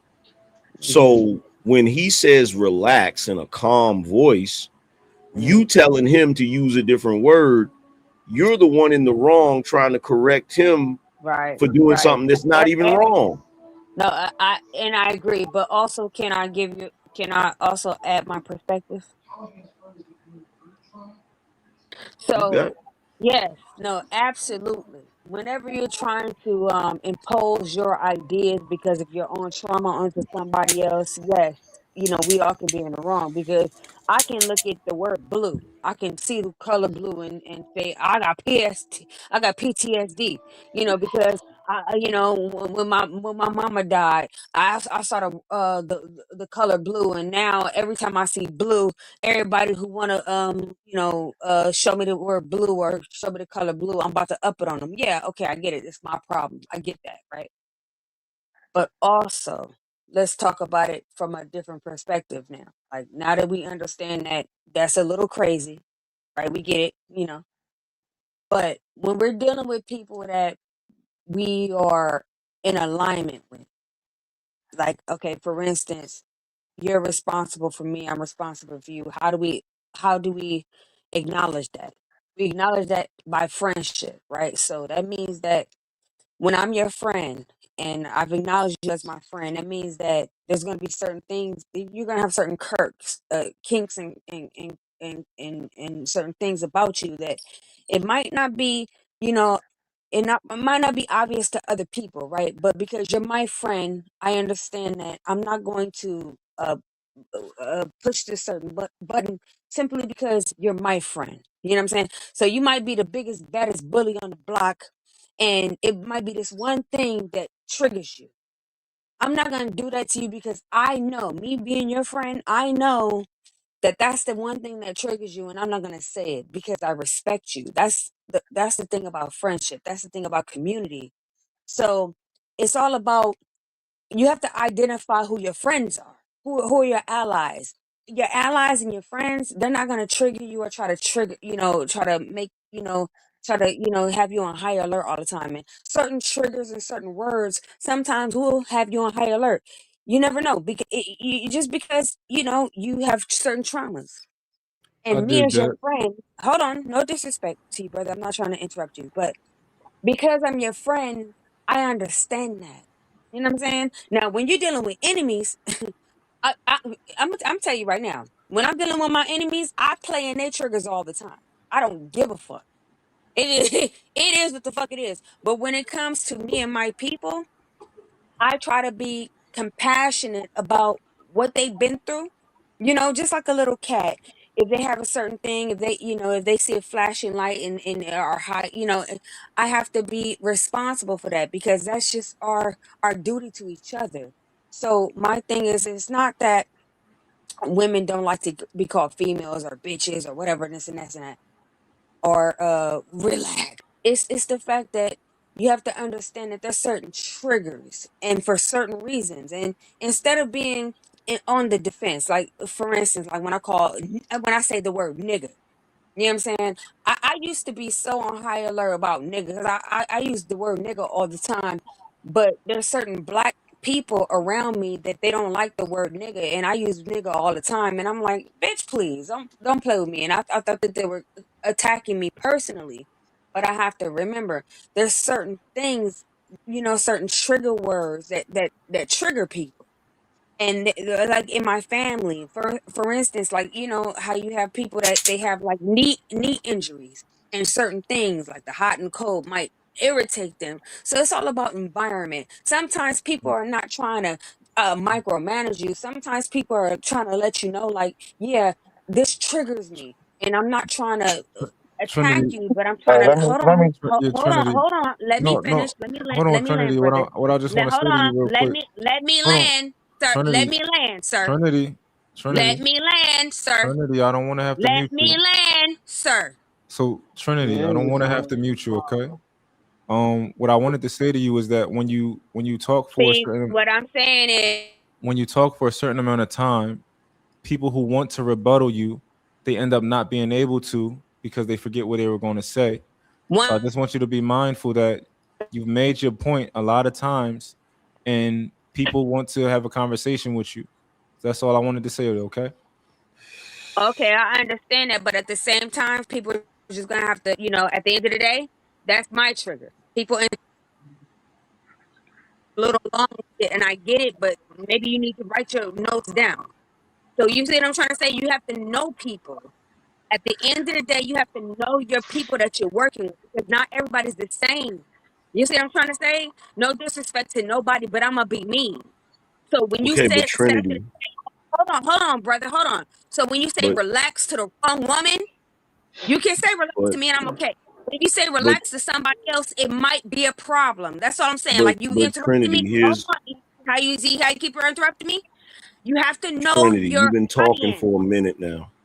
Okay, but what I'm saying is you can't stop talking. You get it? Trinity, You me and you ain't never can't, had Trinity. Me man, and you ain't Trinity never time had no out. Now you want to problem. disrespect me. Now I'm about to Trinity, interrupt with you Trinity, with disrespect. Hey, Trinity, little bitch ass nigga, can I continue my thought, Trinity, nigga? Hey, Trinity, bum ass nigga, can I continue my thought, Trinity, bitch? Trinity, Here we Yeah. go. Trinity, Trinity. Me and you ain't Okay, never but had no problem. hold on, but can I say that how you kept saying that? Relax me a little bit. Relax, bitch. Trinity. Me and you ain't never had no problems. We ain't never had no problem until now. Trinity. Yes. Yeah, what's You and up? I have never had any problems. You've always been cool with me. So let's not do this. You've been talking for a Okay, minute now. let me land, nigga. You running out of gas. Nigga, I'm not running out of gas until you niggas Your interrupted me. plane is Gas. running low. Your plane is running low on fuel. Just got a very low It's tolerance for women talking. Let's keep it it's real. it's taking you a while to land. Come on, Exactly how much time I needed to say what the fuck I had to say, nigga. Trinity, land the plane. No, let me land the plane and shut the fuck up. Anyway, so like Land I the was saying, plane, shut Trinity. up and let me land, nigga. Damn. Anyway, so like I was saying, it's how you talk to certain people, like how you know your niggas. You have to know your niggas. You got to know your woman. It's not even a one. It's not a female or male thing. It's not a gender thing. It's a human respect thing. You got to know your niggas, man. How do you talk to your people with respect? How do you know? Because you have to know your people to talk to them. And if they don't respond to you, then you try to talk to them with respect so they can respond to you. You know what I'm saying? And that's all I'm trying to say. And let me shut up because niggas know y'all know they don't give a fuck about no bitches talking anyway. So let me shut the fuck up. But y'all know what I'm talking about. Trinity, don't do that because you've been on my show. Do that because You've been on my show numerous times, and I let you talk you want forever. to talking about some Trinity. Like I give a fuck about some Trinity. Trinity. Let me ask you a question. Yeah. Yeah. Have you not been on my show, and have I not let you speak? Right now, my nigga. I'm asking you a question. No, it's deflection. Man, I'm asking you a question. Anyway, I I'm don't got asking you a to say. question. You know what the fuck I had to say. Treat your people right. I'm asking you a question, Trinity. And stop trying to motherfucking gaslight them and Trinity, make me have some respect for you. Period. Trinity, Shut up. Shut up, nigga. Trinity. You just got through giving a whole soliloquy about triggers, You don't give a goddamn fuck, and nigga. you're trying your best to trigger everybody up here. Respect You're trying your best to trigger everybody up here. do nothing. Stop trying to Yeah, disrespect me and yes, act you like I'm are. not Nobody's disrespecting disrespected. you. Shut the fuck up and answer what Nobody's disrespecting you. Calm down. is disrespecting you, Calm down with your crazy ass. nigga. Calm down with your crazy ass. No, you can't. Hey, bitch ass nigga, relax. Calm down with your crazy ass. Calm down. Relax. Calm down. Relax, nigga. Calm down. Relax. So, like I was getting ready to say, Mel. You can't say that relax is the trigger and that people need to be mindful of your word trigger when you were already triggering the person in the first place. You were already triggering the person which made them say Trinity. Stop doing that. Stop doing that because Trinity. I have literally heard you speak without trolling. Can you do that? Yeah, okay, yeah. Relax. Can you do that? Can you relax? Can you do that? Can you relax? Can you do that, Trinity? Have you taken your medication today? Did you take your medication today, Trinity? I don't think she did. Oh, so now you want to go there? Did you take your You dick ain't take your medication, did you? today, nigga? You ain't take your medication today. Did you take your dick longer pills today, nigga? You ain't take your medication today. Oh, you didn't take your dick longer pills today, nigga. That only works when the nigga don't got a long dick. That only works when the nigga don't got a long dick, Trinity. So Trinity, if you don't mind, I prefer to run a panel with decorum on it. You know, diplomacy. I find it to be boring personally to like have conversations that don't get anywhere. So if you That's not gonna could stop, Mont. I'm telling you right now. Well, I just I don't mind like doing it every second, but if you don't mind, I'd appreciate it if you like to stay on the panel and chop it up with us. I'd like it if you just taper it for me, please. What's going on? Hey, Mark. For some reason, I am. Here's the thing with Trinity Travels, right? You never know what you're gonna get when she come on the panel. Sometimes she come on the panel, she can talk like she got some sense and she cool, and then sometimes she just want to turn up. That's the reason why I ain't turn up with her, because that's what she want right now. She wants somebody to turn up so she can go off. I don't know what's going on with her today. Yeah, glad the whole panel was quiet. Yeah. But as far as the relaxed thing, this is my thing with it, right? I consider myself to be a very reasonable person. So if a woman can legitimately have a conversation with me and explain to me why all women have an issue, not all, well, most women have an issue with the term relax, and why it would be reasonable for me to remove that from my vocabulary, I'm open to it. However, they never can actually win that conversation. Or not I'm not going to say win, but they can never really articulate why relax is a bad term. It's not. Relax is a term that you can say to anybody, and it's not disrespectful. But all of a sudden, y'all want to see it as disrespect. You know, they gotta explain that to me. Well, the one thing that she did say before she went off on a tangent that makes sense. I get if certain words are triggering to a person, but it's illogical to tell someone that the word they're telling you to do because you're being triggering is triggering to them. That doesn't make sense. Like, you're already triggering me, which is why I'm telling you to relax. So you can't turn around and tell me I'm wrong for using a word relax that's triggering you when you're already being triggering. That doesn't make sense.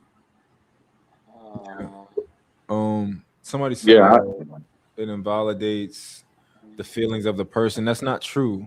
Like, if we look at the definition of the word, right? And I don't think the definition of the formal definition and the colloquial definition, I think they're the same. We use it in everyday practice the same way as the definition. That's what the little short lady got on like about, man. What? My bad, Trip. I don't know what happened right there. That was crazy. Like the term is nothing. It's never been a negative connotation to relax, never. You know, so it doesn't invalidate your feelings. It's telling you to be less tense, right? It's telling you to take a deep breath, right? Slow down. It's not invalidating anything. And you know what, Mark? Here's the thing. It's not like we're going to tell you to relax at a time where we can clearly see, you know what I mean? Like, if you need like help, we're going to provide help. Like, if you're in serious distress about something and we can see that relax isn't the appropriate word to use, we're not going to use it. We're going to help you out. But if you are genuinely just tripping about something, like and it's triggering other people, like, come on, relax, man. Like, it's not like you the one that's tripping. You're the one that's doing wrong. I don't see why people can't understand. Sometimes you're going to be the one doing wrong. If you're not the one doing wrong, we're not going to treat you as such. But if you are, you got to relax and be shut the fuck up. Yeah. All right. Dina said, no, Dina said, if the person is hype, it's for a reason. Telling me to relax doesn't address the problem. So that's the thing, right? I've had conversations with my woman before where, hell no, you're not warranted in being as hype as you is right now. You need to relax, right? We was having a conversation about something stupid, right? There's no reason for you to be for you to be trying to be here with it. So you need to relax. And the thing about the word relax is it's actually a pretty decent word, right? When we want to go on vacation, right? What's one of the things that we want to do? We want to relax. Yeah, it's called R&R. Relaxation. It's a good word. It's not like y'all Hey, but look let me though, argue big that. dog, I'm gonna show you something though. But well, you know, like what you just said about with your girl, y'all arguing over something small, and it get escalated, and you like, God damn, now you ain't gotta go that far. Relax. It don't matter what word you place there in that moment. They're It's not gonna going be for it, right? considered a fucking trigger. I think that's a fact. I think that's a fact. You replace it whatever you want, ain't gonna work. You can put puppy dog right there, nigga. It's gonna be a trigger.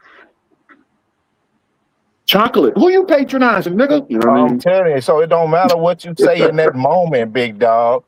Shopping, nigga, she is triggered.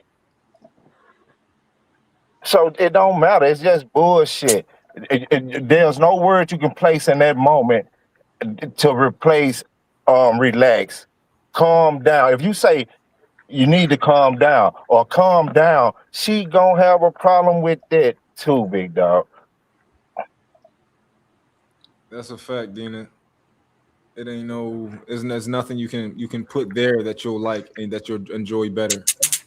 If someone told me to relax, first thing I'm gonna do is look at my behavior. Like, why are you telling me to relax? You know what I mean? I'm gonna be like, wait a minute, am I tripping? Why are you telling me to relax? First thing I'm gonna do is a introspective look, like just in case I might be sitting in bed here. You know what I mean? Yeah, I can be told to relax, right? Well, if somebody tells me to relax, the first thing that I'm going to do is analyze if I need to relax or not. Precisely. It's the first thing I'm going to do. I'm not going to get triggered. I'm not going to do none of that. I'm going to be like, my response right now, is it warranted for whatever is happening? And is it beneficial? Is it going to give me my ideal outcome? Right? If it is, okay, keep doing it. But if it's not, relax. You can tell me to relax. It's not a trigger for me. It's not, and you're not wrong for saying it. It's not disrespect. Yeah, cause you might come to the conclusion, shit, I ain't the one tripping. You feel? Yeah. And right, and because you analyzed it, you know exactly what to say to him. You know what I mean? Like, man, I'm not relaxing. This, and this. Yeah, you feel me? So you came to realization that I ain't even the one in the wrong. I'm not even tripping right now. Am I You tripping? already know. You feel? So you check yourself. You understand what I'm saying? But come on, Yes, big sir. guy. I'm saying I just don't know what word we can come up with. I know my boy Big Aaron smart as hell. Goddamn me, I Angry can't Man. come up with it. But we They got call to. it. Which one? What mind gonna come up with this word? Let it run out of gas, I guess. I don't know.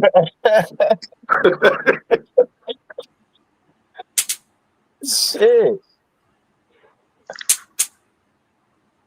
Ricardo, you were trying to get in there? No, it's okay. My point was somebody basically debunked it already, so never mind. Oh, my bad if it was me, man.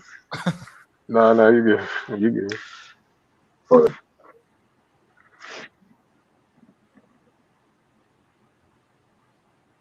Big Aaron, what's been your take so far on how long would you here, Big Aaron? wow.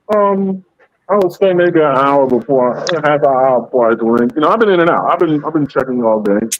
And I thought, Hey, one real quick before you go there, Mont. Let me ask y'all a question real quick, big dog. When with the mama and son deal, right? Um, did y'all was y'all like raised and grew up with money and shit, right? And y'all grew up in like big houses and big nice cars and shit, 2-3 car garages and shit. yes. Huh? Yes. Yes. So you grew up with your father. You was raised with your father, Big Air. Yeah, both parents are married. All right. But the rest of the panel too. That's true for the rest of the panel too. No, I can't. So I'll say that half of my life was in the hood. The other half was in a better environment. However, we couldn't necessarily afford, you know, couldn't necessarily afford to like do the nice cars and all that type of stuff. But it was definitely a better environment. So like a mix. But I thought we all like, like on a majority scale, maybe not even the majority scale, the majority of the hood scale, right? We all like had a vision of growing up and buying our mom a bigger house. No, for sure. But so we all know as adults that goddamn me, that's the father's position and the husband or whatever the case may be position, right? But once you go through that life for life and no father, no husband there to provide that for your mama, you feel that way still about your mama. You want to be able to provide for her, right? Yeah, absolutely. So that's the thing I think we losing. I don't think it's just like, hey, um, cause I think if shit just like Big Aaron, his mom, if majority of us was raised with our fathers in the home, right? Um, 9 times out of 10, pops would have probably got mama high by the time we were goddamn me grown, right? Yeah, I like to think so. Well, shit, let's say 7 times out of 10. We don't really trust them niggas. But that's the way I view. I'm like, shit, and then with the nature thing, right? If we know that naturally the boy is more protective and attached to the mother and like feel as if he's an overseer, her mother, like I say, protector. And so if we know that, then how does it become a problem when the adult male who it comes to defense of his mother? Yeah. It's crazy. I notice all of that in my son already.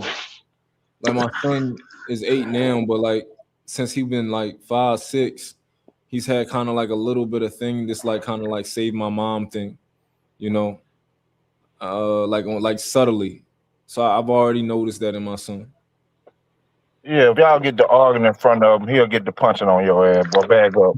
Get from so close to my mom.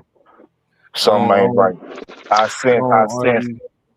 I'm just saying, if it happens in his presence as a Yeah. toddler, 3 years old, 4 years old, 2 years old, he see that and sense that tension rise in that room, and you uh, threaten her space, he'll get to swinging at your kneecap, big dog. I don't know about my son with that one I'm telling because you, it's just in them. They gon' protect that woman. Hey man, but they love you and love you to death. Want to be around you, with you all day, every day. But bruh, it's some innate in him that tell him that woman need his protection, and he ain't big enough to protect himself. You feel me? yeah. It happened on too many occasions. That's what I'm saying. You know what I'm saying? Yeah, no, I dig it. I dig it in general. I agree with you with your premise. I don't got my son doing that because I'm like even like the way I am on these panels and stuff like that. Like I'm one of those people who if you got a problem with me, you probably the problem. Yeah. So I'm more like that too. I don't really start no shit, but I don't mind finishing none though. So, yeah, but yeah, I think like with the LeVar Ball, them Lonzo Ball shit. I really think them kids love both their parents. You feel me, big dog? And man, shit. I growing up in a household with both parents, you get to see, witness, and hear a lot of different things. You get what I'm saying? So you don't never really know what's going on as a child, the complete of everything. You feel me? But you know what you see, you know what you hear, you get what I'm saying? Man, I knew yeah. niggas when I was growing up, daddies took them to the side bitch house with them, nigga. So, nigga, I'm just saying, bro. Y'all, it's way more shit going on out here than motherfuckers realize and wanna say. You feel me? Yeah, yeah. If my kids is biased to a degree, like when they get older to that age, I'm not gonna hold you. I'm gonna look at them as bitch ass niggas. Um, cause I don't know. I just don't. I just think men, like, once you get older, like, I don't think you should have that blind spot for women. I think it's dangerous. You know, if you like that enabling of women or simping for women in your family, like your mom or something like that. That's kind of not noticing the things that they do wrong. I think that kind of like that speaks to a character of a man. But I dig your point. And I I don't know even some want to niggas put that that on his crash kid. out. I know some niggas that crash out behind their sister and then check them bitches. Yeah, You I hear don't me? think. Knowing they wrong, big dog. I'm telling you, it just some shit just some motherfuckers just ain't gonna sit down and lay down on. Now some people just don't see it that way, where they see it like, hey, fuck them, they grown, they adults, let them do what they do. You feel me? Yeah, But that's at a certain stage in life. You get what I'm saying? But when you talking about a young motherfucker, 22, 19, 25, man, 30, them man, them niggas don't give a fuck. Man, you better yeah, not touch nothing they love. I'm talking about sister, niece, auntie, you hear me? They coming over there, big dog. So I mean, it's just like that. So, I cause dig it. you gotta understand, motherfucker was brought up to protect them women. You feel me? Mm-hmm. So especially the motherfuckers in your family. So motherfuckers just ain't out here protecting random ass streetwalkers. You feel me? Yeah, But motherfucker was brought up to protect them women as boys. Feel me? I dig it. And I guess with me, and yeah, that's exactly how it was. That's exactly how it is. I guess with me, I guess I was just too smart to go for that shit. Cause like I just I could study the people around me. I'm like, oh, these bitches out of pocket, right? So I just knew like I early on knew like I'm not about to be out here protecting nobody just because they said something. No, what happened? You need to. I think for myself. So whereas the other Yeah. niggas just crash out. Yeah, other niggas gonna crash out for damn show, and there's gonna be some crashing and walls broke down, windows busted out, and broke jaws and ribs and shit. So yeah, that shit happens in real life. Yeah, but I personally I wasn't going to put that on them as far as like oh they just protecting their mom even though she might be wrong. I wasn't going to put that on them because I didn't have enough info to do it. I was actually going to give them I was just going to be open and think like maybe they just know that they got issues and maybe they know that they mom just not wrong in the situation. They know more than us for sure, but I wasn't going to give them that they just being biased towards their mom. No. I don't think like I said, I think they love their parents equally. I don't think they being biased toward either. I don't think they, putting more on the father than they putting on. I don't think it's looking like that to me. You understand what I'm saying?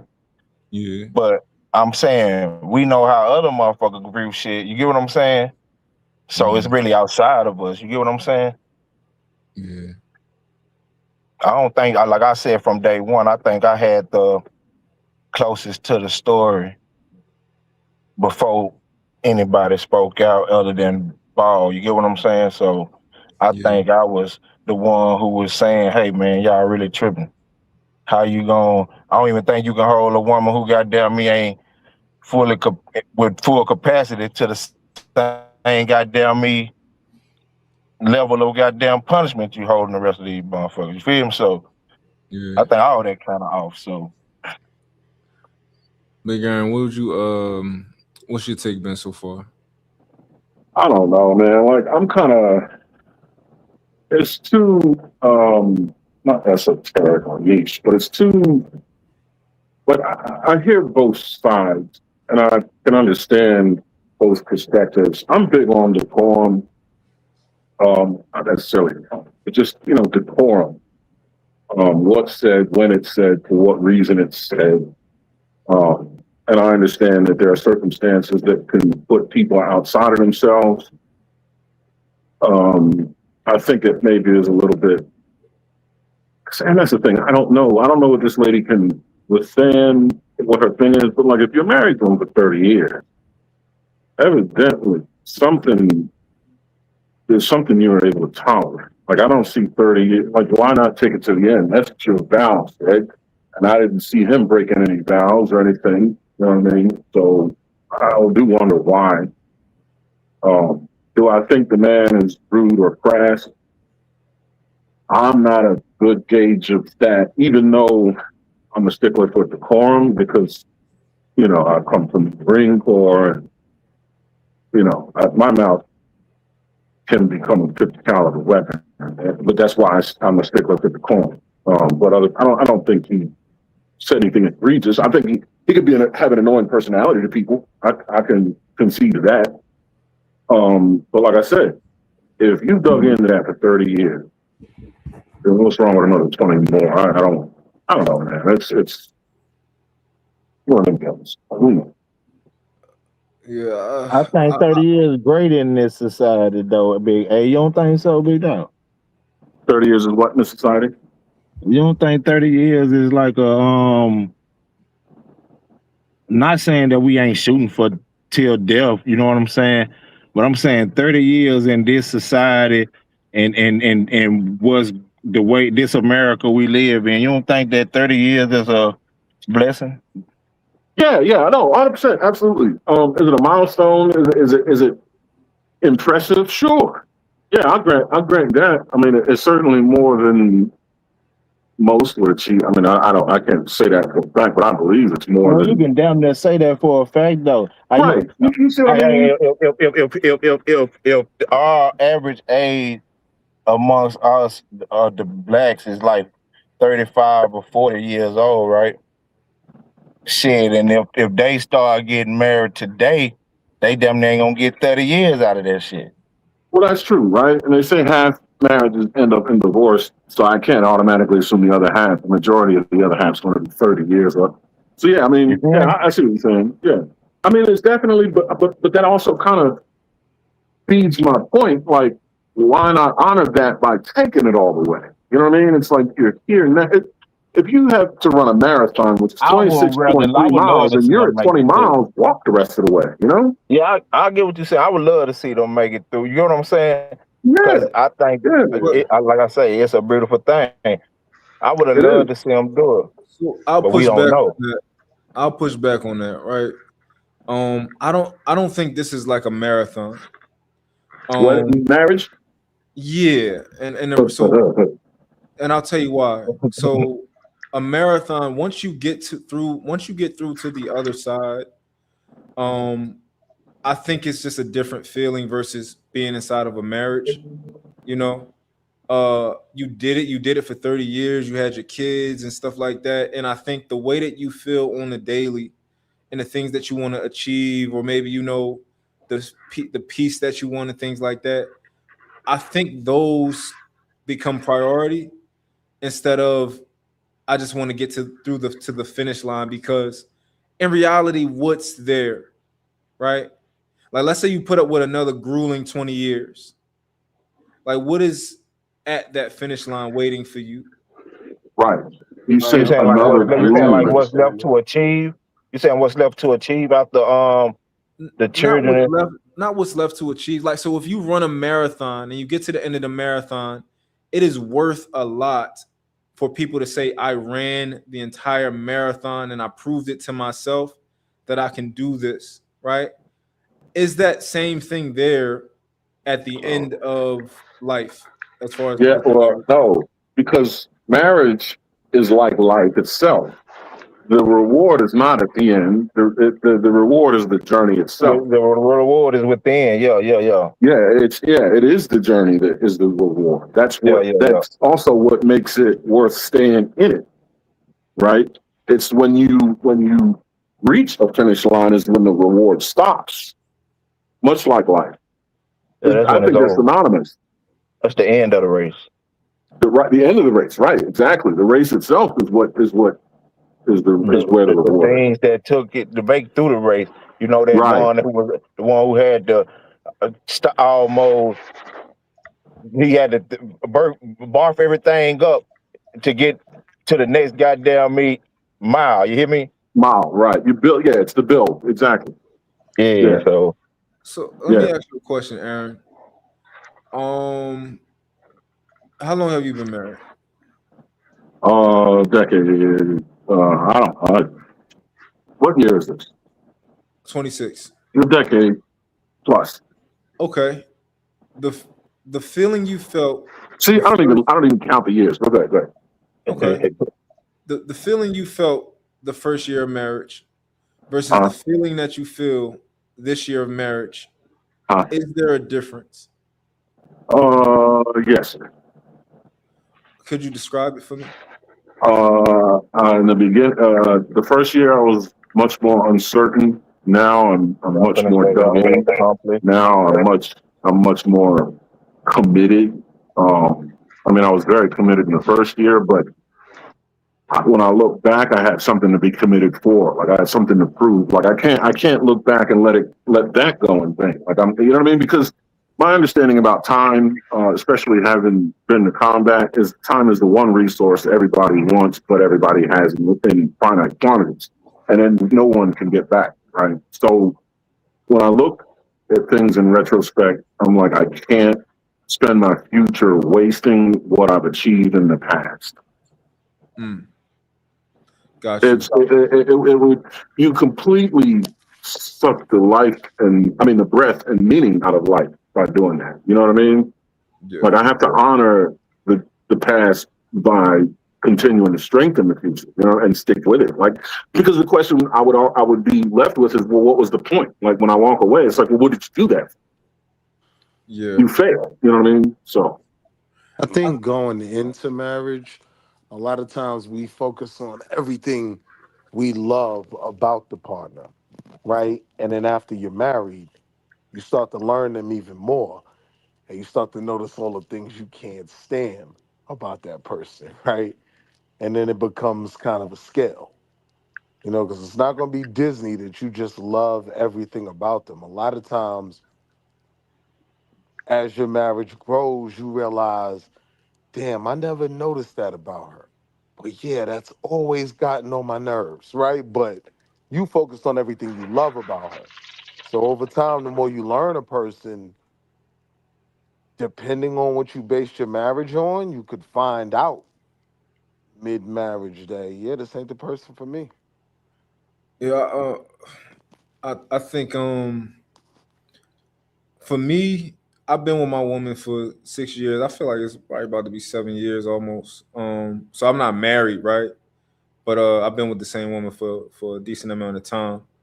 And the feeling that I get when I wake up next to her and I see her, I'm here for that, right? I don't know why other people is in it. I'm here for love. Um, like when I wake up, like my favorite time is bedtime with her. Just something about when your bodies touch, and you know that just that warm feeling that you get, and I love it when I wake up and I see her sleeping and stuff like that. Um, I'm not really, I don't really have anything else in mind. Of course, like I want to build a family. Of course, I do want the legacy and all that type of stuff. But I'm not married to all of those other things. Even though I'm gonna make sure my son become men. I'm gonna make sure that my daughters become women, and I want to have a big family and stuff like that. And because I know that later on in life, that's gonna fill me up. Just having my, being able to see my huge family around me that I created. But I'm here for the love. I think that's the most valuable thing um that we have. So. But maybe I'll Yeah, be wise. I'm you. gonna be as old as y'all one day. So Yeah, but with that love, you want to create memories. You want to see things for the first time with each other. You want to be able to go and explore places and stuff for the first time. You get what I'm saying? It's a lot of things life you want to live together with that person, right? yeah, So that encompasses the love, and the love is you understand what I'm saying? yeah. Would So y'all argue that 30 years is a life sentence to y'all? in a penitentiary, shit. How old are you? I'm 33. But someone I don't want to be with, yeah, that's a life sentence.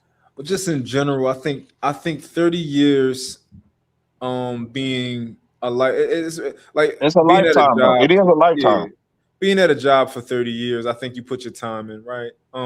Being in jail for 30 years, I think I think it's reasonable that that's a life sentence. And being with somebody for 30 years, I think that you could have extracted a lot, almost all that you pretty much all that you could have extracted from that relationship. I think by 30 years, I think you're able to make that decision if it's time. Yeah, they accomplished a lot in a 30-year span. So yeah, I think they did. Mm. They got them three boys, you know. Gotta be extremely proud of that. I mean, one of the biggest factors is that, like, health wise, neither one of them are like, they're both completely different people. Yeah. She had a stroke, you know what I mean? She got the lopsided face. He done lost both legs. Like, there's Wall Street, Oh, you and a old little OD. not, this is all facts. I think it's a foot right now, right? he got one leg gone, not two of them, man. I thought Yeah. they was both gone. I thought he just got his foot cut off. He ain't let Tank. He just goddamn mean Tank. But I'm saying, like, even, losing half a foot, like, it can change you Yeah, yeah, mentally. it changed Now you you can become a different person, personality wise. you Yeah, you know? right. Yeah, you right. I can believe You that. got certain insecurities. Now you got to use the walker. Now you snapping. Like, you could just become a different person off the strength of that. You know what I mean? He got him a leg though. He titanium whipping around that bit. Oh, he better. Yeah, he titanium whipping around that bit, man. You know. Contract Mello just got. He better be. I don't Yeah. even want to walk. No, Give that me shit, something see. motorized. No, he got a leg. He got a leg, nigga. He walking, standing up and shit, walking and shit. And that's another element of it. Now they empty nesters. So, it's nothing before that. It was about getting D'Angelo, getting LaMelo in the league and doing all this stuff. Well, you did it. Congratulations. But now y'all got to look at each other every day. And, if it ain't based around y'all two wanting to be together, you could find yourself in a weird spot.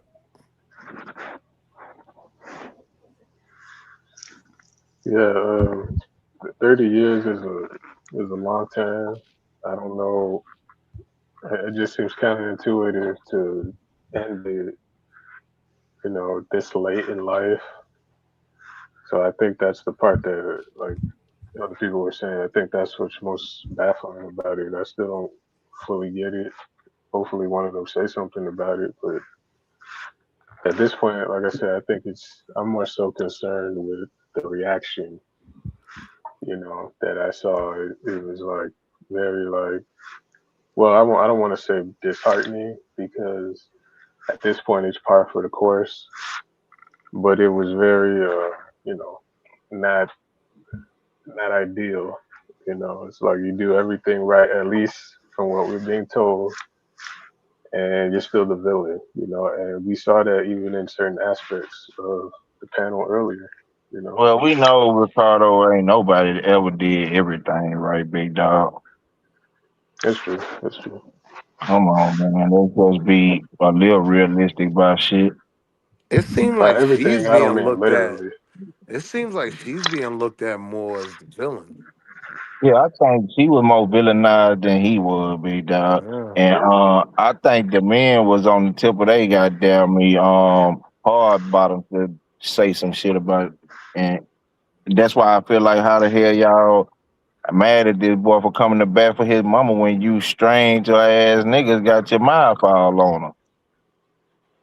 I've seen panels where they're just coming up with all types of, well, these like really dramatic hypotheticals to make it seem as though he did this and he did that, but Because that's niggas just know niggas though, Ricardo. Niggas know niggas. So when a nigga think of what could have possibly happened, 9 times out of 10, it was some nigga shit that a nigga did. Cause niggas know niggas. But now if we want to well, be black men about it, we can act as if we don't know niggas and that nigga shit don't exist and we just whatever black man do, we just go off of that. when you say niggas, are you talking about Ball, or are you talking about these various people? People, period. People know how people of your kind know how people of your kind move and operate, big dog, in Oh, situations. I see what you mean. So, Okay. so you, everybody might don't know how your kind move, but people of your kind do. So they gonna when they speculate on what could have happened, what may have happened, they gonna speculate on shit that they know people of your kind do. Now it might seem extreme and exaggerated to people who's not of your kind because they don't know how people of your kind get down. The same, I mean, well, my question I have is, can the same be said about white women? Well, shit, I'm surprised. I I thought only black women was leaving niggas. I ain't know white women leaving. But Well, shit, yeah, even not just the leading, but just the general sense of connivingness or just a lack of honor, whether it's leaving or like an Amber Heard situation, whatever the case is. I don't know. I'm just posing a potential alternative or just considering. I mean, I understand what you're saying. I'm just applying that same philosophy to yeah, both they ends of it. always been more dangerous though, Big Aaron. And Right. I That's, think me and yeah. you always knew that. But Right. we got a bunch of guys who like to look past it and act as if that's not true though, big dog. And we This is have to speak true. up. You feel me? So that's what I think. That's Yeah. it. Well, too But many see, people and brushing under the rug. that's why I was telling Mont, I really don't know how to feel, and because I understand too much of both ends of it. You know what I mean? Like, I'm not saying you're wrong at all. You're 100% correct. But so is the other. You know what I mean? Like, it's a whole. I don't know. It's got me confused. I'm just watching it, man. That's all. I'm letting Trinity up because Trinity gave me her word that she's going to behave. So let's see how this works. Hey Trinity, how you doing? Hey, how you doing? How y'all doing? Okay, I'm in a new improved Trinity time travels. I just want to let y'all know I'm gonna behave myself. So we like to hear.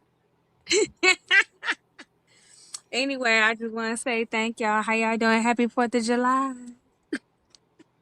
All right, send me. I've been tamed, y'all. I've been tamed. So, Trinity time travels. What do you think about this situation with the Ball family and this whole thing? I don't even know what's been going on. Tell me what's been going on, cause they keep me in a cage, y'all. So let me know. Tell me what's been going on. You want to? Trinity, You want to? you remind me of what's her name on that movie with the Joker girl, Harley Quinn. Harley Quinn. Harley Harley Quinn. Oh, Quinn. that's a compliment. Thank you. You got Harley Quinn swag. Well, that's a compliment. Thank you. Yeah. Anyway, so what y'all want to ask me? Because I can ask any questions while I'm still free. Who knows when they're gonna put me back in the cage? So go ahead and answer questions while you can. So, what's the question?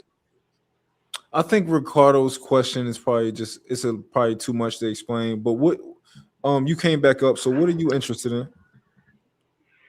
Here we go with this. Okay, so I'm here to behave myself. That was the qualifications, right? You said if you're gonna let me back up here, I gotta behave myself, right? Yeah. That's all I know. So I'm just here to behave myself. So ask me questions about behaving myself. Okay. So what I want to know is, because I'm pretty sure you was watching the show. Like, Well, I did you have? wasn't. No, actually, I wasn't watching the show. I was twerking my ass over there. Oh, okay, got you. Yeah, I was twerking, and it was. I was throwing it too. I ain't gonna hold you. I was throwing the thing, and that thing was being thrown. When I tell you them cheeks was going from left to right, just it was ignorant how them ass cheeks was. Trinity, you got people leaving my panel. I hope they're not leaving because of you. No, they not leaving because of me. You know why they leaving? Because they ain't got no ass. I mean, it is what it is. See, me, I got a slim waist. Trinity, I think they leaving because of you, Trinity. Well, we'll go ahead and let them protest. But what difference does it make if they protest? You got to think about it. Are you big corporation?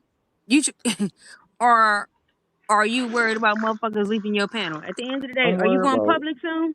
Yeah, I'm worried about them leaving the panel. You worried about them leaving? Why? They was hating on you anyway. Yeah, I want them to be comfortable up here. Yeah, but are they comfortable making you uncomfortable? You gotta ask yourself that. No True. disrespect. True. How about this? You gonna kick me off now because my ass Yeah, fat? That's weird. it's too fat. We're gonna call it a night for you No, just don't tonight. call it night. Okay, well, let me ask you one question though. Yeah. How comfortable are you being led by niggas that don't even like you before you drop me and then drop me? Bum, bum, bum, bum, bum, bum, bum, bum. Trinity time travels over and out. Yeah. But yeah, that was some Arkham Asylum type stuff. yeah. Interesting person. But I'll drop the link in case anybody want to come up. But I had to kick her till tomorrow. Maybe she, another day she come back and some decorum.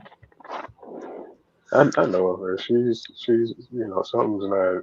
I've seen her before. She's got something going on psychologically. I don't know what it is. Okay. But I see that YouTube seems to bring that out of a lot of people, so I just fall back. Yeah. Let me see. I might see if I can throw a video on. You know what I wanted to really discuss. Motherfucking when we did you watch the Lapeef show the other night? Yeah, I saw some of it. Yeah. I'm gonna show you a part. So this is my problem, right? I'm smarter than a lot of people, and it's actually pretty frustrating. And I want to show you something. I want to see if you notice this. Because it's like people don't understand nuances of language and things like that. So I'm gonna play this, and I want to see if you notice this. Okay.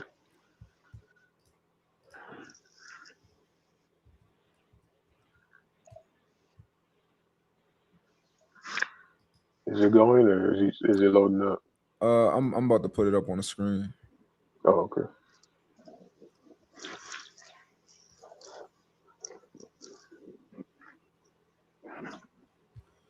Trinity is in the back, but Trinity, you cannot come back tonight, sweetheart. When I say something, I mean it.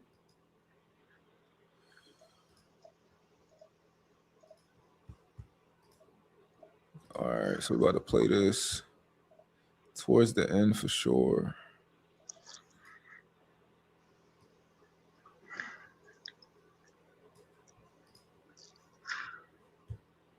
Did you already account for that or no? Yes. Okay. So demographics, all of this armor. Oh my. Diminished. Choosing them. But there, when But I don't give you points for being pro-abortion versus have a baby by a man that I feel like the situation isn't right, the timing is wrong. I don't care if it's the richest nigga in the world. I will not have that. B, go ahead. What was you gonna ask? We still have different positions. But she doesn't technically be Like every like.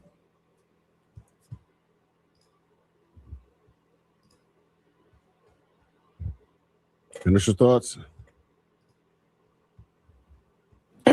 Why Martin gotta be medium ugly? That was crazy, Paul. So this is what I want you to listen to. I want you to listen to what he says. And then I want you to listen to what he says from here. Yeah, Martin, where he medium ugly, he worth $300 million. The rest of us cooked. Wait, first of all, Definitely caught a Martin, stray for no women reason. was falling all over Martin back in the 90s. But Martin was was young. dead. He was funny though. She's young, No, bro. women thought Martin was fine. I She's didn't young. understand it, but yo, She's young, so she doesn't remember that. Like he was on Def Comedy Jam talking about, if you laugh as hard, you're gonna suck my dick. Comedy Jam. But again, so the nigga was B. Go ahead. What was you gonna ask? Oh, we're talking about. You know, she's doing a podcast with Paul Pierce, but okay. And secondly, technically, B. It seems as if there's nothing you can argue with. Like not one. He every time she said some weird shit, he called her on it, and she softened it a little bit. But again, that's what she does. She used to have a show where she was on there with Opulent 6, and he would be cooking her the entire, like every episode. You see him just beating her up. I appreciate how Young Berg did it with like a little bit of like kid gloves, so to speak. He didn't just go out there and be like, "Bitch, stop lying."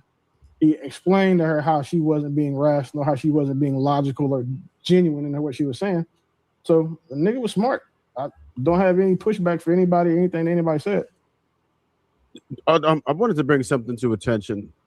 It seems as if she has I guess a terrible idea of what average is, right? Because I think this is where the disconnect is.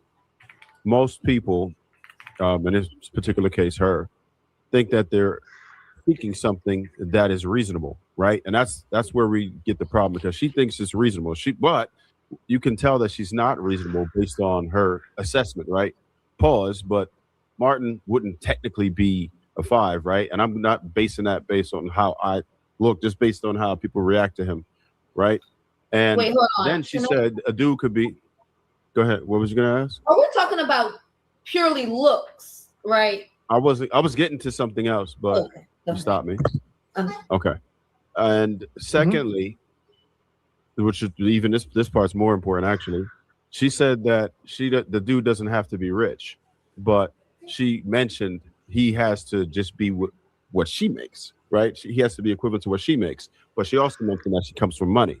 And, she's doing a podcast with Paul Pierce, that's very successful. So what she thinks is reasonable for money-wise, I'm sure she eliminates at least 90% of men because they're not making that type of income. But yet, she still feels like she's being reasonable. And I think that's the disconnect. And I don't think it's any fault to her per se. I think it's more just of the ignorance that she doesn't realize what she's asking for is unreasonable. And that could be based on the circles that she's around, because she's normally around a lot of high caliber guys, as you can see. That's what she's going to be surrounded by. So that's her circle. So maybe she does have more access. But when she starts to want other things and add to it, she doesn't even realize or have a good barometer of what average is or how unreasonable it is based on what's available. Does anybody have any thoughts on that? Yeah, Shrev, I would push back on the idea that she's being unreasonable, only because I think her point of view is shaped from her experience. And I think she may be around these type of men, and these may be the type of men that she often dates, which is why she thinks it's average, right? Because she might see men who she thinks are rich, and they might be making 10, 20 million a year.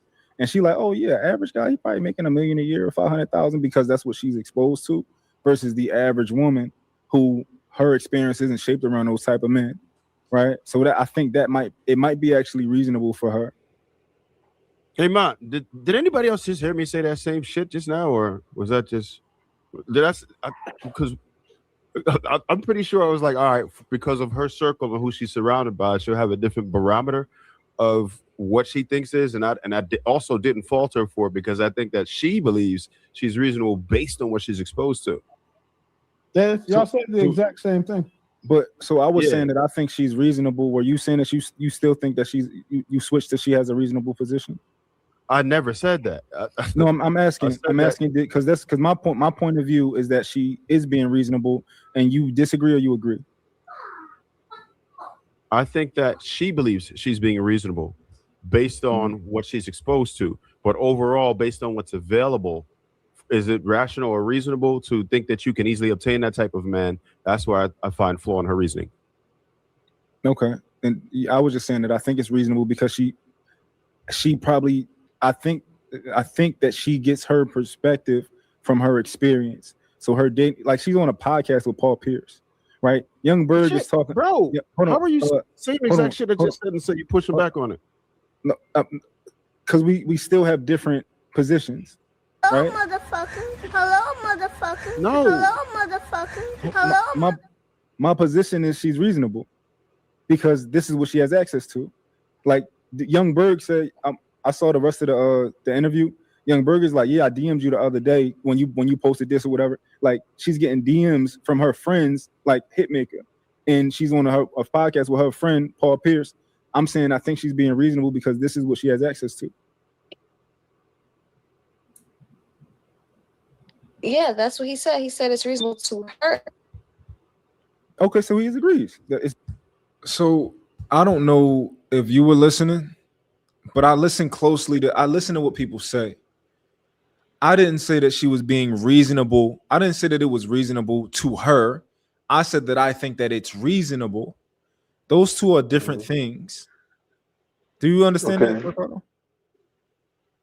Well, elaborate.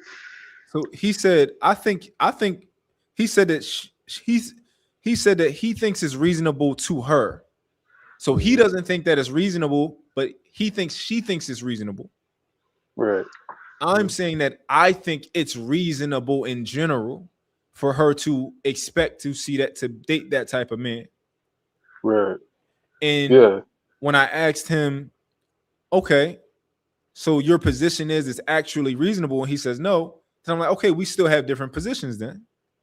Right. Yeah. If that makes sense. But nobody, they're thinking we're saying the same thing, and I'm like, no, we're not saying the same thing.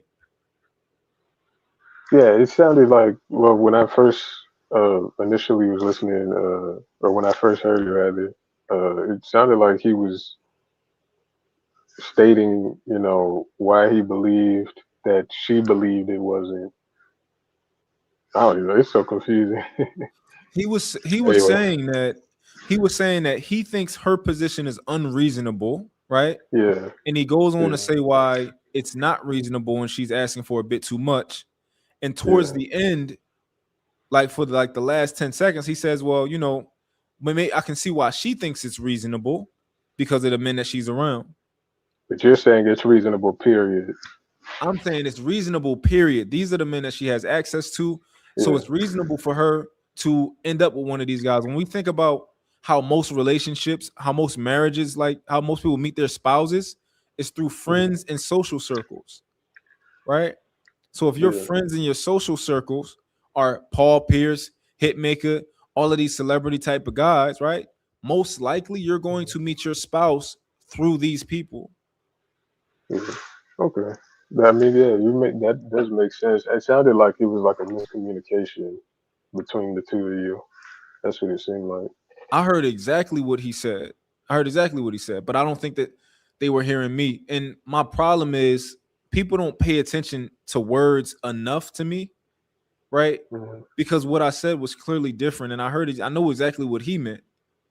And I don't know. This just be my problem. I'd be like, damn, like niggas just don't get it, and I get it, and they don't get it. So No, I get what you mean. I think like I said, I think you understood what he was saying. It sounded like he misunderstood you, and the panel misunderstood you. Well, I think they got focused on the part where she. Let me see if I can put this. Like expects this man. I think they focused on that part too much, as opposed to what your actual point was. But yeah, I mean, if she's in that lifestyle and she's going to be around, I guess, celebrity or borderline celebrity, whatever they are, then it only makes sense that she will be able to more have access to them. I think the thing that I'm thinking about though is that yeah, she'll get the access, but can she maintain that? But then again, that's a different argument. That's a different conversation. But yeah, for sure. I that's think that's if I was the guy, Trev, that's what I would have asked instead. Because I'm sure she has gotten that, but if she's single, then it ultimately doesn't matter her level of access. Yeah. I honestly think that most women get in their own way with stuff like this. I think that it should be a lot easier for them to lock down a man. But I think they get in their own way, and I think they end up giving up leverage too early. They end up giving up way too much too early. And I think that be the issue for me. You think they're giving up way too much what? Everything like pussy, all of that. Like I think they just too accessible. Um, to certain types of men. You know, like I think if you play a man, like at least for me, right? Um, the women who I've liked in my life, like I don't like women who make shit easy for me. I just don't. I like the hunt, you know. I think it's just the nature of me. Of I thought it was the nature of men, but like I like big game. You know what I'm saying? Like I don't want nothing. If a woman come up to me, if she into me and she wanna like get to know me and shit like that, I'm not really that interested in her. Like I'll fuck her. Really? Yeah, I'll fuck her. But like as soon as you let me know that you into me, oh, you already fucked. Wow. I mean, Man, think that seems about like it. a If a girl lets you know that she like you, you can consider her fucked already. right, but that's not necessarily a bad thing.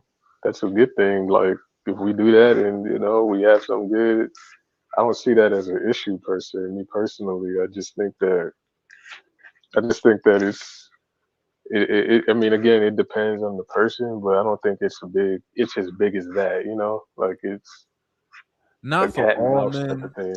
Yeah, not for all men, but I guess I'm a man who gets women, and maybe if they're trying to go for men who get women, right? Maybe they have something similar, you know? Yeah. Like I, I, that's what I'm thinking. Like maybe they got something similar where like, the easy bitches, like bitches throw themselves at me all day, you know? Like maybe like yeah. I'm Paul Pierce, like bitches is throwing themselves at me all day. I would think that's if you're saying that that's happening. I would think you would think that's a good thing, but I guess what the implication is you can't take the woman serious after that. Is that what the No, underlying thing is? it's not that I can't take her serious or she might not be a good woman or nothing like that. Yeah. I mean, that could be a small portion of it. Is like, yo, I don't like women who got the gall to go up to a man. That's some nigga shit to me. I ain't gonna hold. That's like some man shit. Well, I don't know about going up like directly being that direct. I haven't seen that too. Well, I've seen that here and there, but what it normally happens is it's more so like these like in passing things like it's more like subliminals like she'll drop something in front of you like two times that type of thing. Are you saying that's a problem too or any No, type of that's dropping a handkerchief. I'm not mad at that. okay? Because I'm just saying I was just trying to because I don't want it to be like or at least for me like if there's I like it when a woman shows interest. To me that lets me know okay we're on the same page. I guess I'm the opposite of you. I don't enjoy having to jump through hoops and do backflips to Oh no, show to I'm prove not a doing person wrong. backflips and all that. Like like she definitely going to have to show interest. Like I'm not chasing something I can't get, right? Or pursuing a woman that I that's not in my reach. Um I I don't A woman can't walk up to me and get my number and expect to be with me like long term. But I guess I'm not understanding. I guess it's more so the how she goes about it than just the fact that she does it. Does that make sense? Okay, give me an example. Like to your point, if she's very direct and she may look a certain way or talk a certain way, okay, I can see what you mean then. But if she's coming in like feminine, cute, hey, starting. I mean, I don't know. I don't see it as something that's like a hard no. Like, I like to give people an opportunity, even if we start off rocky. Maybe we can make something out of it still. I just like to give a little more room for that. Now, if it's something like crazy, like I said, where she's just coming out, just very all over the place. Yeah, I see what you mean there. But if she's coming like very classy with it, I don't see a problem. Yeah. It's just like it's I'm a man. Like I pursue. It's what I do. You know. Yeah. It's a part of my nature. I don't. If you like, I don't. It's like if I wanted you, I went and got you. You know, like you skipping it. You fucking up the process. That's like getting on your knee to propose because you ain't want to wait for the nigga to propose to you. You know, I see. it's Okay. like if you want me to see you, drop the handkerchief, right? You know, put yourself in my vision, and if I want you, and I'm gonna go at you, but don't Right. take it into your own hands. Like, don't you doing too much? Yeah, I get that. I mean, I see what you mean. I guess. I mean, I get that. You know, if it would feel reductive to like your certain masculine principles and whatnot. I get that. Yeah, I just think as long as it's kept within the confines of keeping it just smooth and classy. I mean, I don't know. Because like I said, I'm not the type to. I don't really all in somebody's face with all that stuff. That's not. You know, so I guess that's also a factor too. You got to be the type of person you all in the chick's face and all that, and you know, yeah, you're just that type of guy. But so I guess it really depends. yeah. No, is there a way that a woman can do it? For it to make sense. I'm pretty. Yeah, anything is possible, right? And nothing is 100%. So yeah, it's Hmm. probably a way that a woman could do it that makes me not feel like it's but Yeah. for the most part, Has it's just that something has I'm that not into. has that happened to you before or recently or? Where women have approached me. Yeah, and they did it in a very like just kind of out of bounds type of way. No, I mean, yeah, I'm sure. Yeah, sure. Women have approached me in ways that are like, but typically, uh, I didn't end up doing nothing with those type of women. But women have approached me Okay. more eloquently, you know, Hmm. before it also, and it just never became anything from any woman who's approached me. Nothing. Yeah, never really became nothing. Like you're saying that's more because you lose a little, you know, you feel less motivated, right? Not because it was necessarily them. Yeah, it's just a little bit less. It's a little bit less like mystique there, I guess. Because Yeah. because you're already fucked, like you can consider yourself fucked if you come and get my number already. Hmm. Like it's a done deal. I get what you mean. So yeah, it's no mystique there. It's no like it's no the journey just different. Yeah. I can see that. Again, I think it really depends. There's a lot of factors that go into that. At least for me personally, it just really depends. It depends on what's going on, you know, and all that type of stuff. But I can see what you mean. If there's somebody who's more into, you know, you step outside, you're on the prowl or whatever. Yeah, I can see how that can be kind of like disruptive to what you're trying to do. Yeah. Yeah. Now, if one of these chicks, I'm looking on this video you got pulled up. I mean, the one in the white shirt or the one in that black shirt pop up, and they, you know, I can see, you know, it might be one of those things where it's like whatever they say, I might just have to go with it. You Oh shit! You saying you taking them down? know. Well, no, You saying I mean, you I'm just taking down saying. white shirt and black shirt? Well, I'm just saying, you know, based off, you know, what you were saying, if one of them were to say something, I might just have to, you know. Anyway, yeah, I just think it really depends ultimately. But yeah, to circle back to what you were saying, I think it was like I think he just kind of missed that subtle difference to what you know, what you were saying about the girl with the expectations. Yeah. I it's extremely frustrating. Kind of like when people don't pick up on just regular things and how words change sentences and stuff like that. Like even right here when she just said this, right?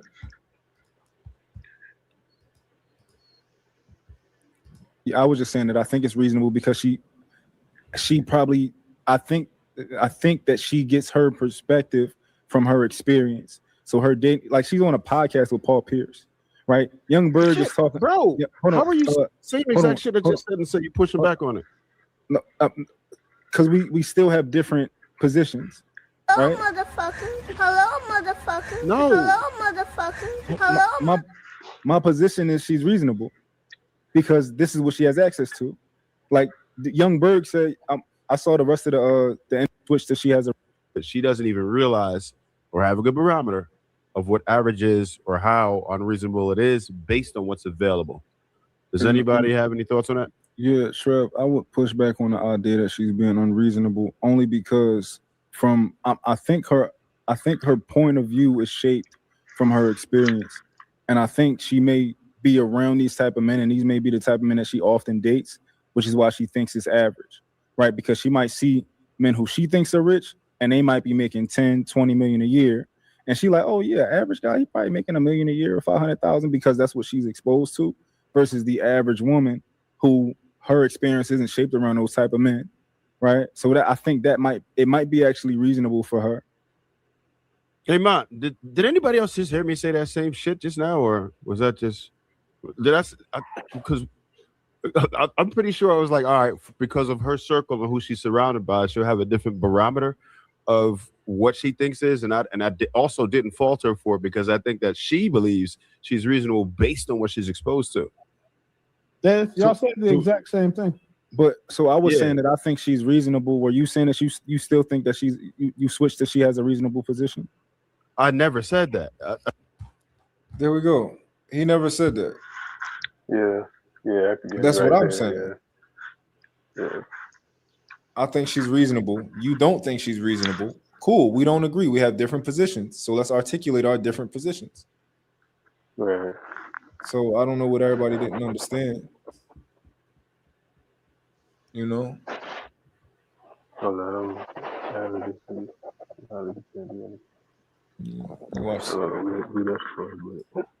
But yeah, I get what. Yeah, it was definitely a difference. I mean, it's one of those things where it's like you were just talking about how the words. I think people people sometimes get lost in that aspect, and then it makes certain things harder to understand a little bit. I totally understand how they sounded similar. Totally understand how it can sound the same to somebody, but they were not the same. Right. So. But here's my question: why didn't you expound on it in that moment? You just. I thought I tried to 2-3 times. Oh, okay. Yeah. Was it? Oh. Yeah, I tried to expound, 2 or 3 times, and they still did not understand. So, fuck it. Yeah. Let me play some more. Right, it was not optimal, and every story of. To you, Melanie. Of course. What's your point of reference for this being a man's right? Is it like a religious book, or is it just what you deem to be biology? It's natural. Okay, so just lions. There's one lion and several lionesses. They kill the cubs of any other prior men before they take over, and when they kill them, they actually mount that woman the same day. So, if you want me to reference something. No, for sure. So this is my thing. A lot of times when we do this is the man's right and stuff like that. I'm not saying I disagree, right? But we leave out the woman's natural nature also, right? You're talking about whoredom? Yeah, no, I got you. So when we're talking about lions, right? Men wouldn't like the reality that once a bigger, stronger man comes and whoops your ass, these is my bitches now, right? They don't want to deal with that reality, but that's a part of how lions operate. Your point?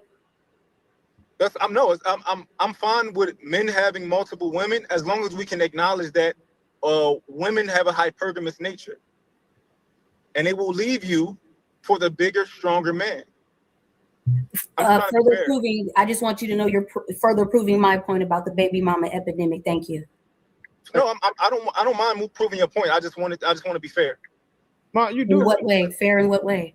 But wait, I thought the baby mama. Hold on, just BK real quick. Fair in what way? About what? Because men have a natural nature and so do women. So that's all. What's the woman's natural nature? Since I've stated the man's. The man's natural nature is to have a bunch of women. Cool, right? A woman's natural nature is to get with the man or the men with the highest, with the most status, the most money, the most resources, the biggest, strongest men. And to No, leave you're that man for talking. You're talking about whoredom. First of all, men and women are not equal, right? She is supposed to be given to her husband from her father. She's not even supposed to. So we go from nature to the Bible. And I asked her specifically, are we talking about biology or are you talking about biblical principle? For a specific reason, you can't mix them both. I mean, that's a tough one. The Bible directly contradicts nature. It says, fight against your nature. We understand your nature. Humans are envious, they're jealous, they're hateful, right? You have all of these things, and the Bible tells you push back against all of these things. However, when you make the argument that it's in a man's nature to have several women, don't push back on it, just lean into it. Okay, so what else is that's in our nature do we lean into? Well, I think when it says that, I think it's much in reference to, when certain feelings and thoughts start to intrude on a person, I don't think it meant, I could be wrong, but I don't think it meant, just in general or when it comes to biology in general. Does that make sense? I'll say that one time. No, I'm trying to make it make sense. I think I think when it's talking about nature in that sense, like don't give in to nature. I don't think it meant so literally, but more so in the sense of don't give in to certain things that you may feel. Like you were just listing those emotions. Yeah, so no, so I disagree. I think the Bible tells you to push against really the vast majority of your nature. The Bible teaches discipline, right? The Bible teaches thou shalt not kill, right? These type of things, or thou shalt not murder, whatever. But it's in my nature to want to put my hands on somebody. It's in my nature to want to take something from somebody else. It's in my nature. If I'm stronger than them, why wouldn't I do it? Yeah, see, I think that's where the disconnect is. I don't think that's in the person's nature to do those things. Just their, I mean, at least in general, because of course there's certain outliers. But if you're saying that it's in a person's nature to be, I guess, behave in a certain way and just like I don't know, where do you like? I don't understand where that's coming from. Where what's coming from? Like how you're saying it's in the person's nature to exude those negative actions. Mm-hmm. Like I don't understand. I don't think that's human nature per se. I think human nature is more so convenience. Most people won't be bad just to be bad, but they won't be good just to be good either. They're in the middle. They'll do it. They'll do whichever one is most convenient in that moment. But it sounds like you were saying that human nature is to more lean towards those negative emotions or that negative Yeah. side, and So you're supposed to fight that. Ricardo, you think it's not? You think what's natural for me, right? You don't think it's natural for me um to if you have food and I'm hungry to take it? Um, After just initially, just coming in and just taking it. No, not really. But now if in that scenario, if the person is asked and then they say no, or they know that they can't get it any other way, then yeah, and that's what I meant when I said the convenience aspect, because then that way you saying no would inconvenience them, if that makes sense. So if you have food, it is, and I'm hungry, right? It is in my Mhm. nature. This is the thing, right? We see what happens to people when you leave them to their own devices, right? So, for example, if you put people in prison, what happens? They develop their own currencies, right? They develop their own languages. They develop their own ways of communication. Um, Okay. they develop tribalism, right? They go into tribes. Mhm. And they also start to take things from other people. You know, they start to take things Right. against people's will. They start to take the people sexually. All of these things happen. When I was in military school, it wasn't none of the gay shit, but like certain aspects of jail were very similar to military school. Like we developed our own currencies, you know, Mhm. things like No, that. oh, no, yeah, I understand that certain things can formulate, but those again, those people in those environments, they're I don't want to say coming from a predisposed thing, but they're already in a place that has placed heavy restrictions on them, and some of them might have something psychologically going on. You know what I mean? Whereas the average person, uh, again, I think if they have the opportunity to go about things the right way, they will. The right You way. know. What is the right way? I think there's when we talk about the right way, I think that's more biblical. Um, as far as the right way in nature, I don't. What is the right way naturally?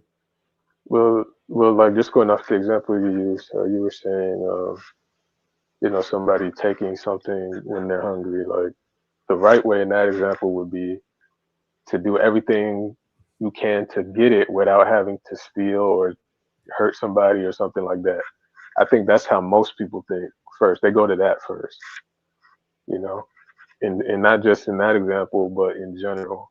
It's not really until something is in the way or they perceive something to be in the way do they then try to go outside of it and get violent or something like that, you know. Okay, so yeah, if you had something, I was hungry, and you said no, I can't have it. I'm gonna take it, right? Mhm. Well, at that point, now we're right. That's where it gets into that. Yeah, some people would take it. Yeah, I'm gonna Some take it. people Why would I wouldn't. not? Why would I not? Especially if I'm bigger than you and you can't fuck with me. I'm taking it. It's Yeah, mine. That's my yeah. nature. Some people would take it, but there's a small. Well, I don't want to say.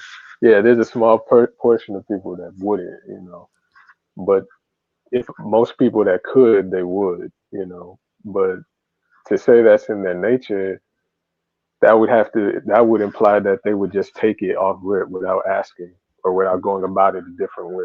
And I don't think Yeah, most people would do that. I don't think it's in. So, for example, how about just take us from the time that we're babies, we're kids, right? We have to teach our kids to ask for things. That's not natural to ask for things. It's not natural. It's not natural for a dog to ask for something. A dog will ask for something once he's trained, right? Once you do develop a thing, he'll ask for things. But if a dog is not trained, he's going to take whatever it wants. Like nature, that is nature. To an extent, yeah, but they still got it. There's still even in nature, there's still a hierarchy. And as far as like babies go, you're that's true to an extent, but um, I don't know that one because human when we become as we grow, we have a different level of thinking than that the babies and things like that. So that's what's supposed to separate us, or at least ideally, from those things. Because stealing and being violent and stuff like that, that's that's anti society. That's anti culture, which is therefore anti It's nature. conducive Nature. to living. It's nature. It's anti. Yes, nature is anti society.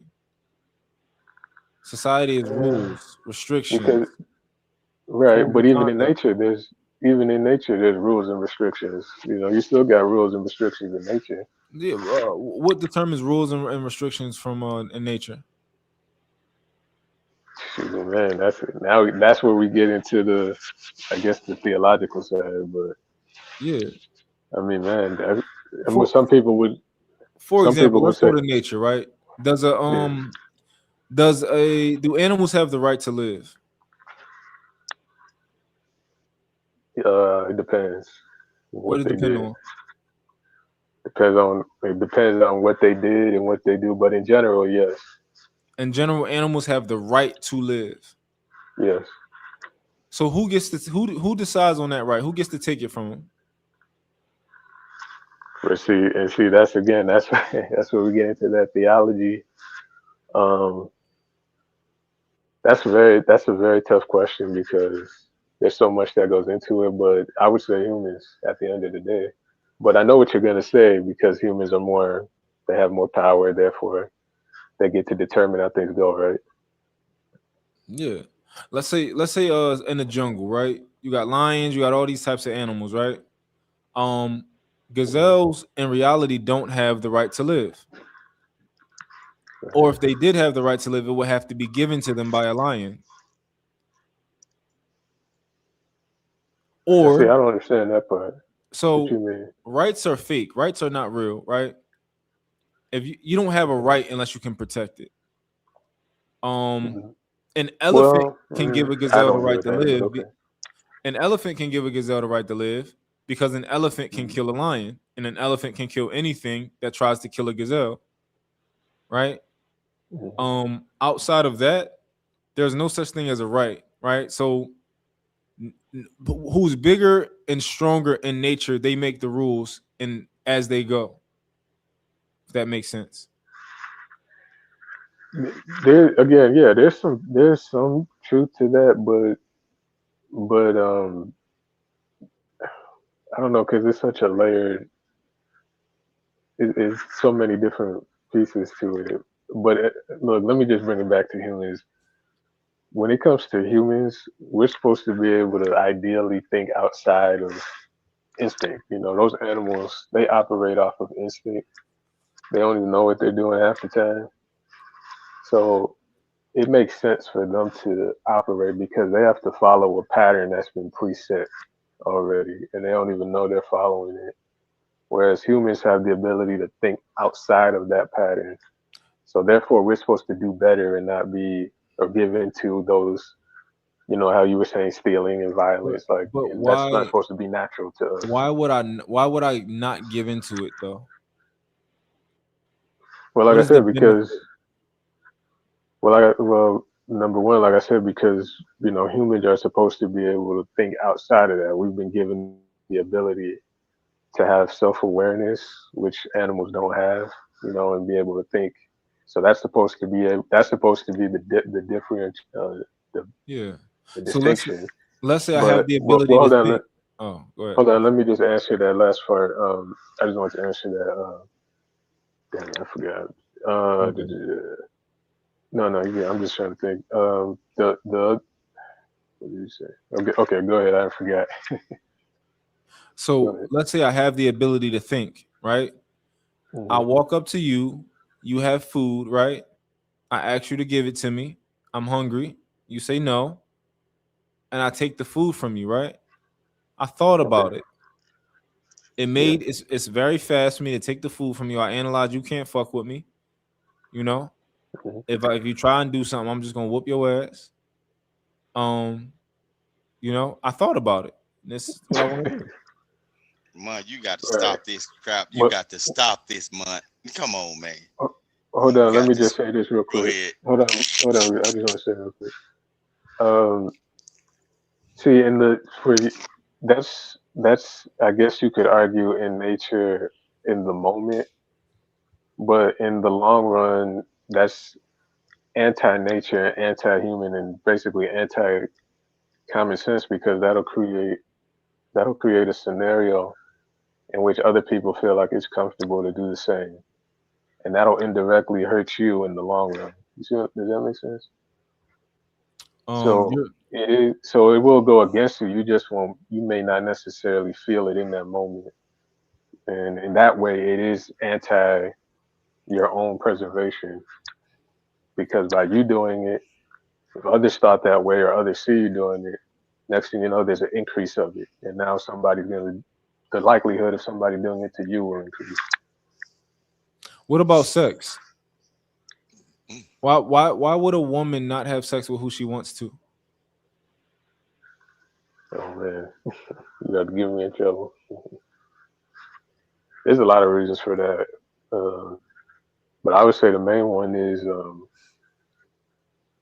the biological, the extra biological weight that carries, literally, figuratively, when she gets pregnant, that's absent. So she has to be a little more cautious with who she does that with.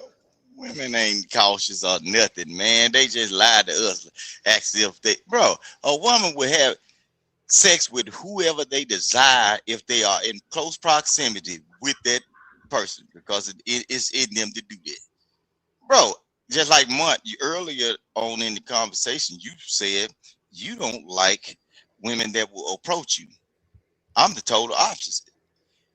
Once that woman approaches me and gives me the number, I already know she has chosen me. I don't have to do all the extra work, right? Only thing I say, I'm ready, and she ready to screw, right? Because she chose me.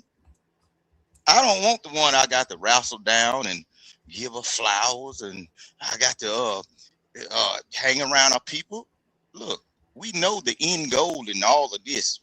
Give me your number, tell me where you're gonna be, and let's hit. Bro, y'all, y'all That's what I thinking was too far. thinking. Y'all thinking too far into all of this shit. These women got y'all through in the head, bro. They have when they go out into the world, they have awareness of who they might want to deal with based on your looks, height, smell. Even some of them that's skeptical of you, you may be lacking in certain areas. That's when they start asking questions. They use the process of elimination and say, well, he might not be 6 feet tall, but he got big bank. He might not have a job. But guess what? Ooh, he's wearing those jogging pants, and that's what I need for this moment. Bro, women are going into situations totally aware of what they doing. That's why they'll screw the road guy. That's why they'll mess with the pregnant belly fat truck driver, out of shape, can't hardly see. They know what they want out of the situation. It's you guys that's putting too much emphasis on what you think they want. They want what they want. They can think for themselves, and they are totally aware. Some women like dudes that kick their ass. Some women will literally approach a geek type dude. He looks like he is a brawler, and she will punish him. And I don't want that motherfucker. He won't knock me across my head. Bro, they know what they want out of certain situations. Y'all think they don't. Y'all, the women, y'all giving them too many excuses for the stupid shit that they do.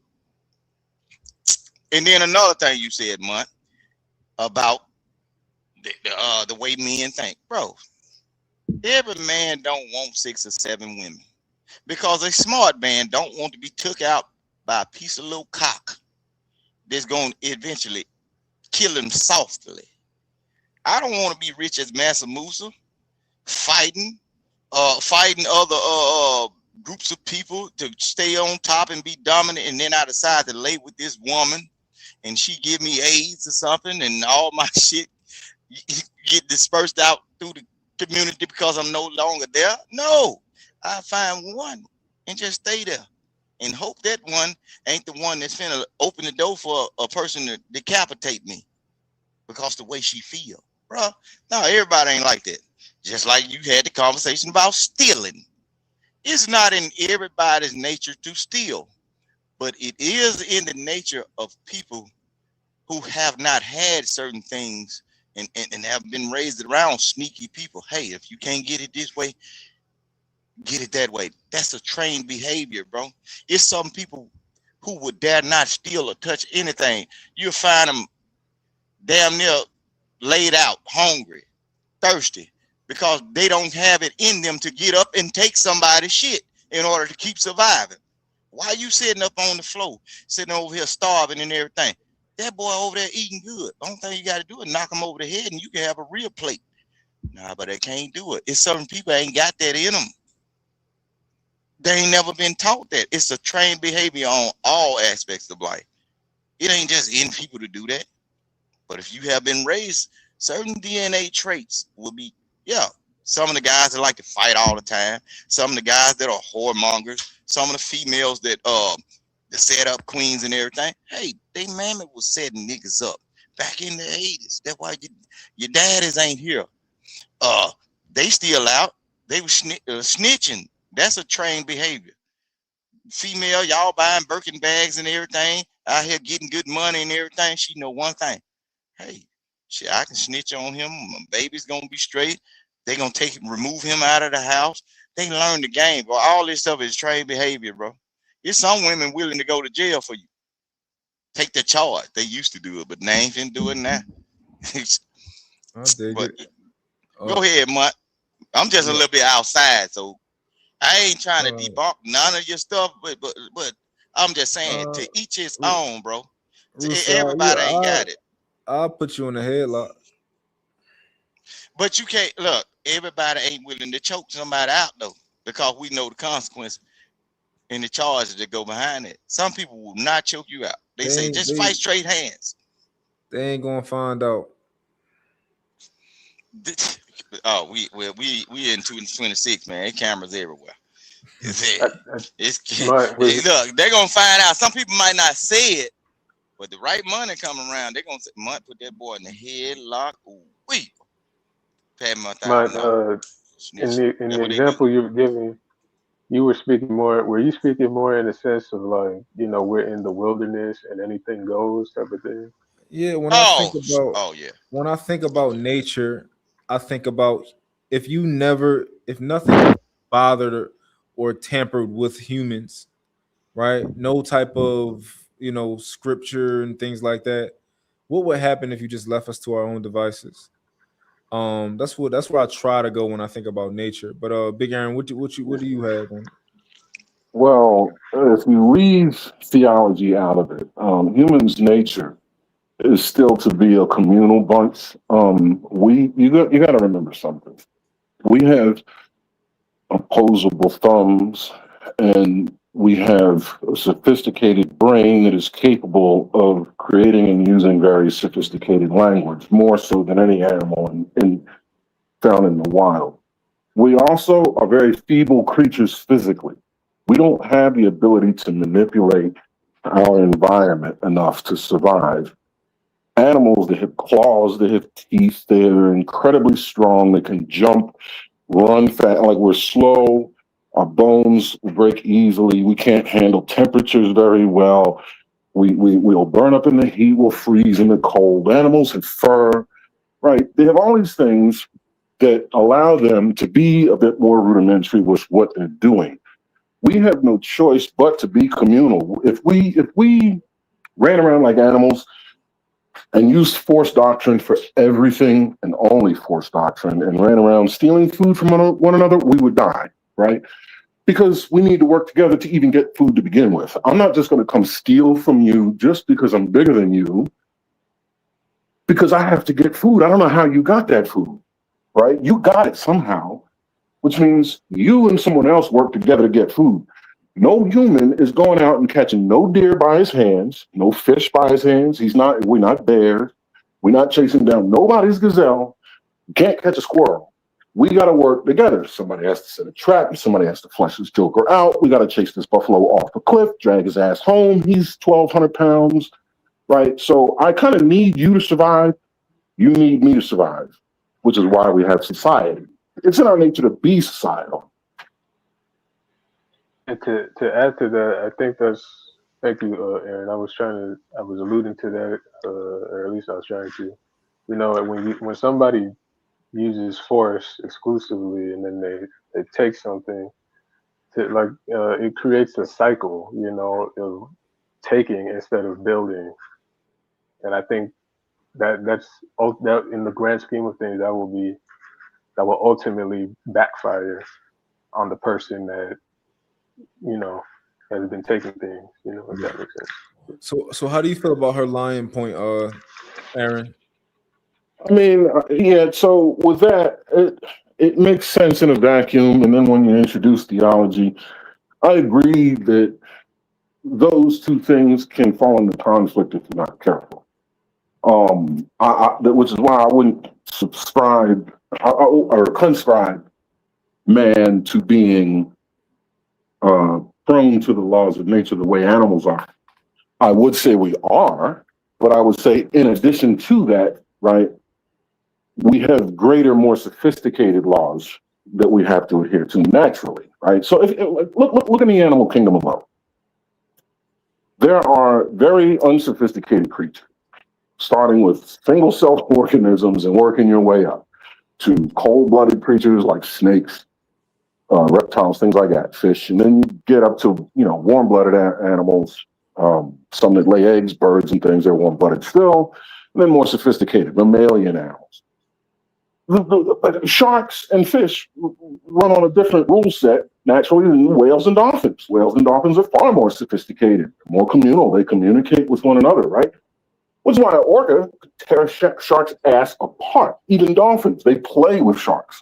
Sharks are much bigger, faster, but dolphins play with them because they attack them in packs. Now, orca's bigger than a shark, but dolphins, they antagonize sharks, right? But because they can.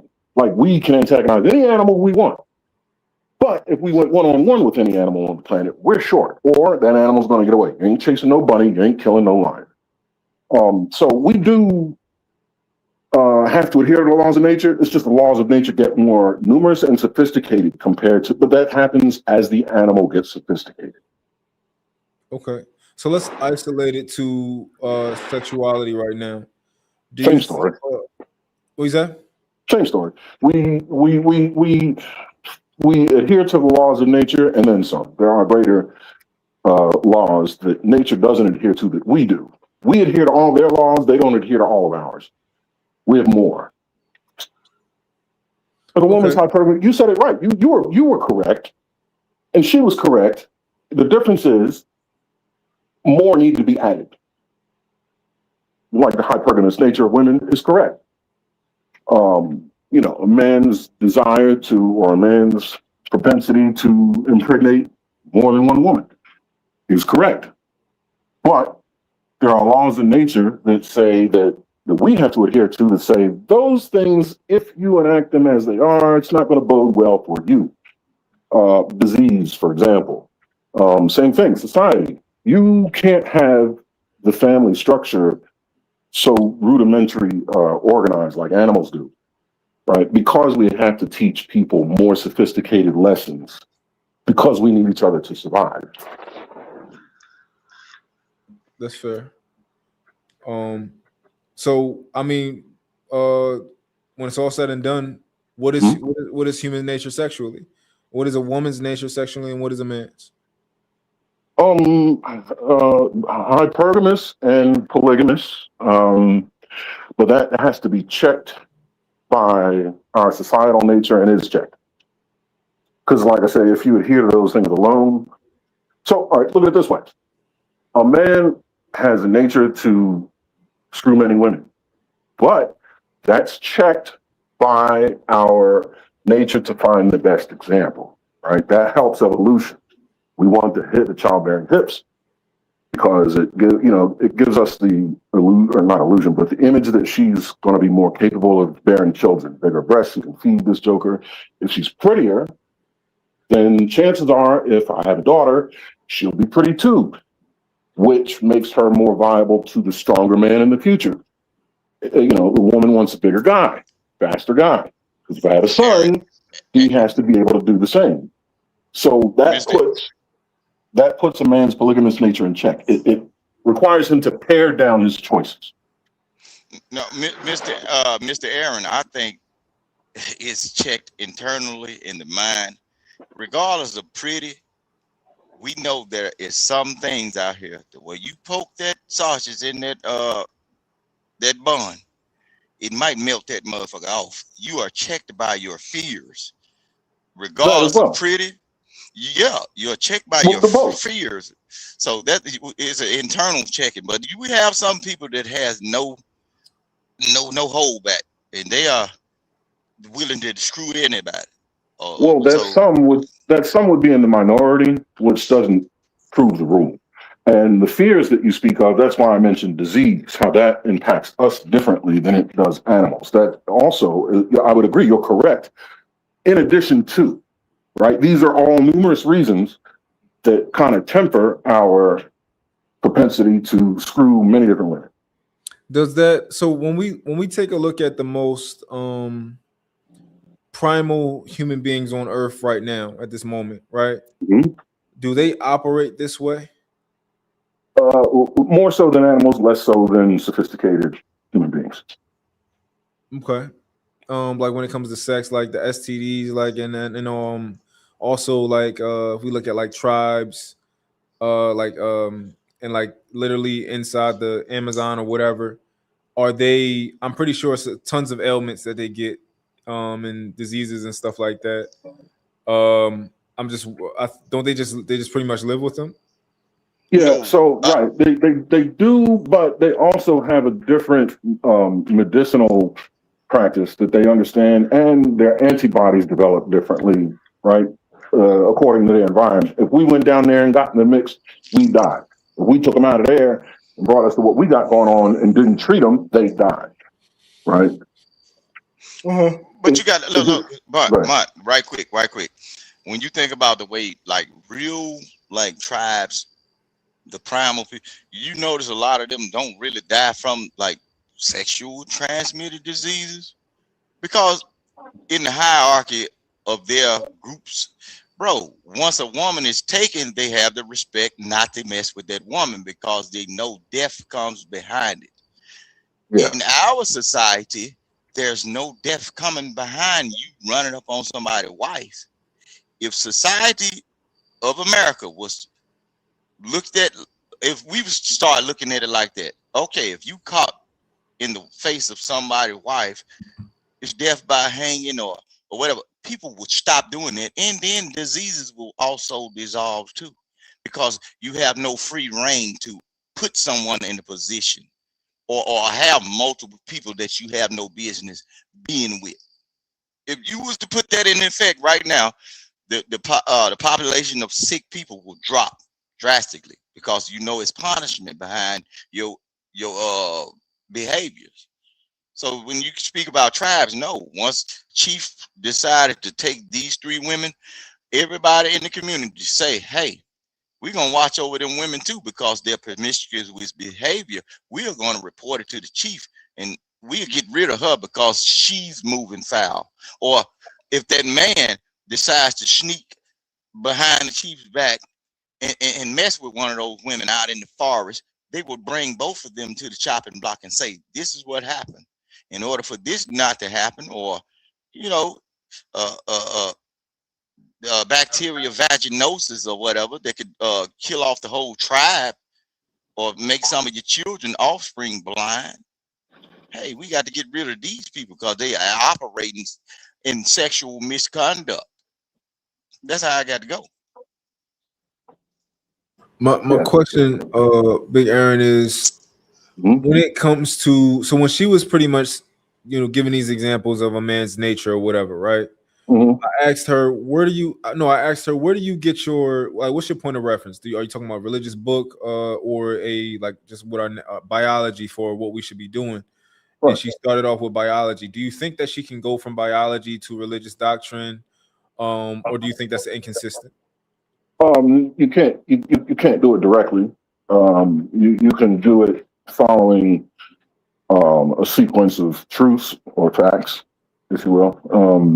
I think the flaw would have been opening with "it's a man's nature to" insert sentence. I think what should be said is "it's a man's underlying nature to" insert sentence, right? And then follow up with, well, what comes after that?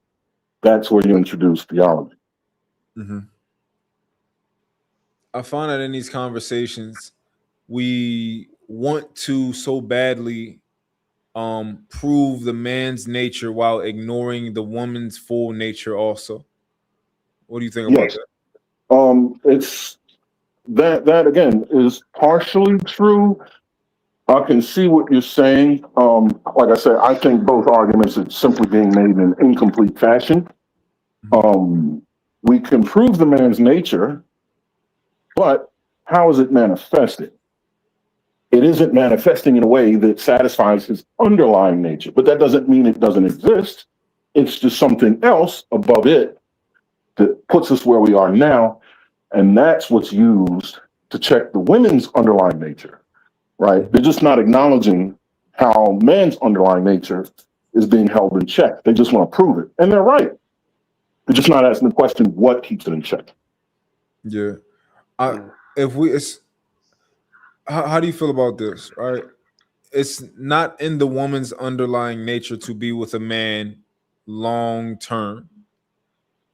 I believe it is. Okay, so you believe that it's in a woman's underlying nature to spend 60 years with one man, and for that man to, let's say he has 4 different women, for all of them to spend 60 years with him. I believe it's in a woman's nature to spend as long as she can with a man that can sustain her life. And there's no reason she would want to move on if this man has adequately sustained her life, unless she encounters someone who is proven to be able to do a better job than the one she's with. Mm-hmm. But what is that? The definition of hypergamy. And it's that way by virtue of her need to survive. Do you think a woman, because I find that I think that if once you're with a woman for a certain period of time, I think most women will start to, I don't know, kind of want out, right? Now, does this speak at all to underlying nature? No, well, no, yes, it does, but it's a part of her underlying nature that's been coddled and fed by the trappings and luxuries of society. What you're referring to is what I call what women get on the hedonic treadmill. It's what makes women insatiable, right? Men can fall into a spot where they're content pretty easily, right? If I can sustain life with a reasonable amount of comfort, there's no reason I should try to do more. And that's a survival mechanism. If you've ever taken a survival class, there's the first rule you'll learn is if you don't have to stand, sit. If you don't have to sit, lay down. Conservation of energy. You don't want to waste energy. Complacency. Yeah. So that kind of, right, men are susceptible to being content like women are susceptible to the hedonic treadmill. Nothing is ever good enough for them, right? So if you think about a woman's nature, if you get her, she wants a big house, so you get her a house, 3,000 square feet. She loves that house. On the day you have a housewarming, she's infatuated with it. 5 years later, the house is ho hum. She's used to it. She wants a bigger house, so you get her a 4,500 square foot house. Opening day housewarming, she's in love with the joint, showing the place off. 5 years later, it's ho hum. She's used to the space. She wants a bigger house. So you go out and get one that's 6,000 square feet, right? Rinse, wash, repeat all the way until you give it a whirl. Men don't have that, right? But what keeps that in check in a woman is, again, the need to survive. If there's no shot presently available to her for that 4,500 square foot house, she's going to have to get used to and comfortable with that 3,000 square foot house if she wants to survive. Again, the definition of hypergamy. Aaron, know what you're supposed to be doing from the jump. You're supposed to know that you have the desire to fulfill the needs of your woman, but you're supposed to also be walking through that house roaring like a lion and saying, hey, this is where we are, this is where we are going to be until I make the decision to do it a little better. If you keep, and then also you got to keep the wolves away too, and the influence. Her nasty auntie, her nasty auntie, her mama, and you got to keep them influences. See, a lot of this stuff we pushing for as men is the influences of the world. Once you can get that woman fine-tuned into the mindset of the man who runs that woman or the overseer of that woman, she will become content and complacent in the idea that we good, we ain't got to worry about it. But if you send her out there with an auntie that ain't got much, oh, he's supposed to be doing this, and go to counting your pockets and get in the ear. That's why women are quick to leave, because they think the grass is green on the other side, and they take information from people who are not living like them or faking it. So you got to be a protector on all squares of your perimeter, bro. When you send your woman out with her friends and like send your woman out with a promiscuous cousin of hers, bro. When they go out there, the promiscuous cousin is looking for everything. You might be the guy that got everything, but you better think you sending out there with somebody that really want her lifestyle. Her cousin will screw you, but you just ain't made the advance. So she'll trick her female cousin out of the situation. He should be doing this. He should be doing. And the man that she's sleeping in the house with ain't got a pot to piss in and a boot to throw it out of. You have to be the shepherd and carry a big stick and talk lightly. Girl, you better get away from your cousin before you start some trouble in this house, because I'm going to be roaring. So what he's saying pretty much is you got to protect yours from the competition that you face and the competition that she potentially will face. And if she's not, if that competition doesn't bother her, now that's when in walks polygamy, sister wives, things like that, where the cousin gets to come up and live in the house as well. If the wife is not going to leave, right, on the back end of such a thing, if she welcomes her in. But if she's willing to leave, if she's willing to get herself pushed out and let the cousin come up, right, then if the man sees that woman, the cousin, as a more viable option, he'll let it happen. But if he doesn't, he won't. But there's no way the woman would know that. And because we're societal creatures, the man is, by virtue of his duty to his woman, going to protect her from all of that. Big Aaron, do you so when we bring up like examples like lions and stuff like that, I think lions practice pretty hard colonization. Do you think colonization is in our nature? Yes. Okay. I would argue that too. So which is a society or new men come around, they kill all of the old men, and they take all of the women and the children. Well, not the old children. They don't kill the old men. They kill the warrior class of that particular clan. Those jokers ain't old. They kill their opposition. Yeah, that's what I meant. Like not the old, not elderly. Oh, you mean the former? Yeah, the former. Yeah. Okay, I got what you're saying. The last guy. Yeah, okay. I thought you meant the elders. Yeah, they get. You're talking about you the last man standing. I got you. Yeah, and they take the women, and the women by nature of survival accept it.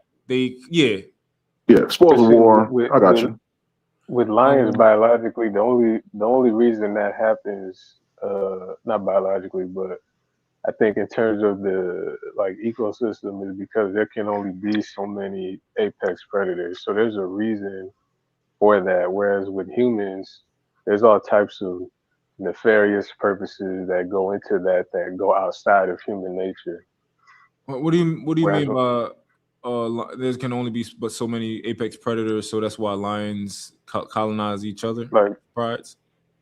Yeah, like there has to be a way for the lion population to check the other lions. Otherwise, there's too many of them. Next thing you know, there's no more prey. I don't think that'll ever happen. It doesn't happen because they basically, there's a check system put in place by the ecology, which is that, one lion comes in and overtakes, he kills one and takes the pride over, and the cycle repeats. Look, can I say that, Mont? And I want you to look into this. Black people need to stop studying lions. I know we supposed to be African adjacent. we need to start studying the ways of wolves. Because in the ways of wolves, a wolf can survive by itself. A lone lion can't, because the pride of whatever territory he steps on, he's going to get challenged. But wolves, they are a totally different beast, and they are apex, and they have a system somewhat a little better than human beings. They know not to do certain things amongst those packs until challenging day. You know what I'm saying? So stop focusing on lions and start looking at wolves. And then you can also, if you really want to look at how humans operate, look up chimpanzees. Oh boy, they got a study on chimpanzees. They move to weed out whole colonies of people and take women. and forcefully do certain things. So, if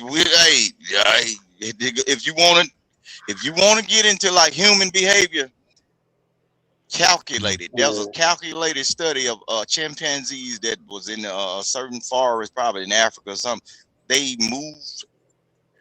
It was certain ones that really wanted to take over position. They knew not to do it because the certain monkey was an alpha, and they actively destroyed a whole population of other male monkeys and took up on they right. Well, you got to look at the other stuff besides the lion. The lion is nothing. The lion species, they brothers would take them out.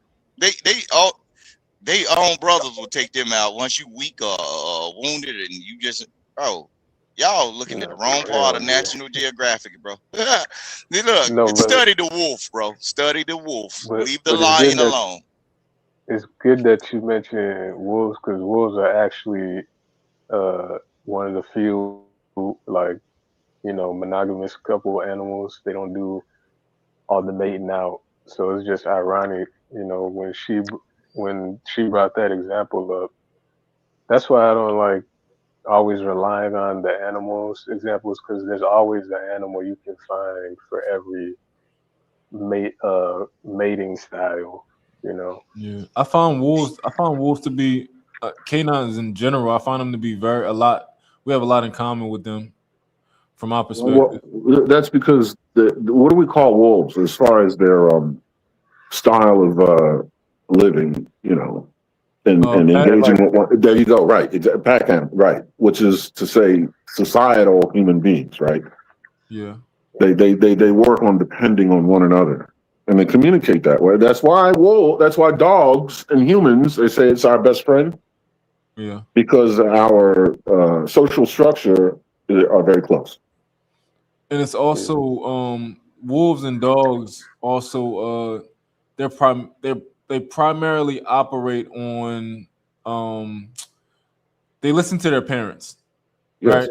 It's not, I'm bigger than you now, it's over. It's like, no, the elders, you listen to the elders, and that's how they operate. That's where the colloquialism was born, raised by wolves, like that's kind of a thing.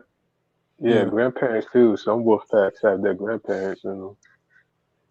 Right. They put the oldest in the middle toward the back, right? Not toward the front, because you want to protect them from enemies and things that you're going to encounter, but you don't put them at the very end, because we got to make sure somebody back here can keep these jokers up, and if they fall out, somebody's going to stay with them. But if you ever watch like wolves move long distances, the elders are in the middle of the pack, but a little bit toward the back. Right. Because they also they do that because somewhere in their mind, the elders are not good enough to fight at the forefront because of age and strength, stamina, but they also can protect the cubs at the back or the female counterparts and everything. You put the soldiers, the young ones, in the front because they meet the threat, and then the middle one, if it gets so bad, they still can maneuver enough and think enough to finish it. Your baddest warriors are the very front and very back to protect them from behind and to charge the way going forward. Yeah, and then you'll see in wolf behavior when it comes down to like the older population of wolves being in the middle. If you have some people straggling, or if you have animals straggling along in the back, the middle ones will go and defend the rear. The elders will defend the rear while putting the younger ones, the fighting group, they are always front line. So that's how it goes. So study the wolf instead of the lion, because the lion, they on some Negro shit. I'm just telling you, like, hey, no, you don't want it. Look, you see how in the movie Lion King, you see how it went with Simba daddy, right? Lions are not the thing to follow. Doves, think about the birds. Doves, certain geese or birds, they are a mated pair. If you delete one of them off or cook the other one, they will never reproduce. Start basing your life around certain creatures other than the lion. No, the lion, he ain't it.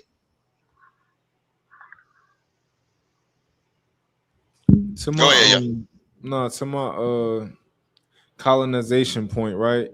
I just think these are the things that the men don't want to really deal with. They don't want to think about these things. They don't want to think about that part of a woman's nature where she'll leave you to survive.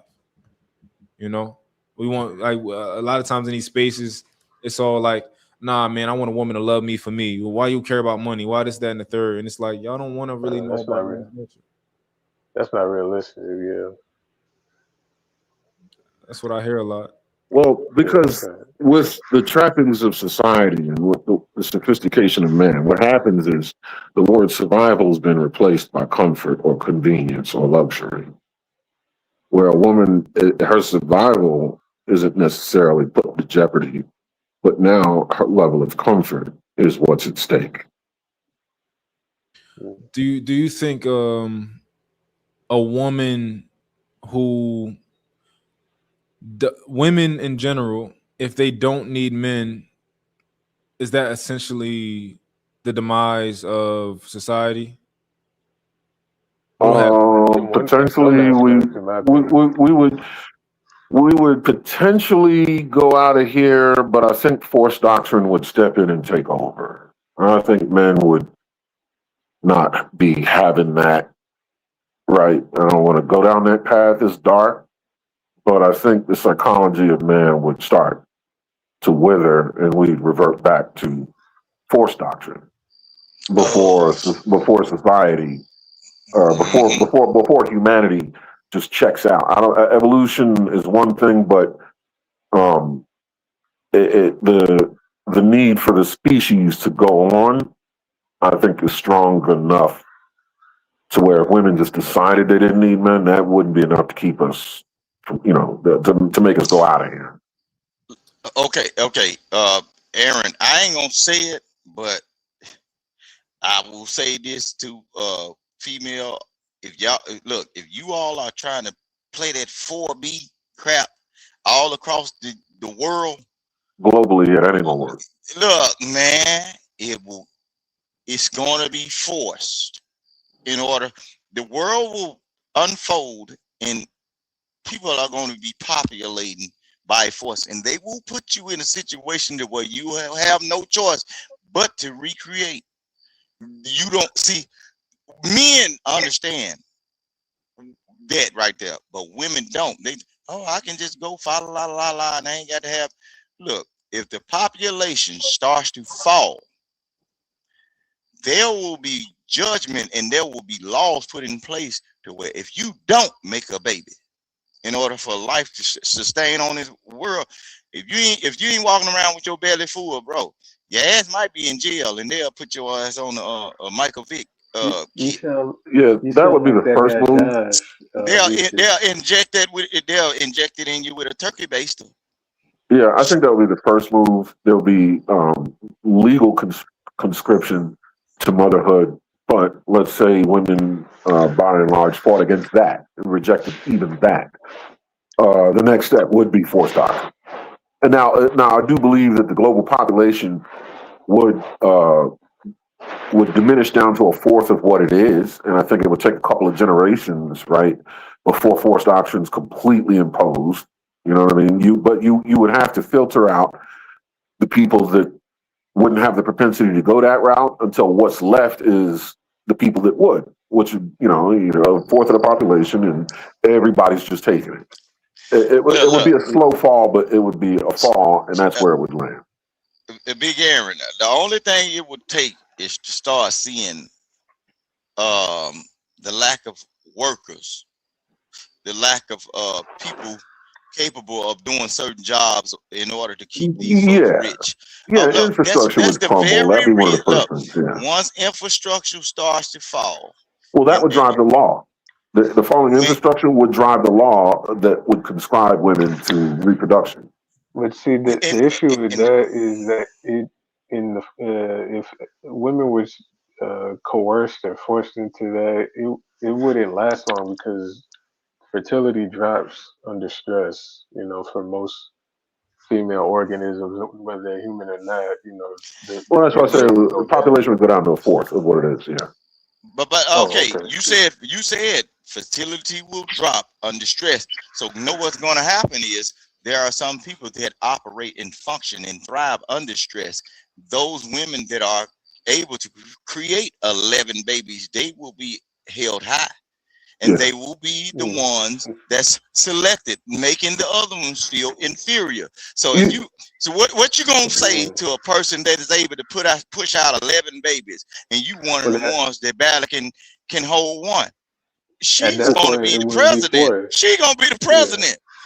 Yeah. Yeah, at that point it wouldn't be. Yeah, they'd be willing to do it on their own for the perceived And then they benefits. gonna be willing to pay money. Look, I just had a conversation with somebody I work with today, and they was it's kind of off the subject, but they was complaining about, man, this woman right here, she complaining about this. She ain't got no kids. She talking about the little bit of food stamps that she get as a single person and or whatever. Bro, women that are able to create children are held at a high standard. You got to think. Everybody that's born in the United States has a social security number, right? And I come from like a farming community, right? The reason why I think they hold them high is because you are producing the new future workers. The person that has not produced a kid, what I look like giving you a house and you ain't put nothing out in society that's going to propel the future society. So the woman that's sitting at the house receiving food stamps, they got 6 kids, at least one of their children are going to come into my corporation. At least one of their children is going to be a low hand worker. At least, so I can afford to pay for her to sit and tend to my livestock, my future livestock that is going to go to school, going to be smarter, going to be an aircraft engineer, going to be whatever. But bro, folks don't even understand it. And that's why you have single women that don't have no kids. I got to work this hard. I got education, but you ain't putting out no humans that's going to continue the process of America or whatever they decide to live, bro. So why should I give you benefits for you being selfish? You don't even want to share the basics. You want all everything. That's half the story. I mean, I agree, but the other half is they want people to produce consumers. They want people to produce producers, yes, but also consumers, because who's going to buy up all this shit, right? The rich people get rich not on people that produce, but they also get rich on people that consume. It's the exchange is where they get money. Every time there's an exchange that happens, and that's why inflation exists. They flood the market with money, print more money, and then people get to spend more money until the value of things start to tank, and then you print more money. You know what I mean? That's why bread is now $5, not 5 cents. It's the exchange is where they get money. You ever hear of taxes? There you go. And another thing, Aaron, just think about it. I have never heard nobody that got 4 kids complaining about eating. But the folks that got the college education and don't want to have kids, and they on the internet, oh, I got the refrigerator empty as hell. No juice boxes, none of that shit. I understand. That social security number and every social security number of your reproduction, which is your children, bro, they keeping tabs on you. Your social security number is no different from a cattle tag. This woman got 6 kids. One of those kids are going to make it. One of them is highly athletic and everything, and they are going to contribute to the program. So I can feed this woman. I don't want nothing to do with that woman that ain't putting out another goddamn top flight military guy. I don't want nothing to do with that woman that ain't putting out a person that can at least put a roof on the house. I don't want if that woman ain't putting out a baby that can at least deal with a shovel. Why am I feeding her? She did not put out another human that's gonna work for the program.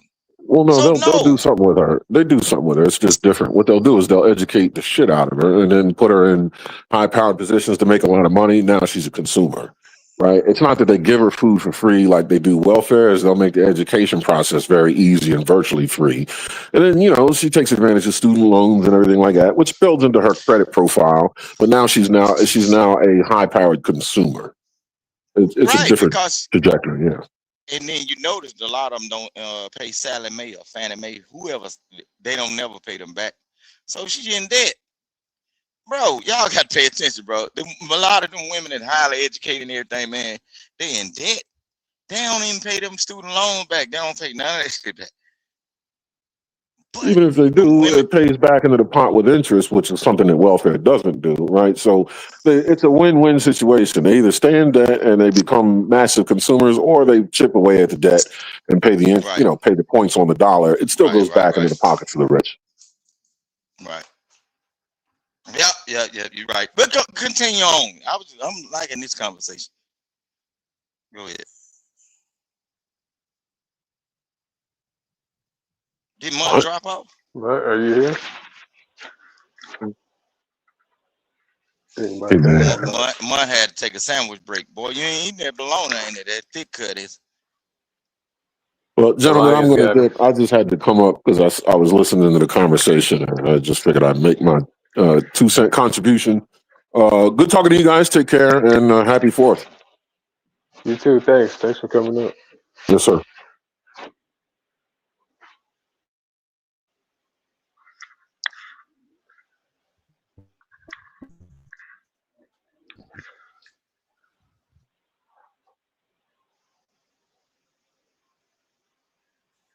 Is everybody asleep? Yeah, it's about that time. It's 5. Well, it's 5:10. Yeah, I think the Lions got. The Lions got mine. He's the Lions. Hey, look. No, I was just saying, like when we as black people speak about certain behaviors of animals, and people go into the conversation about nature, and bro, no, the lions are not it. No, we just do that because we so-called African Americans. We are we have the mindset of that African thought. No, the lions are not it. Study the northern wolf, and that's how we should be living. The timber wolf. Look, dog. Look. A lot of time when it comes down to any set of wolves, they operate. They operate the same way. See, it's all about the group. See, with wolves, it's all about the group, and then it's kind of embedded in them to not challenge certain hierarchy, right? A lot of times when the wolf, the high major wolf in the pack get challenged, it ain't from his offspring. It's from a lone wolf, something coming from another pack.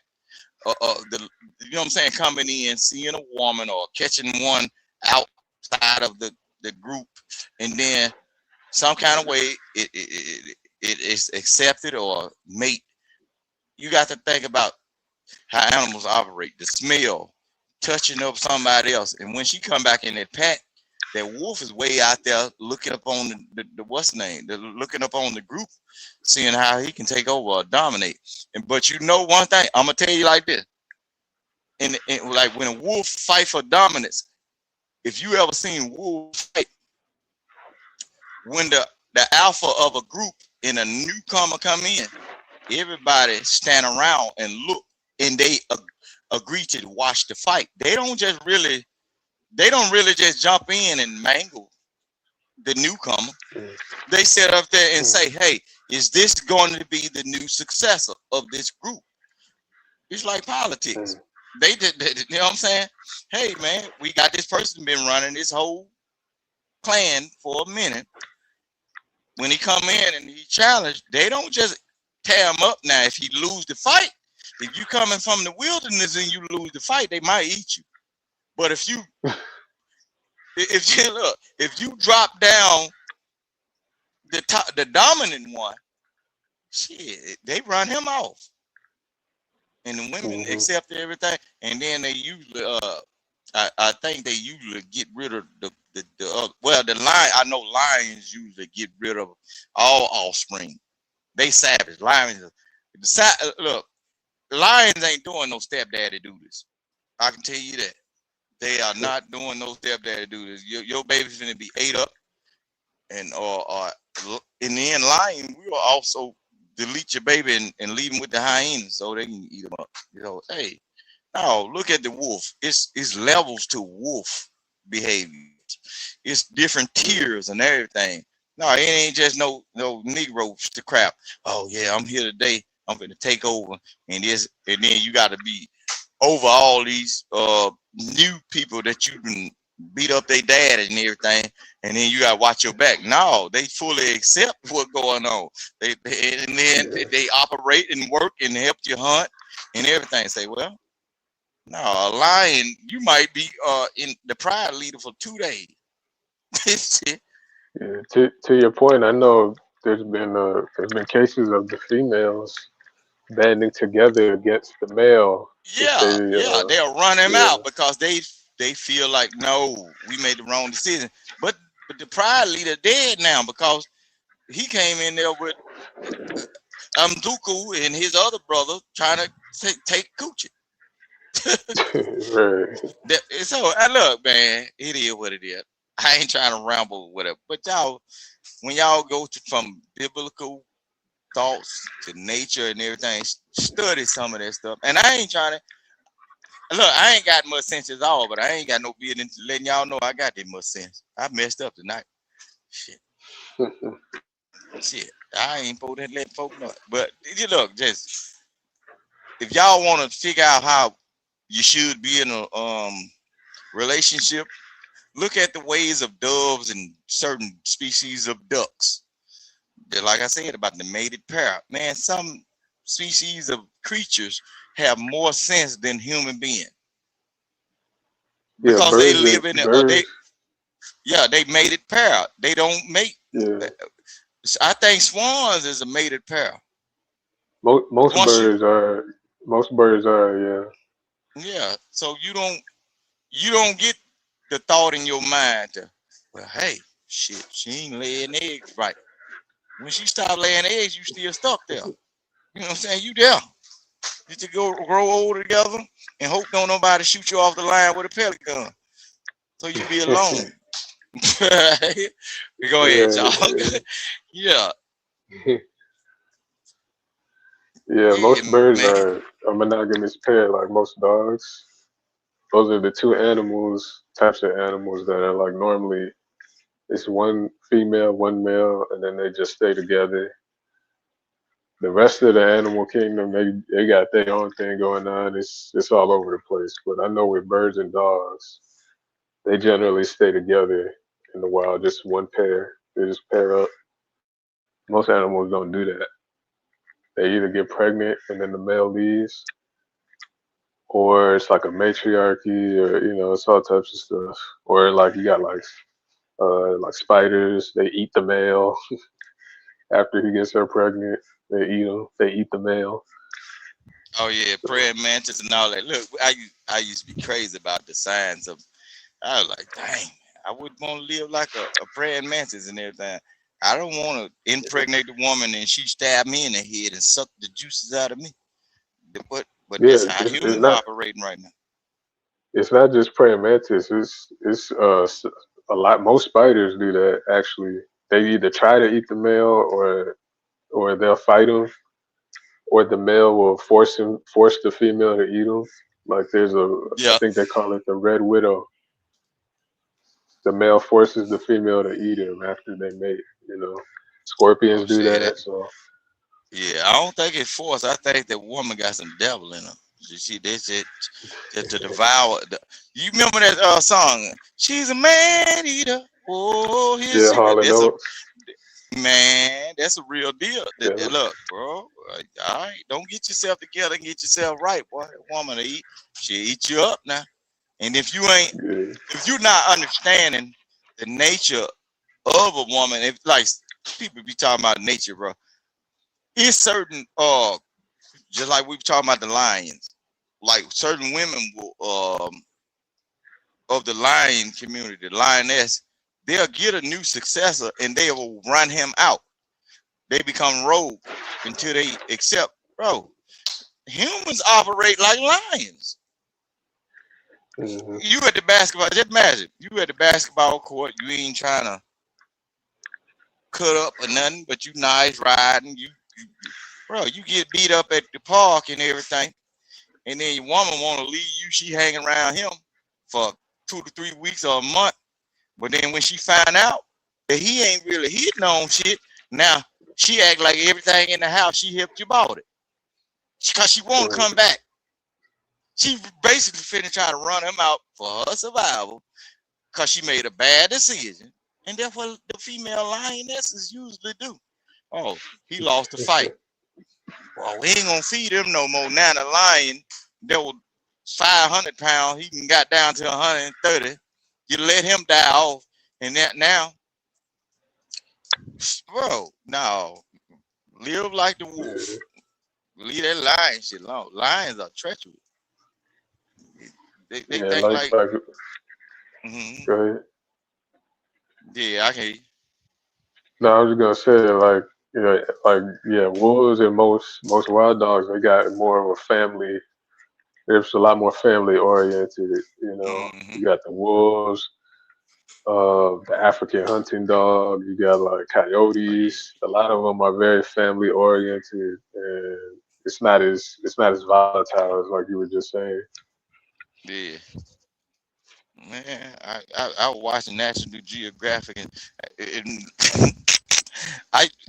that's why I got my thought process from. Man, I'd watch National Geographic, and I started watching the lions, and I started comparing their stuff to like real life and black people. I said, man, shit, man, and Africa never for me. No, if the animals acting like that, I don't never want.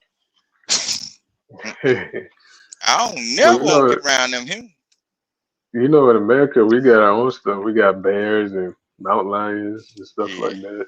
I mean, you got to go way out to find them, but bears is they nasty too.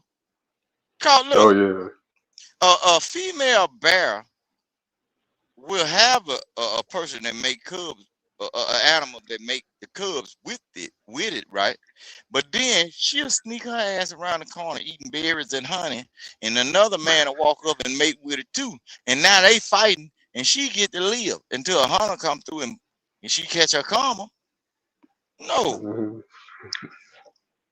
no, man. Look, penguins. Oh Lord, penguins are the same way. Penguins, they are promiscuous. Like the females are promiscuous. They always keep a rock or something. Bro, penguins will sleep with one man, and then he come around the corner. She made with another man. They kick the egg out the bro. I don't know. Wow. Yeah, penguins. It's certain groups of animals that are promiscuous, and if you kind of rough around the edges and you want to throw that ass in a circle and spin that shit, women look at those animals. Women, or if you are a type of person that you want to match the bond with a person and be with one person, look at the animals and the ways that they do certain things. And a lot of times they be there forever, man. No, man. You gotta. Yeah, you see that. You see that with a lot of like. Oh, go ahead. No. I think animals, certain groups of animals, are way smarter than humans. Because see, when you living as a human, you are always living to where you got to try to compete. Well, animals compete also, but that's their natural state. They have not been. They have never been in the situation of influence. See, influence is what get humans in. Because you can actually live a good life at a certain level and never have a problem. But the influence say you got to have more. The influence of other people are living, like keeping up with the Joneses. An animal can live in a certain area and don't never go out of a certain mile range of in a certain square 100,000 miles or whatever. No, it don't even be that much. But they can be all right as long as that area sustains food, water, and a place to live, whatever. But no. As long as it's their habitat, yeah, they'll stay and be fine. Yeah. But human beings know what a human being got to do. they come from a certain place. They originate from a certain place, but somebody gets in their ear and say, "Hey, you ain't doing good over here. Why can't you move to Texas? Why can't you move to South Carolina?" The influence. But then you go over there to South Carolina or Texas and everything, and there's somebody saying the same thing you were saying in your home spot. Man, I got to get the hell up out of Texas. I got to get the hell up out of South Carolina. Yeah. But you moving to the spot that they say that they can't make it in. Wouldn't that make you think, I can't make it in the motherfucking either? Because that person is originally from here. That's how I feel about all those people that move to Atlanta every year. People keep moving to Atlanta. Them AT aliens. Because them folks ain't from Yeah, Atlanta. Yeah. right. But they move Them folks. down there thinking it's gonna be some big party or something. And end up homeless because they partying too much and ain't paying their bill. Yeah. They extending the light bill. Now you got to take your income tax to pay what you supposed to be paid 7 months ago. Nah, bro, I ain't doing it. Yeah. You know what I'm saying? But it is what it is, man. Yeah, Mont, he a tough customer, but I be like, Mont, you got to stop this, man. He has good. He has good perspective. Yeah, he's smart. He's smart, and he got a way of thinking, and he speaks well. You know what I'm saying? He speaks soft. That boy's got doggone demon. Man, you ain't right, boy. And that boy, that's serious, man. I ain't got nothing against him though. But hey, whatever, however you do what you do, hey. But he tripped me out when he said, "Man, I wouldn't want no woman to ask me for my phone number." Well, me being the person, what? me being the person that I am, I would rather you ask for my phone number. That means I don't have to do the extra work because you already told me. Only thing I got to do is pull up with no drawers on. Shit, because you'd already. If you ask me for my number, I already know what you want to do to me. Shit, Yeah. you know what I'm saying? But if I ask you, now I got to figure you out. You got to figure me out, and we got to play the games. I got to feed you all this shit, bro. It's amazing how I hear men say they act as if women don't know what they want. These women know what they want. They just don't want to. They have the older generation trained them not to be the approaching type of person. But now these women telling you dudes now, hey man, I like you. Give me what you got. And they feeling as if they are in the female position of it. No, girl. If you pull up and tell me, give me what you got, shit. I'm like that dog with that pink thing hanging out. Shit, I ain't got to do no work. No. Let's go and get it. And then if I like you, and I like what we doing, shit, now you ain't got to ask me for nothing. You done jumped off the porch, giving me what I was going. If I saw you and just didn't want to say nothing, and if you give me your number, and I had the same idea that you had now, girl, I can get your phone bill need to be paid, girl. Is you over there straight? Look, your boy needs some juice boxes or something. Because you came straight out and say, hey, did what I want. I ain't expecting nothing from you. Now I feel like I ain't being robbed. When I give you something, it's on my own reconnaissance. No. But when I got to take you out to eat, and then some days I get it and some days I don't. Man, any average man, and when you taking any woman out to eat, take it out there shopping and all that, and then somebody that, she hit you with, I'm on the rag. Girl, you tricking me. You just holding that coochie for that other fella. Man, you crazy hell. And I done fed you so that nigga to plunge that goddamn steak that I put in your belly out of you. You crazy hell. You going on about your business. Yeah. I feed you root crest. And this man, the same man, he coming over there with some basketball short and wife beat on, tearing your ass up, and I just dropped you off at 3 a.m. No, hell no. I'd rather you want me. Show me that you want me. That's why I think that style is going to become more prevalent. Going back to what we were saying earlier, like it's a lot of girls are complaining about guys no longer approaching and initiating. So that method is going to have to, I know may not like it, but that method is looking like that might have to be the future if people want to keep this thing going. And then another thing, man, a lot of dudes that got in trouble by them choosing on their own. Man, ain't nobody try to catch a charge because you was in lust with a psycho. Some of these pretty girls are stupid, bro. You wake up tires on flat and everything. Your female cousin come by to drop something off that your auntie said bring over there. I saw that chick outside your house. Girl, we ain't even been together long enough for you to see my family, but you can put my shit on flat. Man, hell no. Y'all, no, bro. You better start loving who loves you. Instead of picking on your own, you're going to pick a goddamn mental patient. That's what I said. That's a good point. Love who loves you. That's my thing right there. That'll solve a lot of that, especially when, like you said, it's the woman first. That way we all on the same page. Win-win. Well, I'm glad I'm out of the dating game, man. I love my wife, and guess what? The milkman or the mailman. Well, I got a female mail later, but if they ever get a mailman, he can't. Look, we got like 7 boxes at the complex my people own, right? He better not stay out here too long playing, because as you see my wife sitting out on the porch, you better not blow your horn, because it might be trouble in the city. A guy might get you blowing something else, and there ain't gonna be no whistle. You get your ass away from get up. I like the way my little complex set up anyway.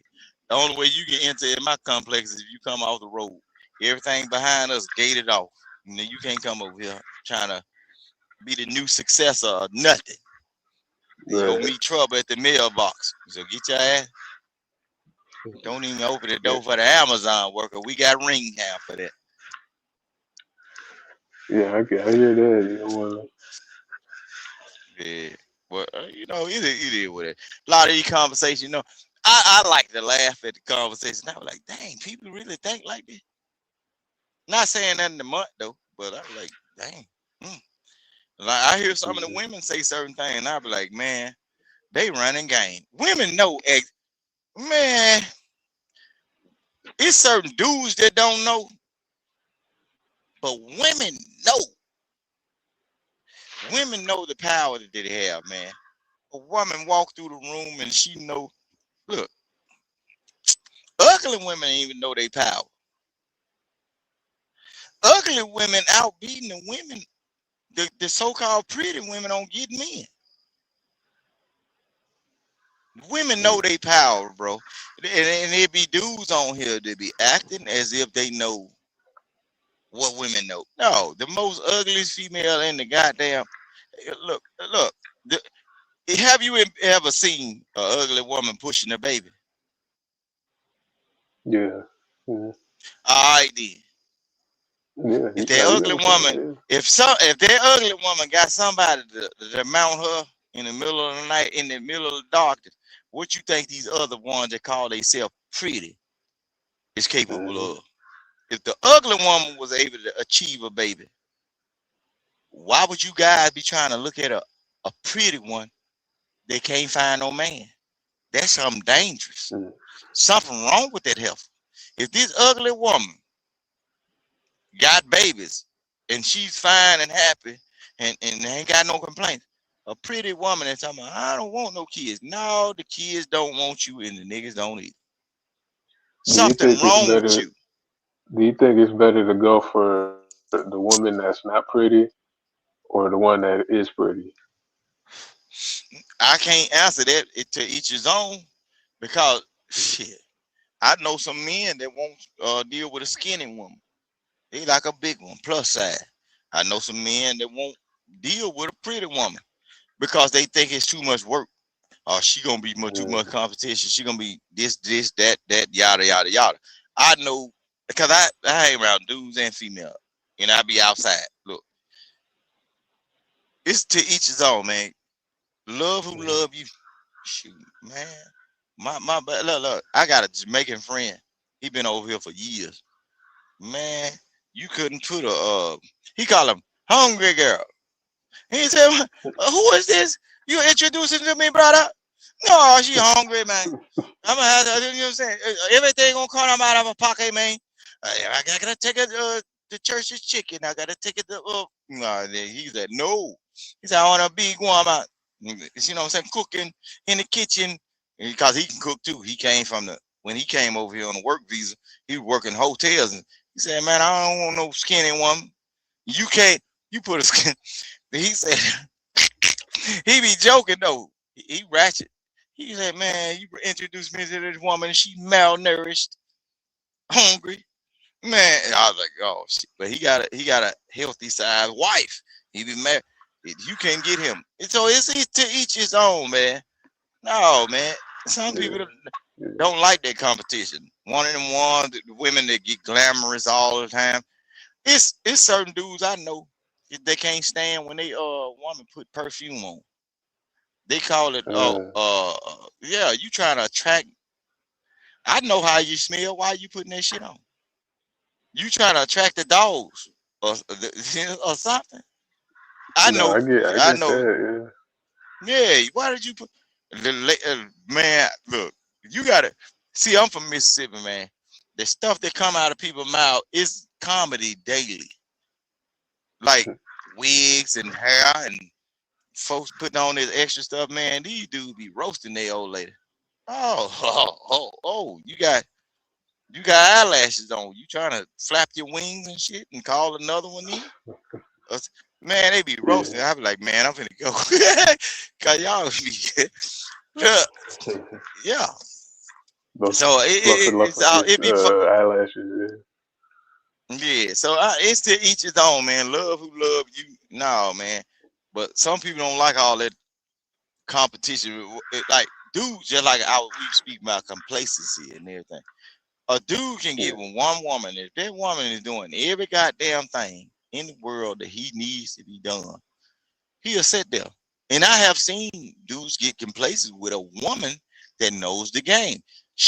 Look, in real life, I done seen women that's so game savvy, do everything that man need to be done from her and everything. And get what? The heifer still was cheating. I know a couple of them.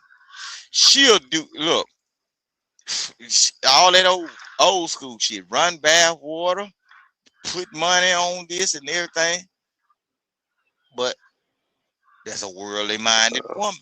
And guess what? The man won't even leave out of the situation. Know what be going on. Begging, please, could you stop doing this? But he ain't gonna leave because that's his stable situation. Women, if a woman hearing what I'm saying, they know what I'm talking about because a lot of them folks get up early in the morning, cook breakfast, and send that man off to work. And soon they know where he gone.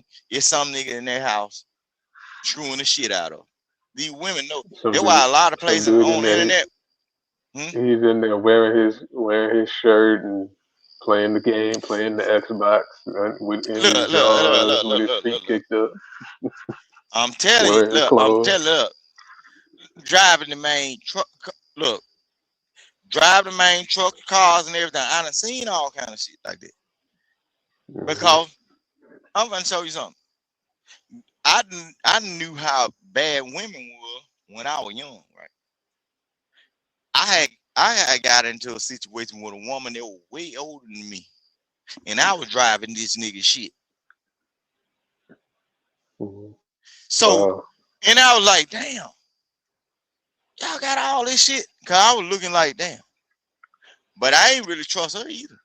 Because if you would do this type of shit to this man, and then she always spoke about how good he was to her, but I don't know, I guess she was trying to get back at him by whatever the fuck she was doing, because he had hoes too, whatever. So basically, y'all in a relationship doing this shit towards each other.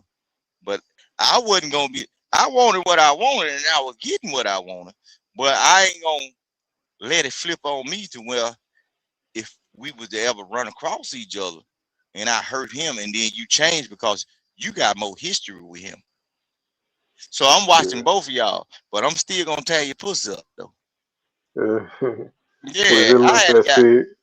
Was it like that look, scene in Juice where he walked in and he walked past the guy? yeah. Man, I had Man, situations in my life when I was outside thugging, like when I was young and outside that single, before I had children and all that. Man, I've been all kind of situations with how female. Man, I was in a house one day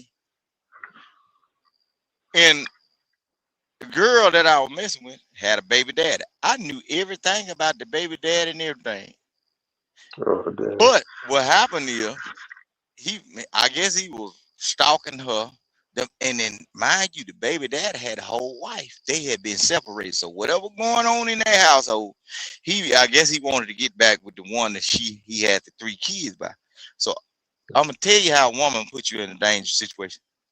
I knew the girl cousin that also lived in the house with her. So when I'm up there, dude beating on the door and everything, me and my street mind said, I'm gonna make this heifer open this goddamn door. And I told her, you better not say shit. I went to the cousin room. I'm on the phone texting her girl cousin. This is her blood cousin. I'm in your room. The baby dad and then came over here. And I'm texting. She, what are you over there for? I said, I'm listening to the conversation of what your cousin got going on. Evidently, she been feeding them some lies, but all this time, he ain't gonna touch me. She said, shit, do what you do, baby. This the cousin telling me, hey, if you get in a situation, do what you gotta do. This her blood cousin, the girl I was messing with. Women know what the fuck going on.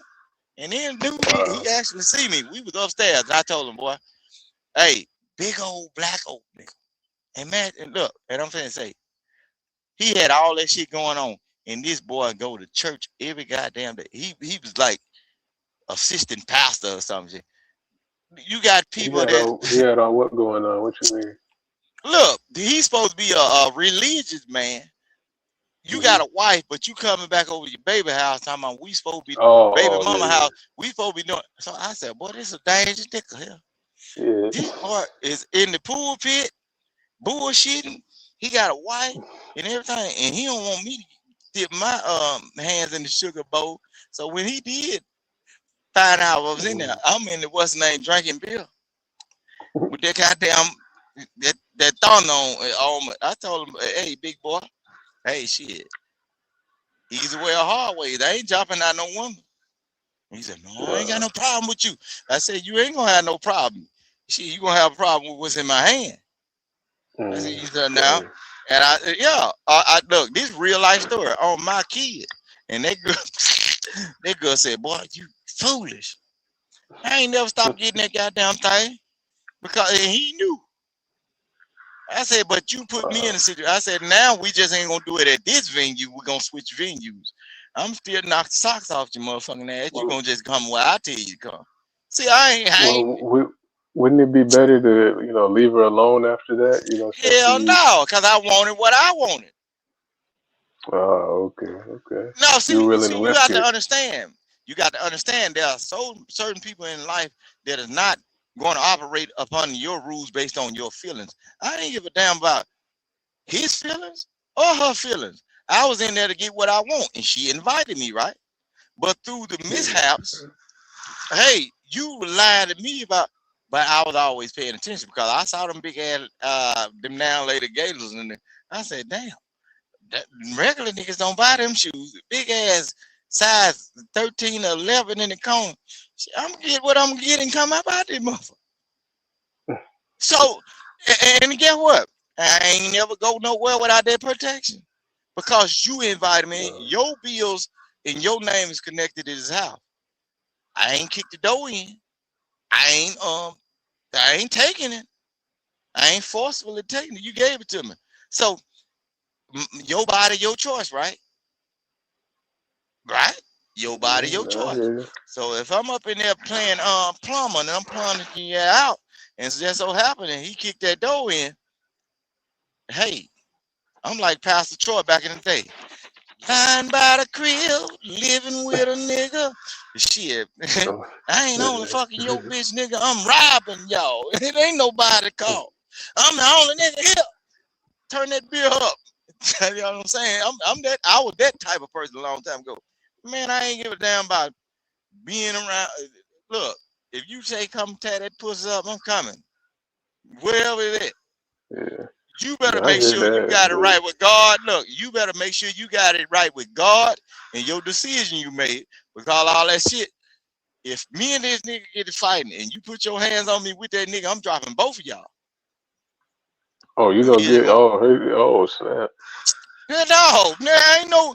Look, don't you know how many dudes that's in the damn ground because a woman made a stupid ass decision trying to get back at a dude, and then the shit don't go right, and then she act like she innocent. I'm not the person that has been trained. It's not in my DNA to say the woman, oh, she just made a bad decision about messing with me. No, you called me over here, and I gave you what the doctors ordered. You supposed to been tame that man and say, hey man, that boy didn't fire this pussy up. Leave him alone. Beat me up. Don't touch him because he gonna kill you. You see what I'm saying? I ain't taking it. You invited me to your area to do what we Yeah, doing. she's supposed to de-escalate, but No, it ain't no de-escalate. You both been told. You both been called the police and say, hey, this is a new nigga I'm screwing. Get the one I lied to out of here. No, or get what? Shit. Or look, my phone at so 4%. No. instead of de-escalating, you rather her call the police? Yeah, because all the same time, if you in a relationship with her and she don't like what you say, if you say I ain't gonna pay them bills, she'll call the police on your ass, and you been in that Oh motherfucker man. 5 years. So you can't call the police on us doing dirty shit, and I ain't take the coochie. But you, so evident you love this nigga.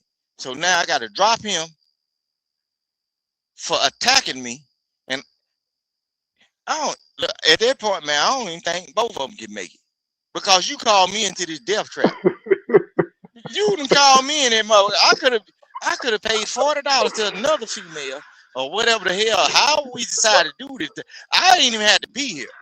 You called me here, and then evidently you probably called me here just to so that man can see me pull up. Shit, I don't even know if the motherfucker was out in the parking lot when you called. So I'm gonna call somebody. That's a good She could have point. gave a, yeah, she could have gave a man a whole. I'm gonna call this nigga over here to do something here. I don't know nothing about this. But as soon as I go up the stairs, get ready to pull my britches down, goddamn, somebody knocking on the door. Oh shit, this is set up. I ain't getting in no closet. Shit, this shit I got on my goddamn hip, burn this whole house up. Shit, I'm gonna set fire to this motherfucker. Man, you crazy hell. You better whoop her ass. And look, I told him that too. I said, man, I ain't got no beef with you. I don't know you. Man, look, if you slap the dog shit out, I ain't gonna tell the police. Shit, I ain't even no witness. I wasn't even here. Only way they gonna find me is through DNA because I showed they pulled that dick out of her. Shit. Shit. Hell yeah, she lying to you, cuz. Man, I ain't got nothing to do with you. Shit, I see you in Walmart and still throw the hands up or the salute, nigga. Hey, shit, I ain't like that. What we fighting for? The only thing attaching me to you is her. That's the that's the common denominator. I ain't your problem. Cause if you don't want me come back around here, I ain't coming back. I just meet her at a different venue. Shit, dude. Yeah, and see, that's the thing. I couldn't meet her anywhere else. I wouldn't be able to Oh, my trust her. phone finna. Nah, I don't give a damn. Look, I meet that motherfucker anywhere else. Shit, that goddamn wood get hard. Yes. Man, I lived on the edge of danger all my goddamn life. Shit. What one Oh more man. time? You tell you better get your people straight. You tell I ain't take it. The courthouse can't say I took it. So what happened is you put me in a Yeah, situation man. you finna get everybody born up. Yeah, no, you got a point. I hear it. I hear you. Mm-hmm.